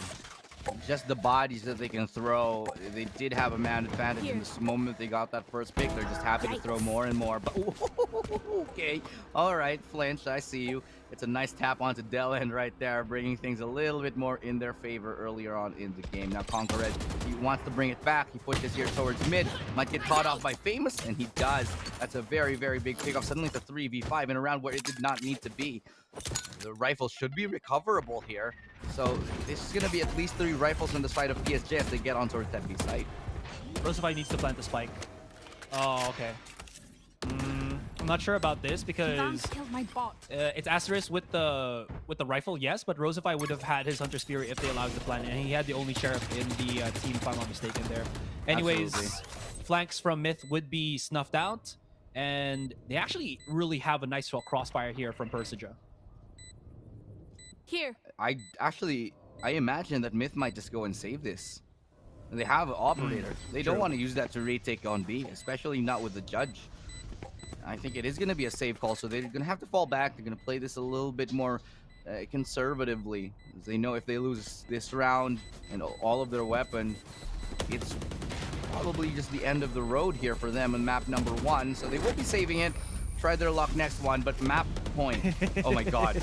Okay, you saw that too. Yeah, Rosify knows. Rosify is tempting me. He was like, ow. He knows. He knows. He's just such a getting nerd. cinched at the tips right there by the explosion. It's like you know, putting your hand on top of a bonfire or in front of a bonfire. Yeah. Could be a little bit too hot to handle. But a it's great timeout to now make is being s'mores. called. Oh, sorry. Yeah. S'mores are a great idea. If we could just have a little s'more break in between, you know, see that fire over there by the tower? That's a good place to make some Oh smoke. yeah, where calamity happened, where something crashed over a tower. Wonder what happened there. We'll find out more obviously about the lore, because there's like this whole in the background of Haven, there's the Radianite explosion. I think that's what happened here in Haven. It's like a Radianite explosion. Yeah, I feel like at some point, if you think about it, it could be similar to like My Hero Academia, where at some point there's just like that evolutionary thing that happened to humanity that allows certain people to get really strong abilities, and they either use it for good or evil. And then there's an evil guy who gave everyone powers or something like that. Kind of, yeah. Maybe. Yeah. We'll check the fan fictions later and see which is the most viable. I don't think that's what we're gonna see with the fan fiction. Yeah, we'll probably see a bunch of other stuff too, but we'll have to filter very carefully. Yeah. As the last round in regulation is, we do have Persija in the lead. And 5v5 is the operator on Kadun. He's going to be having to use that. Delend is going to be on the judge now as the lone fills to pick up the van. They go straight towards C. And oh god, Waterfly shuts him down. Delend from the close angle gets a great defensive hold so far from Myth. They make a great argument for overtime. Is it me, or has Famous not actually started the fight on a site? Right? Because it's always been Flinch that has done that, and his Cloudburst and Dash has been much more effective than the double satchel, because again, it's so easy to actually punish somebody like that. Oh, Rosify runs over the one target, but immediately fragged back by a lone Phils. That means we're gonna go to our first overtime in the series. Absolutely, overtime we go. And this is the kind of game that we were expecting. It started with a lot of highs. Now we're sort of tapering down here as the momentum starts to swing back and forth between the both of these teams. Newton's cradle is what we're seeing between the both of these guys. No one really pulling away. Nobody really pulling too far ahead. It's only in overtime that we find ourselves, and this is where it's all gonna go down to just whacking each other with guns. Not literally, but figuratively. Something else popped into my head when you talk about certain words there, but yeah, that was what the case was when we started the match, and honestly, it's been the case ever since. Like, there's just like a little bit of setup here and there, but specifically per Persija, they haven't really tried to overread the situation. It's always them just trying to get the one up against Made in Thailand here, and the other team just trying to act accordingly, right? It depends on how clean Persija takes a site, if they can have a really good round overall. But other than that, it hasn't really been anything but. As you saw, they just do not like to play slow. They know that, again, if Made in Thailand are able to set their stuff up and create these power points, yeah, it really is going to ruin Persija's time. Now, Persija will be on the defending end once again. Setups are there, and Made in Thailand will be attacking in just a few. Well, it is the first round of overtime. We do have side of Myth looking to go towards C here. And it's a great setup that Persija has. It's perfectly tuned to stop a C push should it come in. Great cross that they have in as well. It's gonna be the Nano Swarm to slow them down for just a second longer. Now they're gonna fall to the back of the site. They want to give it up, kind of. They still will challenge. It's a 1-for-1 exchange. As Asterisk wanna fly with a nice double. He's the entry today, but ER, the Sentinels battling it out. As Famous gets another one here, swinging out. Ferrari peek for the double. Stylishly done as Famous gets a nice double kill to get Persija that much closer to winning the game. Oh my goodness, so fast. I told you, it's all about the speed for both of these teams. Nothing left to waste. You don't want to overuse your time. You want to get there as quick and cleanly as you can, but Persija had a really wonderful setup. That position for Flinch was spotted, but he did Cloudburst just to kind of ruin the vision and forward push that Myth wanted to happen on C. This triple stack on A will be fantastic, but it will be up to Kadum to make things work out. Oh, that's a beautiful recon. Spots out actually everybody, and Kadum has already gotten 2. Can they get even more? He backs away now. They know they have the manpower here, Ilo, as well as the map control, so all Persija can really do is either back away or start moving forward. If they can isolate the final Kadum, if they can get the kill right now, it will be absolutely huge. And he does jump peaks. He's both calls for backup here. Now Del and working hand in hand. They're gonna line up this nice tap from Kadum, and he's gonna get another one maybe. Just around the bend here, 2v1 Blade Storm, but it's one to fly to do the trick. Calls him in at the right moment, hides behind it, just draws that aggro, uses the Blade Storm to get even more attention on himself, and lets Wannafly finish it off. Now we're going to overtime number 2, Asarai, and it's just the first game. What was that recon dart from Alone Fills? It spotted everyone. Like, it was beautiful, wasn't it? Yeah, a long, a main. They couldn't even find it, and he got like 3 pulses. So Kadum just had the easiest time of his life setting things up, and he still had dash to get away with bloody murder. Good stuff. I'm definitely looking forward to seeing where that was, and I'm stealing that. Like, now it is the second round of overtime. Have another aggressive push here towards C Long. This is one of the first times we're seeing this. I don't think we've seen Asterisk get this close up. And Eeyore, okay, Asterisk could come huge, but they check him. They check Asterisk in that corner. They know what's up, but Eeyore wins the duel anyway. And they're gonna go towards CS Farm to Red and Eeyore. Eeyore yet again. Eeyore holds his farm. He's a rock towards C site. Alone Fills finally smashes on through 2v3. Roseify and Famous. They are the last 2 players here for Persija. Myth could be taking this round here, as they find themselves in a man advantage on it. How did Flinch not get the kill there, by the way? Anyways, yeah, it's still 2 versus 2. That recon dart should only be spotting out 1 if it does get the pulse, which it does. So they should allow, should know the Conquer Red would either be Cubby or flanking right about this moment. Good timing for the peek out onto Famous, and the refrag right soon after by Roseify. And look a little bit hairy there for Persija, but they managed to make the round work out. That was a 2v3 that they just won. Definitely should have been Myth, but it came down to timing. Pulling out the guiding light at the worst moment. And sometimes you just really can't account for that. But now Myth, they're going to be wanting to fight for overtime number 3 here as they switch on over to their defensive side.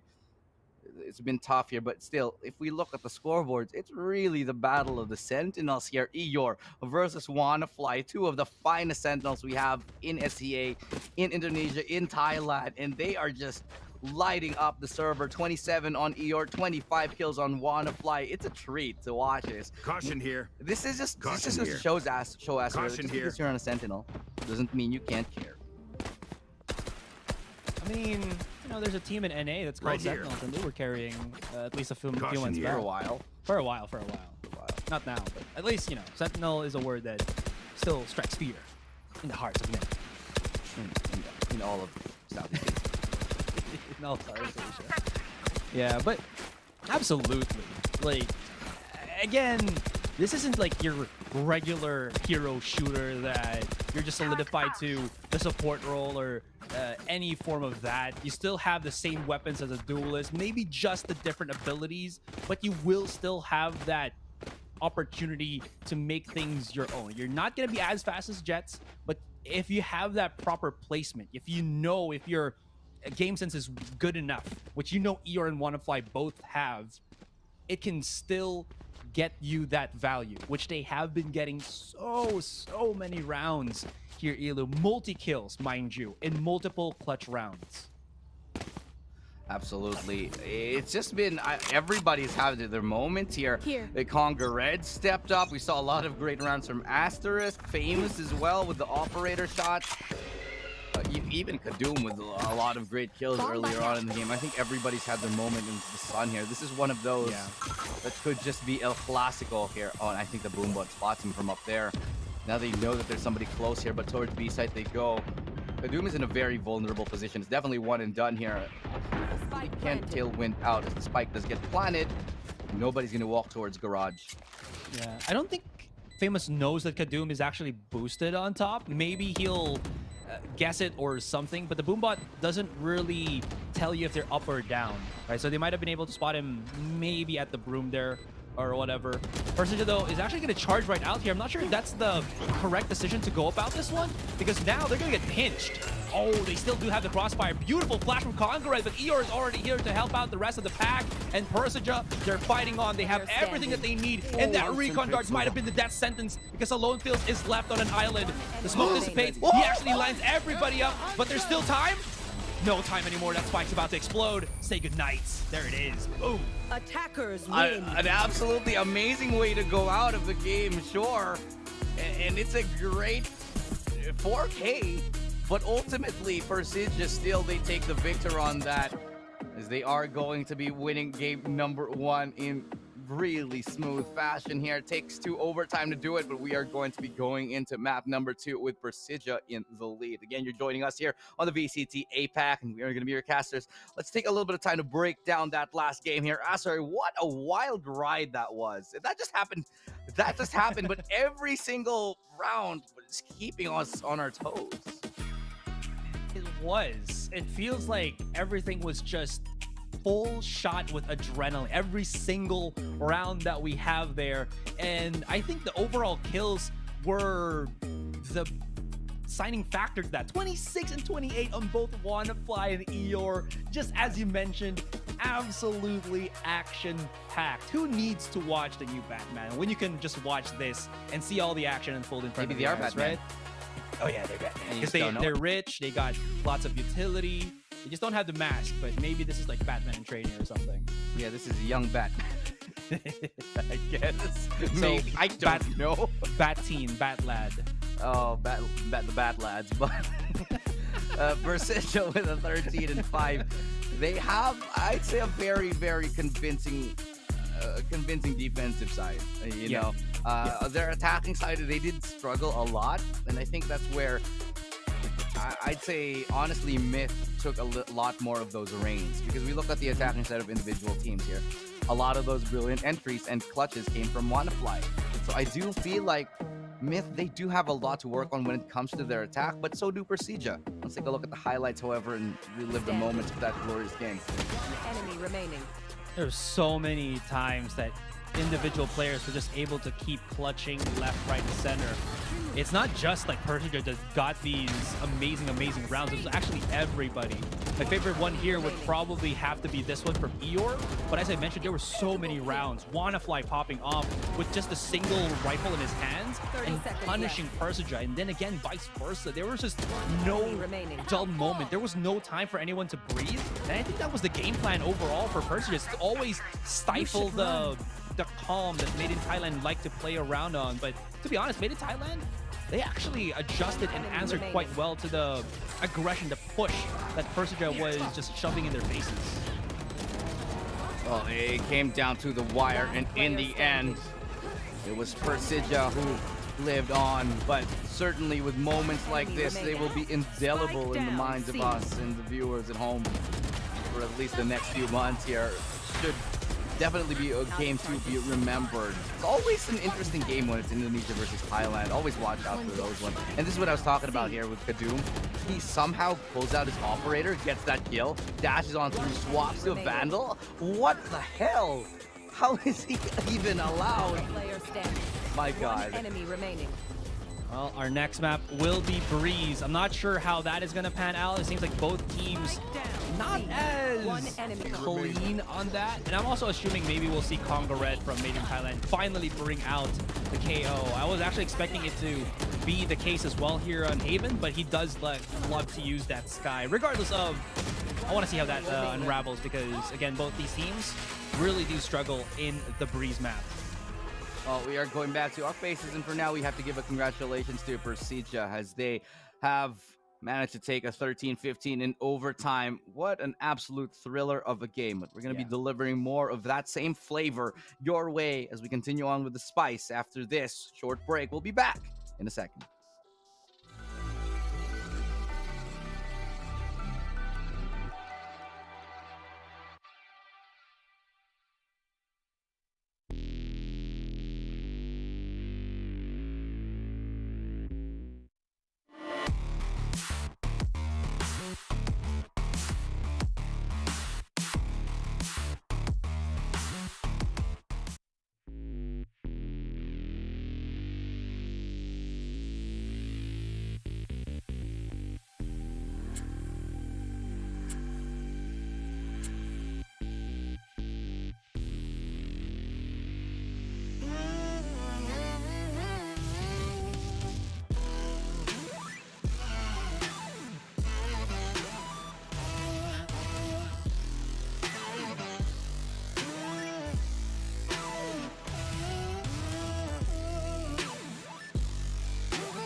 Okay, I'm sorry. I just like saw a picture of like a cosplay from the Philippines from like TV about an anime. It's not like connected, but it's so hilarious. Sorry, if you guys have ever watched any Filipino teledrama and you see what they use for special effects or costumes, you will understand why I'm chuckling right now. I'm sorry. I'll just share it with maybe the viewers if they follow me on social media or something. Yeah, Right. you know, well, now you We're definitely back. have to. You definitely have to now. You're actually obliged to after that. But I'm sorry. There, Asarai. This is the kind of things that I just have to deal with, guys. Every single day. I'm But- sorry, I'm unprofessional that way. But yeah, we just saw an amazing game between Persija Esports and Made in Thailand. Went the distance with that double overtime, if I'm not mistaken, with Persija getting the one up, triple overtime, excuse me, with them getting the one up on the attacking side, if I'm not mistaken. There, it went to the absolute wire. Even on the last one, where we saw Alone Fills almost get that 3K, but didn't have the time to actually defuse the spike. Wait, it's double because it was 13-15 final score. Yeah, there so you go. double overtime. Double. There we go. Yeah. Sorry, it's just caster math. We're not very good at those 1+1s. Kind of. Yeah. I mean, you know, when your teacher said that you're not gonna have a calculator for the rest of your life, well, guess what? We need them.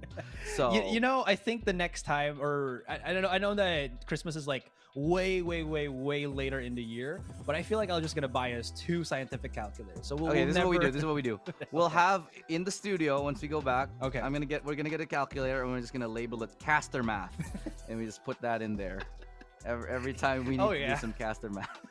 Yeah, and everybody can use it because we're all terrible with numbers, even though we're Asian for some reason. I can't name a single person that I know who is in esports that is good at math, but we'll go and move on from the mathematics because it's already making my head go a little bit wobbly. Game number 2 is coming into play.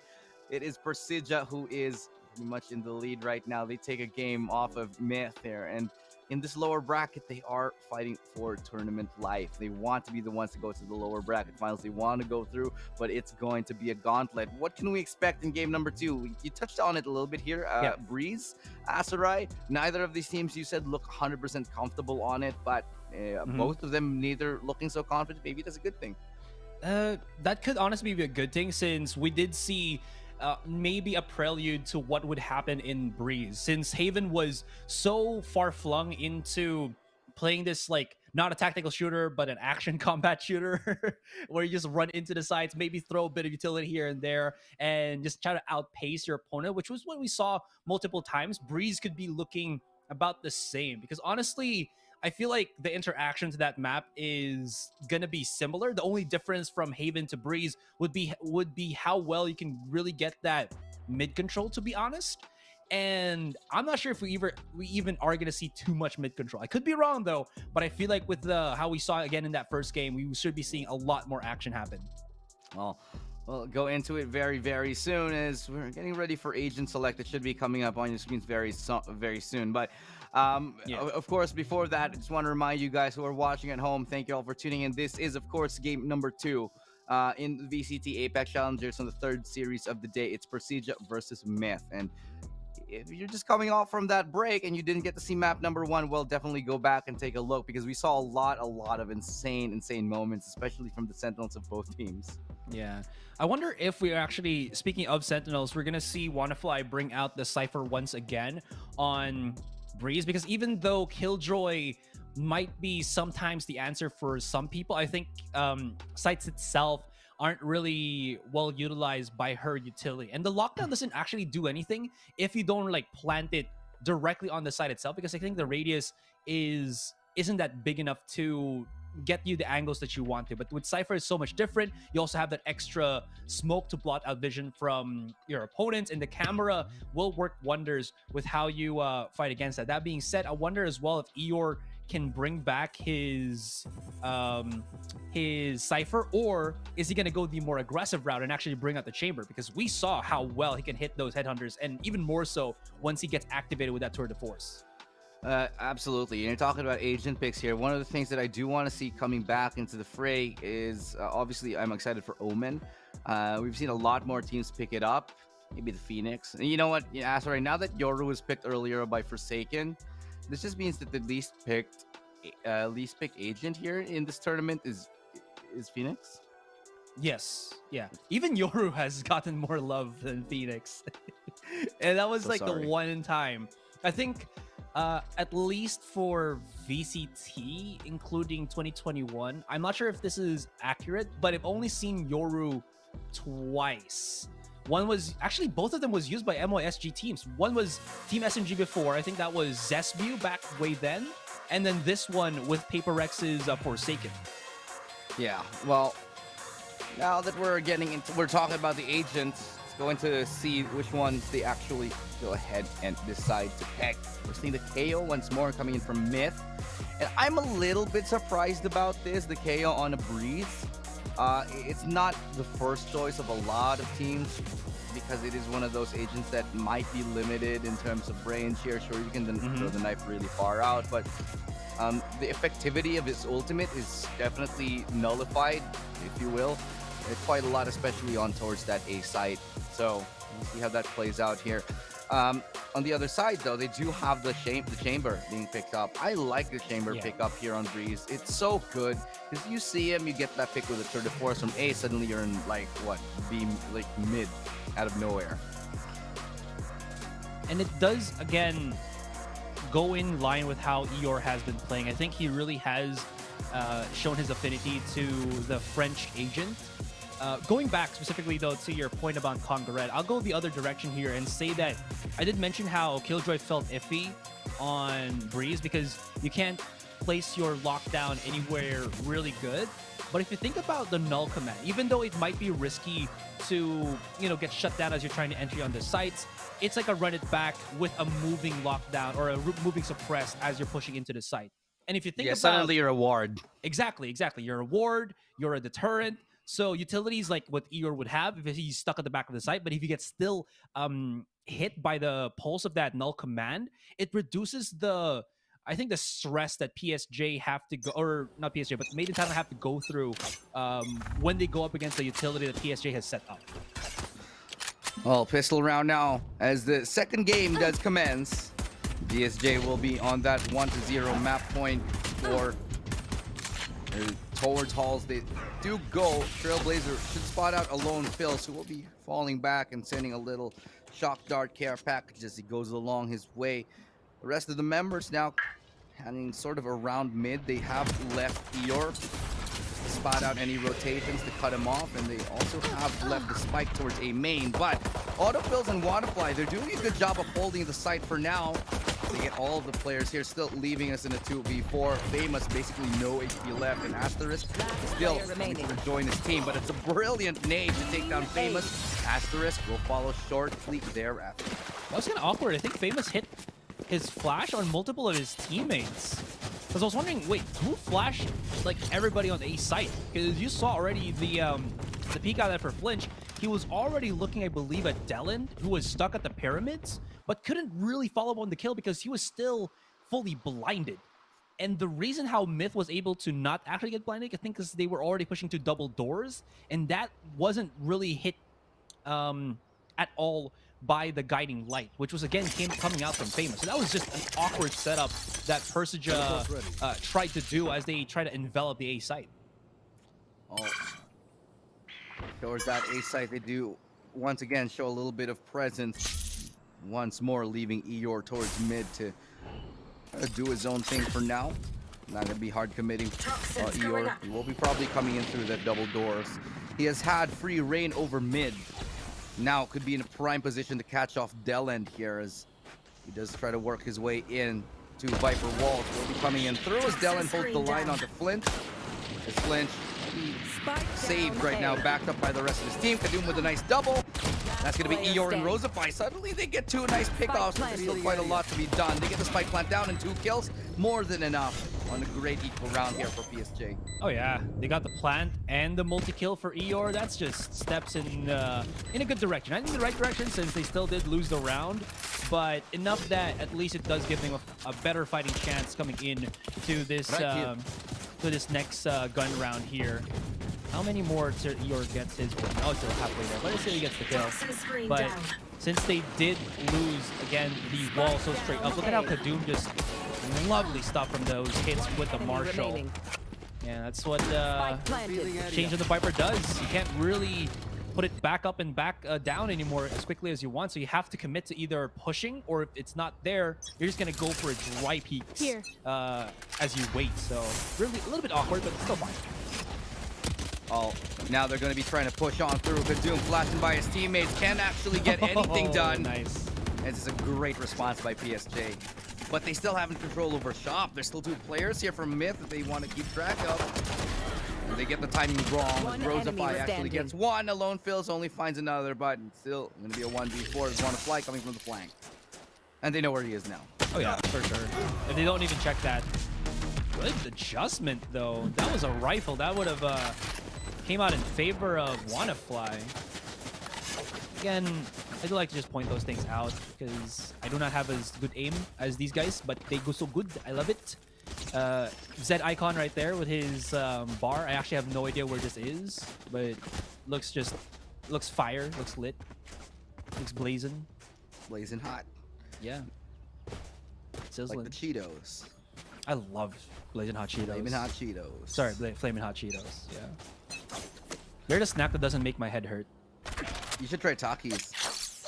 I should. And that what was it? The Packy 1-chip challenge? We're talking about I don't know what that is. Oh yeah, you can just I think I've seen that, but I haven't tried it yet. But yeah, it's really expensive. Like $20 per like chip. It's crazy. That's a lot. Here, well, speaking of expensive, this could be expensive because this is a full gun round for both of these teams.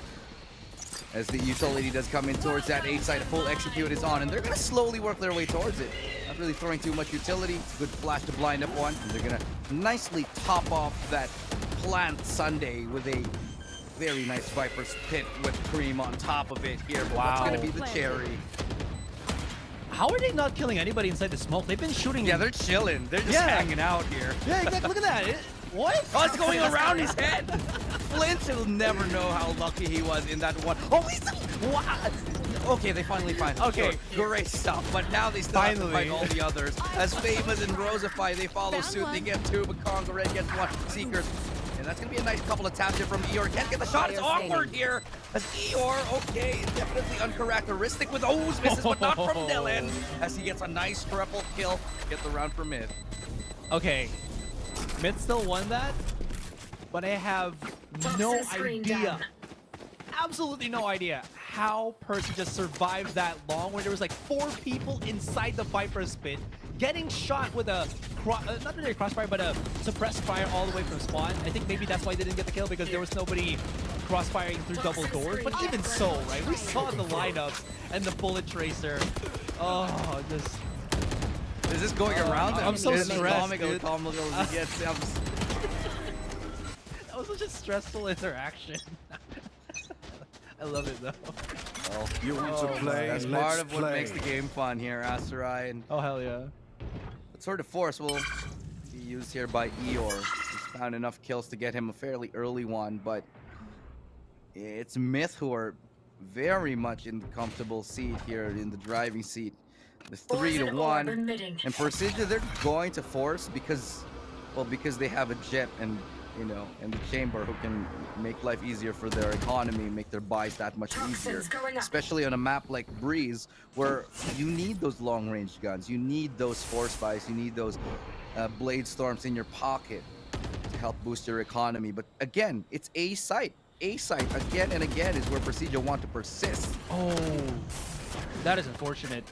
That should have been a kill already, but it seems like the new box there not really finding any value. Speaking of value, oh, Kadum with the blades.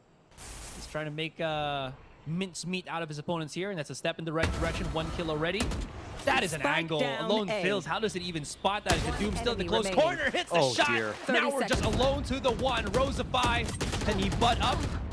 Well, he does get the 1 kill though, but they're already here corralling all around him. So this Rose will be nipped at the bud before he can even blossom into a clutch. And as they fall, he whispers Rosebud. Just a little shout out to the film fans out there. 4-1. This Kadoom, nice fadeaway shots. As expected of a player of the Spike caliber down of Kadoom. A. Now it's Enemy remaining. obviously going to be the eco here for Persija because they are looking pretty much shut down here. If this trend goes on, we could see a quick game number 2 and then really bite back in game number 3. But so far, it's Persija who hasn't really been having the inspired attacks. They're kind of just running into A with their head and hoping that they break through it. It's not the most convincing of attacking sides here. Basically what Persija is doing that we're seeing, they go hit A. Sometimes they have a player in halls, but most of the time they leave Eeyore towards mid.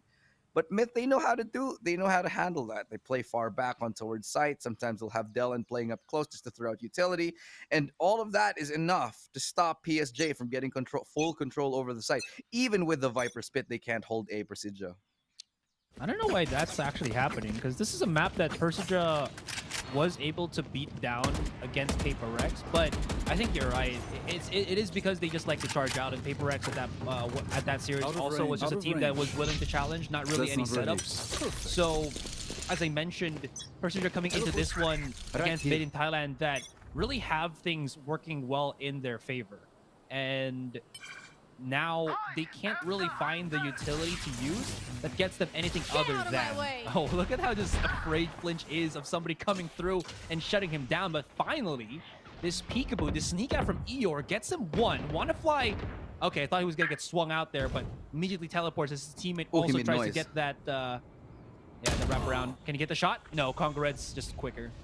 That was crucial for Eeyore to be absolutely dead silent there, because the moment he made that noise, Congo Red actually heard him trying to jump up on that box. The clanging sound of the metal resounding has a lot of echoes, and so they actually have managed to sneak in Famous onto that site, so he will give notice that there is B site, which is completely clear. But Want to Fly, he's happy to give it up. Could give a false sense of security to Famous here. Great flash. Yeah. I can't miss. Does absolutely nothing. Yeah, so this round for me is pretty much done. Flinch with that operator. Maybe they can 30 seconds honestly left. I just throw this away. I'd throw the operator away, keep the Blade Storm in if he can't get a pick soon enough, because that operator, once recovered by Kadoom, could be very detrimental to the rounds in the attacking side. He can't plant the spike by himself, so there you go. He has all of the utilities, so if he can ignite a pick here with this op, it is going to be really huge. I don't think he's going to throw the operator, because I think he's going to try to actually challenge this one. But Flinch has been hot and cold as a sniper player here. Oh, that's huge. The blade actually doesn't hit the back of the site, so he still will have his dash as the rest of the defenders will come in. Oh, no. Yeah, but he fell off and he misses the timing. He still gets a shot on, though, but dashes into a wall. Operator can be recovered, but no, Lone Field dies as he tries to pick it up. It's going to be Myth to secure yet again another round. 5-1, made in Thailand, showing what they are made of, and it is of that good stuff. Persija cannot persist at the moment as they are stalling out in the middle of a highway. 5-1 is where they find themselves. They even recover that operator for Kadoom. This is a great start for Myth. 5-1 is an absolutely great start for them, considering that what we saw last game, it was so back and forth. The struggle was real for Made in Thailand to make any form of advantage there. Persija still will have the buying power, but they know that Kadoom has already picked up that operator. It's unfortunate to Flinch in that last round as well. Just got bumped into the wall.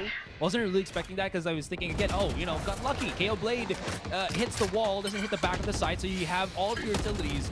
And again, you just can't really find anything. You could argue that, you know, that's a regular thing, Asurite, but really good Jet players, pro players, you know, for example, Forsaken will know the spatial awareness to not get hit by a wall if they try to dash away. Unfortunately for Flinch, he does not get that. Operator will be posted up here close on Halls. Not really going to be able to get a good line of sight. Oh, spots out Rosify, and Rosify will give the comms that there is somebody, there is an op right on the other side of that.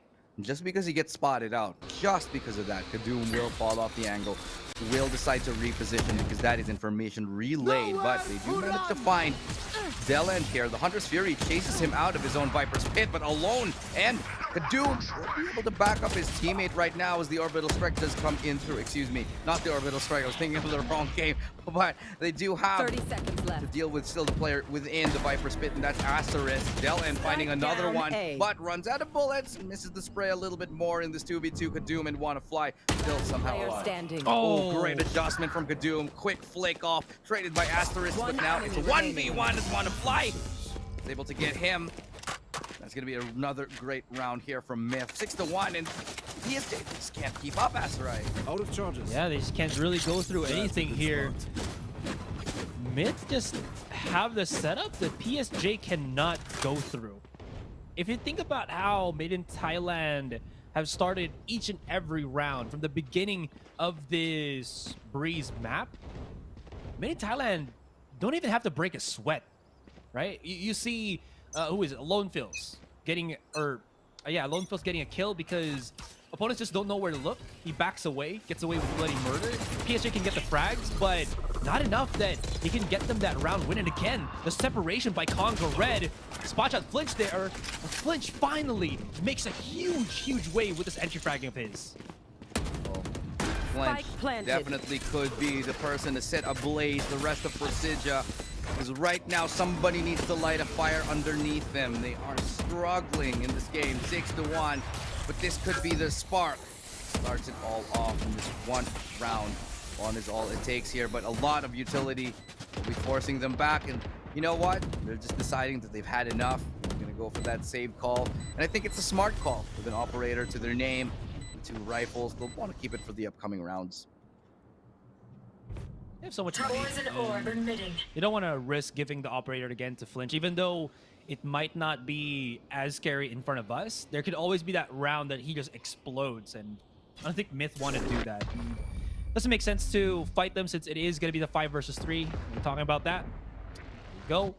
And again, rounds put in the shoulder of Flinch, but I don't know how long or how many times he can actually keep replicating that, because that is not a sustainable source of income. Income of rounds. Absolutely. I do actually think there was some amount of good fortune with him pushing out the smoke and nobody looking his way. That is kind of, well, still either way is a really good entry. As we do now get to 6-2. Kadoom on that operator has had much impact. So has not had as much impact as I think he wanted. Because a lot of the time he hovers towards Halls, and then they kind of just spot him out from there. I'm liking this new approach. They put him towards mid, maybe get an aggressive pick-off, but it's toward A site yet again that PSG goes. But PSG haven't found a lot of success here towards that A. Maybe this time will be different as Congo Red gets a double here. Double kill for Congo Red. And he's looking for a third, but Delend claims it for himself. Again, they just keep battering their heads. It's insanity at this point. But they try to do the same thing, hoping that there's something different that's going to be the outcome. They just can't really go through. I think at some point right now, they're just hoping that maybe they can get a few more rounds, squeeze in a few more rounds in that attack. Eeyore's trying to isolate the fight here. There it is. The wall separates them. It's a thin line. Somebody can push through, but Rosify somehow manages to get the refrag with both of them just dipping at around 20 HP. Nobody can plant this. They can wait for the wall to come up, maybe. Oh. Did Eeyore actually snuck one in? He might have. This is going to be risky. Well, if Eeyore can even get a catch onto one, he hears the footsteps above him. He'll try to look for someone else first. He sees him.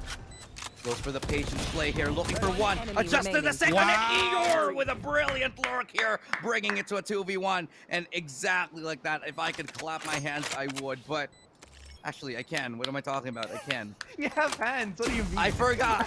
But Kadu in a 1v2 now. Low HP on both of them. The shorty might be better here. Dashes on up. And he gets a kill. Reloads the shorty. Swatches to a vandal. Switches, excuse me. And then he keeps up the shorty because he knows that close range is where he wants to be. Brings out the cloud burst. Gets it to half. Somehow will he expect the other one, but Rosify denies him. And Kadum almost had it. Either way, though, Rosify get another round for his team, and PSJ will get it to 6-3. They're getting this, like, okay, made in Thailand, they're getting rounds by clean execute or clean defense. And Persija just have these hero moments. It was Flinch in the previous one. This one, it has to be Eeyore. That was, he is so smart with how he did that. Just going through sightlines or avoiding sightlines of Made in Thailand. He was playing freaking Splinter Cell here. Clicking Metal Solid here, Elu.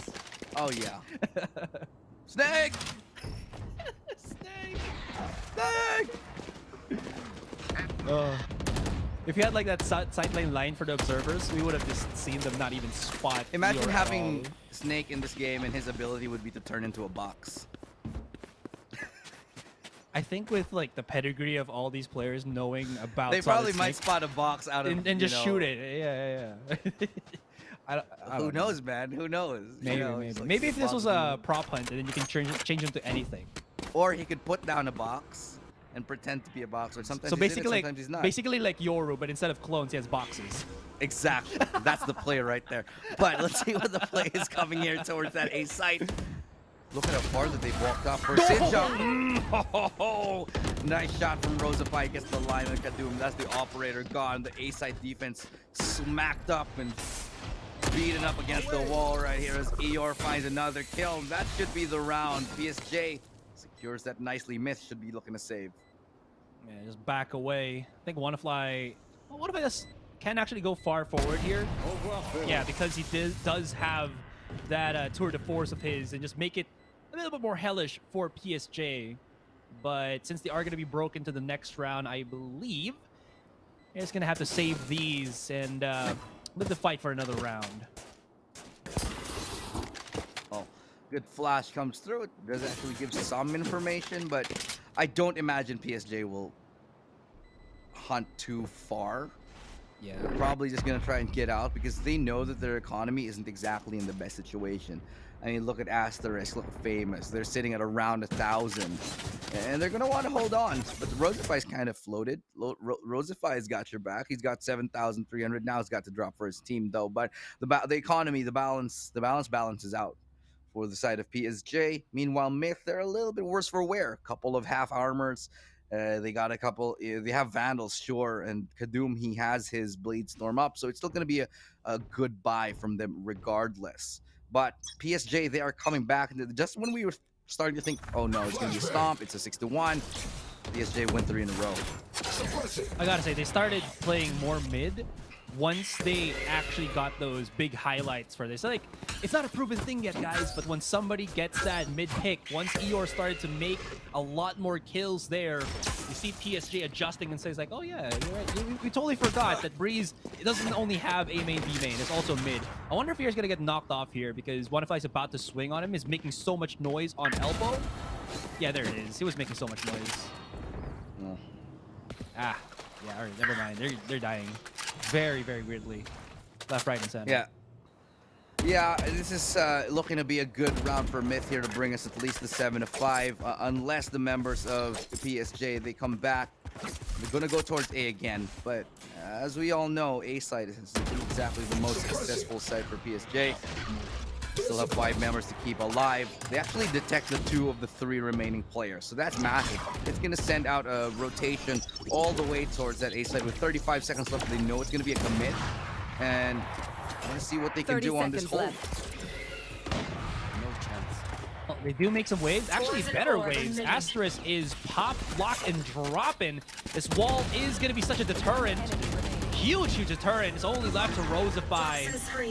Again, this Rose will be put to bed. Last round in the half. And Conga Red saving weapons is going to be pivotal. Honestly, you gotta say, even if it does end end 8-4, PSJ still gets the value off of those 2 rounds they won when they struggled so heavily against Myth in this attacking. Oh, it is a timeout to be called here by Myth because they just want to make sure that they secure this 8-4. Think about what they can do. It is a tactical timeout. For those of you who are not aware, when you see the screen kind of grayed out like this and we go into like the twilight, whoa, I saw an artifact there. But when we go into twilight zone, it's a tactical timeout. Just so you guys know. I wonder if actually anybody, slightly below our age bracket has ever spotted Twilight Zone episodes. Yeah, I'm just kind of like slightly curious. I've seen a lot of Twilight Zone, but I think for our generation it was Are You Afraid of the Dark? That's kind of what we were watching. Oh, for me, oh yeah, true. Or X-Files. Or X-Files, or if you're from the Philippines, Kakabakaba. Okay, well, I didn't even watch that. But yeah, I was on that scene Escuela, bro. Ah.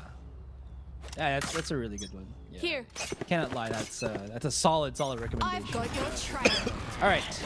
Anyways, let's get back to the matter at hand. Oh, immediately uses the suppress. They can't really force through this, but they still want to fight Kadoob. Well, Kadoob will oblige, hitting shots left, right, and center. Forces them back. They have to respect it, and still, that suppress is active. Eeyore knows that he has to get value off of this ultimate of his. He's trapped in a corner. He might get even wallbang if he's not careful. He is tempering fate here. He is challenging the sniper of Made in Thailand. But Myth know that they don't have to overcommit. They know their opponents are a man down, famous down actually, so no big flashes anymore. It's all going to be about that hard contact. And look at how just passive they're playing this one right here and now. They're happy to play it back. Both teams not eager to go for a collision because, Myth, sure, they have that operator, but they also have the man up. Now, Flinch, he's going to look to break the silence here towards that side, and Flinch, he does it. He finds Conga Red. But Flinch, he's going to get another one before he gets taken down by Kadoob. And the operator, now Kadoob getting his 3rd kill. It's a solid hold from him, leaving Asterisk on site. He's pinned from every single direction. There's no way he gets out of this. It's going to be an absolute miracle if he does. The shock dart forces him out. And Del End simply claims his trophy as Myth will secure the 8-4. Is he going to... Yeah, lesser damage on your teammate with your own Molly abilities. But I don't know what PSJ was thinking. Switching there. sides. Like just rushing right out and hoping that they're not gonna do anything against, or they're gonna do something against Flinch. I mean, they don't know that the operator was here, but just running out like this was a little bit too ballistic for Persija. But I guess that's how they roll. It's all about how well they can execute on the site, but that time it was just not meant to be. Now we have ourselves a little bit of a, I'd say, larger gap than we saw in the last game. But PSJ, they are making it competitive. They won those 3 rounds in a row. You can see in the middle of your screens right now, 8, 9, and 10. They won those in succession, which means they have the capability to win rounds in a row. They have the capacity. They have the, the aptitude to be able to win consecutive rounds on a map like Breeze, especially against Myth. The problem is, now we're on 8-4, and this pistol round is going to be absolutely vital for either team. If Myth take this pistol, they get to potentially double digits, skyrocket their chances of winning and taking us to a map number 3. They're so close to making that happen, to be honest. But we'll see how this goes. Persija, I don't know. I was going to say that they did better on defense against Paper X, but that's a lie. They did so well on the attacking. But again, it's the difference of opponent specifically here, because there's just so much coordination from Made in Thailand that, again, they're using their utilities to force Persija in these unwanted situations. But maybe this time, when Persija are going to be the ones to defend, we might see Eeyore finally get himself some good kills, good setups, be able to get away with murder and TP out. The biggest problem that I'm thinking that will happen is Conga Red with his blades. I know that you mentioned that it might not be as effective, but even just a tag on one utility agent, Rosify or Eeyore, and the whole site comes crumbling down, to be honest. Yeah, it has been sort of thin ice that the defense, for the most part, in the first half has looked. Like you mentioned, when Eeyore actually got caught off, or rather, sorry, when Eeyore got those picks and coming in towards mid, you'd see a lot of the time the defense start to crumble. But those were only in, I think, the 3 rounds that happened. For the most part, the defense for mid has been rock solid, especially towards that A site. But now we're going to the defense from Persija. I'm interested in how they start to break this apart. And it's looking pretty much identical to the pistol round we saw in the first round. This time, though, Asterisk starts it off, and the flank comes in immediately. Flinch finding a nice double kill from the back lines. Persija are in the driving seat right now. Flinch doesn't even see the rest of them. They're all dead before he can get to the site. Wow. Took a while. It's going to be the setup for mid in Thailand there as quickly as can be. There it is once again. Okay. Actually, all right. I was wondering how Flinch got through on the flank. Now I understand. So I believe he came from halls rather than on the flank. And if you saw where Wannafly actually put his trap, it was more for a mid lurk than it was for mid/halls. Because I was wondering if Flinch already used his Cloudburst to deter the vision of that trademark, which he did not. So he just came out through halls, and nobody from Myth even batting an eyelash at that certain locale. So just, you know, getting punished from that non-execution on halls. Absolutely. Halls very much a crucial point here in the map. I feel like in a lot of this game, Halls hasn't really been a place of attention. Very rarely do we see teams pushing for it. Saw it a couple rounds, but never really been the focal point, especially on those A executes. This time it's a different story. Myth are sending so many of their players up here towards Halls, waiting for somebody to peek through. And Asterisk, he's gonna see a firing squad the moment he rounds this corner. And he's gonna spot in 2. He's gonna spot in all of them. He decides to get 1 and fall back, which is the right call for now. Oh, that's so good. Yeah, Parkour doesn't even drop onto the side, just at the ledge, and that allows him to re-peek the angle once again, get a nice little 4-piece, and Wannafly left to his own devices. Yes, Asterisk, he's hungry for it now. Ooh, nice shot. Okay, never mind.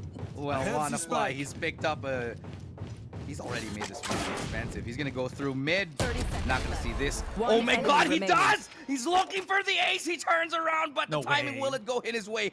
No way he wins it. He's not looking in the right place, but still 4 kills on the eco round for Wannafly. How does he pull these out of his hat? His pocket so many times. Wannafly is something else, man. I haven't used this term in a while in our cast, but he's just showing us he's built different. Oh my god. Yeah. Okay, this highlight again, just showing how smart Asterisk was as well, not to really fully back away. And his guess was right. They didn't really full commit to actually flushing him out. It's more of like if they can maybe get him, but he had such a nice little angle to try to fight back. Persija at spitting distance once more. 2 rounds separate them. But this is where Myth do have their gun round. If Persija aren't careful, this could spiral out of control once again, especially when Wannafly is almost already with his tour de force. Well, tour de force has been very effective in the previous game. We'll see if it can resound in the same degree and to the same level of decibel in this game. Smokes in the utility does come in towards that B site. They have Kadoom dashing on through, but Ear's prepared. Still, he's isolated, and there's going to be Conqueror with a nice double on the refract, being the second entry in.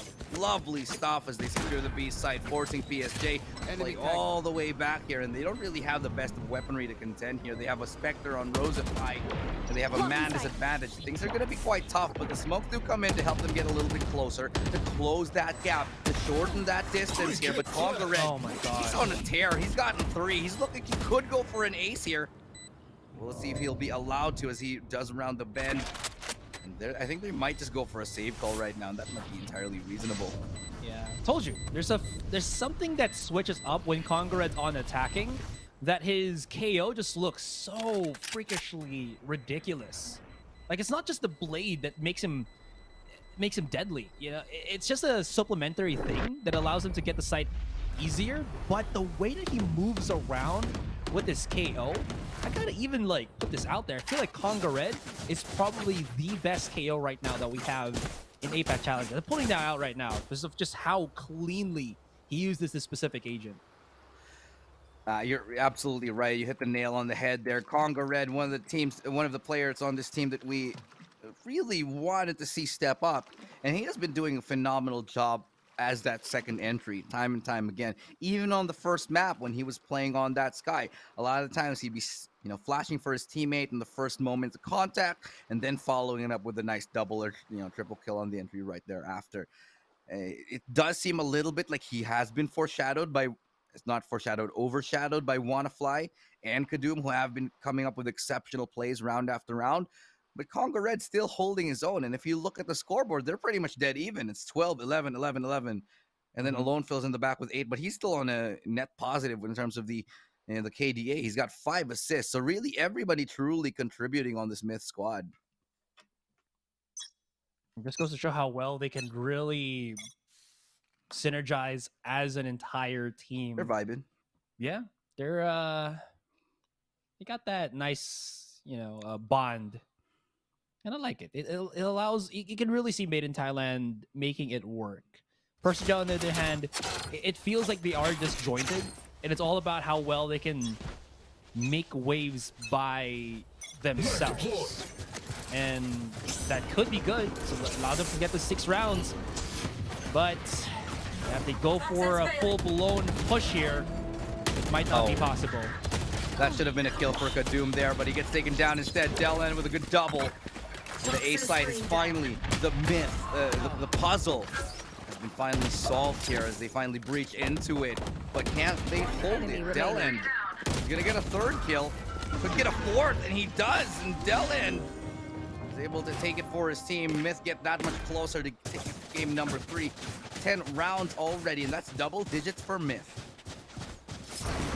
Making it very, very difficult for Persija, and again, so close to that game number 3. Look at how just well Made in Thailand make that work. The setups, especially the how do you say this? The Sova, so much more well utilized than what Asterisk was doing a while ago. And look at how pressured Persija are. They do not have that clean crossfire, and like Rosify was put in that position, he could only get the 1 kill, but not really other than that, because he was so pressured to break utility, stay in his angle, and force back the rest of the attackers coming in. But it just does not work. Made in Thailand, this is a map that they are owning because of how well they can pace things for themselves.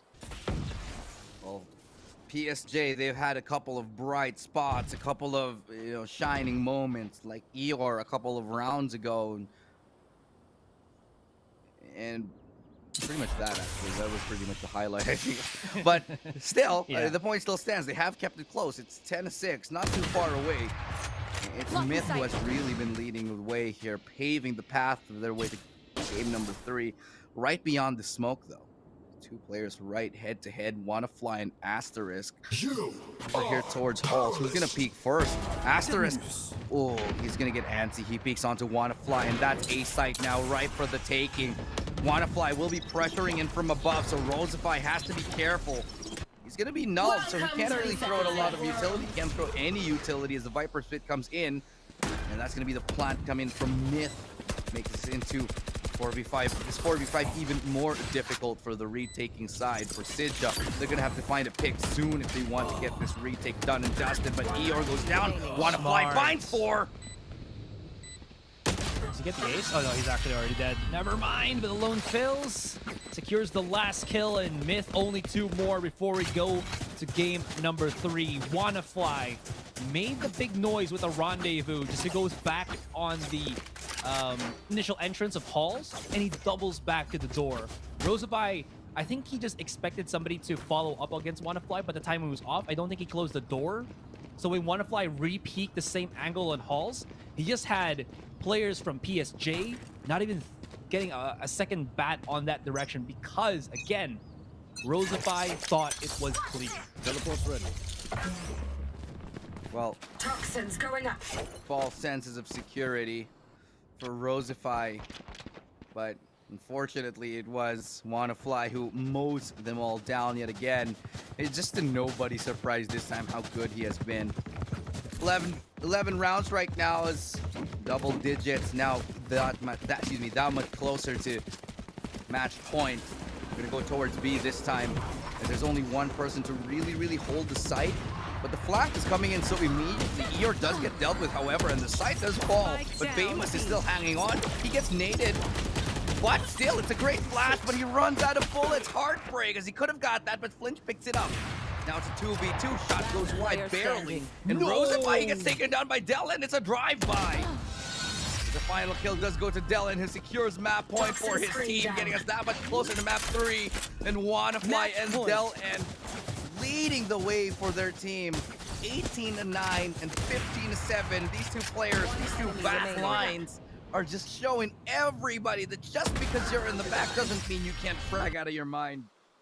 How does Dellen even get that frag off when he swapped weapons? And he was running, I think. Yeah.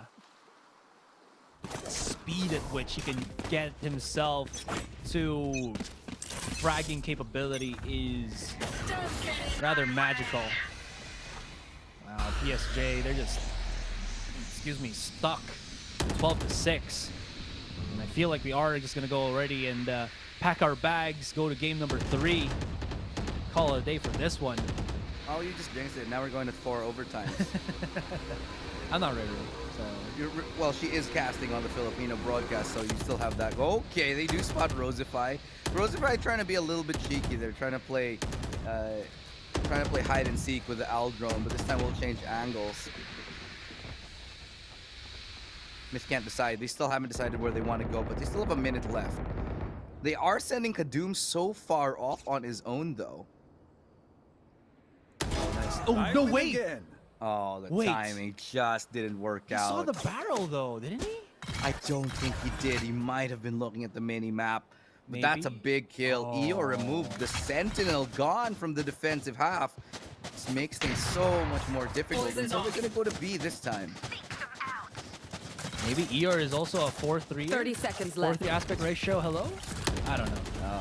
Yeah, regardless of, that was a big blow for Persija, because that would have been like mid control or Hall's control, a free kill, mind you. Aster is backing away, but he actually gets tagged. Flinch though, down, all the way from top mid has already gone and forced himself onto B main. No more time left onto the clock. That spike is still outside of B.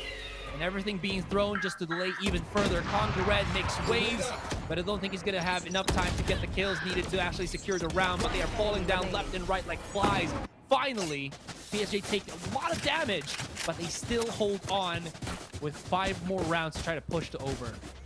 Yeah, that forces it to become a really expensive round, though. So I do still think that was worth it from Myth, because look at that. Honestly, without the Tour de Force, they probably wouldn't really have a good buy. But because of the fact that Persija, they have the Tour de Force, and you know they have the Blade Storm, the Jet, they can still rebuy now. But Myth gonna be in a pretty decent spot economically speaking. 5 Vandals up for grabs, and they want to just hit B. They just want to go straight in, no delay, no hesitation here. Eeyore does miss a connection onto that shot with a TDF. Now, they're gonna go make a rotation here towards the back. They're gonna go try to make that flank possible. Hunter's Fury will get used up right after the spike goes down, and Asterix does find Dellen. Not gonna find any more than that, but does get information that backside could possibly be clear. Conga Red playing up from up close. He does find Famous, who was trying to work that flank, that back lines now, and the retake now does commence. 4v4, time starts ticking away. Conga Red with the flash will just be holding for his team. And WannaFly is coming in with a massive lurk here. He gets 1, he gets 2, looking for 3. Can he land it onto the operator? Oh, he barely misses the shot here, holding his line. He knows he doesn't need to peek any further, but it's gonna be WannaFly with the 3rd. Can it be the 4th for WannaFly? And he's gonna do it again. 4 kills for him, the Sentinel and the Scourge, both at the same time. Woo! Made in Thailand, making a statement. Wanna fly high like a Thai guy. Ooh, such a huge lurk And as you mentioned, he didn't need to really force the issue any further. They had the numbers, they had the pinch. All they really had to do was keep their position, and PSJ would have no other opportunity, no other choice but to challenge over and over again WannaFly's position at tunnel right then and there. There was absolutely no way that Persija would have been able to spot that. They were about to make waves, but they were so focused on what was already on the site itself. We'll see the stats here real quick. 13-7. PSJ were just absolutely destroyed here by Made in Thailand. Yeah, it was honestly was a lot close. It is a lot closer than it felt, because a lot of those rounds, Myth were just running away with it, and even on their attacking side, they were just that much more convincing. And PSJ, when they were hitting their heads against the defensive wall towards A, it just didn't feel like they were making very much progress. And as you can see from the results here, the final scoreboard, it was WannaFly leading the charge yet again. How many times will he clutch for his team? How many times will he get multi-kills?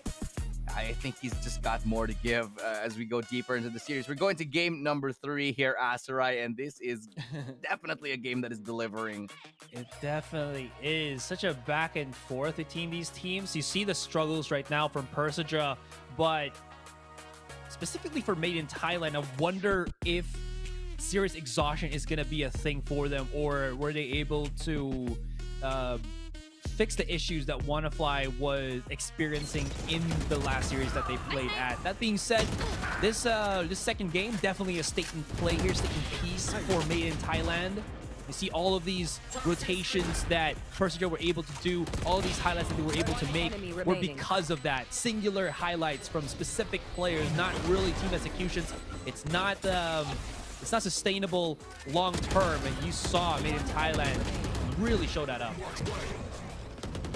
Made in Thailand showing that they are not through just yet. They have one more game in them, and they still have one more game before them. Nailed them. And they will be trying to play up against none other than Persija. It's again Indonesia versus Thailand. Always such a good matchup. And we go back to this moment here from Asterisk. The moment he swings out like this. Great peak, sure, but followed up right after by another superstar play. WannaFly. It was just the game that was full of those highlight moments from both of these teams. But nothing really going in favor of Persija. If we just like keep looking at all of what has happened here, setups for Made in Thailand were just smoother, and it seems like Persija are running out of steam with their clutch players. We saw Eeyore before do so much. Now it's just the one round. We saw who was it? Famous? Or Asterisk, actually. Get so many rounds on Haven. Now, it was just more of an afterthought. But yeah, that's how that is. So third game, we go. Absolutely right. I'm so excited for game number 3, but we do need to take a little bit of time to take a breath, a breather, and so as well do we give the teams here. When we do return from this short break, we'll be going into the final match of this series. But after that, we have an also amazing series to follow that one. So it's really going to be an amazing day here at Valorant, so make sure you stay tuned. Again, Illustrato and Asarai, Warrior Casters, will be back in just a second. Don't touch that browser. You think that I'm running in place? Y'all really testing my patience. Right before I blow up the spot, I had to get back to the basics. What if my talent is wasted? And see what I'm lacking the placement.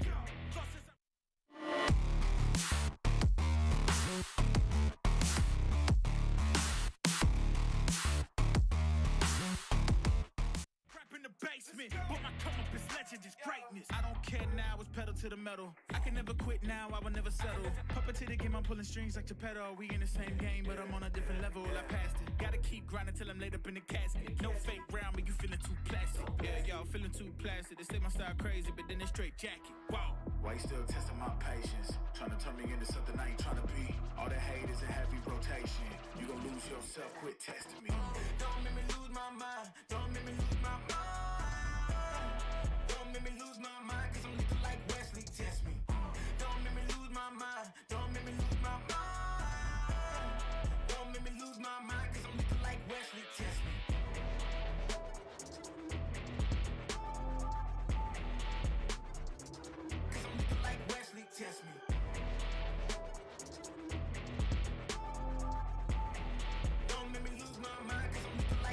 test me.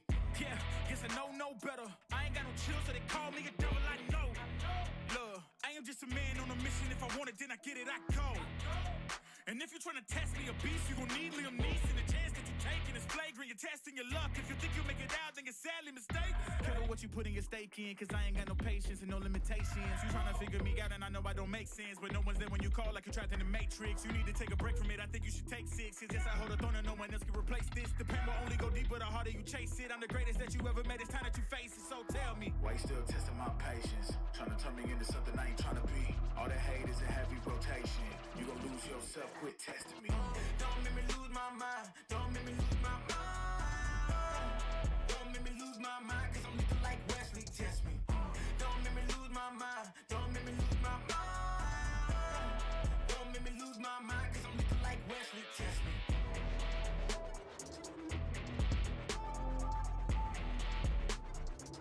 Cause I'm looking like Wesley, test me.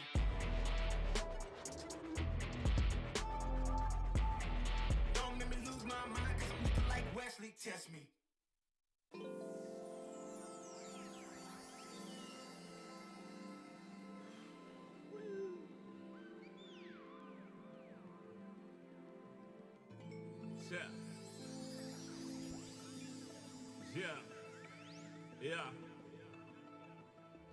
Yeah. The rise before the fall, the glide before the rule, the eyes that saw the soul, the cheer before the goal. I'm here to let you know. Yeah, I'm here to let you know. Yeah, I sky gaze over my taste. Like Peter, this is my space. I'm spacey, I'm crazy over break beats. Space gazing in my safe haven. I make statements that embrace waking. Awaken, I'm woke.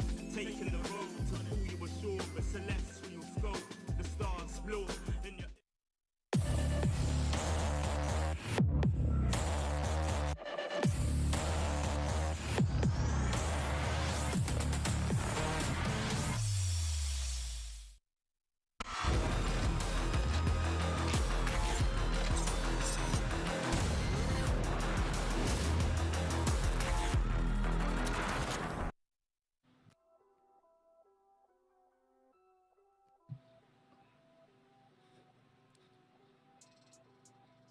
little weird.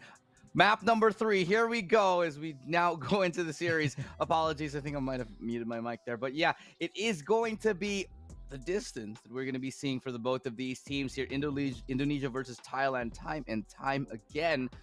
We have seen these two regions going butting heads, and what a way to do it. We've seen overtime in game number 1, a little bit of a, I'd say, a stomp in game number 2, but game number 3 should be a completely different story here. You're joining us on the VCT APAC. Strato, your caster, alongside Asarai. What a fun time it's been so far, and we're not nearly done. Yeah, we're definitely not done at all. It seems like Persija just could not find a footing, any form of stable ground when they were trying to get any form of stability in that Breeze map. And looking at the stats overall, once again, Famous had a scoreline of 6-16-1. For one of the heaviest fraggers for Persija, having Famous at the bottom of the pack is definitely not a good thing. He was trying to set up utilities, but I don't think it really did anything too much for Flinch. Maybe just a round, but that was about that.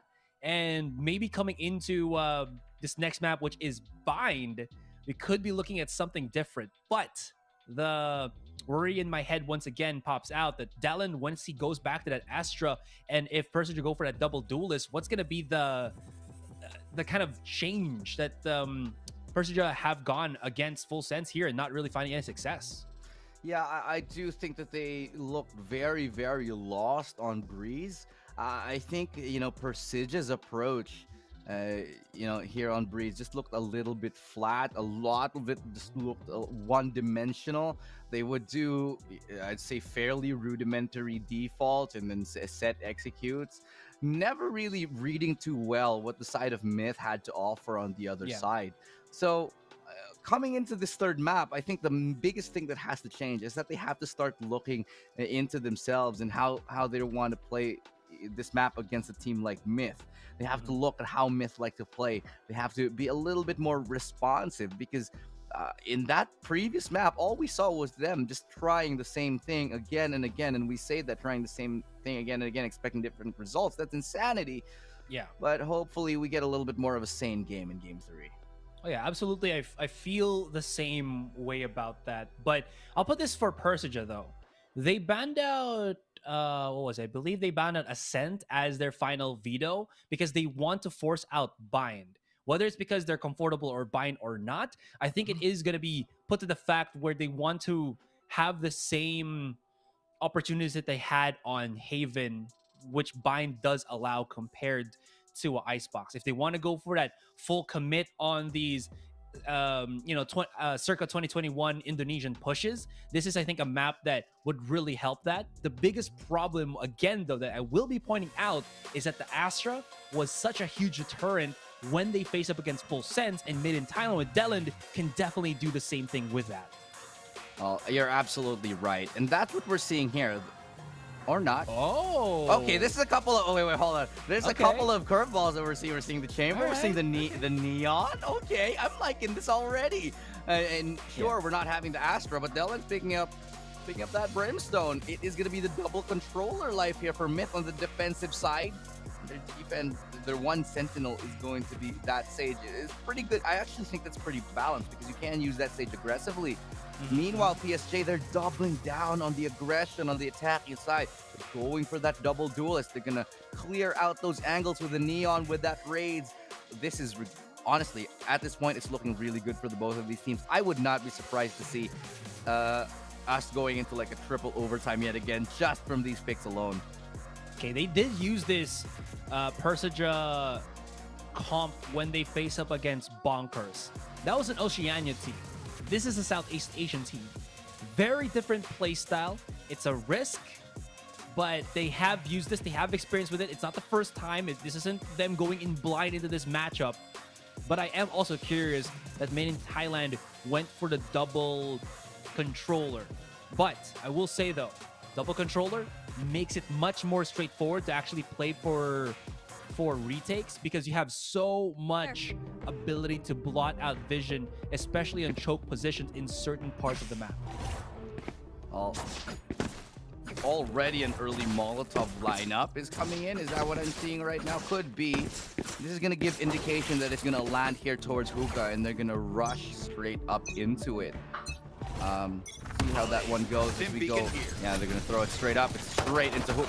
They're going to be walled off. That's huge. But still, it goes down just immediately. But they throw so much utility only for a fake. It might be a little bit of a shooting themselves in the foot here. Now they go here towards that A side, towards Lamp. They might not have enough to clear that Lamp's area, but they do have that Neon to get onto the side. Healed up immediately back to 70 HP. As it's Kadum who denies him that presence. Looking to pinch in, but instead he pinches himself. They're missing that shot. Kadum getting another one. Famous response with one, but only one. And Dell and the lone fails. They pick up the slack. Asterix in 1v4. It's definitely going to be difficult as in the smoke he hides, and he's going to be found. They did this the last time as well, where if they couldn't get Hookah, they're just gonna run, use that lingering buff on the stem beacon just to rush on the A site and flinch. I feel like I'm looking at deja vu here. He overcommits the pinch onto U-Haul, which again is fine and all, but because it doesn't work, you saw how other members of Persija want to do the same play once again. They don't want to have Made in Thailand take a breath and start setting up utility because that's just not going to work out for PSJ. So that push out, even though it looked incredibly greedy, it was the only way that they could have won. It was a risk. They were willing to take it. And if it doesn't, it is just going to be no bueno. That being said, we're going to look at a force buy here for PSJ. Forced buy. We've seen this time and time again, I think, on every map except for Breeze. With a reasonable cause, of course, because this is one of those maps that can be effective with those Spectres at close range. Let's see how this does play out, as they are looking to stay here towards Hookah. No presence towards B-Long. Could this bite them in the back now, as all the utility sent flying in? Alone Phil will be distracted long enough to get taken down. Eeyore with a good shot, followed up by Famous, and that's going to be the B site now taken. 2v4, and this forced by Spike like planted. already paying off for Persija. Bomb buddy out. Kadum can use that boombot of his. He gets a bit of information. Maybe can even isolate a fight. But Persija, they stack up as an entire team. This time, it's looking much cleaner for them. They come out of the woodwork, swinging with the axe, and they're hitting these targets. Sheer force of will. Look at that. So aggressive. Yeah, I think they're just looking much more confident here. Like we said, the match has been lit under their feet, and the fire's starting to burn, starting to swell. I do think a lot of it has to do with the fact that they got kind of trashed on Breeze, and they're like, all right, enough's enough. We'll use this timeout. We'll use this break here in between matches to get back into it. And Bind is a map that all teams should be comfortable on. At this point, they are.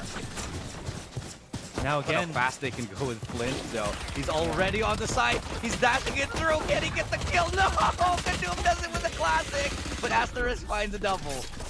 Yeah. That stim beacon is allowing them to actually catch. Oh, that's dirty. Dear. Yeah, he got so close. But yeah, as I mentioned, that stim beacon is actually allowing them to catch up to Flinch way faster. Yeah. So you thought that it was only just there for Flinch? No, it's for the rest of the squad, so that this aggressive stance for Flinch, if he does have that... Oh my gosh, alright, never mind. Okay. If he gets too many deaths, it's fine, because players from PSJ can always get that quick refresh because, again, of that stim beacon. Whack-a-mole? You can't shoot out there. I've tried. No, there's nothing you can do here, but still just gonna make it fairly expensive, and it is quite expensive. It's brought down to 2 players. Almost wins it. But I do want to go back to your point, Azure. The Neon and the Brimstone, it does feel like a sort of slingshot strategy that they're bringing into the mix. Like, you slingshot that Neon forward, and you saw how close he was with that, with the slide in. Almost actually catches him out here. This moment, Ponga Red could have lost his life, but the slide just stops a little bit short. And the slowing power for Made in Thailand here, which is their Sage, it's gonna be a 50-50.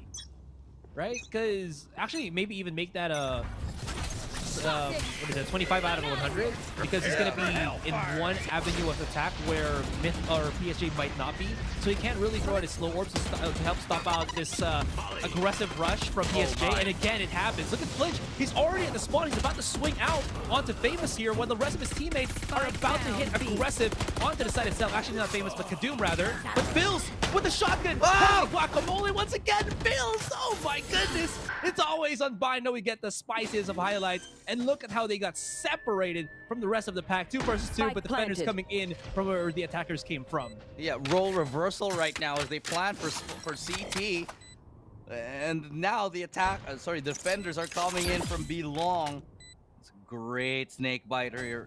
One enemy remaining. Rosify, perfectly placed. Now it's brought up to Flint. Both of them gonna line up on one, but can't get the second one. Alone fills with a great 4K. Even gets up the rest to stabilize the economy a little bit more. I do want to point out, I love the approach that PSG are taking. You know how the quick attack, the speed, sure, it's casting off Myth, but come the post round, they've thrown in so much utility that they don't really have that much to hold. Yeah, that's the thing though. Their composition doesn't really value saving utility for the following up of the round. Yeah, they have to get kills as they enter the site. Right? Absolutely. It's always about that shock and awe, but sometimes they're the ones getting shocked themselves because it's so freaking chaotic that Myth can actually allow somebody like Alone Fills to sneak up from hookah, by the way, to just jump out, go through Octa, and start judging people down. And they have to do this every round. Look how far they've got. Flint! Oh, no! I like the idea, but the execution just falling a little bit flat. And then the showstopper now coming in. Orbital Strike is ready. Famous trying to work that smoke. Kadum, they have full control over showers, and Kadum lines up a triple. The defense is just having a field day, but EO with a triple almost lands the 4. But it's gonna be Conga Red to take out that next kill. Close out the round here. There is just something short missing from PSJ's executions. They get onto the side, they get the catch off, they catch them off guard, but they can't get the kills. They gotta put a leash on this attack dog, dude. He's now. Just He biting gets in there, but the kills aren't following up. The kills don't add up. If he we gets look into at this, position, but they don't follow on it. There is something lacking, Asura. You're right. Yeah. One enemy remaining. If we look at this from a scientific standpoint, if you look at the numbers, you know, the overdrive does 22 tick damage, right? So you're only going to really get value if your opponent's low enough, which both Alone Phils and Dylan were not. He actually even did not spot out Dylan, who was actually at the forward swing. He was just looking straight at where he was looking at.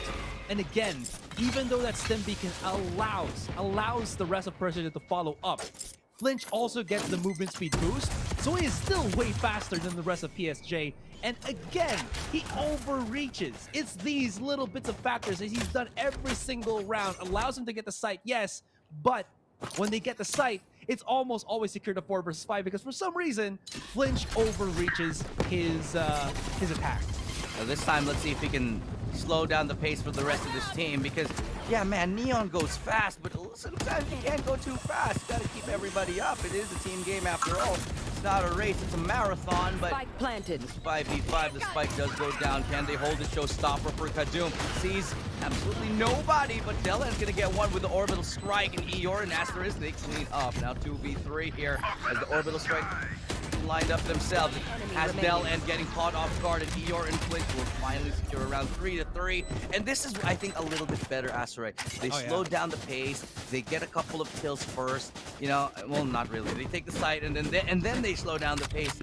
I think it's all about finding the right beat, the right momentum, the right timing, and rhythm for Flinch to be fully effective in these rounds. I absolutely agree because, again, it looks so awkward when Flinch was just driving by, but okay, success or fail, right? They have approached this almost identically for PSJ, and they are conditioning Myth to keep fighting like this, and it is catching Myth brilliantly.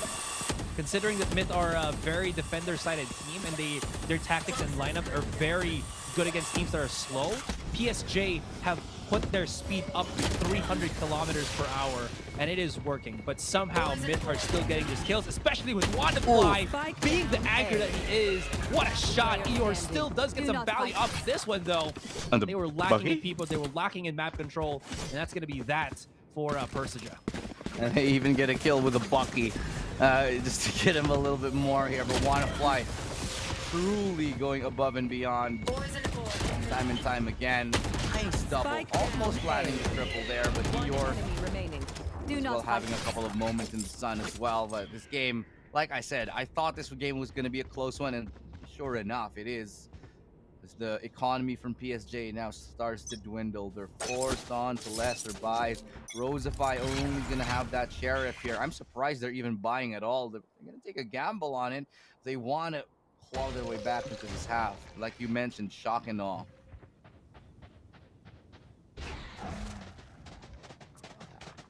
Now they cut the noise, but they still do want to charge. Okay, I've never seen that be used as actually a way to get information. That's kind of cheeky, a little bit.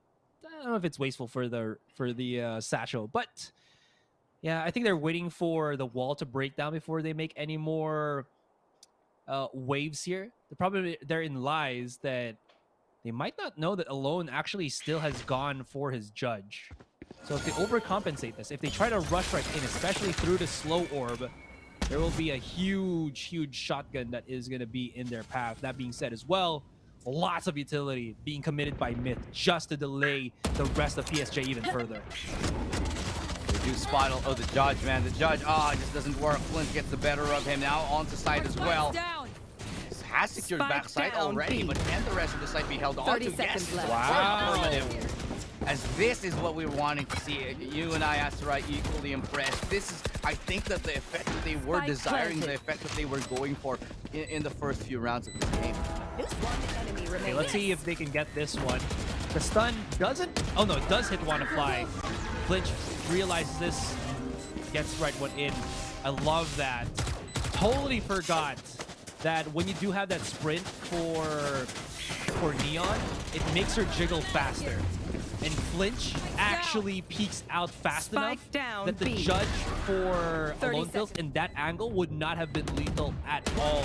Baits him out. I think they figured it out as well, and he got a straight shot to the back of the side, which forced who was this Delen to be in a position where he was pinched from both sides. So Flinch, I don't know, he's a kind of a rusty blade. He's a dull blade, but it's starting to get sharper and sharper per round. Absolutely, and I think the whetstone for this team is just him getting into those positions. Like, if you notice what happened there, you have Flinch find maybe one place in the site where there's no members of the defense ready and waiting, and then he gets into that position and then it starts to become a pincer attack.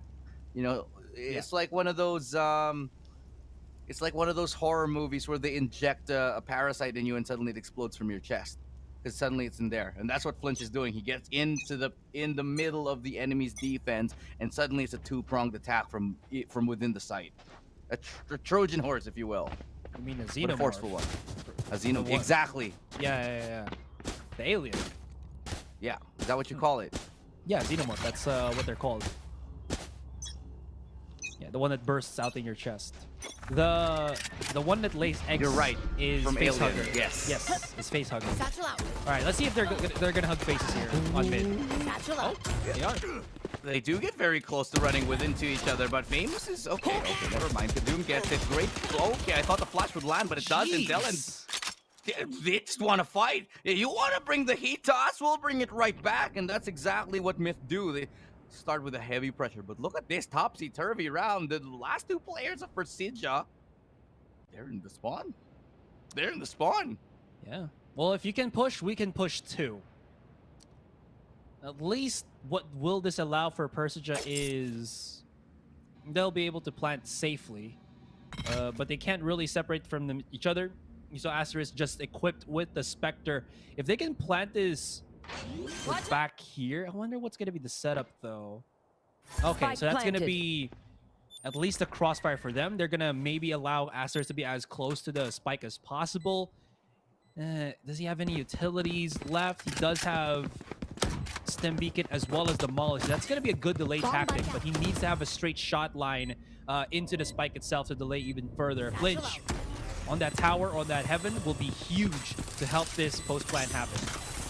Let's see if we can line up the shots here. Oh, there it is. Great molly. That's the great molly that we were looking for. Dellen looks to avenge, but Asterisk holding the line with a Spectre here. Standing. But it's brought down to a 1v1. Can't touch it there. He's forced out. He's forced out with the snake bite. Now he's pushing into it. Gets it to half, but Wanna Fly prevails. He didn't even get it to half, actually. Oh, he didn't. No. Yeah, you're right. I thought they halved it. If they halved it, that would have been enough. Yeah, just in the nick of time, actually. It was just about to lick half, Can someone get half defuse. Oh, that was smart. Asterisk knew he had to at least get an angle where he can get the most out of the Spectre, and that entryway allows him to jiggle, as well as if they charge him right in, that means that they're in close proximity to actually get gunned down by the Spectre. So even if Flinch did not get the value that he was hoping for on top of on the site on Heaven, it was all an Asterisk. And again, Asterisk, even though he doesn't have the best of orbital strikes with his Brim, his brain as well as his angle placement is just really good. Okay, here it comes. Finger Blaster. Aw, no, not this time. Eeyore! Oh my god! Eeyore actually forcing himself to the side with a tour de force. How dare you, good sir? How dare you? This is the kind of things you expect to see from Eeyore as the orbital strike comes in. Teleport being considered, but they won't do it because the spike is on the other side. It's right around Showers. If they go ahead and teleport, they leave him in the middle of nowhere, so they're gonna wait for him to cross here. But that's another shot from Eeyore. He's found a third here. Could go for the ace potentially. He's allowed the opportunity. Dellen, he's working his way from up above. He's not given any targets to work with. Wanna Fly actually... Oh no, he didn't. He wasn't able to sneak through the utility. He's actually slowed. Eeyore is holding the flag while the rest of the squad, yep, just has to deal with Dellen. And Wanna Fly, no time. Just gonna have to save this one. Oh my gosh. I actually thought that PSJ lost their minds, but it was only a ploy. Aha, we're smarter than that. We got a two-prong attack. We got Eeyore coming up to the side with a freaking tour de force. How about that, son? Well, that's a really good play here from Eeyore to get them the advantages. And really get his team into position to be in, I'd say, a strong halftime score. 6-6 is at least the scoreline that they have secured so far. And with them shutting down the economy of Myth like this, they're brought down to shotguns. This is a very, very fantastic chance for Persija to come on through and get at least a 7-5, at least, maybe even an 8-4 in the first half. I was gonna go back to that. That is how you make a chamber into an entry fragger. Oh, you really love to see it. Chamber just he just has a special place in the hearts of Southeast Asian players, I feel. It's so fun to watch. Alright. Weaker buys for Myth and Persija. I am speed. Cut Xiao on the A sites. Well, now Flinch is really the one to be entering in. He does have security of the site. This is one of those fast-paced rounds that Persija will be comfortable taking because they have such a big weapons advantage. They have such a big lead in terms, even the manpower. Have a 4v5, so they'll comfortably just stay. They'll hold the line. We'll wait a little bit longer and throw it all up to Myth. But it's gonna be so hard pressed to get these kills up until Conga Red. I take that back. He just suddenly finds Flinch here, and that's an opportunity for them to get into it. But Famous fading away. He does get Kadoom. Wannafly finds another. Now on lap, the shotgun doesn't come through, but the orbital strike does as well. For added security, and that's gonna be a 7-4. PSJ still holds the lead. Last round before the switch. Oh, wow. This is so much cleaner from what we saw at the start. And how many rounds have PSJ gotten in a row? I think about 3 or 4 right about now. Yeah, I actually like this Molly from Dylan. This actually just allows, who was it? Eeyore to make sure that nobody is going to push him, because that's that Molly also makes them pretty vulnerable. That being said, Persija just very quick on these forward marches. It is another good shot. Oh, he's out. Oh, he's out. Yeah, he did. He get out. A little bit safe from that play. And that's also one of the great things about the mobility. They can have to get in, to get out as quick as they need to. But Famous, he's all alone here. He was so far removed from the team. This is something that we saw just like in the previous rounds now. They're getting ahead of themselves. One enemy remaining. And Myth are just ready to capitalize on completely leaving Finch all on his own. The spike is recoverable, sure, but in a 1v5, I just don't favor his odds. Nope.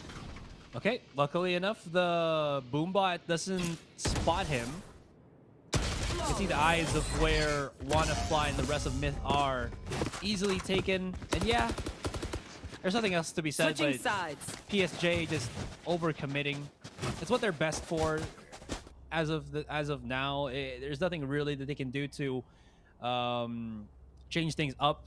I think Famous also used his showstopper. He may have been able to go back onto U-Haul again, the initial entrance, so that he wasn't out in the open there, but I don't think he was expecting to be double peaked by Wannafly and Kadoom, so that's why he lost that one. Still, a 7-5 on attack with how PSG have been playing it, I think it's still not bad, but Myth, great defense for sure. Well, 7-5 halftime score. It's a decent halftime score. I honestly thought in that first half, Persija were just shooting themselves in the foot. Rosify, by the way, still has yet to get a kill. We'll be waiting on that, watching intently up until the moment that he does. And obviously, this is just potentially one of those games he just hasn't been allowed to get into the fray. I'm not blaming him entirely, because a lot of those rounds, as the Sova, you're always sitting so far back, especially with a pace that Famous and Flinch are bringing. Obviously, as a Sova, you're throwing out the recon darts, and suddenly you're just the last person alive because you're at the very, very back. It's so awkward to be in that position, to be honest. So, well, again, it's not the end of the world here. It's still neck and neck, but I actually, it feels like I've forgotten, but this is the lower bracket match between this Thai and Indonesian team, meaning whoever loses this is gonna be out already for contention to qualify for Masters So there's so much to be had there. I'm not sure if you talked about it. I might have missed you mentioning it, but Rosenfly is like 0 kills, by the way. Yeah. I just noticed. I just pointed that out. Yeah, there you go. I'm so sorry. Sometimes my mind wanders a little bit because there's so much happening. I'm so sorry, brother, you know? But I try to listen, you know, I'm so sorry. It's okay, it's been a long day.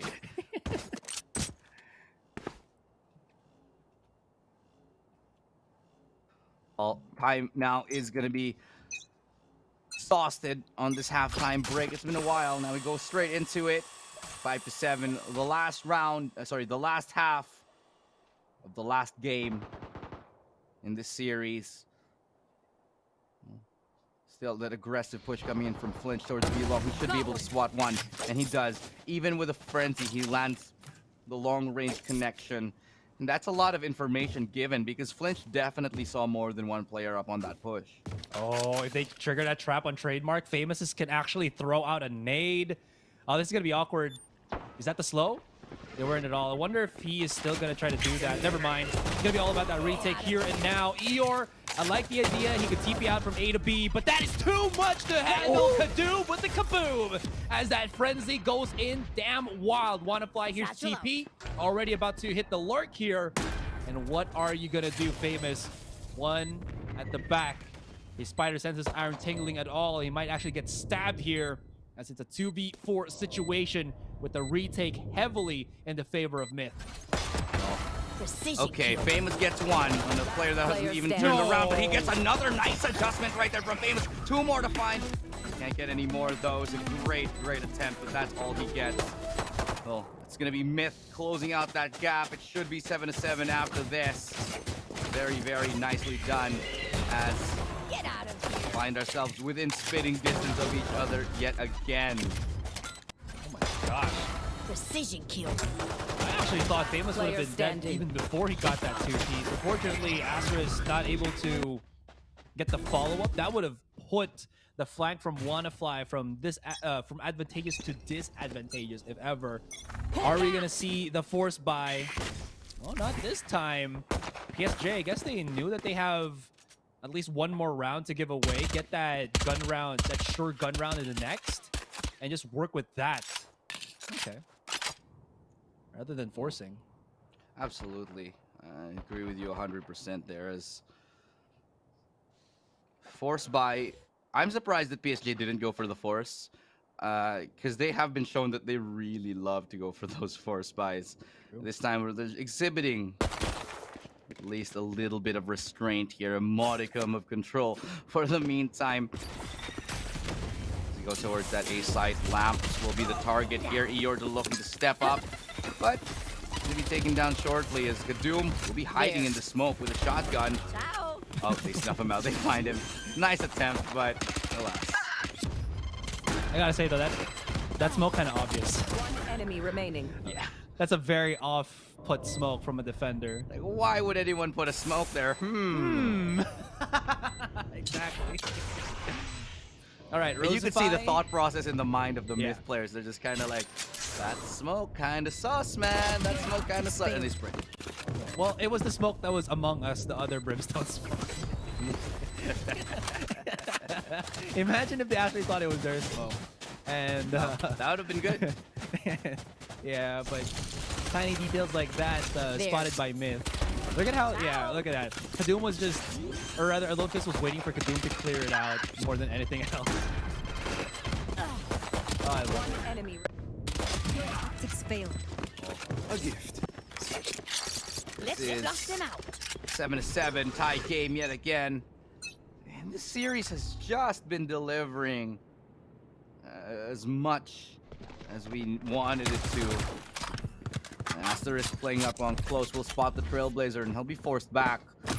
Now we'll be utilizing that smoke to give himself a little bit more time, but no hesitation as the showstopper comes in right through. Kadoom stalled out. Nice adjustment, but Famous wins it anyway.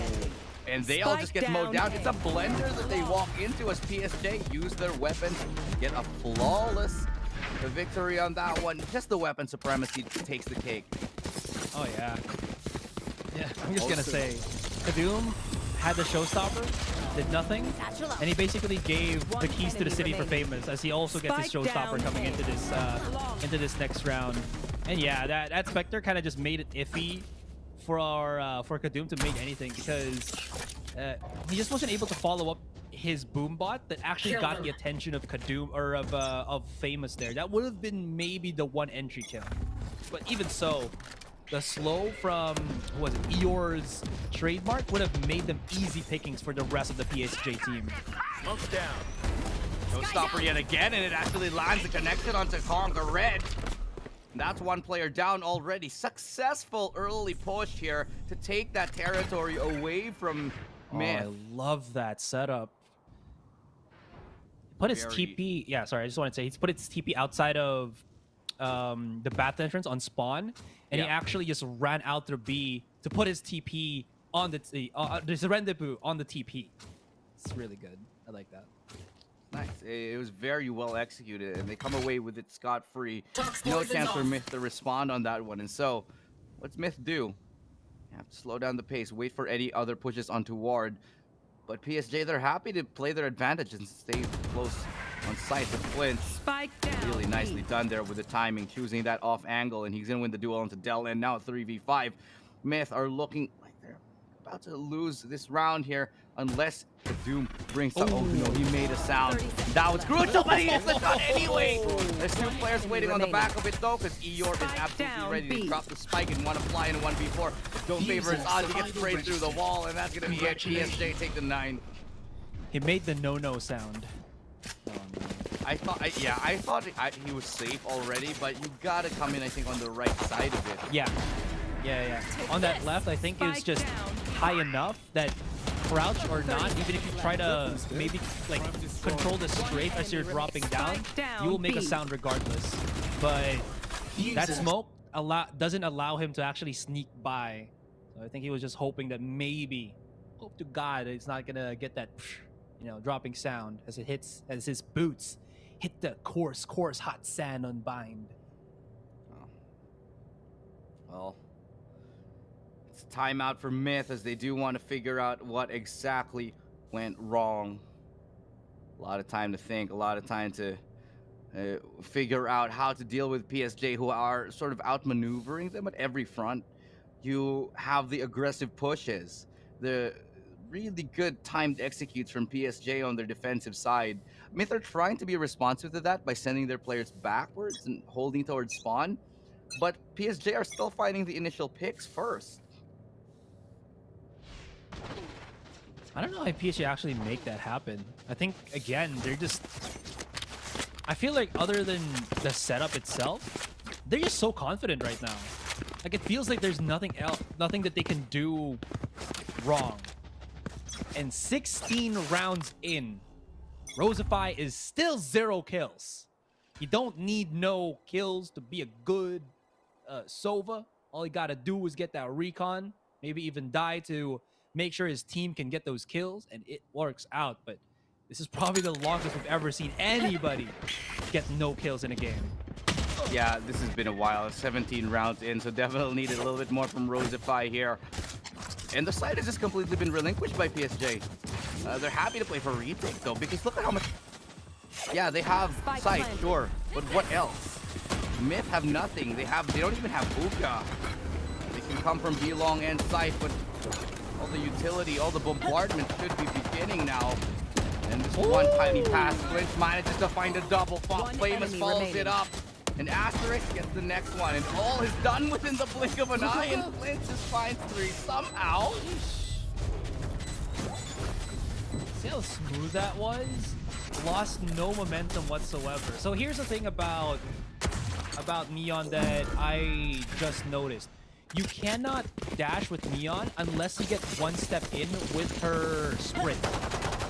So he kept the momentum and still dropped down into the site. He should have been punished by the Sova of Myth there, but he was so fast that he could just not react in time. And Flinch being able to keep that momentum just made that retake so much more cleaner for PSG. Oh. PSG are just definitely playing this clean here. And they're 10-7 right now, and With each passing round, it seems like they're figuring out how to play to their strengths more and more. With each passing round, they're figuring out their lineup, how to make it work against Myth, and it's showing. I like this cheeky angle from Eeyore. Like it's not out of the ordinary, but you don't see it every day. It gives him that tiny bit of cover. Just tiny. The headshot angle makes it that much more difficult to hit, but he hits the shot. And he teleports out to survive. Famous with a good follow-up. And PSJ, they are holding the site with simple perfection. The ease that they are going to be holding it has just been nothing short of textbook. No flash ups from Conqueror either. Yeah. I don't know what just that might need a quick little replay on that one, because you saw how undeterred Eeyore was. He had a good maybe half second to react to the peek out of Phil's, and he just looked at him dead in the eye, and then Phil's was like, yes, you're at the situation once again, my friend.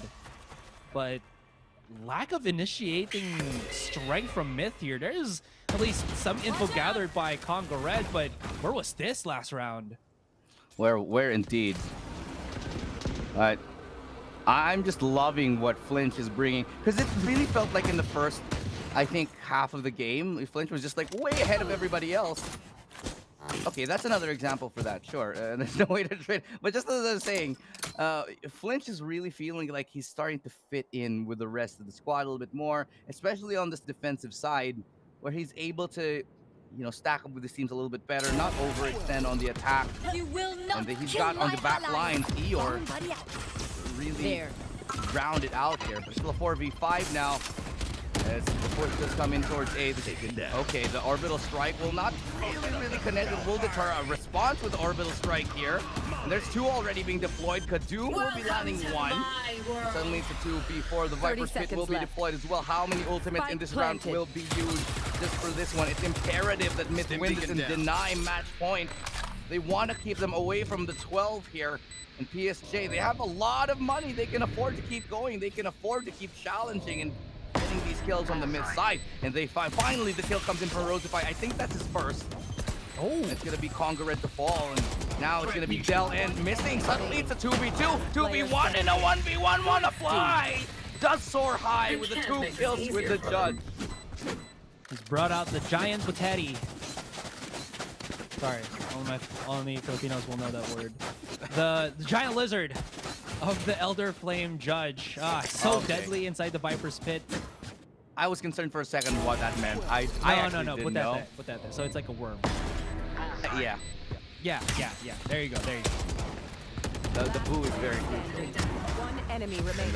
For sure it is. I will not get canceled on PCT Cast because of that, all right? But I just want to make it clear that each and every syllable when you say this. Yeah, for sure. Okay. All right. Anyways, Famous, gotta say, I think he made a few mistakes there. First of them was using the paint shells to try to stop them from coming into A short. Granted, that's really, really strong. But the thing was, if he did that already and didn't actually want to back away when the res came out from Alone Fills, he was already expecting a 5-man swing on his position where nobody was actually crossfiring with him, if I'm not mistaken, because of the orbital used by Delin to actually flush out the position from Eeyore. So that was a one-and-done position where he got no value whatsoever. Oh, miss on that one too. And he tried to gamble because he knows he was tagged up. Okay! Nice to the snake fight. Flinch can't outrun that one, but Rosify, he gets a nice double. Picks it up. Somehow through the wall, he lands the lineup, the collateral, and Wanna flies left alone in a 1v3. PSJ prime position. They could be very well taking match point unless Wanna flies. 30 seconds left. Hero for his team. Can he get a 1v3 clutch in? This could be absolutely legendary for him as he gets the pick off. Very nice start to it. He has 2 more to find though. And he's just trying speculative shots here. Just to force him out, he gets another one, but almost gets the third. As XERXIA closes out that round, PSJ find 12. Match point. Oh, no. Match point, series point, tournament life on the line. Made in Thailand, can they push further beyond? Last player Get standing. that the plus ultra. Oh my god, that double kill from Rosify. The collateral headshot as it peeks out. I actually thought he would not get value off of that, but because he did, Myth's plans were turned to absolute doo-doo. Unfortunate. You're absolutely right, and it's really, oh my god, it's coming to the wire. Each round here, it's just getting more and more tense, harder and harder to predict the outcome, as you have these individual players truly stepping up. Now, it's Myth who they have to play this with at utmost perfection. This one is for elimination. Let me remind everybody that whoever takes a loss on this, we have to say goodbye to. This is the lower bracket. Yep. So this one is for all the marbles. Well, let's see if these marbles will be played. Jack and Stone Precision from Made in Thailand. How is he alive? Well, he does put so much damage on WannaFly, so Wanna might not want to over push just yet. Yep, he's grouped up with Conga Red here, gets the heal back up, but it's still a 4 versus 5. And you see already Eeyore eking out, pushing himself out onto this swing, and they have a nice little crossfire setup already placed for B, with Rosify just playing very far back because he knows he's almost already dead. Just use his utility for something better other than... Okay, flinch. Oh, he might not be able to reposition though. Oh, he's got him. He's got the lineup on the 2. Eeyore with 3. Eeyore with 4. And he's done it. Eeyore once more. He's got the 4 kills to take his team into the victory and wins the game for Persija. How absolutely poetic for him to take his team with a massive spray down into the next round. Eeyore has got it on lock. Rosify, I believe, was supplementing that defense with his own Hunter's Fury, and Flinch as well with the Zaps with that overdrive of his. But as I mentioned, Eeyore wasn't actually initially at that spot where he was. He was somewhere on elbow and he just peeked out. And I think they sold the fact that he wasn't there for a long time.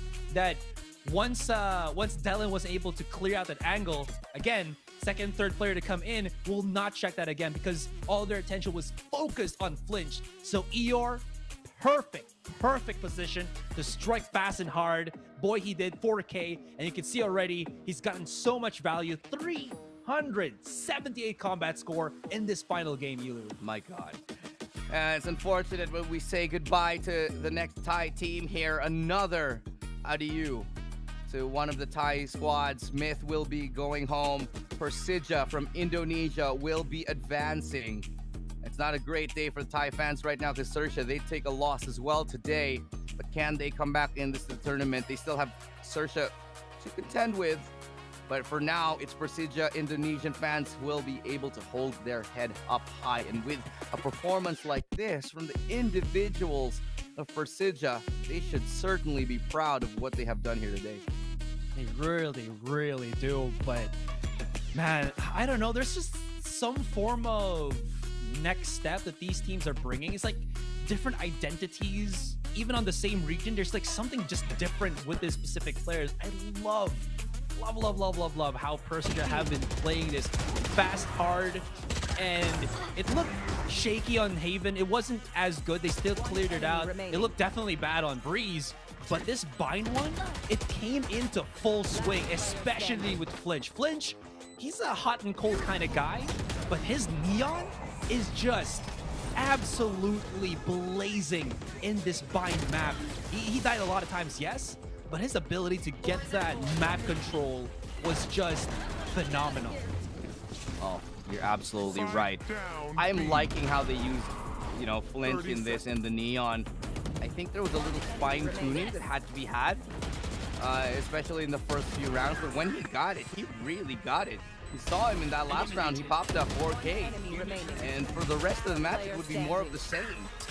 Flinch, he definitely settled into the skin, and the rest of his team, they all fell in line as well.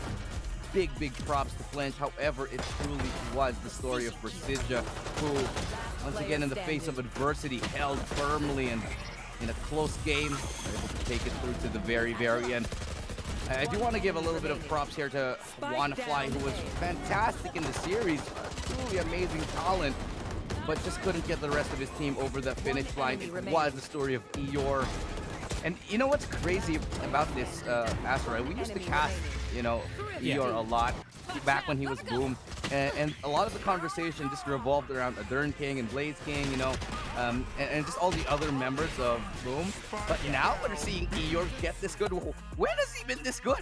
When did this happen? You know? I think it was just overshadowed by the Tale of Two Kings for Adern and Blaze, that we never really got to see that side of Eeyore that can carry the team. But this iteration of Persija, I think, has really allowed him to come into the spotlight. That being said, their next opponent will be XERXIA. That, I believe, is going to be for tomorrow. But for now, guys, we're going to go on a break. When we come back, it's already set up for the last game of the day. Boom Esports versus South Built. Don't go anywhere. The starts at the core, in a space and more. Your body's a planet for sure. Nurture it with the words I've writ. Scribe like highlights, flying saucer. Supply the order, it's the author. Walking on air, walking on water.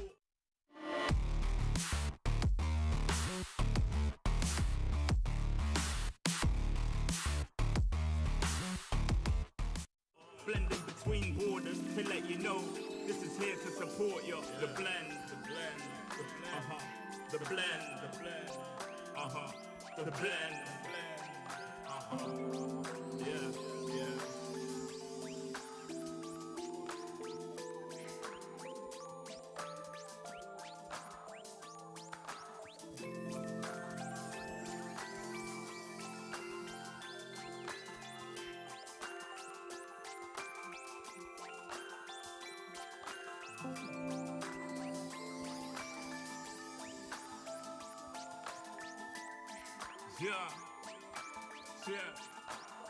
yeah. Second verse after the first. Taken forward words, roll reverse. The rebirth of verb from inside out, outside in. We control the earth frequency. The heart of the world beats in me. It beats on beats as we breathe deep. Oxygen from trees feed. Gift in our gift. This right here, proof we exist. Mind state is gravity, the way you uplift. Across seas swift, water quench thirst. There's a shift. Set sail like shit to find other lands. The motherland, sun is planned. With the words I'm writing, I'm fertilizing. The earth's a rising, realizing. Global warming and the sea is rising. Pollution, the planet needs metabolizing. It's full of fire like a dragon fighting. Creating hot springs when the pressure rising. It's ever rising, but I'm never frightened. Cause the days will brighten. Yeah, the blend.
Everywhere I go, the people really wanna know who I is and who I be. They stop and stare when they see me.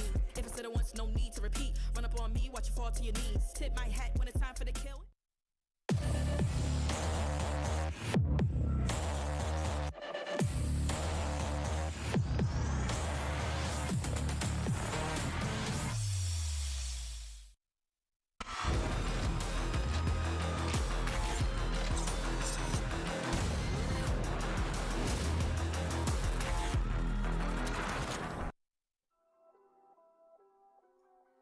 Welcome back here at VCT Asia Pacific Knockout. Still here on the panel is Terror Raf. And of course, joining us is Ilustrado. A while ago, it was the skater boy. This time around, another skater boy joins us in the panel for today. Look at that laugh. I know you enjoy it. I saw your TikToks. Anyway, moving forward, this series has ended finally, and it went to the side of Persija Esports. It was a very long game, but it was very much intense as well. Let's break it down a little bit for the viewers here as well as before we head into the last series for today. Now, I just want to talk about the first game and the second game as well.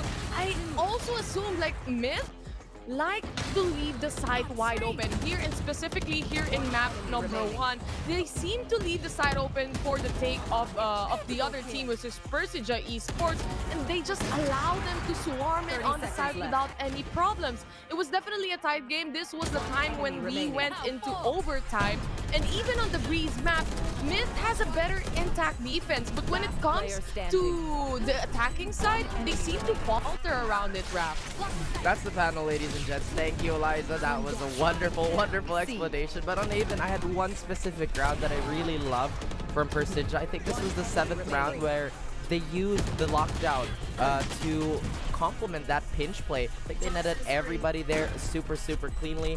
But yeah, the meltdown did kind of happen on Breeze. A lot of contact play. One thing's for certain, though, I didn't expect the level of aggression and the level of commitment all these players from both sides to come out taking sites. Absolutely, Raf. And, you know, just as we witnessed the game unfold, I think as we're looking at map number 1, it was pretty much, I'd say, a really good indicator of how the rest of the series was going to go. Sure, game number 2 was a little bit, I'd say, not up to snuff, but game number 1 and number 2 delivered in all the glory that we wanted to see. 30 seconds. Just this, even the picks alone, we started with the neon pick. That alone told us that it was going to be a different story, and it was. Lo and behold, you saw Flint time and time again getting those high-speed entries, fine-tuning his gameplay to be able to be more in tune with the rest of his team. It truly was a lot of mid-round adjustments from the side of Persija that allowed them just to get above and beyond for Myth. Oh boy, you said it. Watching Flinch actually synergize this team, or rather fully synthesize into that system, is such a treat, as Eeyore was absolutely locking everybody down. What I'm really curious about is why did they stray away from the KO pick, and why did they not play close to their Viper walls? Again, it raised so many questions, because the way they pressured with that 0 point on Breeze was absolutely stunning. It just really makes me wonder, why not run the KO just a tiny bit more? We were talking about it. Yeah, go ahead, Ilu. I'll go after you. Sorry, apologies. But yeah, I think you hit the nail right on the head there. Because, you know, had the KO come in, I think that would have been crucial to stopping that neon getting into the site time and time again, especially with those blades. Those null points there. But the fact that it wasn't gone, there wasn't a lot to stop Flinch from getting in those positions. Ooh, aside from that, Raf and I were talking about while watching the match as well, that during the time on the side of Myth Esports, we were talking about how good the defense is for the Myth side, but when it comes to the offense, specifically on map number 3, they had a difficult time there, but I was dubious about the times where they just dried peak each and every time. And even with the setups of the double controller setup, you have the Viper wall, you also have the Brimstone smoke rather as well, but they can't seem to wrap around it and play around it. Even with the guiding light coming in from the sky, they haven't used it. There is a specific round where the Sage just hopped out of nothing with the Seekers, but there was no follow-up blind, and it all just definitely crumbled upon the team of Myth Esports right here. To close things off, obviously for this series, any last thoughts to finally fill in our brains right here, Rap? Once again, they really just didn't play around that Sage wall. It really begs the question, why not just play KO if you really want to take all those raw duels and really complement your playstyle? Again, there just wasn't enough pressure and execution on the opposite side for them to warrant using it as a fake. But hey, it is what it is. The weight of those matches, once again, it is so heartbreaking for our Thai fans out there. But this isn't the only stage, so have a little faith and have a little patience, guys. Ilu? Closing things off. Any last thoughts? Sorry, I thought it was gonna cut to you right there. Apologies, but yeah, final thoughts for that last, that last game to round things off is this. If you look at a team like Persija and just the way that they're able to adjust on the fly, I think that just goes to show how much they can, improve within the realm of the game itself. That's something that we didn't see from Myth. And I think that is one of those key qualities that is going to separate them and push them further and further into the tournament. Now, as to whether they're going to be able to succeed in the lower bracket, the teams that they're facing off, they're going to be very hard as well. So I'm hoping to see that coming in from them later on. Ooh, that's going to be very exciting, specifically for the lower bracket. But another lower bracket match is coming up on your screen. A do or die match yet again. But it's going to be one of the powerhouse teams coming in from Indonesia, which is Boom Esports. So let's take a look at what the roster can bring us. Yeah. Gotta aim for the top light. Yeah. All of those dark nights I got them breaking my back to make it out. Got me feeling like rain. I ain't never need your help. I know you wishing me well. A penny for your tough, but seeing no change. Snap for the sun like Diddy. The riches got a mad at son. I'm like Billy. I ain't never switch up. Whole team with me. Putting on for my city like OAG.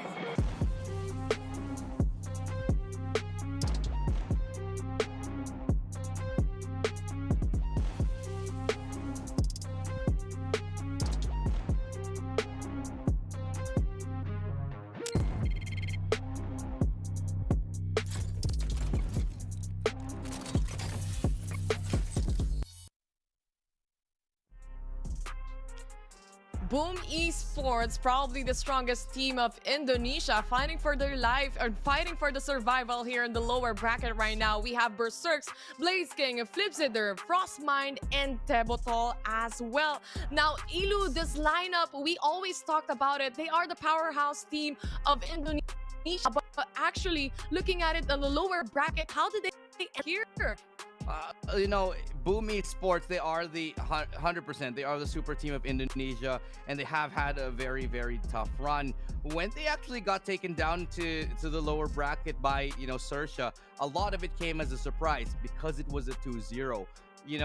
That was always going to be a close matchup, but the way that it played out, just not what we were expecting here. Now we go back and take a look at the roster, the individual players themselves, and we look, is this really the Indonesian super team? Because we look at the players that played earlier from Indonesia as well, and even the players in Onyx, there are just so many incredible talents in Indonesia that you could basically pick any 5, and I'd say that could be pretty much the super team here. But instead, it's Boom Esports that have found themselves at the tippy top of the pyramid. However, they are facing elimination up against a very, very scary team. The mark of the wolf, but yet bleeding and a little bit of mortality, honestly. We talked about how uncharacteristic it was. I kind of want to highlight Tebotol here just a little bit because he did have a little bit of a difficulty performing yesterday, and it just proves how much a team like that demands from you to have that very, very fine and very delicate playstyle.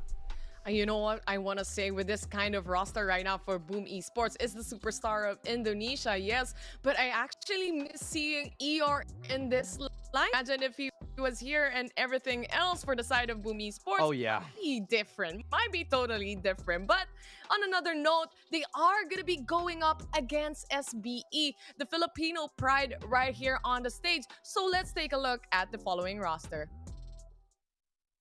Yeah. Gotta aim for the top light. Yeah. All of those dark nights I got them breaking my back to make it out. Got me feeling like rain. I ain't never need your help. I know you wishing me well. A penny for your tough, but seeing no change. Snap for the sun like Diddy. The riches got a mad at son. I'm like Billy. I ain't never switch up. Whole team with me. Putting on for my city like OAG.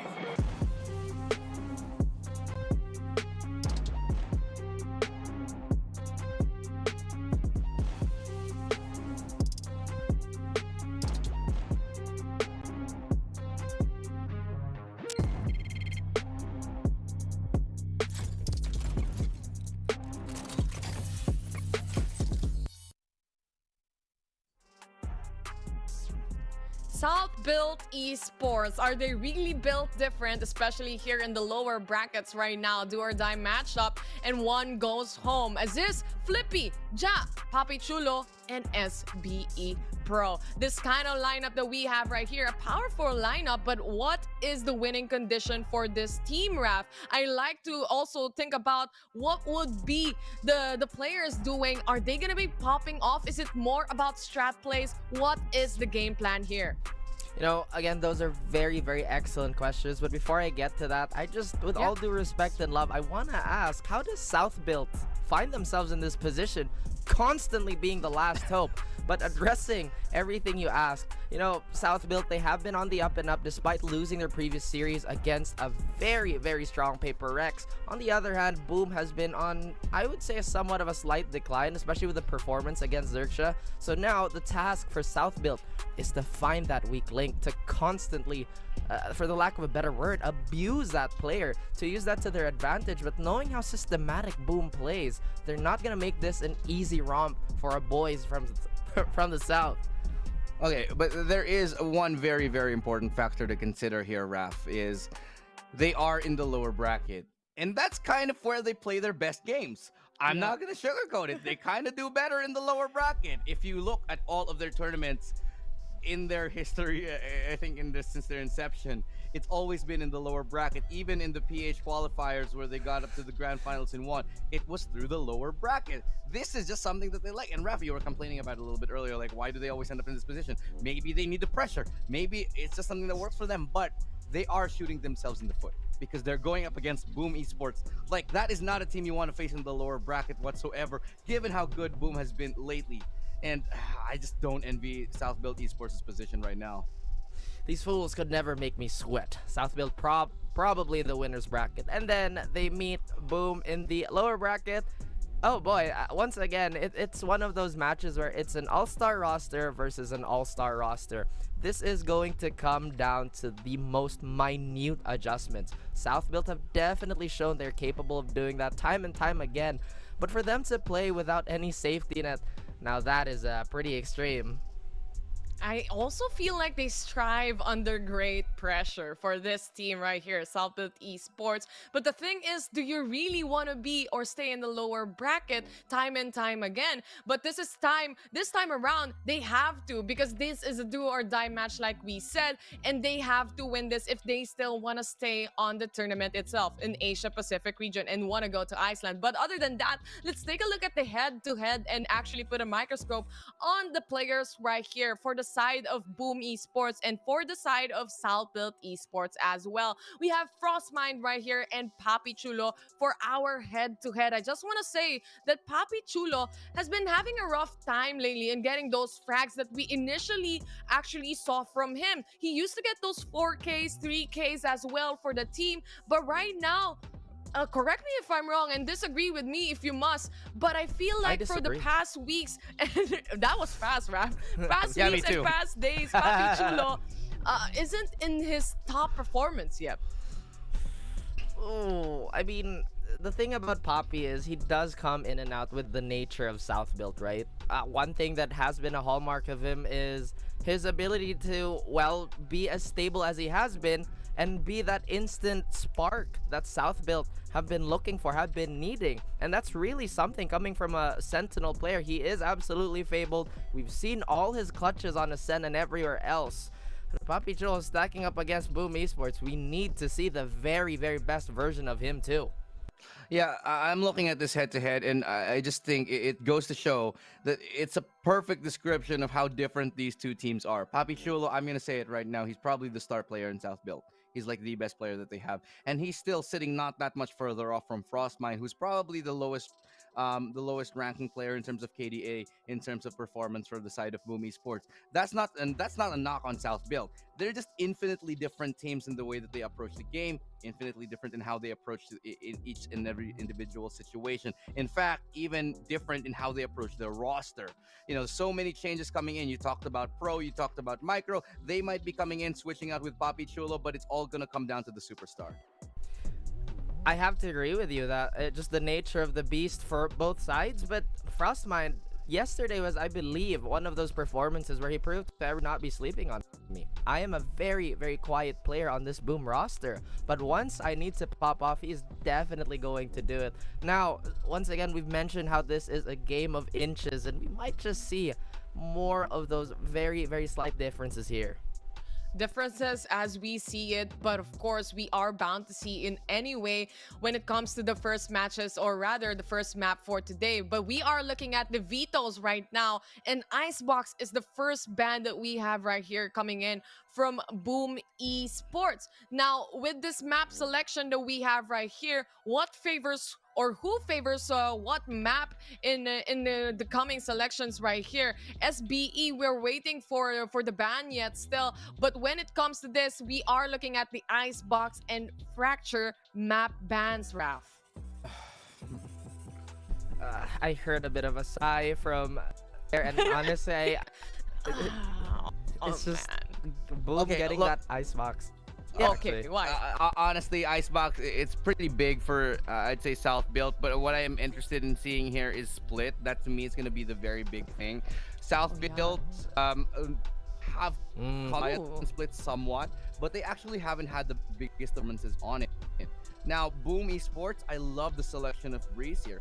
You get those long, and honestly, tit for tat, I do think Boom have better gunfights, have better mechanics built. I think they have strong individual aimers, and this is the map where let them shine. I'm expecting this to be Split from South build, but after their last performance on it, I wouldn't be surprised if they shy away from Split yet again. Boomer, like, yeah, go ahead, pick Split. We're not afraid of this time. I feel like Haven might actually be on the table for South build. It's been something that they've been run quite a bit. They've been, you know, putting a lot of R&D in. I kind of have to agree with your points on Breeze, but we know how South build, or rather how they operate on Breeze, and that comfort level is definitely incredibly apparent. Haven could be one of those maps, but still, Split has a table here. Boom Esports, they definitely have the choice of taking that out, but I feel like Ascent is also one of those maps they have to consider too. But all in honesty, we've seen South build time and time again pick Haven as well, right? But we've seen SBE being dismantled by the other team from the other day as well. So looking at it for SBE, you have a good selection right here. You have Breeze, they played it also. You have Haven as well, and banning Bind is I think would say that this is in favor of SBE right now. Agree. I'm going to agree 100% with you right there, but it's all going to come down to this. What do they map veto? I think they're going to go for Split. They're going to keep it safe. No, they banned it instead. Nope. Yeah, that's definitely a surprise for me, because they're going to be playing on Ascent this time, and this is not something that I'm comfortable seeing South build on, but I think it was just the better of, you know, the lesser of two evils. Pick here your for poison. South build. Yeah, they're not really fantastic on either of these ones. So if you ask me, I think it has to be a 2-0 if South build want to make it through, because I don't see them taking Ascent. I'm still stunned. The Split ban from South build. You got concussed, bro. Did you just get fault lined by Breach right here? Hey, since I'm panel host right now, I just want to say that I enjoy seeing the chamber pick from the following teams, and I heard Ilu a while ago saying that he also loves the chamber as well. But in any way, shape, or form, we have our 3 maps right here. We have Haven, we have Breeze, and we also have the other, or the last map, the decider map, which is Ascent. And you were saying, Ilu, this is supposed to be for the side of SBE. If they want to take this away from Boom Esports, they have to make it into a 2-0. So I think it's finally time right now to predict who is the team that's gonna win for today. This is the lower bracket match, do or die. Raf, you go first. You know, I'm gonna be very candid with you. The last pick we did, that was my fault, because the first one was yours. I'll take the fall for the second one, but this time around, as much as I love to South build, well, honestly, they have a good chance, maybe a decent chance of taking this, but they are punching up. I still believe most of the teams here, if you go against Boom, you are punching upwards. Boom Esports 2-0 potentially. Oh yeah, you know what?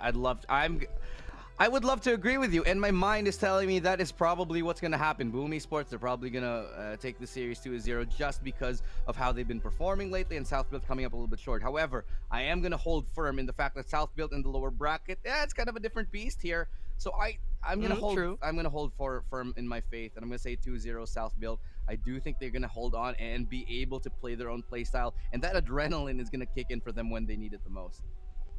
I tell you already, they strive under pressure right here for Southbuilt Esports. And looking at the map, Vito, as well, I would say that they have the opportunity to go up against Boom Esports, and they would take it. They would go, though, for a 2-1 right here on the Asia Pacific knockout stage. I would say 2-1 for the side of Southbuilt Esports. I'm so sorry, Twin. I have to go the other way right here. But we finally locked in the predictions right now here on panel. Southbuilt Esports for the two of us, Ilu and I, and Raf still for Boom Esports. Right now, we are going to be heading to our game number 1 as we pass it to our casters. Casters, please take it away.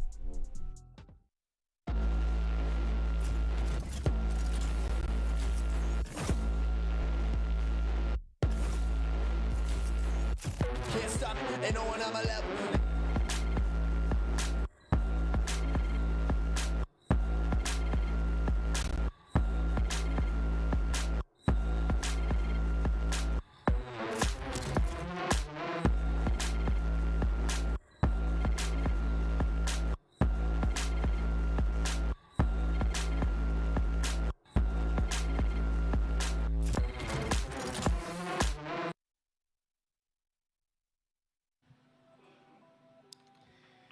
Well, it seems like the spiciness keeps on getting spicier. We're back once again, guys, for the casting part of this last series of the day, again with Boom Esports versus Southbuilt Esports. Again, being the lower bracket, one of these teams will be going home and not have a chance at that second slot, if ever.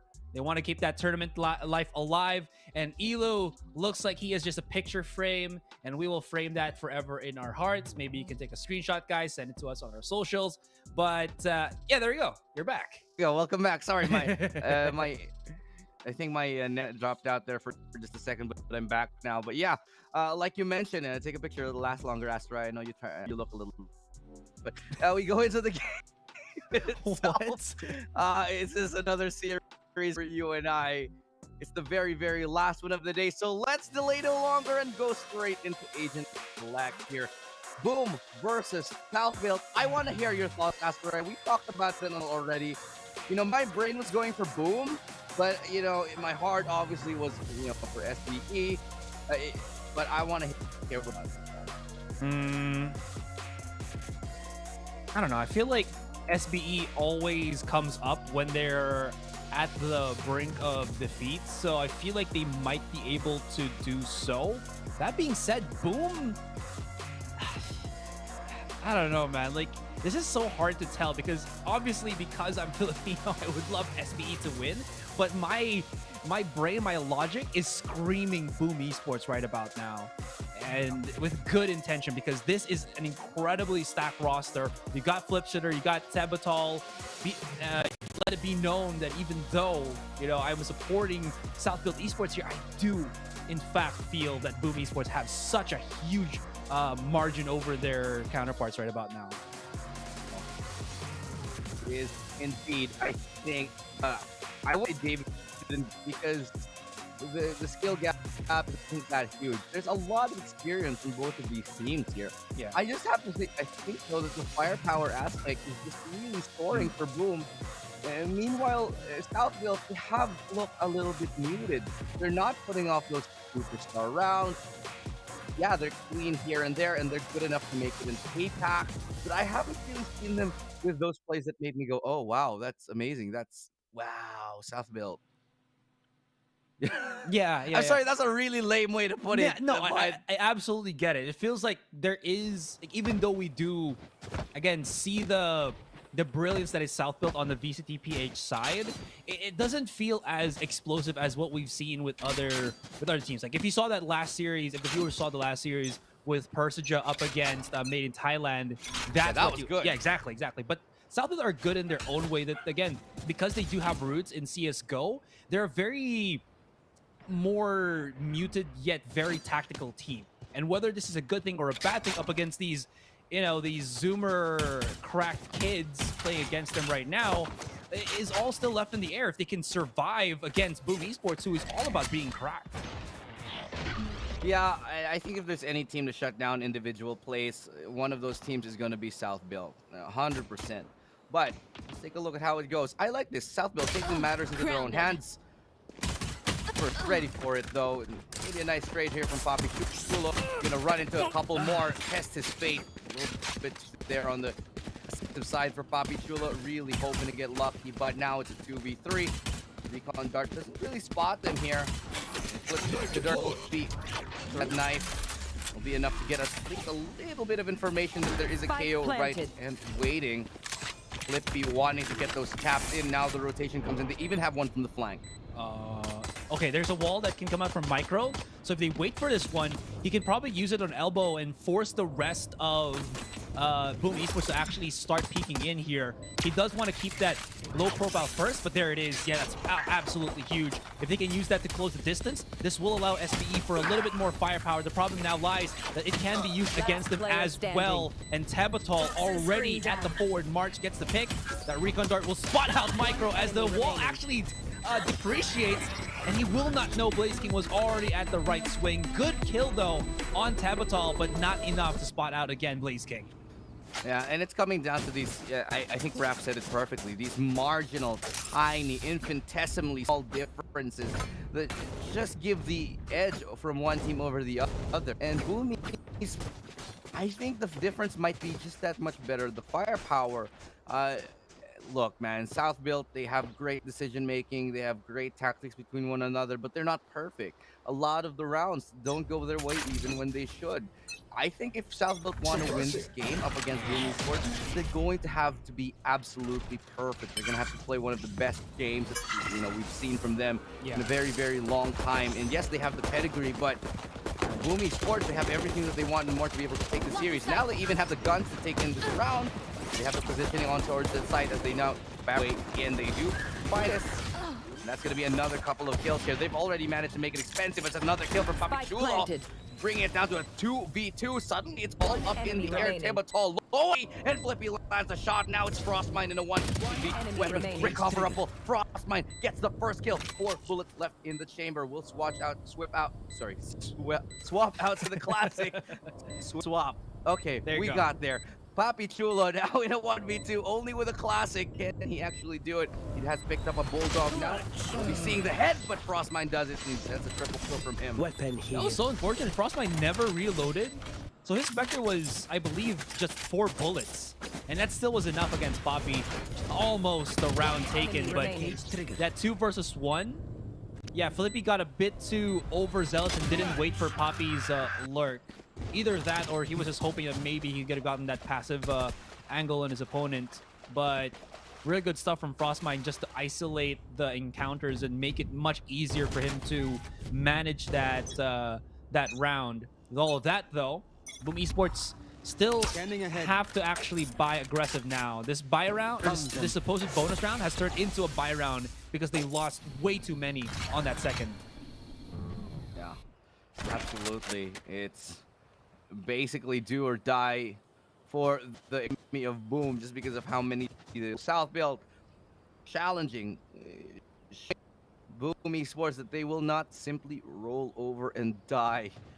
They want to go out fighting, and they definitely did in that round here.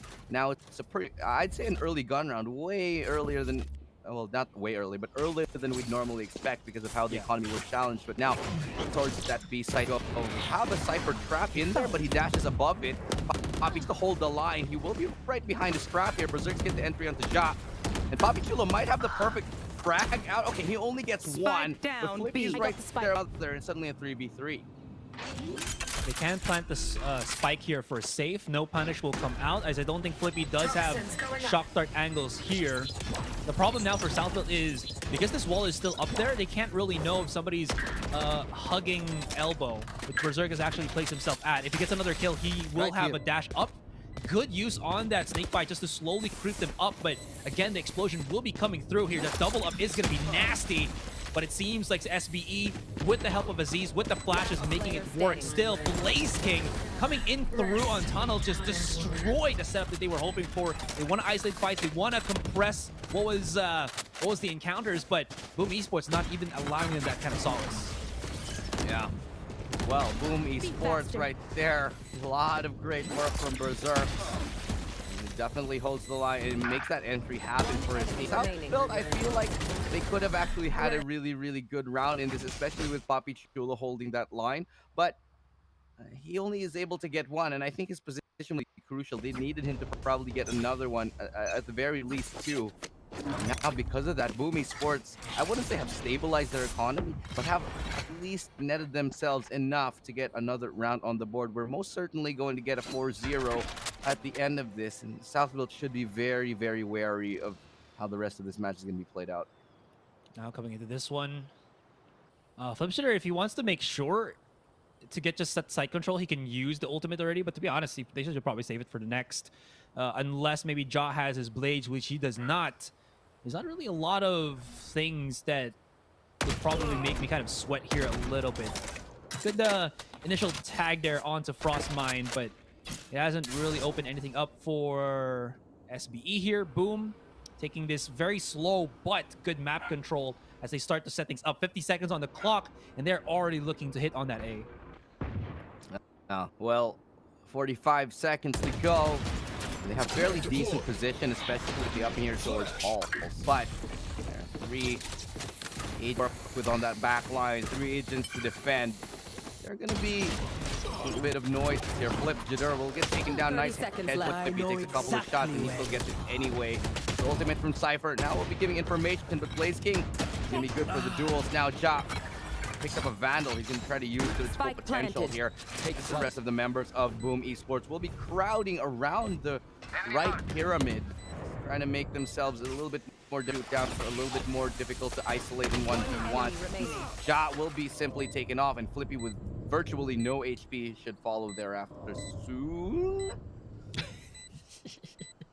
I mean, yeah, he probably shouldn't be able to make anything happen here. I wonder if he's going to be crazy enough to use the Hunter's Fury. Probably not, but... No. Yeah. No way. Yeah. Oh, I mean, if he is going to play like... Yeah, never mind. Yeah, yeah, obviously it won't happen. What do we have to expect from Southfield, though? I feel like Josh should come up with that operator sooner rather than later. Oh, yeah, for sure. It is something that I'd like to see him on. I mean, Ja on Jet alone is a very relief for me because I like him on that Jet more than I like him on the Astra. So now that he's sort of Jet, I want to see him on that operator because this is a big map. This is Breeze. And with the aggressive playstyle that they have been showing on that defensive side, that will help them get those early picks they need to win those rounds. Well, at least for now, it's not gonna be the case. I was wondering, mentioning about how Flipshitter has saved his null command. This is the time to use it if they do want to. This wall's super aggressive from defenders, but it kind of telegraphs what Southfield want to do, and you can already see Boom very much aware of what is about to come. Still, though, maybe they can make some picks happen here. Ja hits himself on the Great. Blaze King opens up onto Micro, and this cave should have been the Cave of Wonders, but it turned into the Cave of Despair. Boo-hoo. Yeah, really sad times as I play the world's smallest violin or that execute that A push from Southfield there. Just, I don't know. They're not hitting their shot. It doesn't feel like they're in this game right now. Then again, we always say Southfield, they kind of have to lose the first map first. Yeah. But you can't really do that kind of thing, not especially against a team like Boom. The Hunter's Fury, it's a little bit of a Hail Mary play here. It's flat, sure, but what good is it really going to do in a 3v5? You're going to have to act with the flash like that. Berserk getting Papi Chulo, it's pretty much done this round. They're going to have to save. As this gets one, sure, but what does it all mean? He gets tagged up and he's gotten taken out. And what Twitter finds a 5-0 build versus Stifled once more. I don't know what Southfield was kind of thinking, doubling down there. Probably expected that they could have maybe gotten the punish, which isn't really a bad thing, but that loss on Micro really, really hampered anything that they would have been able to do. He could have. They pushed apart. Yeah, also that. I think. Oh, look, cute little party. What the heck is that in the middle? It's like a dynamite. It's a ham. Yeah, it's a boar's leg. Jamon iberico. They're splitting as a pintos. You're a pinto. Because the door is always open for you, baby. Nice. You know, I like that. You know, life is an open door. Look, man, we got to make light of this because this is a really bad situation for Southfield. Yeah. I'm not even kidding. This is Completely a 0 agree. and 5. It's gonna be 0 and 6. You know, you and I, Asrai, will never sugarcoat these kind of things. It's bad, dude. It's really bad for Southfield right now, but they can certainly come back from it. But at this rate, at the mentality that they're playing at, they need a timeout. They need to rethink what's going on with their defense because they look disjointed. And they're making these individual peaks like this that Boom are going to be ready every single time for. They're so coordinated that, again, there's nothing really left for the imagination here. But as they give Aziz this rifle, there you go. They spotted everything. Good neural theft from Papi Chulo to kind of follow up, at least give them that slight bit of information. It will be huge if ever. You can see already Frostmine coming up to save his team from this. That is a beautiful flash out from Flipshitter. And Berserks gets away with absolute murder. Gets back into their nice little covered hole here on the Viper's pit. They're just setting up crossfires. I wonder even if there's like going to be a takedown. Oh, all right. Wait a minute. Okay, never mind. Just when we thought there was a second, for a fraction of a second, there was hope.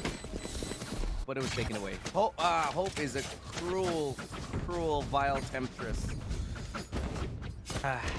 Well, Frostmine was still at A main. So, or cave, if anybody wants to be a bit more, you know, specific with the positions.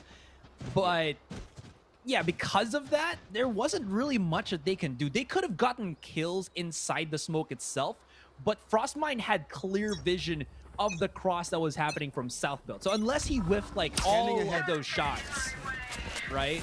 There wasn't any possible way that Southfield would not have been traded aggressively by Frostmine. As this already gets spotted out here. Desperate, but he lands one, cannot land another. He's isolated. This is the problem with putting that Viper's pit earlier on, but Flippy, he's gonna respond. He only manages to find one as Frostmine. He does land the dome of Flippy. Now they're gonna try to find Micro. Trying to go and hunt from within the Viper's pit. They got their spears out. Can they poke the snake? Where is he? Right here. Out of charges. And like a coiled Viper. He strikes. Revealing area. That's how a Viper sound like though. And especially not Micro as he kind of gets found out like this. Operator from Ja, desperately trying to get something here. Papi Chulo from Spike planted. One this enemy is Ja remaining. with another. Oh my goodness. He finds Papi Chulo now. Operator versus the Vandal, and Ja is able to land the shot. Gets the round for South Build, but that was way too expensive. They lose 4 players. And on a map like Breeze where you need the rifles every single round, it's just not going to bode well for their economy here. I still think SBE, they're going to call a timeout right now. They're probably going to call a timeout, figure out what the hell they're going to do with their economy because they're going to be broke. Yeah, it seems like... Okay, no, they can buy. Still a little bit. Yeah. It seems like SBE have tried the couple of things that should work on defensive side on a generalized standpoint, which is to either wait at the site, try to set crossfires, or try to be aggressive and push out. I think the problem therein lies that they could just not find an angle that's more comfortable for them. Example, on the wall that they placed with Micro as they peeked out an A cave, they were like overreaching to find somebody from Boom and actually went in a position where Boom still had the advantage in the peeking of angles, right? Even though cave was supposedly theirs. So Boom have really forced SBE to play proactive, but in a way that SBE will not be able to get those trades positively in their favor. If you think about how they've been approaching these specific fights. Well, careful. It is, of course, now another opportunity here for South Build to try and get some momentum. They need something, and winning this round could spell it for them. Oh, Ja gets spotted out here. He's going to go for that re-peek.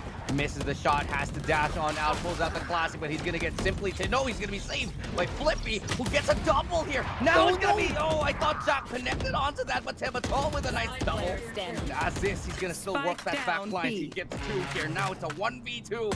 And it's all up to Tebatol, but Micro finds him, and that's going to be the round here. South Build, they find a little respite in all of the chaos. I thought that was going to be the Jackolat. It happens a lot for Ja, though. Not gonna lie. I don't know why, but it does. Unfortunately, not this time. But that save from Flippy was monumental. If that didn't happen, Ja would have lost the sight. That would have given Boom enough time to do what they do best, which is to just play again these nice little crossfires and trades. The SBE fighting much better in on this one. Oh no, that ADS is a bit too slow. And again, he put himself in a position where he couldn't even dash away for safety. Look at that, he was just at the box itself, unfortunately. Oh, yes, 2-6 here as South Build. They are going to be in a little bit of a bind. This round here is definitely not proving to be favorable to them, as they've already lost one fairly early on. Boom have so much control. They have mid. They have everything that they need to thrive in this round. So it's all going to be up to the decision. Where do they go from here?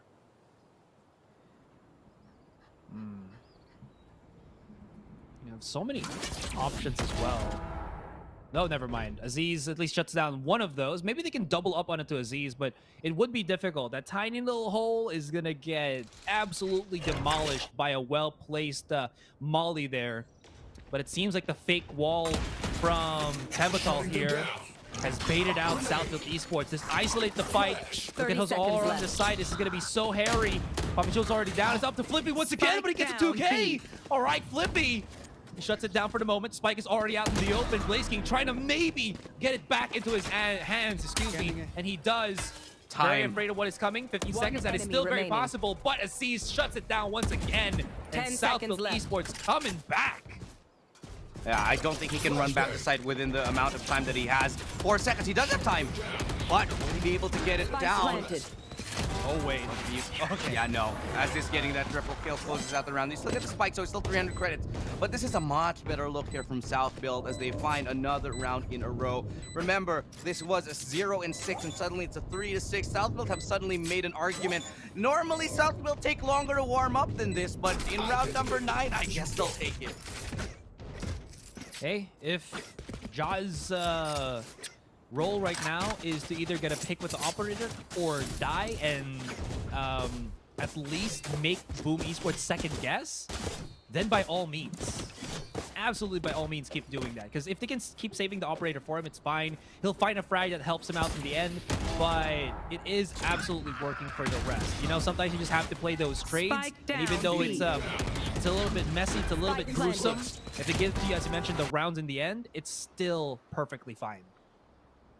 Now Boom call a timeout because they realize that they've taken 3 losses in a row. That is not something that they wanted to see here on Breeze. So South Build looking a little bit more comfortable. I wouldn't say they're out of the woods just yet by any means. There's a lot of rounds to go, and this could still end up as a 9-3, but it's a good sign that a team like South Build, who takes forever to warm up, even in the entire tournament where they have to go to lower bracket first, they're already kicking in round number 8 was it, I think, or 7. Yeah. This is fairly decent from South Build. And they can make it happen again. They do have the necessary utilities here. That being said, Boom Esports, they've been saving a lot. 4 ultimates almost up. Flipshare just needs to secure the orb here. I wonder... Yeah, it seems like they're going to try to maybe secure the orb on A. I wonder if Ja will get baited by this, because in his head, he's probably thinking that's going to be the case. Maybe he peeks out aggressive, he gets caught by somebody peeking out in cave, or maybe he gets the pick himself. I don't know what's going to happen, but never mind. My guess was not true. It seems like they are going to take a slower pace at this because it's not really that necessary, at least for now, for Boom. No. It is still a little bit of patience, and this is something that we have to expect coming in from the two very, very veteran rosters that are playing in here today. Watching here. Now, it's going to be B site, which looks to be their target. They're going to call in the backup right now as Flippy makes his move to rejoin his teammate. They're going to give up B. They're going to want to play for that retake on it. And so with the Viper Spit, it's going to be a little bit of a different story. The Hunter Fury is up. It's not going to really land on the mark. A little bit unfortunate. It goes completely wide. They don't read it correctly. Planted in a completely different position after all. So in a 5v5 retake, South Built, they're going to have to dig deep. This is going to be horrendous for them. Yeah, Ja has the blades to help out in close quarter, but they're going to have to wait for Flippy's recon dart before anything else if they want to try to move in onto that Viper's pit. Oh, yeah. They still haven't cleared out Broken Wall. They're going to have to save us a 5-man here. I don't think they're going to have enough time. No way. They are. Yeah. Wait. This is not something that we're going to see here a lot of, but now they're going to actually start going twice. Now is the time. Now they move. Okay. Now, but do they have enough time? They have to go. But the snake bite is going to make it impossible. They've ran out of time, and they've bit themselves in the back, but they get a couple of kills, at least as some sort of consolation. Regardless, Boom would have had money to buy in the next round. Yeah, they can. Yeah, the save might have been the right call, Asarai, I think. Yeah, because I was already feeling that the spike was very far, or very near, excuse me, to just bopping already. And again, because they don't have any reconnaissance from the Sova just yet, because it was still on cooldown, again, they wasted so much time. And the wall from Tabotol to delay them even more because they can't spot out those corners, not inside the Viper's pit, to just maybe get a kill or two where Berserk actually was on the broken wall. There was absolutely no way that Southville would have gotten any frags at all if they didn't start charging in immediately. Yeah, I agree with you 100%. But now they're going to invest, and it's going to be Aziz on that operator. Yeah, he's very capable of using it, especially on the Blade Storm. Now, mind you, they have been for these aggressive kind of plays a lot of the time, but not like this. I don't think Ja has ever crept up this far on a push. So it's all going to be about who gets this pick, I think, here. Who's going to buy first? Are they going to wait it out? But the L-Drone is going to find out as this. Going to spot tag, and now they know there's an operator in this mix. Oh, wow. They're really committed to Hunters. Will it connect? Yep. Oh, and they get him, and that operator, that's the one of the only big guns. Already massive a loss here for South Bill. That's going to give the quick pull on the trigger for Boom Esports to make something happen right now, and it seems like B will be the name of the game. They have no information what's coming on mid. Yes, you do see Micro actually spotting it out, but yeah, that suppression is going to be the key factor 30 seconds left for Boom Esports to actually show their hand. But it doesn't matter. They're still a 5-man, and they've gotten themselves a huge advantage in this post once again on B. Ja could be big on this flank here. They haven't detected, and Blaze King is making a noise. Finally, he does get that kill on the flank. That's exactly what they need to build the pressure, but right behind him, down any second right now. No, he doesn't. He's a little bit long. He's waiting for it, checking the corner. Ja can't connect with it now. They're pushing onto the side here, and Berserk with a double kill to take Boom Esports to an 8th round. They now have the lead here. Before the switch. Quite a significant amount to be enough, because look at the money here. But they have enough for a buy. After that operator buy, they wouldn't, but will have another chance to bring for. Wow, putting Aziz in a position where he wasn't comfortable at all, because you saw he was actually afraid of what was to come from elbow. There was a certain moment in that previous round where there was nobody from Southwood actually holding nest, so he was just marking too many things at the same time. Granted, somebody can do that, but it really spreads their attention, and Aziz just wasn't able to focus more, I think, on just, you know, seeing what was coming already at lower mid. Maybe if he peeked out a little bit earlier, he would have been able to spot out the cross, got in a kill. But again, he was just put too much things to do on an operator, on an agent that doesn't even have a dash. So that was awful. Absolutely right. A lot to be afraid of, man. And, you know, you as an operator to be focused on that angle, want to be able to just know that you can hit the shots and potentially safely get out without getting taken out from another angle. But yeah, it's not what we saw here, as Ja holding the line to Work this close angle right behind him. Flips to there with a flash. Beautiful pop flash. Beautifully done here. Taking Ja out. And suddenly they're vulnerable even from the flank. It's a lot of ground to cover from South Built and Berserk to follow it up. And they cleanly, precisely, like a surgical knife, dissect the defense and shut them all out, getting a 9-3 for Boom. Revealing area. Can't believe that Switching just happened. sides. Again, the struggle for SBE to get any form of idea where Boom is. Well, maybe SBE are better on the attack. They do have the proper setup for it as well. The double initiator will give much of a pinch of a blade here for Ja to pierce in better on the sights. But that first half, oh my gosh, it really felt like SBE just could not read the movements of Boom. Yeah, I really think Boom Esports have just yet again shown us another brilliant example of why they can be so deadly on these maps. How clean was that take? That flash, the moment they had it, isolates Ja, and then from there, after Ja goes down, that's the entire back line of Boom from South Built just open. Yeah. And Boom Esports had no hesitation, just capitalizing on that. South Built forced to capitulate, and they just lose all their members after it. I think again, it's the problem with South Built kind of doing a regular split for defense. That makes sense, right? Because usually when you play, you know, like a casual game or something, it's like a 2-1-2 just to kind of spread everything out evenly. And I think that's the issue that happens with them right now is since they are spreading themselves evenly, they're not committing to maybe the 3-2 setup. They could just leave Papichulo's utility at B and it should still be fine. It can always play the post plan, but you haven't really seen them aggressively take any angles here. It's always just that one player. It's always just that one person that's holding this and that. And you're kind of expecting to get multi-kills where right now, Boom Esports is all about the trades and the punishes. And it hasn't really culminated to a lot of good rounds for South Built here. Again, you saw Aziz was alone at mid, and there's like 3 people peeking. Where was the support when he needed somebody to maybe help him out? Maybe the crossfire or something. Nothing like that happened for a South Built. But maybe again, absolutely, the second half could help.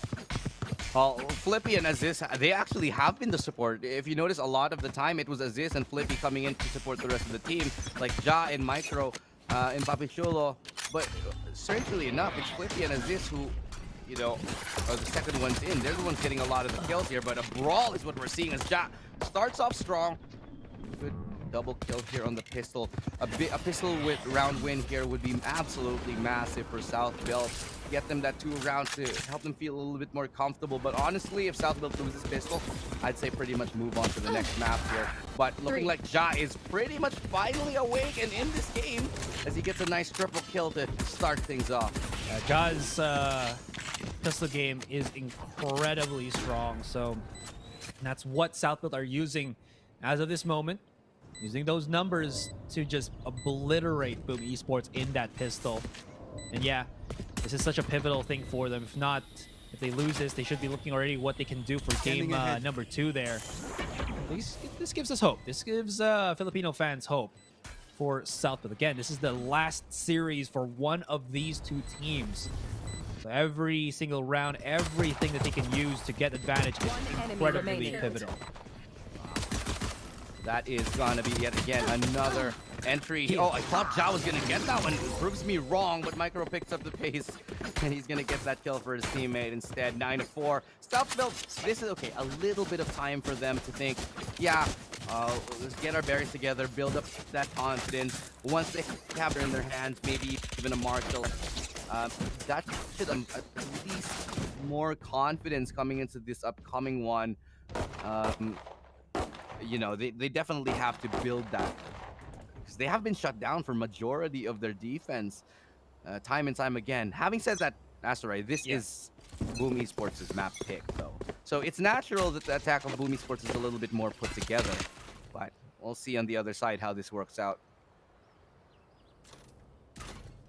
Now, thankfully for them, Boom doesn't like to go for force buys, so they should be fighting with this. Maybe even able to save up a couple of good rounds there. SBE got lined up with the blades and the recon dart. Okay, this is gonna make a smoother transition into the B site. Can't see Blaze King just holding around the corner here, spotted out in the open, but he's a fish out of water there. Range just a bit too far for him to handle, to manage. And honestly, unless, yeah, that lurk from Tevatol gets any value, this should be just a flawless round for SBE. Stay down. Yeah, Flippy's not missing shots as well. I like Zerx. He's just gonna play the shotgun up close. No way. Last player standing. Jump scare, but Standing ahead. All right, he got the double oh, beat. shotgun from Berserk! What's going on? I'll take it. Yeah. I mean, correct me if I'm wrong. There's different draw times per weapon. I think Shorty is one of the faster ones. That's why you could like whip it out as soon as. I think that thought that all gun changes are the same speed. Pull out animations are all the same. I don't think so. Or maybe just, I don't know. I don't really have the stats for that per se, but it just feels faster for the Shorty. Maybe that's why. And you know, he's kind of shooting somebody up in the air. It's kind of awkward, but gotta say, I love that due diligence from Ja. That's the double D for you. Gotta check your corners, every single corner. You never know. Oh. It is now the buy round for Boom Esports. Gonna have a lot of control as they get that kill onto Ja. Bucking holds firm. Gonna get a nice double here. They will try to prod their way all over towards spawn. They realize they can't do it. Trying to go somewhere else right now. Blaze King has good backup. Great flash. Fantastic flash yet again from Jitter, who is so fantastic at his utility. He's alone. He tries to peek through this wall. There's like about 2-3 people that will swing him out. Ooh, that recon dart. Yeah, nothing left in imagination. They're just waiting for this wall to desaturate. And it's gonna take forever for it to go up again. Ah, yes. The nerfs to the Viper. You can't use that to up, down anymore. 5 to 10, Boom Esports, a convincing win on their gun round. 5 rounds to go to catch up from South Build. This is a fairly large amount of rounds to come back from, because it's already double digits for Boom. I think if Boom wins another round and resets the economy here, it might be too much to come back from. For now, though, South Build, I still do think that they have a fighting chance in this. We'll see how it goes as time does fly by. Already towards B, they want to go. A lot of mid control coming up from Boom. Look at how far that they've gotten. Flips Jitter already down here. Yeah. And Berserk's looking to cover his back here from course. This is what we never saw from South Build. Come the defense. But these are really huge punishes for them. Jitter can only get the one after losing so many more on their end. Tevatol gonna repick the angle now because, well, there's nothing really they can do other than just maybe catch the aggression of South Build here. But South Build looking incredibly on point and just alert with what they need to look at and be mindful for. Speaking of mines, Frostmine gonna be trapped at the back of B. And there's nothing he can do. They know where he is, and they're just waiting for him to try to cross. Papi Chulo is about to hit that Ancillary if ever it comes out. They know he's a B player, especially now that all of his utility is basically gone. Yeah. So they're just going to keep Papi Chulo lurking around there. Frostbite is just going to hang out here and save. But I do want to bring attention to how clean that round was for South Build. They were very aware of the possibility of a multi-stack towards mid. A lot of teams would be caught off guard by that, but this is one of the strengths of South Build. They're fully aware of what any team can bring to the table at any given moment. Now, the problem always sort of ends up in the execution. Sometimes they can't exactly, put into action the plans that they have in their minds. But in this one, it works out perfectly for them, and they narrow the gap to 4 rounds. Yeah, they managed to close the distance just a tad bit further. But when we saw them again fight against Paper Rex, wasn't this the same thing in terms of the overall score line? There's always that couple of rounds here. Maybe South Build is understanding. They're starting to learn Neo. He's starting to learn Neo. Yeah. Okay. So we do set up for this follow-up round now. Still, both teams do have the money to purchase. So Shooter 1 kill off of his null command, and always the reason why I want to pin out the null command is all of these KOs have really used it to best effect. And one of the biggest ways is just to pop the null command, start charging right in, and be that initial initiator for your team. It's basically the running back for Phoenix. Oh, good catch. Okay. Oh, great catch. Oh, the youth is sparkling right now for the side of Boom. The Hunter's Fury does come in, forces Berserk the tailwind out, and at least reveal his position for a little bit longer. They haven't gotten the spike plant down, but with a kill like that from Flippy, it allows them a little bit more. But puts to there with a couple of great taps. Still has to remove. He's the tip, but no, the timing just works out for Papachu. Now it's a 1v2. He's very open from multiple angles right here. He might want to go for a pick first, but they're not going to be allowing him to do that. The Aldrone comes in.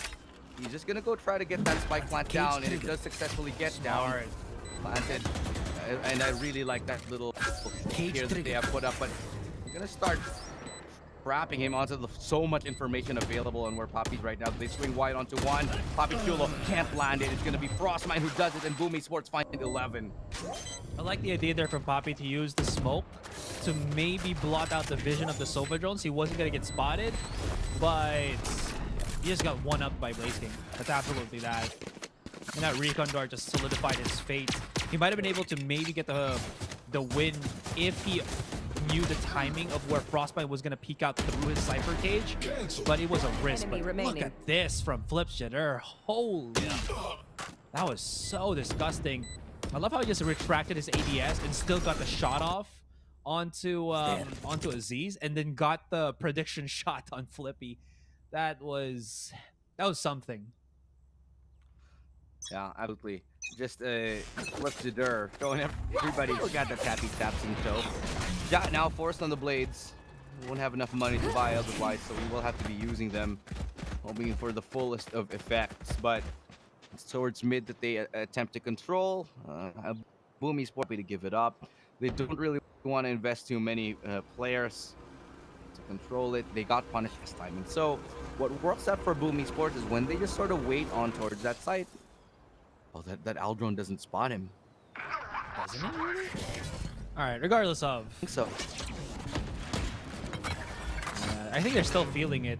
They preemptively use the null command here just to stop anything that's happening. Because I think they've given up so much mid control that it is going to be incredibly risky. But I do like this. Look at this. Look at how the setup for Boom is right now. Even though they give up mid control in halls, you do see Berserk still spotting on bridge. You do see Tebathal still looking at double doors. So wherever SBE want to push out, they will still be able to spot. And after a couple of seconds, Boom Esports again dynamically change their defense just to get more information, considering where they think SBE are. Just really, really good movements from Boom. They do control halls right now, and the door is coming up. They have gotten 2 players onto the side now. Berserk will be playing with a Blaze Storm of his own. Bobby Chulo dismantles Tebathal, but from the corner. Okay, Berserk keep on the shot as it does it. 12 seconds left. They're going to get the spike planted down. Will they sacrifice a player for it? Oh, Bobby Chulo looks to punish, but he can't. He gets punished himself.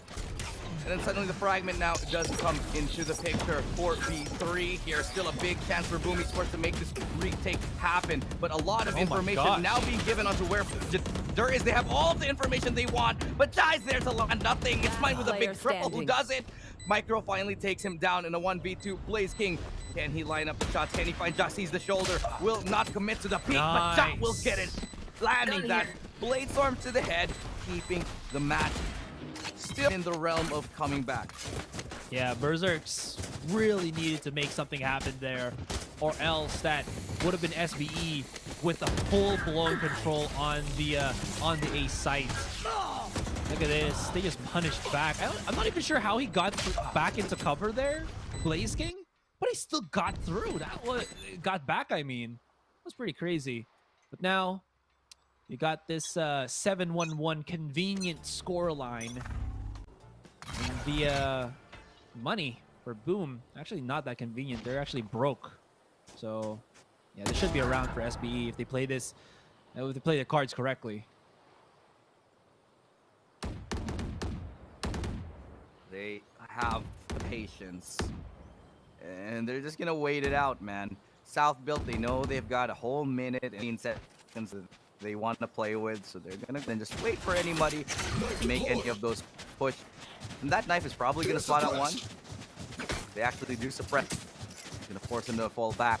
Now, they're gonna go towards B here, which I think is gonna be the right call. It is one of the side where they don't really have a lot to slow them down from. The rotation is coming in from Boom Esports, so there are 3 players now around. Frostmine was ready for that recon, but ultimate is very little does get taken out. Micro with a nice double. And Zhao Su, Sabotal, last spam through the smoke, and the triple kill for Micro. It's a flawless round for South. It's a good way to get their confidence, their morale up a little bit more. Yeah, slowly but surely, right? So 3 more rounds here for South built. But boom, we have another strategy in motion. That is to put Berserks now on the operator. As I mentioned a while ago, this was a round that they would absolutely win. They just have to play it correctly. Obviously, that's the case, right? But they did that, not really overextending. They didn't really do anything other than, and is that really a camera or just a POV from the observers? Probably a POV.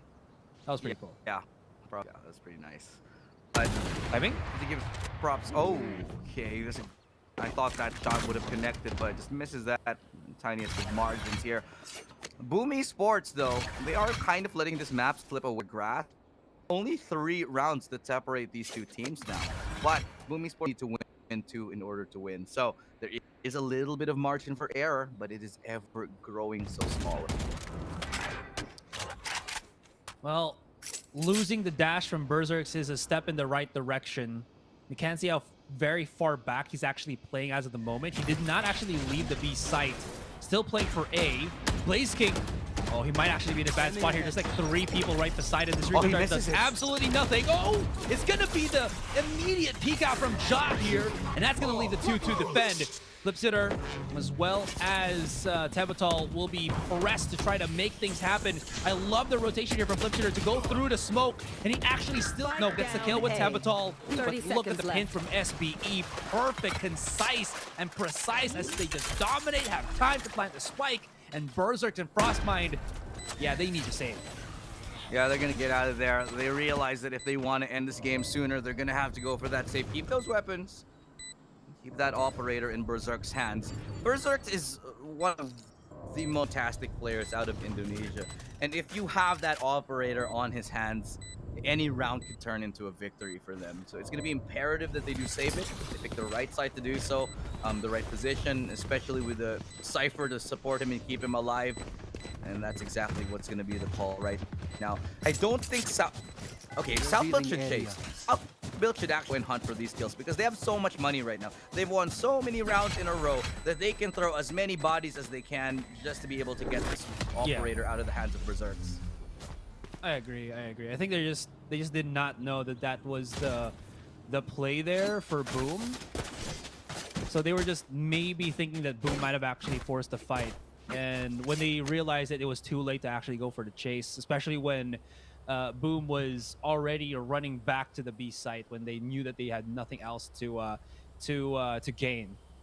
All of that though, Boom, yeah, they're gonna figure something out with this timeout. They will not have the money to full buy for the rest of the squad, but you know that they will try to formulate something to maximize the value of this operator as well as this this Vandal for them. I wonder if they're gonna put Berserks on mid and then he can just start maybe igniting kills, but other than that, that's just my guess. I agree with you there. However, it is, you know, Boom Esports, they're gonna time out here. They're gonna figure out that operator. I don't think they're gonna buy off of that op. Yeah, they're gonna keep it. And they're gonna have those and try to save everything for the next round.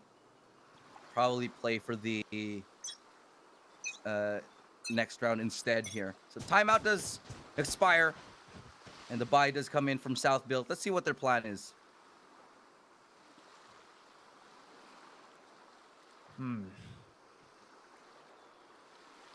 Yeah, there it is. They're putting Berserks to go for that mid push, but not from double doors.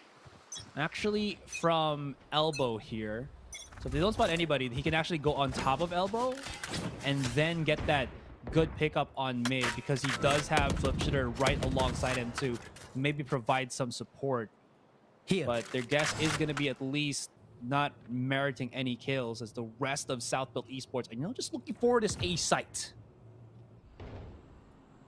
Well, towards that A site, they actually have managed to find a little bit of information, a little bit of footage. Berserks on this elbow push, though. Not going to get the right timing to get a pick off instead. We'll just be waiting in the wings. He got his teammate to cover his back, sort of. It's a site that they want to target this time. And so Boom Esports, they have committed the Sentinel and the Viper towards that A site, so it might be a little bit more difficult to break through. Having said that, they don't really have the best of weaponry to be able to do that instead. So, Viper wall comes out. I'm going to be able to throw those blades in just to get information. Nobody will be within that null command. Sorry, the knife. But yeah, maybe a flash here from Aziz as he tries to a little bit of an entry. And no, not a real entry. But yeah, Micro actually does it from the back line. It's a 5v4, and it's pretty good side control here for the side of South Belt. It's going to be very hellish for them to take the retake here, but Berserk hits a shot. No way he hits that against Jaw! And even through this dismantled buy, they still hit 2 on the 2 players that actually have the weapons. How does he hit that shot onto Jaw? Berserk is just too damn fast. That's exactly what I said, man. Berserk's one of the best players, I think, not just within Indonesia. It's one of the best players in Southeast Asia. An operator in his hands. There's a very good chance of them winning. South Built unable to recognize that, unable to find him early enough. They choose the right site to avoid Berserk, sure, but he still gets the kills. Oh man, I would have loved to see Berserk's POV there, at least on the second kill. That was so smooth. Yeah, they kind of placed themselves at the front of the pyramids and not really get that IV control. So when they started using the Viper's pit to play the post plant, right, as the spike was planted down already, it still allowed Boom to actually actively push in. And I'm so surprised that Boom do this, but it still works because they have nothing to lose. They still get that map control once again, and there wasn't really, I believe, a wall active at that point that blotted their vision to make sure that nobody is at Ivy. So when they spotted nobody was at Ivy for Boom, they started moving in, and then Southbow just forgot that, oh, Ivy's actually some position that we have to fight, and if we don't, we're gonna get punished like this, which they did. Absolutely. Well, South Belt are now 3 rounds ahead after taking a very, very crucial round. South Belt, their economy is still okay, but they can't lose anymore. They literally can't, otherwise it's gonna be the map done. So they're gonna have to decide what they're gonna have to do, and they have to do it cleanly. They can't really afford too much. This is Berserk's going a little bit on his own. It's perfectly fine. It gets so much information. Nobody's on halls, and even if he doesn't really get that information, he has a path towards that A site to back up his one teammate there.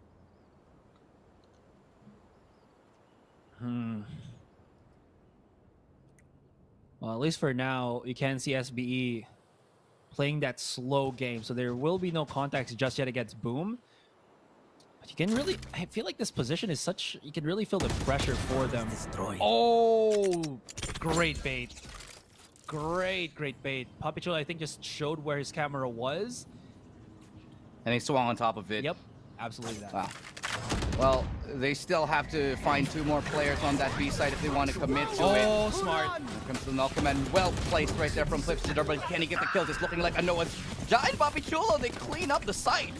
And that's going to be one of the cleanest entries you've ever seen, one of the cleanest executes. It hit them so fast and without warning.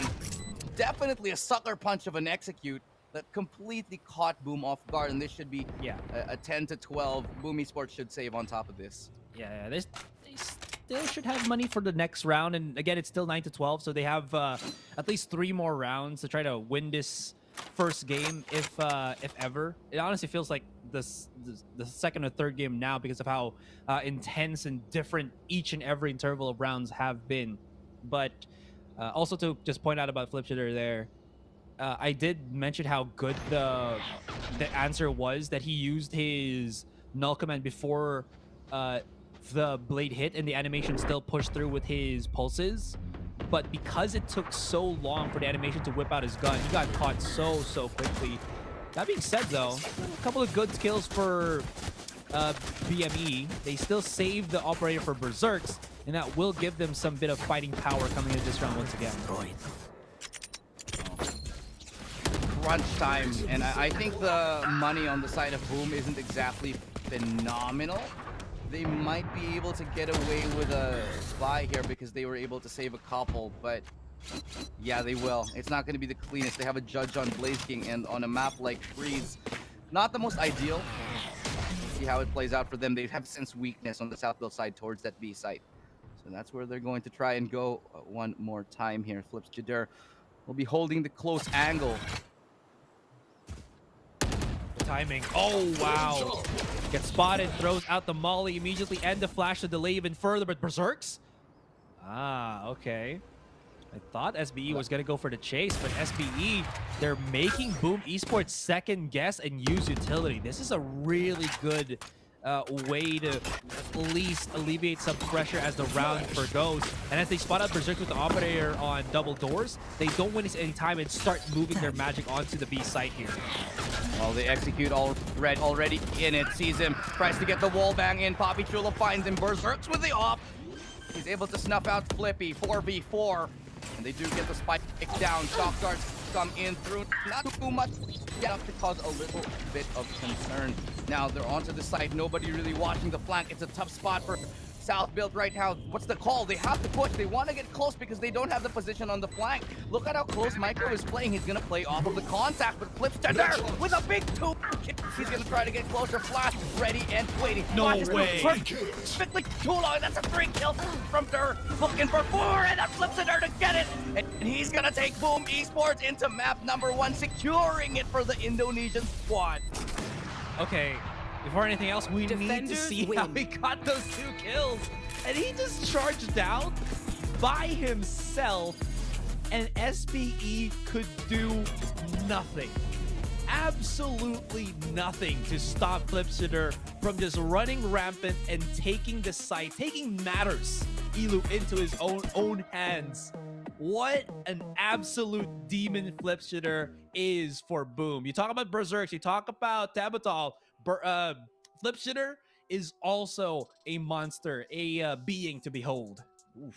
Absolutely, and this just goes to show why, you know, Boom Esports in the most craziest of moments, they can really show up when he needs it the most. One of the reasons why, at the very beginning of this tournament, we had a discussion on which of these teams would be making it through, and Boom Esports was one of those names that hit consistently. We were like, Boom Esports, they're probably one of the best right now in Southeast Asia, and they're showing why. But the problem is, let's way too close. This was Boom's map. They almost lost out here to South Build Esports.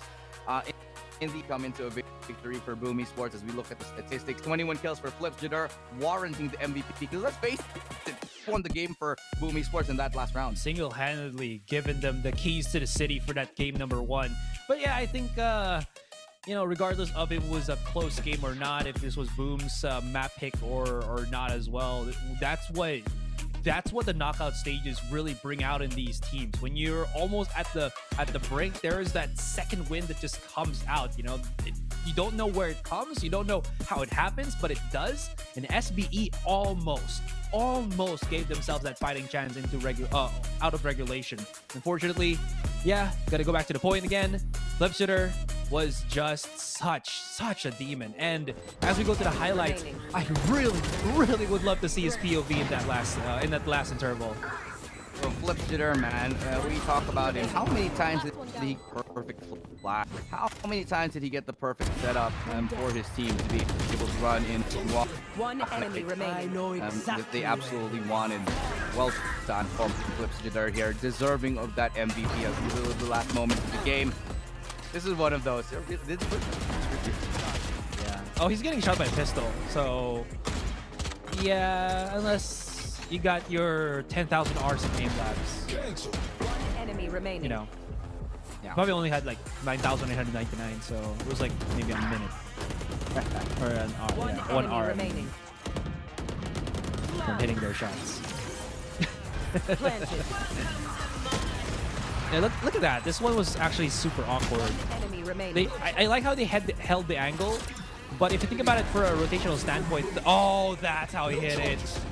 Oh my gosh. Enemy remaining. There you have it. Flip to Dar with an absolutely stunning way to end the game, proving that he is here in Boom Esports. They are going to go ahead and move on to game number 2 lead. So, of course, we do have to take a little bit of a break. When we do get back, we will be seeing map number 2, and that's going to be the map that South Built has decided for themselves. We'll see how that plays out when we get back from this Illustrator and Asteroid. We've been your captain. We'll be back after this short break. Ain't no beast when you're really real. I am the boss, I am the Don, I am the one they call Lucky Charm. Got my own shit, I don't need your farm. Life was so hard, it made me weak. Built to last, this girl ain't weak. Sturdy and still when I plant my feet. Got it out the mud, now it's racks in my sleep. Look to God, he supplies my needs. Endless faith is...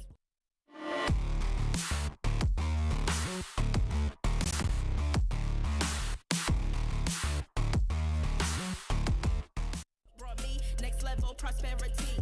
Silent power moves is what I'm giving. They love to hate the world they can't live in. Always present for the high roads. Go swim within the deep lows. Low. What told the future? Who knows? I don't do it for the likes, I do it for the love. Do it for the ones who really need a hug, cause they had it tough, never had enough. Feared, loved, and respected. Using words as a weapon. Test and she. Hurry up quick, El Jefe's coming soon. Sit up straight when she enters the room. Be enthused, but don't look too amused. This is her queendom, please respect her rule. Hurry up quick, El Jefe's coming soon. Sit up straight when she enters the room. Be enthused, but don't look too amused.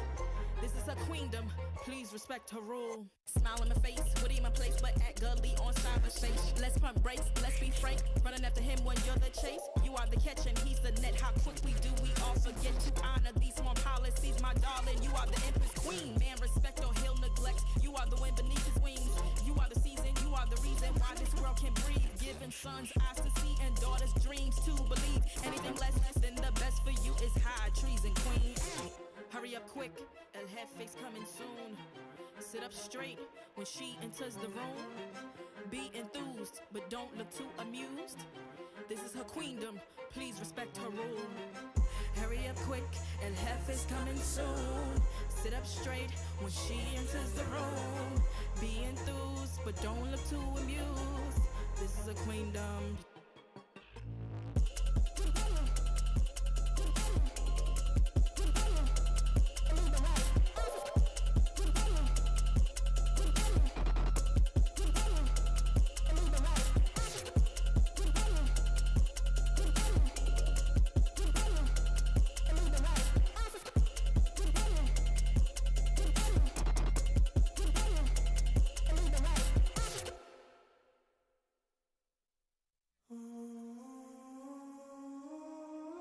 I just gotta flex on the lean. I just wanna rap to the beat. I just wanna back, cause I'm mean.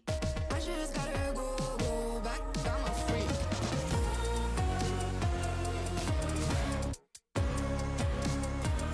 Gotta go. I just wanna rap to the beat. Move of emotion, they drunk at their problems. They always on road and they starting. She knows this cause she is the same. She's trying to stop playing games. Move of emotion, they drunk at their problems. They always on road and they starting. She knows this cause she is the same. She's trying to stop playing games. Where the people at, what they really wanna know. Who's your lovers and who are your bros? Who are the enemies you do keep close? Who are the people that you shouldn't know?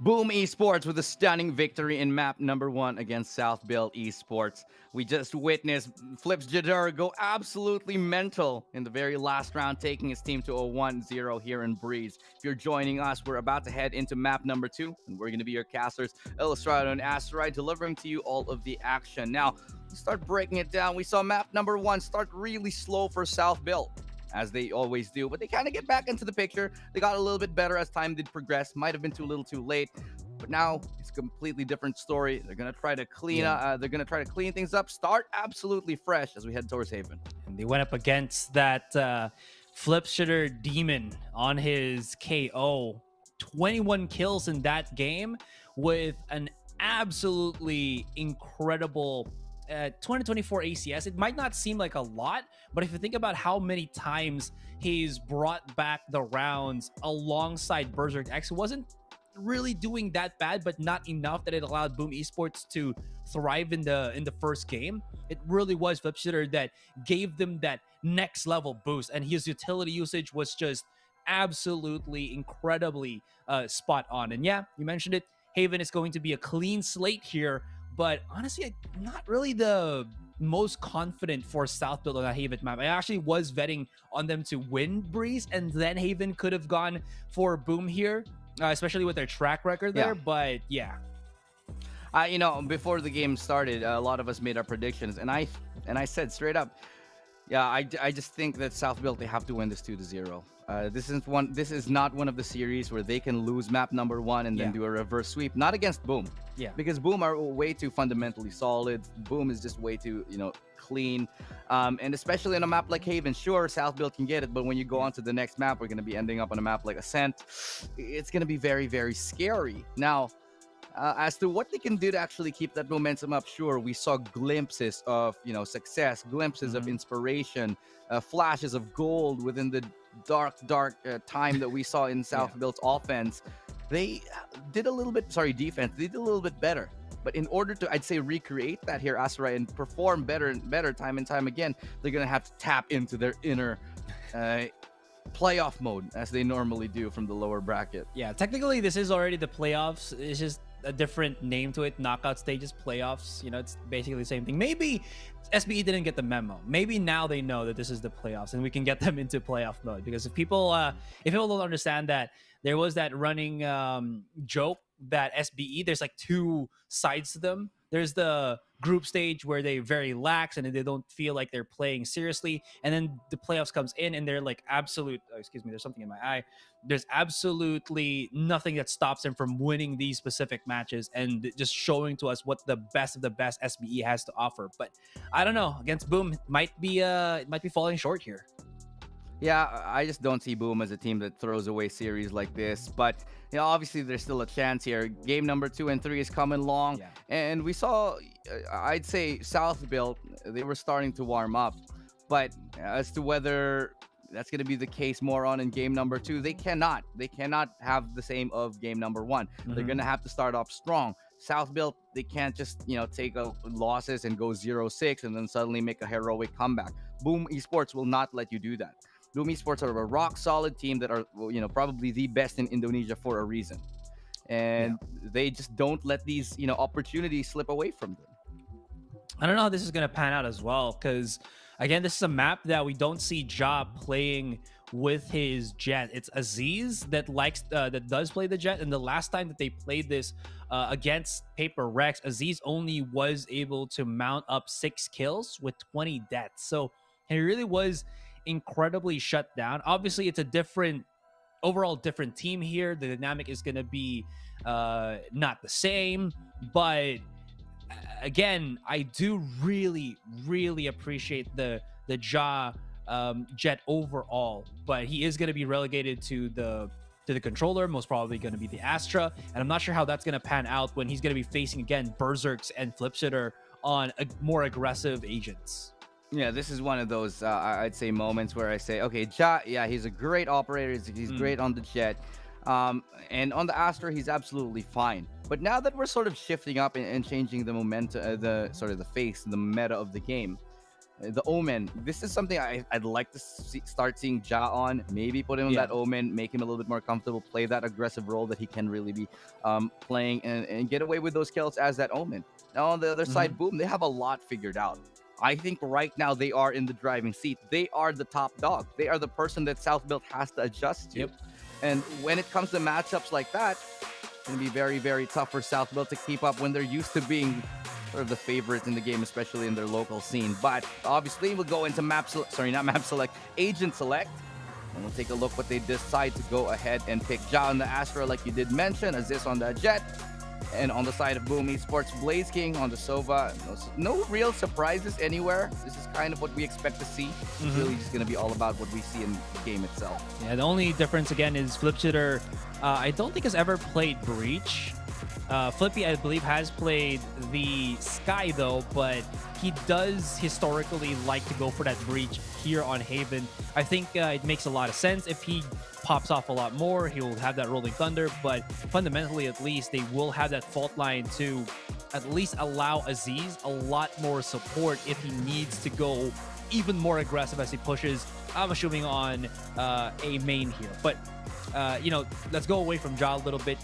I really, really do want to emphasize Aziz. He's going to be the pivotal point right now for South Built. If he performs well on this Jet, I feel like South Built can push this to a game number 3, but it really is going to depend on him. Absolutely. Well, let's see whether we can get into the match early on. Start things off strong here. Haven is going to be the next battlefield for us as we do now begin towards the match itself. Can this be a game that goes South Built's way and take us to map number 3, or will it be a 2-0 for Boom at the very last series of the day? Already ending up pretty late in the evening, but thank you all for staying with us. You know, it's been a little bit of a slog, a little bit of a long day. We're nowhere near done with the week just yet. It's all about these games. Ooh, we still have tomorrow with full 4 series. I don't know how we're surviving, but I don't know how these teams are actually making it work as well on there. And just imagine the intense pressure that they're on. Because again, everything is on the line. This is the straight shot to Masters, by the way, where we got the first qualified team, I believe, was Fnatic from EMEA. So we already have set teams now starting to be put in the roster for Masters. And I'm so curious who we'll be sending from APAC. Oh, it's going to be Tebatal with a great shot onto Flippy. As they look to retake the site, Tebatal with a second one. Denied by Aziz with a third. And Berserks will find the dome of Papi Chulo 2v2 here. Shock darts probably take down Aziz, and he does somehow survive with a fraction of HP left.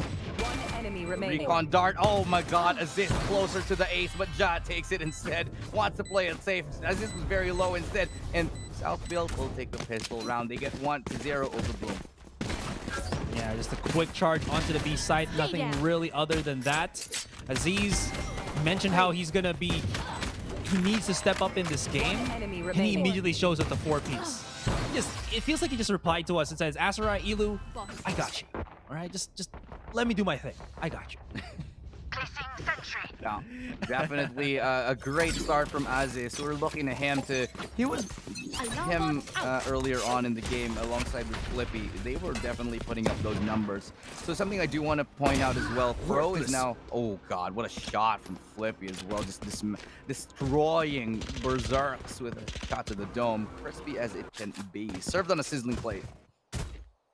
I hate you right now, but I'll serve you on a sizzling plate.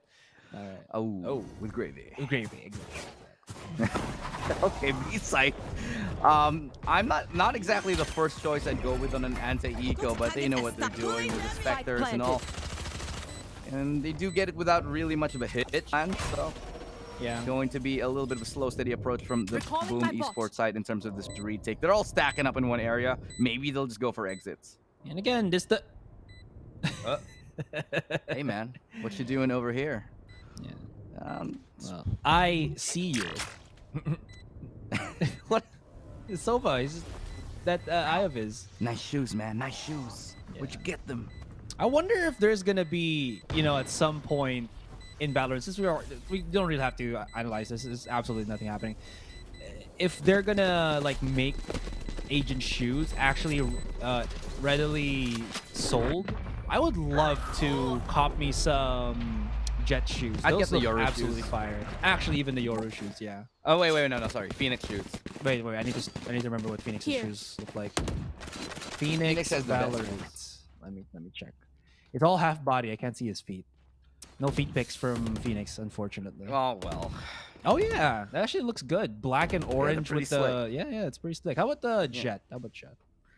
Jet shoes are cool, Yeah. but Since people can't see it, guys, just Google it. You know. just imagine all the people living as one. Oh, Jet shoes Anyway, are moving pretty fire sports. too. It's more ninja-esque, so you might need to like wear something skinny, but that could work. I could see that working. All right, Depends moving the on. body Moving build. on. Moving on from the virtual online shopping, which is imaginary completely. Berserks is pushed up so far out, and does this with a perfect swing on it, knowing that the side of Boom Esports, they like to run this kind of play here. So it's gonna get them a little bit of an advantage here in this one, as it is the bonus round for South Build. If they win this, they should prove to be very, very good for South Build Esports. Again, for B site. Placing swarm grenade. I like it. They're, Swarm as I grenade mentioned, out. I don't know if I mentioned this, but they are conditioning South Build Esports to be more, or not South Build, but Boom Esports to be a lot more receptive of this B push. Yeah, but for to the protect third it time, even they more. haven't. Yeah. Well, maybe they will on the next round after this, but for now, Frostmine gets in on one. Nice Nano Swarm to hold him back for now. Flippy getting the tag on Flips Jadura, and these Spectres are doing work, man. Frostmine on site. Gonna be Jiggle Peaks, and Papi Chulo finds it. Upgrades for the side of Boom Esports. Papi Chulo, will he get one? Is he gonna get one? No. Oh, he does. He does get a Vandal. Lovely, lovely stuff. Grounded. I don't even know how they keep doing this. Ah, there it is. Yes. The Aziz Flippy connection. We didn't see this too much last game. One enemy But remaining. now, SBE, they've woken up. This is so clean for them. It's like they get picks on A. Boom are overcommitting every single time on A long. And the natural next move for Southfield, they just keep going B because there's, you know that opponents are already rotating for the A side to catch your swing, but again, they're so fast to kind of go for the punish here. As is, all right, I take back everything I said. He's looking to be demon-like in this game. Oh yeah, much like what we saw earlier with the Neon, but South Build, okay. After hitting B site 3 rounds in a row, they throw a little bit of a C site sprinkle, and Az is gonna get a nice Blade Storm kill in, gonna help their economy getting boosted even more. South Build, they're gonna take this 4th round in a row up against Boom Esports. Blaze King, at this point, is not even gonna get a single pick, so great work from South Build. But the buy round, the true test, is gonna be coming up next. Are they gonna have Berserk X with the Berserks? Yes, Operator 100% Yeah. on Berserks. I saw him, he had 5,800. They should be committing to the Operator. All right. That's the next natural step here for Boom Esports. They need to mix something up, and having this op on Berserks is always what the doctor ordered. It's the prescription medicine. Now, when you have that that feeling bad, that down bad sickness, you gotta find that prescription something. It's the Operator for Berserks. Sometimes it's just that one thing that changes the entire face of the game, and it could be the Operator here as shot goes a little... Okay, what? Nice. Pro somehow still lands that. And, okay, Blaze King with a great shot. Jai's right there to punish him. The Rolling Thunder does follow up on it. It's now going to be a 3v4. They do get onto the A site without a hit here. The flank is coming in from Tebatol. And it immediately got shut down. Oh. All started from Flippy's Aftershock. Berserk's thought, but he thought wrong. So Begone thought of Berserk's is what he was thinking. Yeah. Well, it is the presence towards that A site that cannot be stopped for South Build. And again, we go back to their game plan approach. It's like B, B, C, A. That's what we saw. Yeah. So now they're making it look like they're just so difficult to predict. Where are they really going to go? Where are they going to end up? Boom Esports, they're just kind of scratching their heads trying to figure out what they want to do. And Southfield, they have so much money. Look at that. They're max. They are max money. They're going to send as many people as they want. Go for this hunt here. If they find Flips Jadder, it would be massive, but they can't.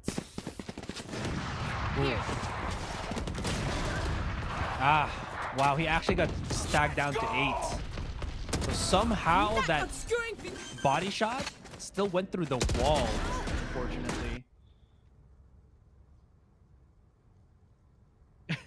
Little bit of a timeout. And Boom Esports will have to figure, they have lost 5 in a row. This is pretty much like what we saw here in Breeze in the previous game.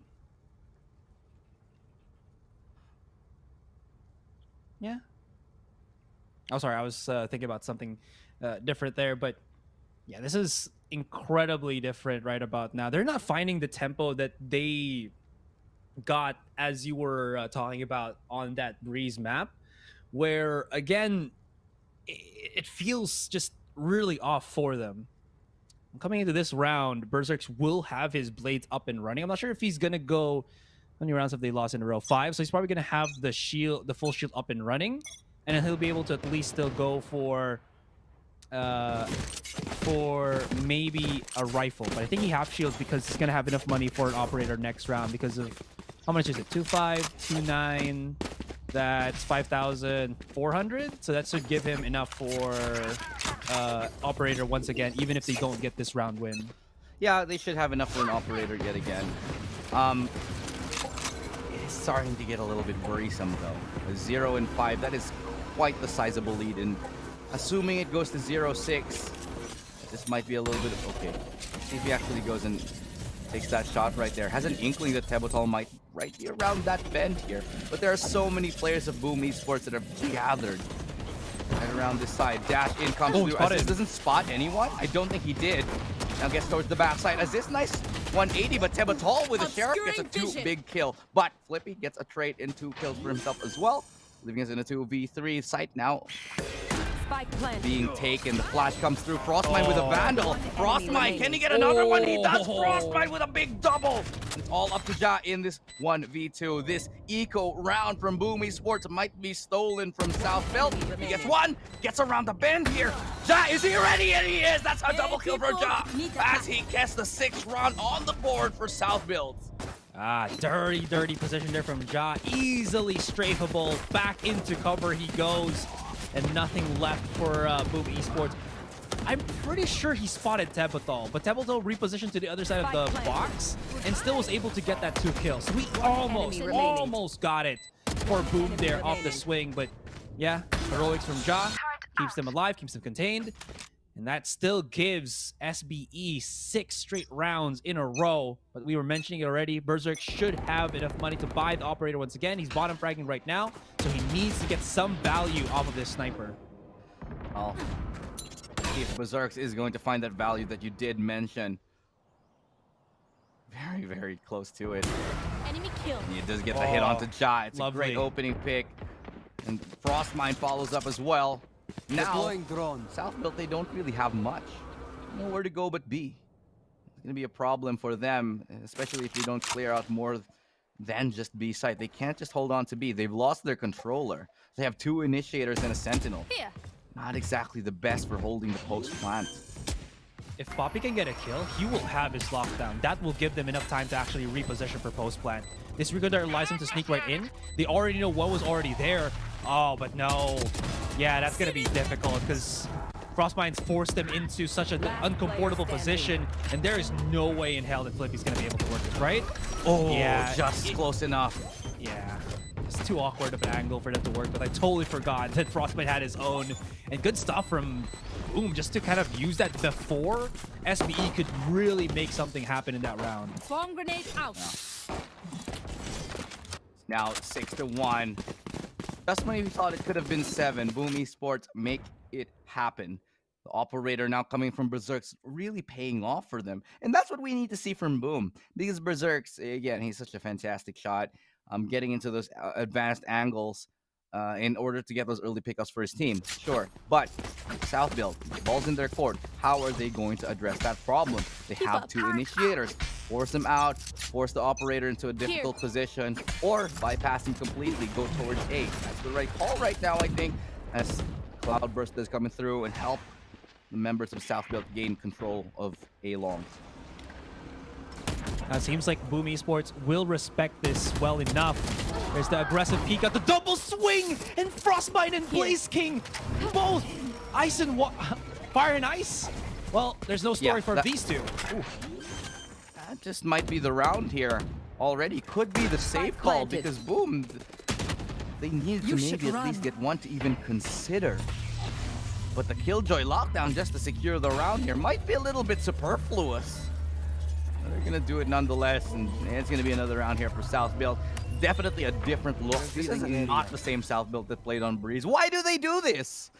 It's like every time it's like we lose map number 1, and then they go play serious in map number 2, and then they go to the lower bracket and they start winning everything. Will it be more of the same? That is the question, and can they hold on to this momentum? Gotta say, it's not just South Build, you know, getting the start of these rounds. It's somehow Boom kind of overreaching together. I'm not sure how that is turning out to be, but look at that. That double kill from Aziz was so, I don't know, off kilter for South Build, or not for South Build, but for Boom here.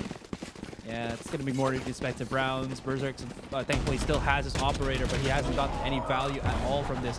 And look at that. There's just something off right now for Boom. They should have been able to get that kill, but that double, as you mentioned, definitely solidified them that round already. Yeah, and within a fraction of a second, the round is over after that double kill. All it takes is one small mistake. Don't overthink it. That's my job. Costing the round right now is, again, the operator from Berserk. They managed to keep a lot of players alive. Still gonna have a healthy buy. But what do they do now? They send the operator to A.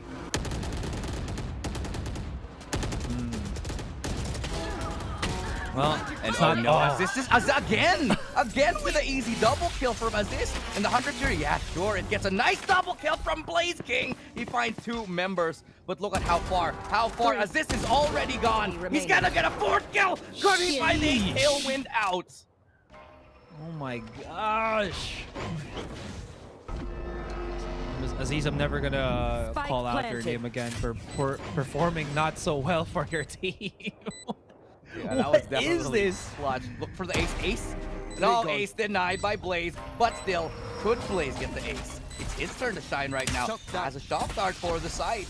Will actually do a little bit. No, not gonna do damage at all here. He's gonna get the win onto 1 for the 4. Oh, he knows. He's made noise here. 1v1, and it's Blaze King with the ace to come back into this. He's winning the round here for Boom Esports, and it all crumbles before size. Oh my gosh, I love the pre-aim angle for Blaze. It feels like it's just snapping into place. No, I'm not insinuating anything. It just looks incredibly smooth. Let's look at his placement once again. Okay, before that, Aziz, he almost got his own ace to clutch out the round, or to win out the round for them. So close, it was just down to like 6 bullets, but look at this from Blaze. Pop. And then the second one, pop, and then the third one as well. Unfortunately for Papi Chulo there, he showed his hand way too early where he was, and Blaze King, all he really had to do was, again, react fast enough, which he did, and holy, Blaze King for the 2nd round for Boom. Yeah, I do have to say, okay. No way. Aziz, does he know? Oh, Berserk saw him instead, and it's going to be the first pick for Berserks. Seekers as well to support that mid-push on that. Flips Jadar will fall back. They've decided they're happy with that 1 pick. I'm going to go back and play a little bit more passively. But yeah, Asura, I want to go back to that point. I do think that was a little bit of a throw of a round from South Build, though. There's a 3v1, and they peek him kind of 1 by 1. A little bit unnecessary there. Yeah. I don't think they got the time that they wanted to maybe set up a better crossfire, but yeah, Ja was already at long. I think he was trying to get closer to Papi Chulo as well, but Blaze King just had that really good angle for it. Right, they've given up the A side already. They knew that the Rolling Thunder was about to come, but this is it. Once that ultimate dissipates, once they start rushing right in, there's the flash to reinitiate once again. They line up beautifully, but still SBE get the trades hand in hand. It's all up on the Tabatal, but first contact will be that turret first. He's waiting for something to pop out, and he swings out wide to Papi Chulo. Was just waiting for it. Doesn't even need to break the turret anymore. He tries to go for the challenge, but it still does not pan out. 2-8, and SBE strike quickly into that round. Oh,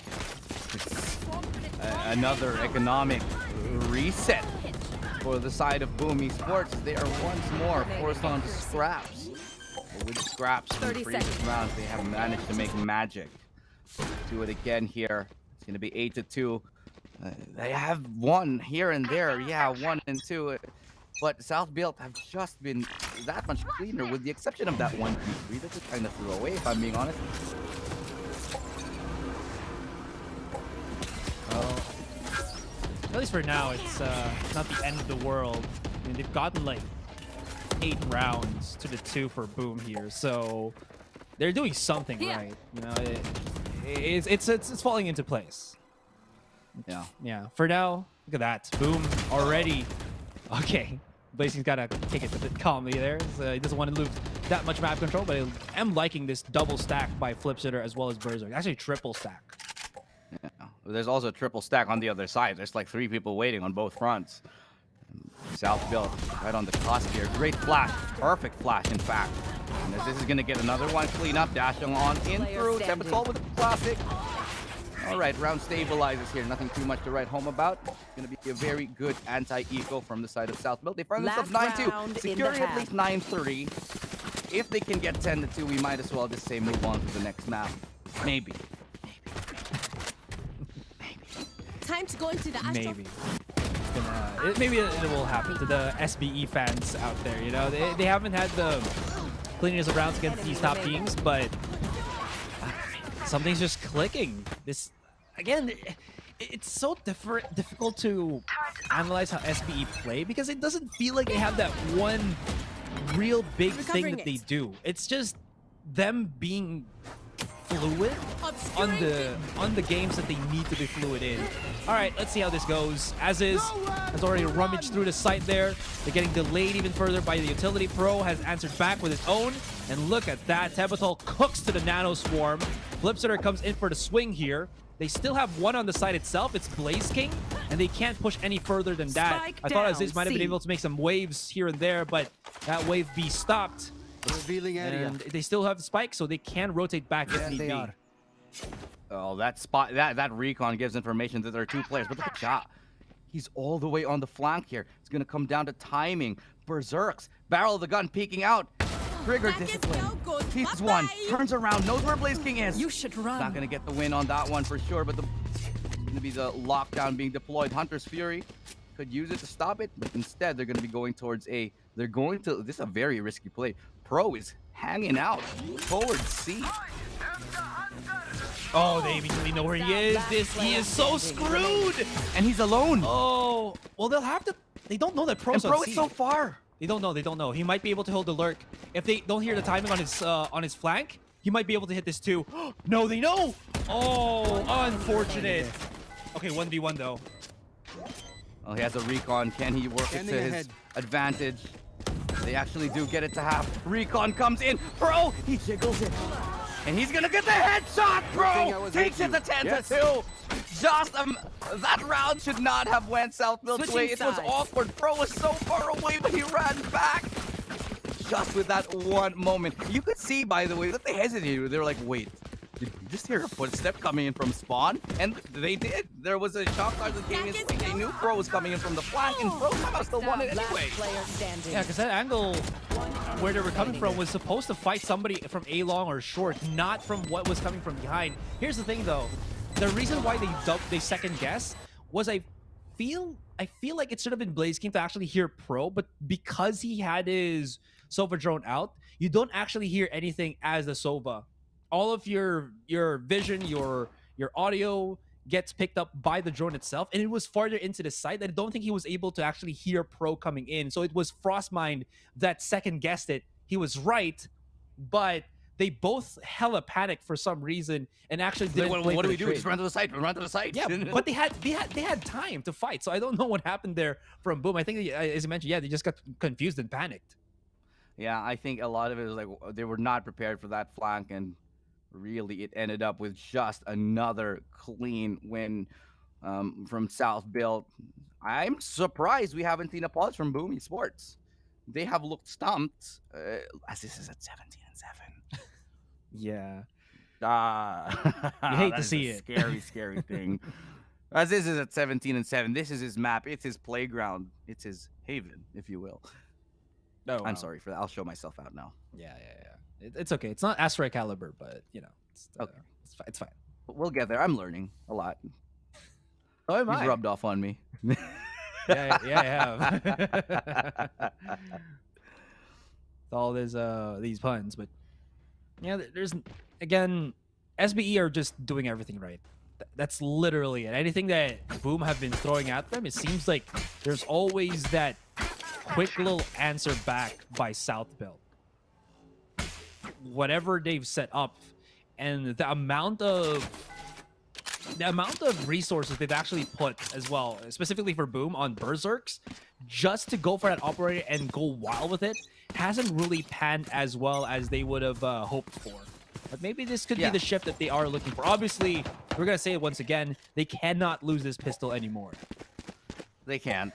It'll be basically, well, it could be a forced buy, but still, there's still too many rounds. Already this 2-10, man. It's just an absolutely crushing weight on your shoulders to have to come back from this. The score itself could be a deterrent, just make you feel a little bit terrible. They have to shake that off. But the defense right now coming onto that seaside. Poppy Chula holds and gets one. Frostmind does respond right around the cusp. There's 3 players here towards the seaside. It's awkward as they can't find each other. As this can't get a line onto one. Pulls out the Flippy. Can't do it. It's Frostmind with a big triple. Now Shaw able to respond. Only finds that single one. And Boom, they buy themselves a lifeline. Yeah, very smart from Boom there. You kind of think that, who was it? I believe that was Frostmind would have actually just started pushing in. But I think he already felt that because they planted I can't remember. Oh, because they planted the smokes already from Tebatal and they don't really have the flash to follow up quickly from Flipshitter. Dry peeking that would have been suicidal for Frostmind. So with all that being said, they just played the safe game and actually waited for the crossfires to work in their favor, which it did. So you mentioned, nice little lifeline there, but it still is a 7-round gap against SBE. Yeah, that's a lot to come back from. Absolutely a lot. So we'll see how they can do it. Dash in already. Berserk's confident, knowing whatever happens, he can trust his team to pick up the pieces. And on an eco round like this, he's definitely showing no fear. But Ja and Co, they're all of them there. All of them are there indeed. And one player that I'd say Boom Esports were willing to lose. Okay, the stun is almost perfect. Doesn't line up. Frostmind gets a nice double. Shock Dart does come in. Can't actually land. One enemy remaining. The recon behind it. Frostmind's prepared for a third shot. Left alone, they know where he is. Does get a nice shot off before he does drop. I don't think he'll get any more than this. And the run and gun from Berserk takes care of that. 10-6. 10-4 rather. 6 rounds away. South Built still ahead by a lot. Yeah, and this is the round again where South Built will get that money. I wonder if it's enough for maybe a purchase for the operator for Aziz, but might not be necessary at all, because with the roster that they have, with the composition that they do got, they can always just set up again that fault line from Flippy, and then they can just charge right out. But as I mentioned it, Aziz actually nowhere near on A main. It's going to be the garage where he actually plays the most aggressive. It could actually work out, but they don't want to waste that fault line just to dissuade nothing on nothing where to guess them to be. They want to use it for more on contact, which is why you're seeing Flippy actually play at the back of B here, so he can influence a lot of positions where his teammates are with the long range on that fault line. Oh, fault line or not, we're gonna have to come up clean with their shots here, especially towards our garage. But Aziz gonna simply stop the push. And it's trapped for now. And they know where they are, but Ja still somehow wins that duel. Frostmind, okay, gets one onto Poppy Chulo. But Ja's there, ready to reply. Flippy, a little bit of a dangerous game he's playing. He survives, okay, for a second longer. Flipshitter finds him. It's now a 1v3 here. Southfield's looking for the 11th round. The spike is dropped in an awkward position. And Aziz catches him out. Catches him with bird out. Really not really the best time to get caught. Yeah, you're gonna get bonked if that actually happens in real life, so, you know.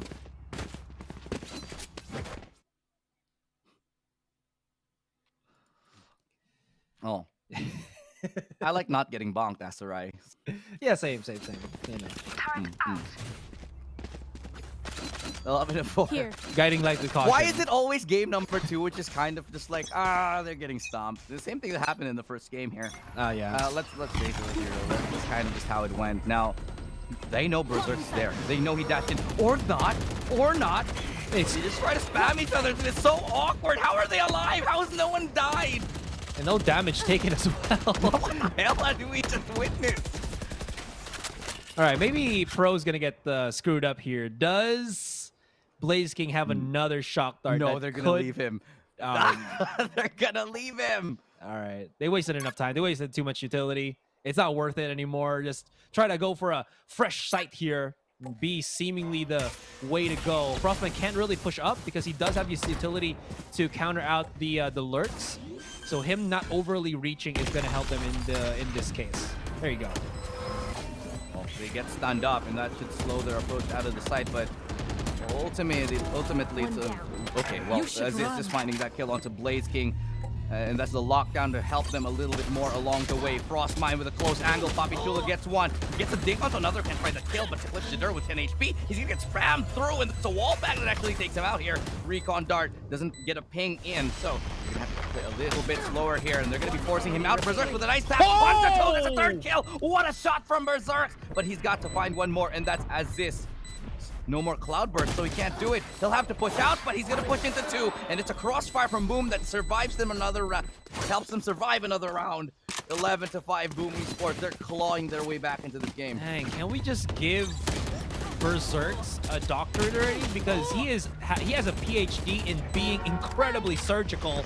Let's look at that once again. 1 headshot, 2 headshot, and he just absorbs enough of the aftershock that he takes damage but doesn't die to it.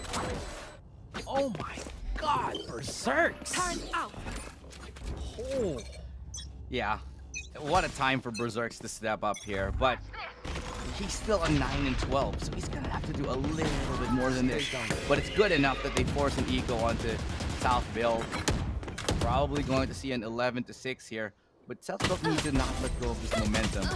As is though, what a great shot to Berserk's Pro. They're making this round so expensive. Bait and switch. Flippy's ready. Right click with the classic. Flash coming in through. The Owl Drone spots out one. I think he spots out both of them. Now they're funneling their way towards Ja. Ja will be coming in closer, creeping up on this off angle. They know he's there, but he wins it still with the classic. What? Oh, he knows he's getting flanked. He actually spots 2 of them out, and he tries to at least catch them on the swing. Match point. No way. No way Southfield win that. How? Yeah. With classics and... That's great. That wasn't even a right click. That was 2 left clicks to the face. Okay, first and that foremost, also was 2 left clicks to the face. First and foremost, the dog, the Trailblazer actually didn't spot out Flippy.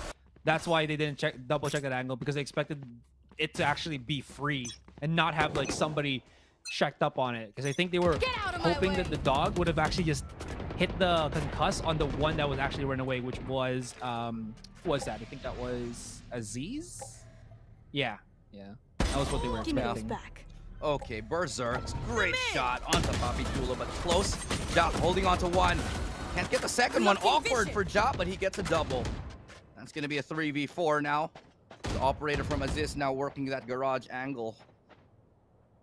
That was a really good fault line from Flippy. He actually used it on garage door as to why you couldn't see anybody else from Boom actually helping out Berserks. Might be looking at a 1 and done here, and maybe the shot onto game number 3. All these 4 series, man, always going down to the limit, to the absolute wire, to the full extent of what we could actually spot out. They do not want to lose. They do not want to drop that Masters 1 ticket. No, not at all. They want to live up to the the people that came before them. Team 30 Secret, I seconds hate to left. say this, they're predecessors, even though they're like the same age. Actually, SBE might even be older. But here comes the Rolling Thunder. Oh, It's no. Flippy. He does get Blaze King. That was an absolutely massive kill. This is probably already the game. Not game, set, and match yet, though. Here, the lockdown does come in. Gonna buy a little bit of time, but South Built are happy to slow down. Yeah, you know what? Let them. We'll have that 4-man push coming in. You And want we to still have a find it, lot to find work it. with. Cosmic Oh. Divide doesn't. Oh no! Ooh, that might be big. Bro doesn't have the time. He gets stunned up, but still they push through the wall, and Frostmine lines up a double here. Aziz now 2v1 Pivotal. Can he find him? He actually does. Aziz gets it. What a shot! Adjustment made, and South Built go to map number 3. They fight with an even more convincing round, and with just enough time on the board, they get the defuse. 3 seconds left. South Built take us to map 3. We're seeing Ascent. Sucked in by the gravity well, but still gets the headshot. Oh my gosh. Yeah. Yeah, there it is. We're going to go to that map number 3. How in the heck did South Built just build that momentum to bring it to this point? To the point where Aziz was just mad. He was blisteringly aggressive and finding any kill that he could get in that second game. It just felt like everything was going Aziz's way. Is this his birthday today? Because I think he's getting like a lot of presents right now. Ooh. Absolutely. Let's take a look at the stats here and see what he's contributed. And I tell you, woo, 371, 25 kills, and a 2.4 KDA to lead the charge for his team into game number 3. We're burning the Midnight Oil, Asterai. We're going into another game. Still not over here, and this is potentially the longest day that we have seen thus far in VCT APAC. Frostmind as well, 1.6 KDA and 18 kills. This is already very interesting for me, Asterai, because we talked about 2 of these teams. Yeah. Boom Esports was my prediction to actually go through and represent APAC in the Masters. But to come this close and go into map number 3, where they might lose out to South Built, that would be a very, very big surprise. It really, really would be, because again, the power rankings that we were talking about when APAC Challengers happened was, again, we always talk about Indonesia and Thailand being the top 2 regions to beat down right now. Maybe 3rd and 4th being MYSG and Philippines, but now that's all topsy-turvy. It's probably MYSG on top once again. Thailand is 2nd best, and then 3rd maybe Indonesia. But you really do see the will of teams still wanting to fight in this one. Man, SBE are not breaking down. They're actually getting better and better. It's like the pressure is just making them look more serious here. It's crazy. It is another great round. A great map here for South Built to keep their morale high and their will to survive, thriving after a number of great kills from Aziz there, who takes us into map number 3. It really was Aziz who led the way. Yeah. 3. There's no other, like, there's like no other reason for it. He just hit all the shot that he needs. And I don't know what is up with this, but it feels like every single time we have like a super highlight, it's always an Indonesian player that just makes us scream this loudly. Right? Absolutely. It was Berserk's last time too. So, yeah, from both. It's been just this crazy topsy-turvy game where it's like, that was awkward. He was up in the air when he gets shot down like that as well. But yeah, going back into it, game number 3 will be coming your way very soon. And I have absolutely no predictions of how this is going to go. Now we're seeing, I think, South Built going into playoff mode. This is like angry face South Built. Angry. Yeah. Boom Esports, though, you do see moments of brilliance in this second game, but they are very few and far in between. It just nothing seems to click for them whenever they want to make something happen. It seems like, again, they keep getting thwarted. Like that one from Tevatal, I think he was just hoping that maybe he can get back into cover or something, but Aziz was just so fast. I even wondered why Tevatal just not really tried to go for the punish. They knew already the one was detained, but yeah, regardless of, we're gonna go for a break, guys. Game number 3 is just looming around our heads, and we'll see how that goes when we come back. Again, don't go anywhere. People out what they really want to know. Who's your lovers and who are your bros? Who are the enemies you do keep close? Who are the people that you shouldn't know? I just gotta flex on the lean. I just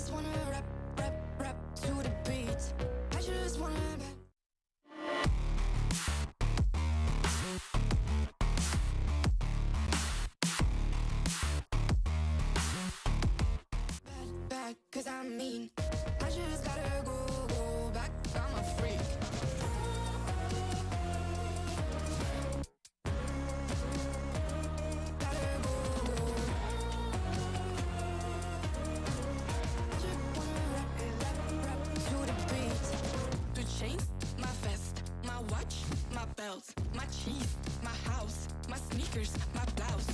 I just party hard, doping no one in the chart. I've already won, babe, but didn't even start. Flexing on ya, flexing on me. Flexing on ya, flexing on me. I just gotta go, but I wanna hold on. I can't let you go, but I gotta stay strong. Unless you heard it from me, then you ain't heard it from me. Got it from me, all the energy extra. You don't wanna see me with the hitters. Generations caught up, look how things will switch. People they're quick, now they wanna move at the bits. Boy wanna go to bitch, nah. Now I'm moving. I gotta do what I do. I'm really here on my ones now instead of 4 3s or 2s. And now it's F from Paris. I could have been effing you in Paris. I don't wait for the drop, I just flow from the pop.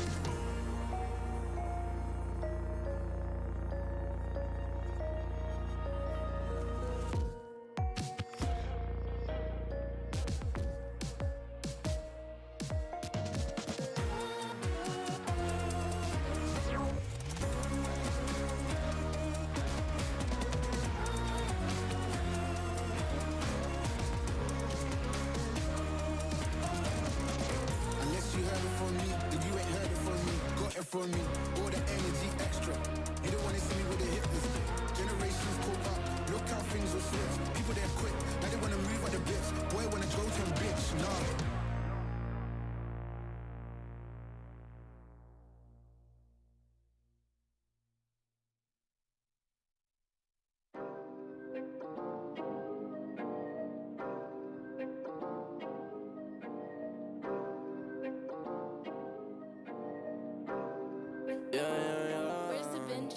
Working at 9 to 5, I had to go and feed the guys. Nobody did it right, I had to show them how to grind. I had to beat the odds, this is the life I live for God. Taking a step at a time, we going up, we headed to Mars. Taking them chances, making decisions, you know I'm never gonna lie. Till you let go, I'm copying all them, who you gon' be inside. I cannot fake it, I gotta face it, I gotta do the time. You gotta wait, make for a great pay, make sure you're doing your job. Gotta deal with the patience, 200 every occasion.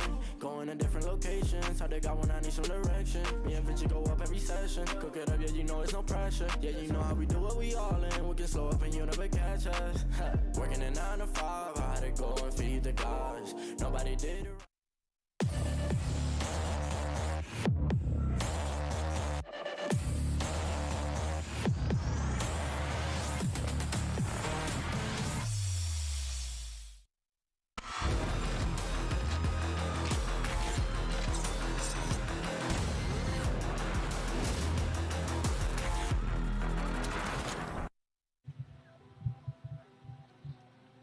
Game number 3. Here we are. It's been a very long day, but what a way that we're going to be ending it here in a battle of the locked horns, Indonesia and the Philippines, neither of them letting go.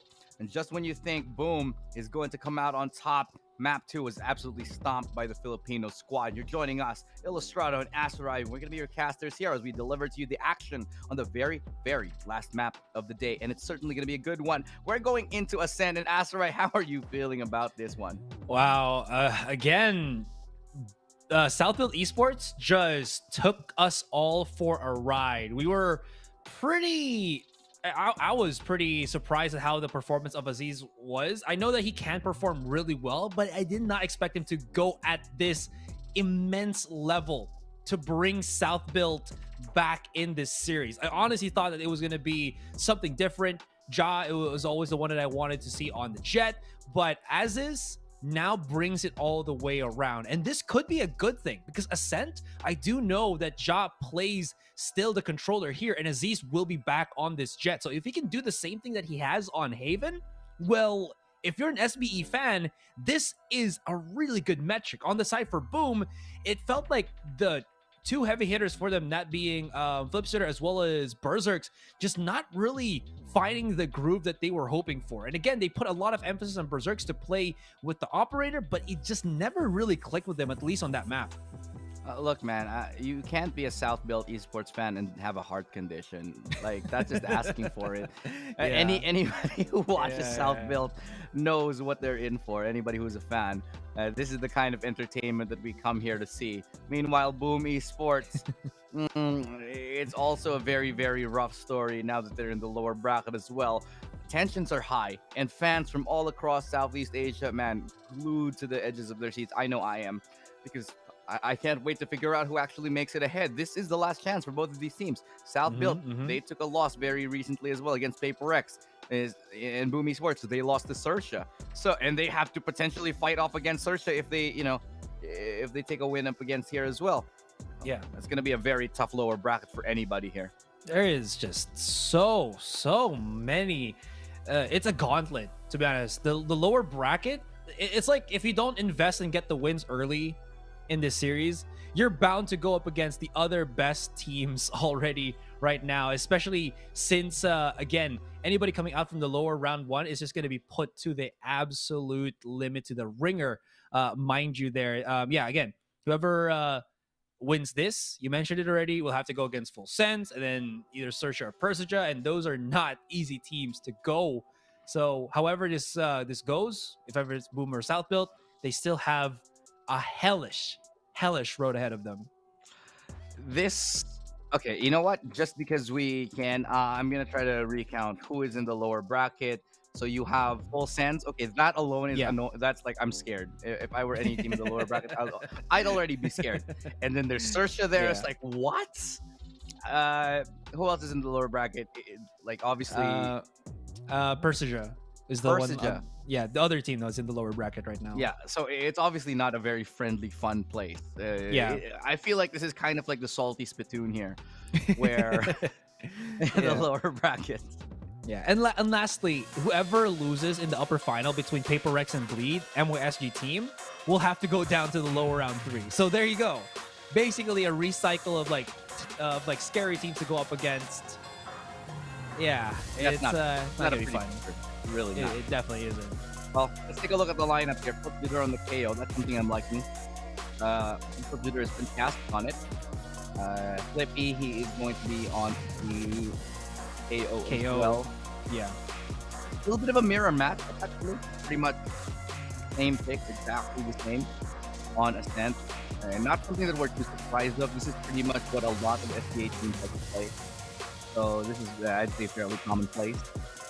And it's really all about who gets to play their preferred playstyle more. Now remember, South Built chose to ban Flip in the very last so that they could play Ascent. We haven't really seen them play Ascent very much lately. This is cause for concern, especially when they're Split, which was one of their tried and true tested maps. Felt very, very short the last one that they did. Yeah. This was one of the maps that I think we touted them to be really good against other PH teams. Maybe Southeast Asian, not so much, but, well, regardless of all of that, stats aside, this is going to be the final proving ground for them. But at least stats coming back, it's not going to look pretty up against Boom Esports here. And I'm already afraid about what Berserk is going to bring to the table, because I feel like he's going to be so up there or hyped to show what this is a map where Berserk's like explodes on. Yeah, he always is good on Ascent. I wouldn't be surprised. So the ball is in the court of South Built. See whether Aziz can put up a fight, whether Jack can stop him. It's really going to be pretty much an interesting affair all throughout here as we start on the attacking side with South Built. Boom Esports, they did decide to go for the defensive side here. Let's see what they can bring. South Built must have a good attacking side, otherwise it's all going to be for nothing. Let's see if they get that good attacking side already, because they've gotten a nice little swing out here onto mid. But they've actually gone way back for that A main. Actually, all of them are going to go for this A main. Berserk is already waiting for it already. I wonder if he's going to second guess. He will not. But the double swing out actually catches them off guard. Okay, yeah, all right. I'm pretty sure we're going to roll this back. Wasn't no, well, we don't know. We don't know if they're going to roll this back because there was already a kill. Actually.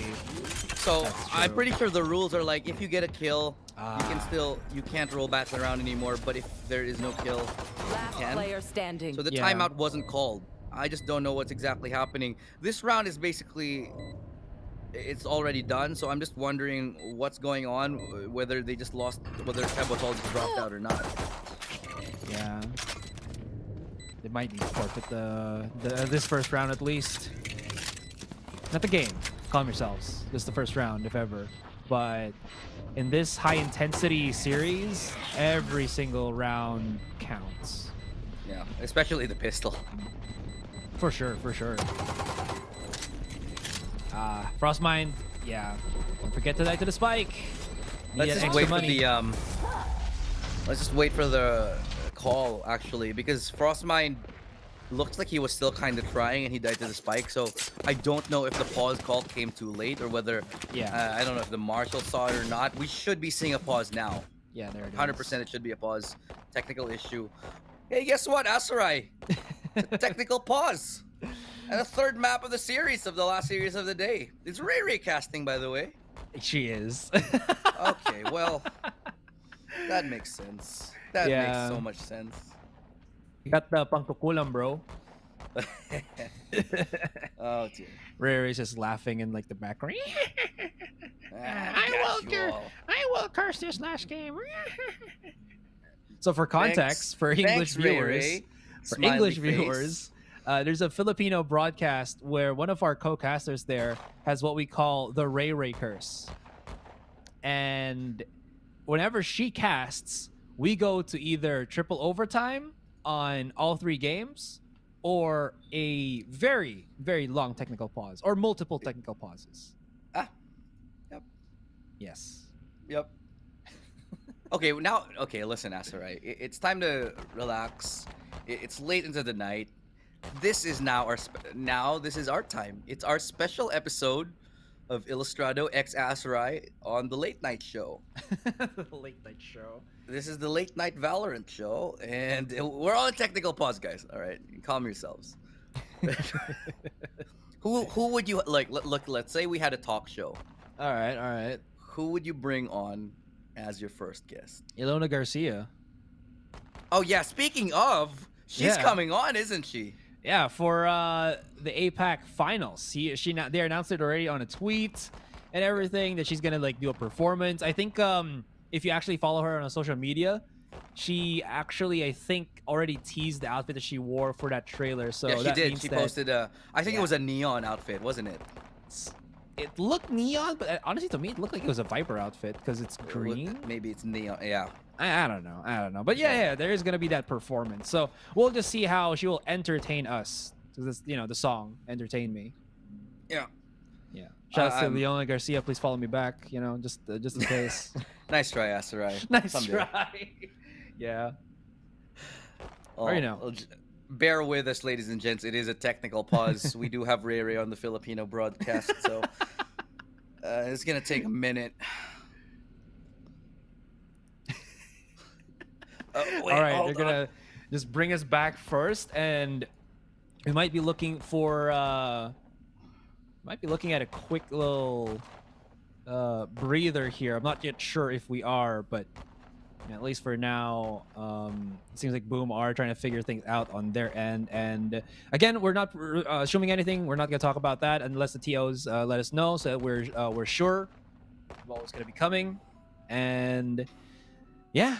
So I believe we are going to go for a quick break. Guys, when we do come back, hopefully that technical pause has been, fixed already. And yeah, don't go anywhere. We'll be back in here. I had to show 'em how to grind. I had to be the hard. This is the life I live for God. Taking a step at a time. We going up. We headed to Mars. You know my slimes. It came from the bottom to top. They can define us. They trying to find us. Boy, I know you with the ops.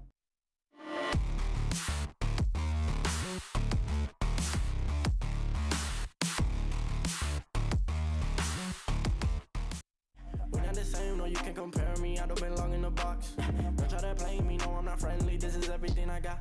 Ain't no playing around, this is no playground. It no matter, I do what I say now. I'ma go give him something to say now. Got him stuck on my back like a spray ground. See, don't gotta complain. I'm a shooter, got eyes in my vein. They said that I would never make it, they thought I was crazy. They said I'm insane. Working a 9 to 5, I had to go and feed the guys. Nobody did it right, I had to show them how to grind. I had to be the hard, this is the life I live for God. Taking a step at a time, we going up, we headed to Mars.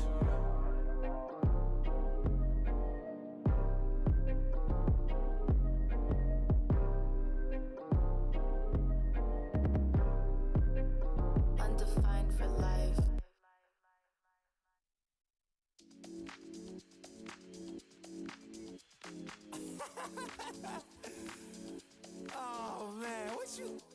you talking about, man?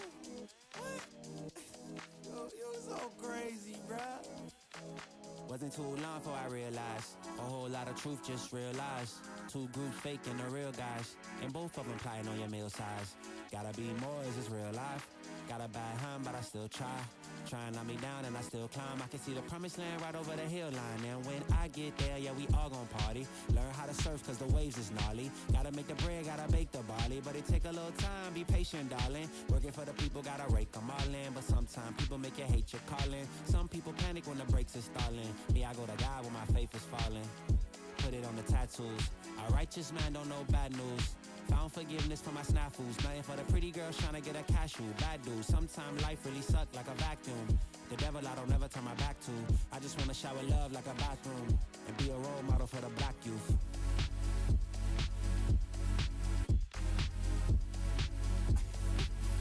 Here you go. Here you go again. Talking all that. What? What is you talking about, man? Wasn't too long before I realized a whole lot of truth just realized. Two groups faking the real guys, and both of them plotting on your meal size. Gotta be more, is this real life? Got a bad hand, but I still try. Trying to knock me down and I still climb. I can see the promised land right over the hill line. And I broke a lot of hearts in my lifetime, thinking that their heart wasn't like mine. Finally got through a lifeline, and I stumbled upon a right mind. Love showed up at the right time. Put her in a white dress, get the white wine. Some people do it for the nighttime, but I'm thinking more, make your life mine.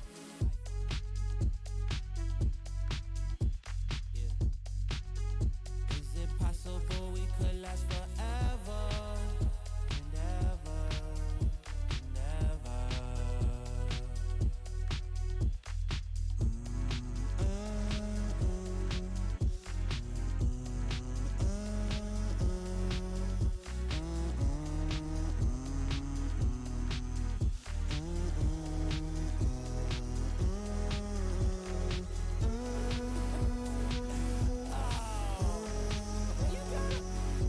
You gotta be kidding me, man.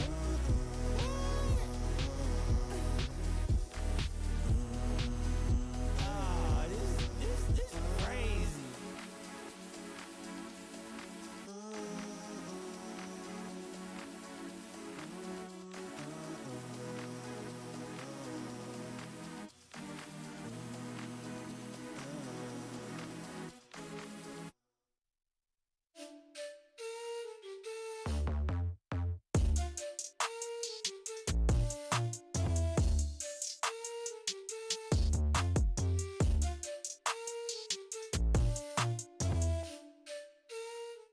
Something like this though, it's all about that dual play. I told you, dude.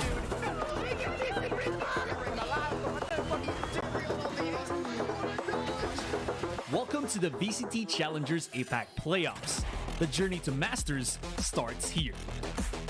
VCT Challengers APAC Playoffs features the top 20 Valorant teams from Asia Pacific as they compete for one of two spots in the first global event of the year, Stage 1 Masters.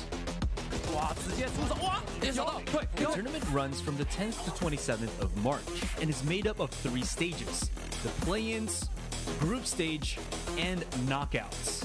First of PPGL now down, and bad guy comes in from behind and retaliates too. The 2 teams which make it all the way to the grand finals qualify for Masters, where they will meet the best teams from around the globe, plus the lion's share of the $150,000 prize pool. Bắt được cái tên Physio một pha di chuyển hơi hớ hênh. Chip siêu hồi sinh đang kill rồi, nhưng quan trọng là trong tay thì đại vẫn ở đây. Double kill, triple kill được đại. APAC Playoffs begins with teams placed into the play-ins and group stages based on their performance at domestic competitions, and the goal of distributing teams from same region into different groups. The 8 playing